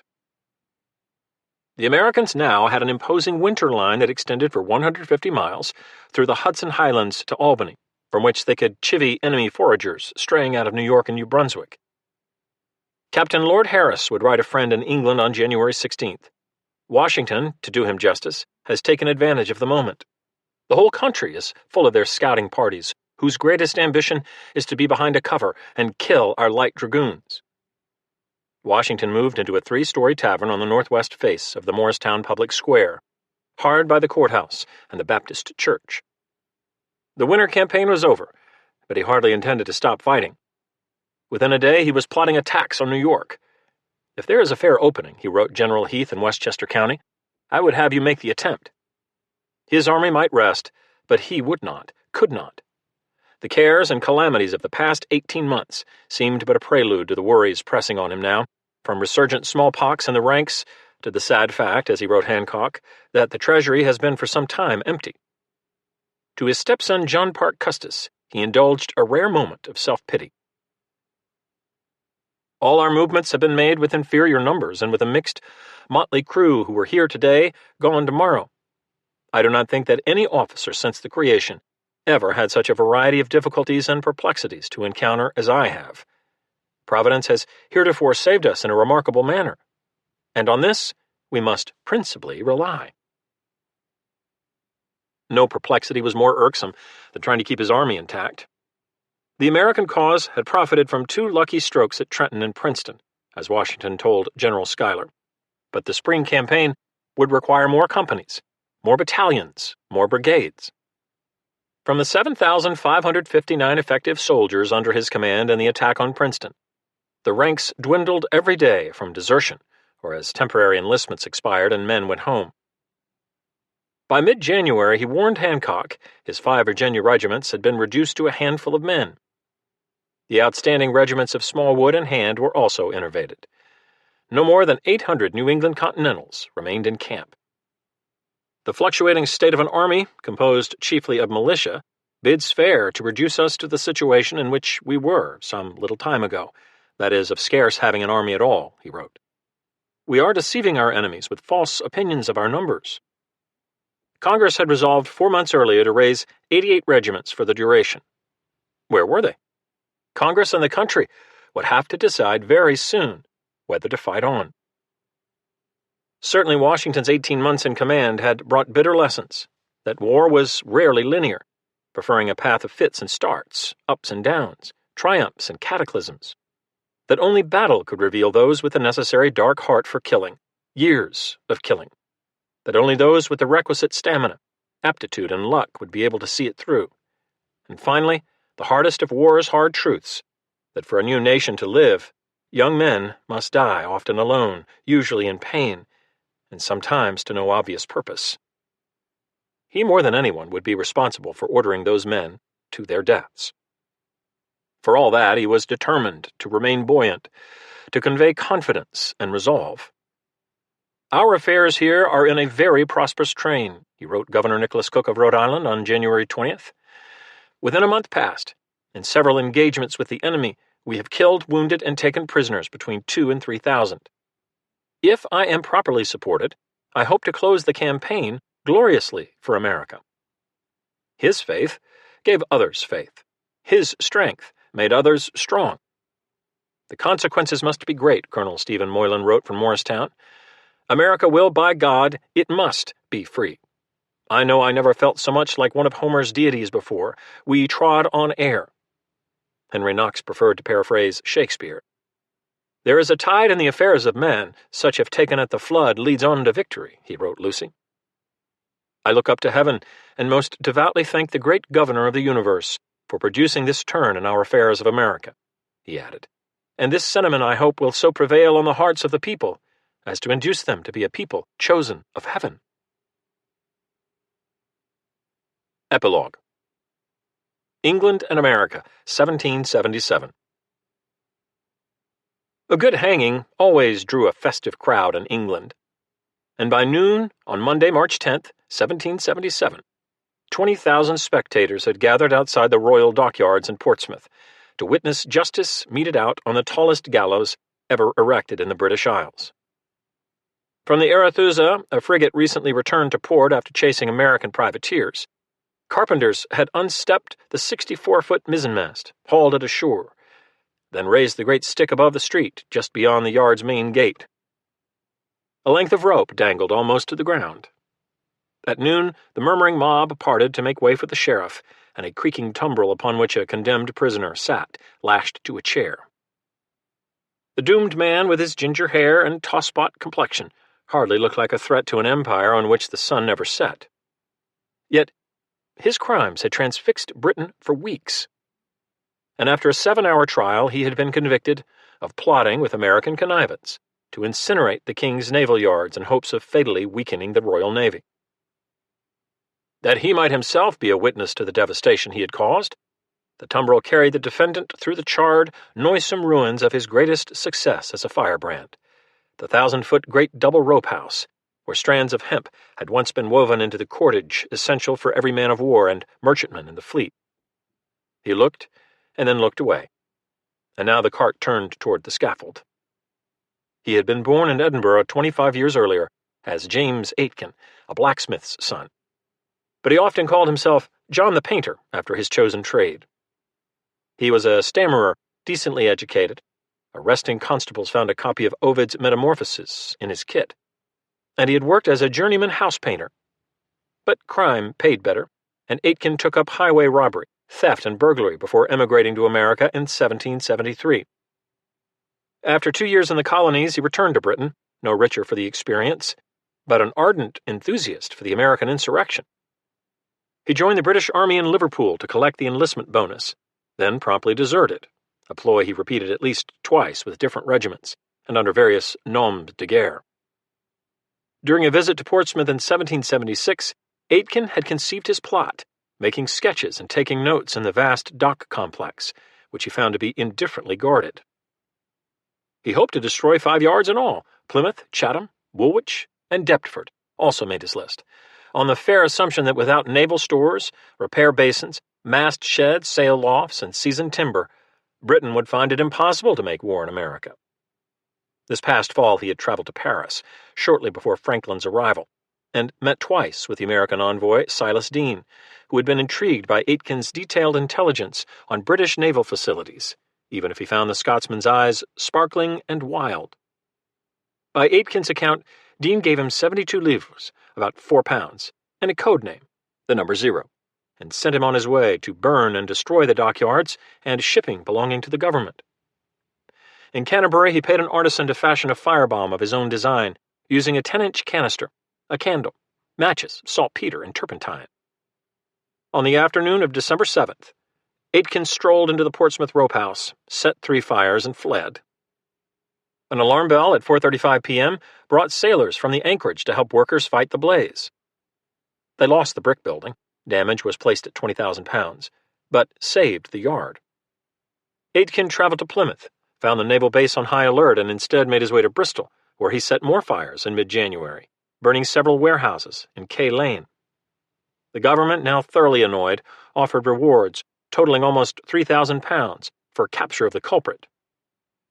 On January 16th, the Admiralty's First Lord, the Earl of Sandwich, sent the King investigative reports about a suspicious person who went by the name of John the Painter, and had been seen lurking around the Portsmouth docks on the day of that fire. On January 27th, Aitken was arrested in Hampshire.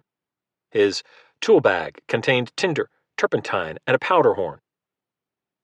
A parade of witnesses, including the craftsman who made Aitken's incendiary cylinder and a woman who sold him matches, testified at his trial in Winchester's Great Hall. The jury talked to each other for a second and then pronounced the prisoner guilty, according to a newspaper account, and the judge suggested that the defendant prepare himself for eternity into which he would be launched in a few days. A day after his conviction, Aitken gave a detailed confession, asserting that Silas Deane had promised to reward his arson if he escaped to Paris. Deane denied everything. The British government demanded Deane's extradition as a rebellious British subject, but France refused, and the matter was dropped, if not forgotten. Aitken spent his final fortnight in a drunken haze within the Winchester jail before being carted to the scene of his crime in Portsmouth for a flamboyant state execution. By midday on Monday, the enormous crowd rivaled the one that had gathered for the King's celebrated inspection of the dockyards 4 years earlier. Shortly before 1 p.m., Aitken finished his prayers at the foot of the displaced mizzenmast. No clergyman attended him, according to one witness, which gave many to think him a Roman Catholic. His head hooded and his neck in a noose, with a final sigh he dropped a handkerchief to signal his acquiescence. A team of 350 executioners, rope makers from the dockyard who had volunteered their services, hoisted him from the ground with pulleys. He died slowly by asphyxiation. The corpse hung from the scaffold for an hour, then was dipped in tar at the Pitch House jetty and displayed on a gibbet above the beach at Blockhouse Point near the harbor entrance. It would dangle there for decades. Here, curious gawkers could sip gin purchased from a street chapman and contemplate the consequences of sedition. Here, for every American rebel and those who countenanced them, was a cautionary tale. An early biographer claimed that George III was never known to sign a death warrant without expressing visible emotions. But the king showed no particular remorse at the fate of John the Painter. Life would hurry on for the busy monarch and his thriving kingdom. There were the usual pleas to sort out for royal preferment, clemency, and cash. The Queen, who continued to produce babies with germinative determination, had also asked for a new home in Windsor, with its great park and lofty perch above the Thames. Britain was nearing full employment. Stocks held steady, and a second consecutive bumper crop of wheat had brought lower bread prices. War contracts helped compensate for lost trade in America, and the government expected record revenues in 1777. Among other imperial enterprises, the naval captain James Cook set off again on a voyage of discovery, with instructions to find a northern passage by sea from the Pacific to the Atlantic Ocean, while noting the genius, temper, disposition, and number of the natives, showing them every kind of civility and regard before claiming their land for the crown. Edward Gibbons's first volume on the decline and fall of that earlier empire had been published the previous year to acclaim, with subsequent editions scarcely adequate to the demand. Gibbon exulted, "My book was on every table and almost on every toilet." The king, more than ever, was a man of homely pursuits. His library now included Hints to Gentlemen of Landed Property, with chapters on improving pasture land, the great importance of cottages, and manures considered. He would soon be known as Farmer George. He continued making his lists and, for reasons unclear, copied extracts of letters by David Hume, the Scottish philosopher and essayist who had died in August. "I live as I please, spend my time according to my fancy, keep a plentiful table for myself and my friends, amuse myself with reading and society," Hume had written. Perhaps the king was envious, but he also copied a sentence Hume wrote shortly before his death. "Though I have reached a considerable age, I shall not live to see any justice done to me." The war, of course, remained consuming. George had opened the current session of Parliament by announcing that the Americans had not come to their senses, regrettably, although Canada had been recovered, and success in New York offered hope for the most decisive good consequences. He hewed to his eternal theme, that the iniquity of a few American leaders was responsible for mass delusion in the colonies. If their treason be suffered to take root, he warned, much mischief must grow from it. He hoped, indeed prayed, that his subjects would reclaim the blessings of law and liberty, which they have fatally and desperately exchanged for all the calamities of war and the arbitrary tyranny of their chiefs. For now, he added, we must at all events prepare for another campaign. Benjamin West, the gifted American artist who had lived in London for more than a decade, happened to be painting the king's portrait when a courier brought in a copy of the Declaration of Independence. By West's account, George grew agitated, then silent, before finally muttering, "Well, if they cannot be happy under my government, I hope they may not change it for a worse." The cabinet had replied to Congress by hiring an Anglican deacon to write an answer to the Declaration, a windy 132-page treatise of which 8,000 copies were printed and successively labeled as editions 2 through 5 to give the impression of widespread popularity. More than hack pamphleteering would be needed to assure Parliament and to steady a nation uneasy at the swelling casualty rolls. Returning to London after a long trip, the writer Nathaniel Wraxall this winter found that the American war had already begun to shed a degree of political gloom over the capital and kingdom. War costs in the past 2 years totaled £15 million and were escalating rapidly. Partly to save money and partly because of recruiting difficulties, only 11,000 troops had been raised for the British Army in the year that had ended in September. Over the coming year, just half that number would enlist. A sardonic letter from London to America, dated January 1st, claimed, "His Majesty intends to open this year's campaign with 90,000 Hessians, Tories, Negroes, Japanese, Moors, Esquimaux, Persian archers, Laplanders, Fiji Islanders, and light horse. Ye dumbfounded, infatuated, back-best-ridden, nose-led-about, priest-ridden, demagogue beshackled, and Congress-becrafted independents, fly, fly, oh fly for protection to the royal standard, or ye will be swept from the face of the earth." The dutiful Lord North showed signs of war-weary strain. After breaking an arm in a fall from his horse, the Prime Minister grew seriously ill in February. The king disapproved of his treatments, bleedings and opiates, and wrote North on February 24th, "I strongly recommend abstinence and water as the ablest and safest physicians." Meanwhile, George would serve as his own war minister, obdurate and unwobbling. Beside those horticultural books in his library was a volume bound in red goatskin morocco with marble end papers entitled Establishments of His Majesty's Land Forces and Garrisons, 1776. In delicate wispy threads of black ink, every regiment was recorded, along with its size, the per diem for officers, and other vital statistics. An abstract of the foreign troops projected that British payrolls in 1777 would carry 23,926 hirelings, apparently exclusive of Esquimaux and Persian archers. A list of Your Majesty's Royal Navy, also bound in red morocco with small brass clasps, went on for more than 100 pages to inform the king that he commanded 125 ships of the line, each carrying 60 guns or more, plus 270 frigates and lesser vessels, from sloops and cutters to schooners, yachts, hoys, and even hulks dating to the 17th century. Those 395 men of war would collectively be manned by 45,000 sailors in 1777.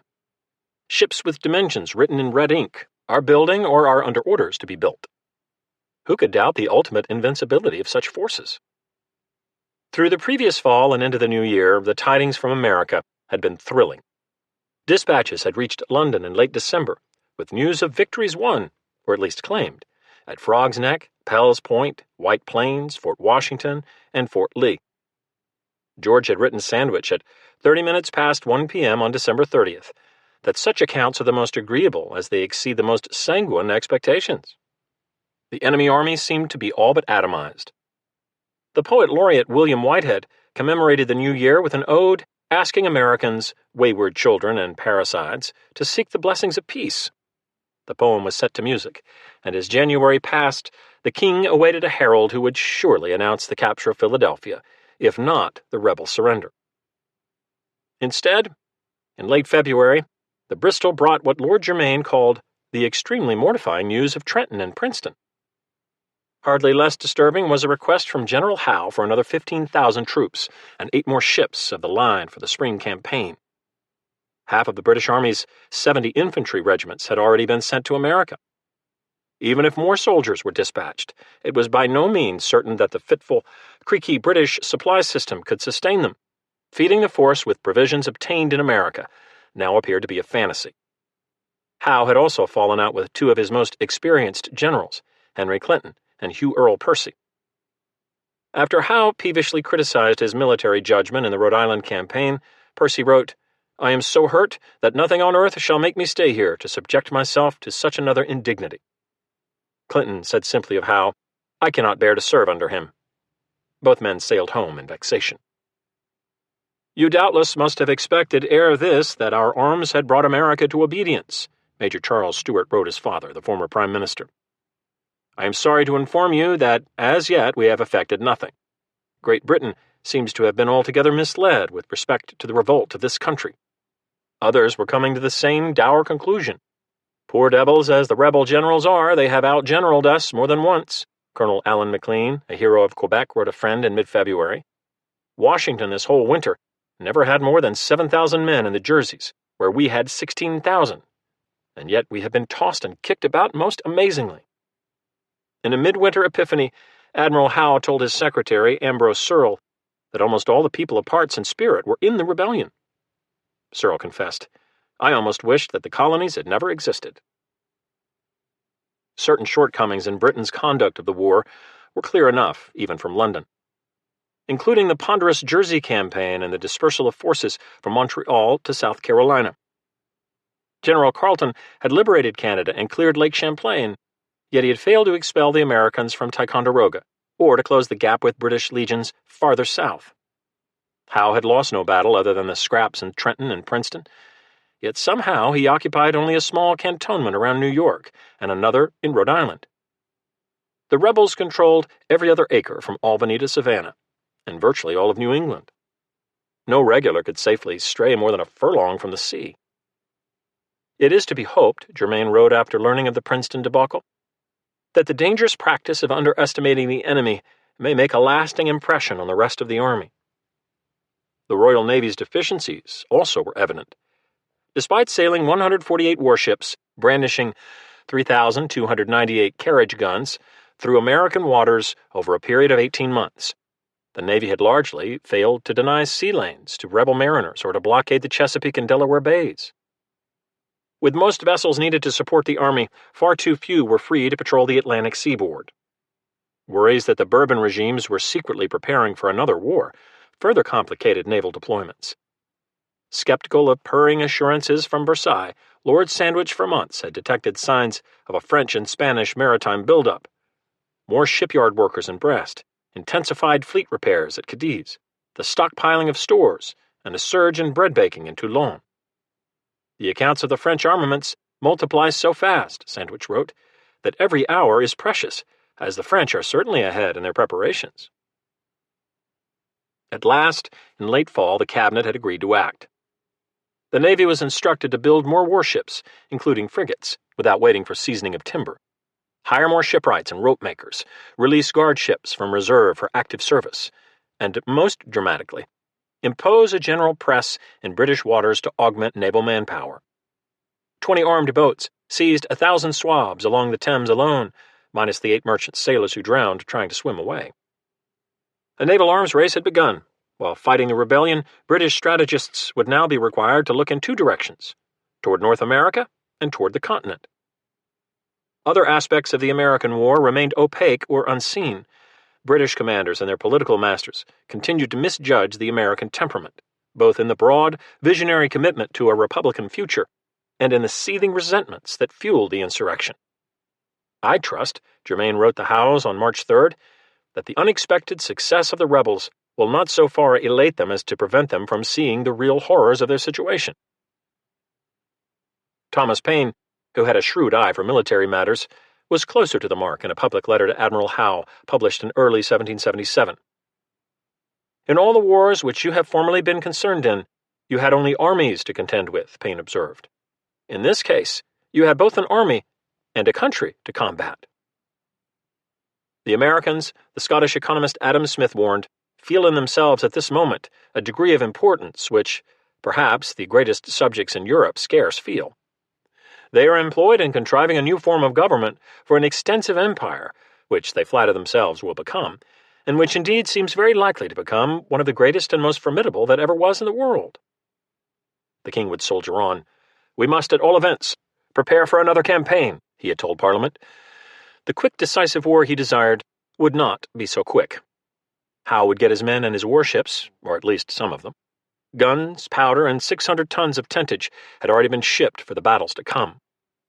Parliament also passed a bill introduced by North in February to suspend habeas corpus, the judicial review of forcible detainment, for prisoners seized in America or on the high seas. The suspension of what had been considered a fundamental right under English law would last for 6 years. George steeled himself, certain that Britain's imperial policies reflected a divine design. He was but God's instrument. The tongue of malice may not paint my intentions in those colors she admires, he had written in an undated private meditation. The king continued, I do not pretend to any superior abilities, but will give place to no one in meaning to preserve the freedom, happiness, and glory of my dominions, and all their inhabitants, and to fulfill the duty to my God. That I have erred is undoubted, otherwise I should not be human, but where I have failed, it has been from the head, not the heart.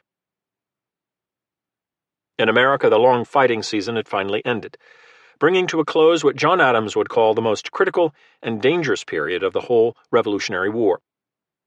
Except for the occasional raid or affray, the battlefield would remain quiet until spring thawed the ground and heated the blood. In the 2 years since shots first rang out on Lexington Common, combatants had fought more than 450 military actions and 90 naval skirmishes, according to a tally by the historian Howard H. Peckham. American casualties now approached 9,000, almost a third of them killed or wounded. Of the 6,500 Americans captured, an unconscionable number would die in British prisons. The American army had not been proficient in any conventional sense. Yet an American way of war was emerging, one that stressed hit-and-run celerity, marksmanship, resilience, and sustainment from the broader population. As Washington intended, the Army could claim deep emotional and moral ties to the nation it served. Rebels now controlled virtually every government agency, committee, and department in the country. Despite repeated tactical defeats, Continental soldiers had fought the British to at least a strategic draw. They possessed some of the requisites for making good troops, such as extreme cunning, great industry, and a spirit of enterprise, Colonel William Harcourt, the dragoon commander who captured Charles Lee, told his father in March 1777. They are now become a formidable enemy. The best American soldiers also displayed heroic fortitude. The courage of endurance by which men at war survive, as the author Samuel Hines later described it, a stoic endurance where there is nothing to be done, a fine and difficult virtue. Lonely, homesick, bored, and anxious, they nonetheless accepted their peripatetic existence. Major John Cropper, Jr. of the 7th Virginia Regiment closed a letter to his wife from Philadelphia with, I am your most affectionate husband, wherever I go. I hope the country will not be discouraged at our making some missteps at first, Colonel William Douglas, who commanded a Connecticut regiment, had written his wife in December. We are new, but shall be old in time. At age 35, Douglas was as old as he would ever be.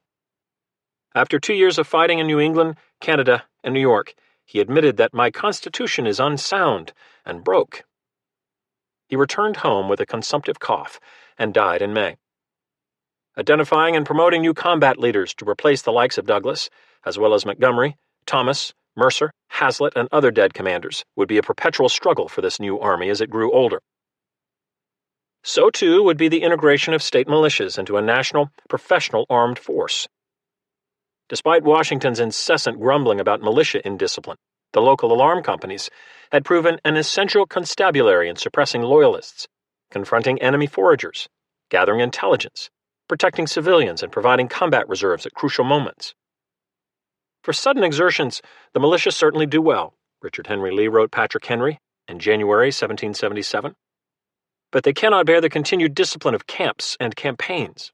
That was fair enough, although, as General Washington himself acknowledged, they were more than competent to all the purposes of defensive war. Precisely that sort of war was likely to obtain for the foreseeable future. Holding together the army and thus the cause would inevitably fall to Washington. He had come within a chin whisker of losing the war on several occasions, demonstrating both misjudgment, notably during the defense of Fort Washington, and battlefield shortcomings, such as his failure to read the terrain or enemy intent on Long Island. His lieutenants had saved him from himself more than once, as when they resisted his proposal to launch a frontal assault at Boston. Such misjudgments and shortcomings would persist in coming campaigns. Yet the commanding general displayed a gift for improvisation and the deft escape, an ability to grab the occasion by the forelock, as the British historian George Otto Trevelyan noted. He also listened to advice, learned from mistakes, and showed a keen eye for martial talent.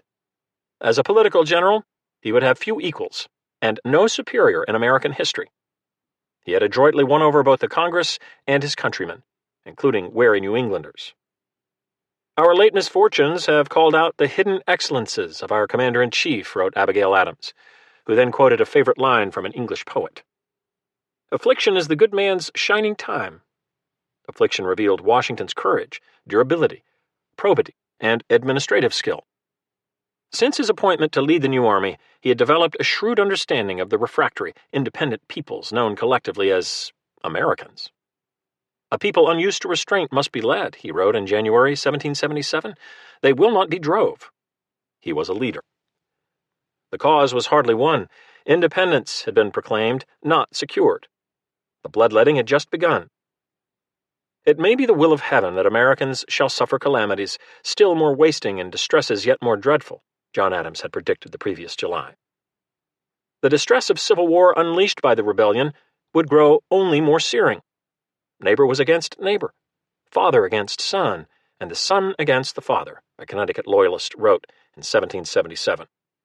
And he that would not thrust his own blade through his brother's heart was called an infamous felon. As the New York patriot Gouverneur Morris wrote his mother, a loyalist, great revolutions of empire are seldom achieved without much human calamity. Faith would be needed to sustain these revolutionaries, faith in one another, and in the America they imagined could emerge from this strife. I am sure the cause we are engaged in is just, and the call I have to it is clear, the aged Connecticut warrior Seth Pomeroy wrote his son in mid-February, a week before his death. Who would not go cheerfully and confront every danger? My love to all the family. In a letter to his son Thomas, age 9, Brigadier General Samuel Holden Parsons wrote, Remember, if I fall in this war, I shall expect you and all my sons to arm in defense of the glorious cause of liberty, and lay down your lives in defense of your country, and to avenge my death if necessary. Yet more distresses and calamities lay ahead, as Adams foresaw. But he took comfort in believing that the great struggle would remain an astonishment to vulgar minds all over the world, in this and in future generations. Words evincing a similar sentiment had been scribbled in the orderly book of the 2nd New York Regiment, and they read like lyrics for an anthem sung by a people on the march. The rising world shall sing of us 1,000 years to come, and tell our children's children the wonders we have done.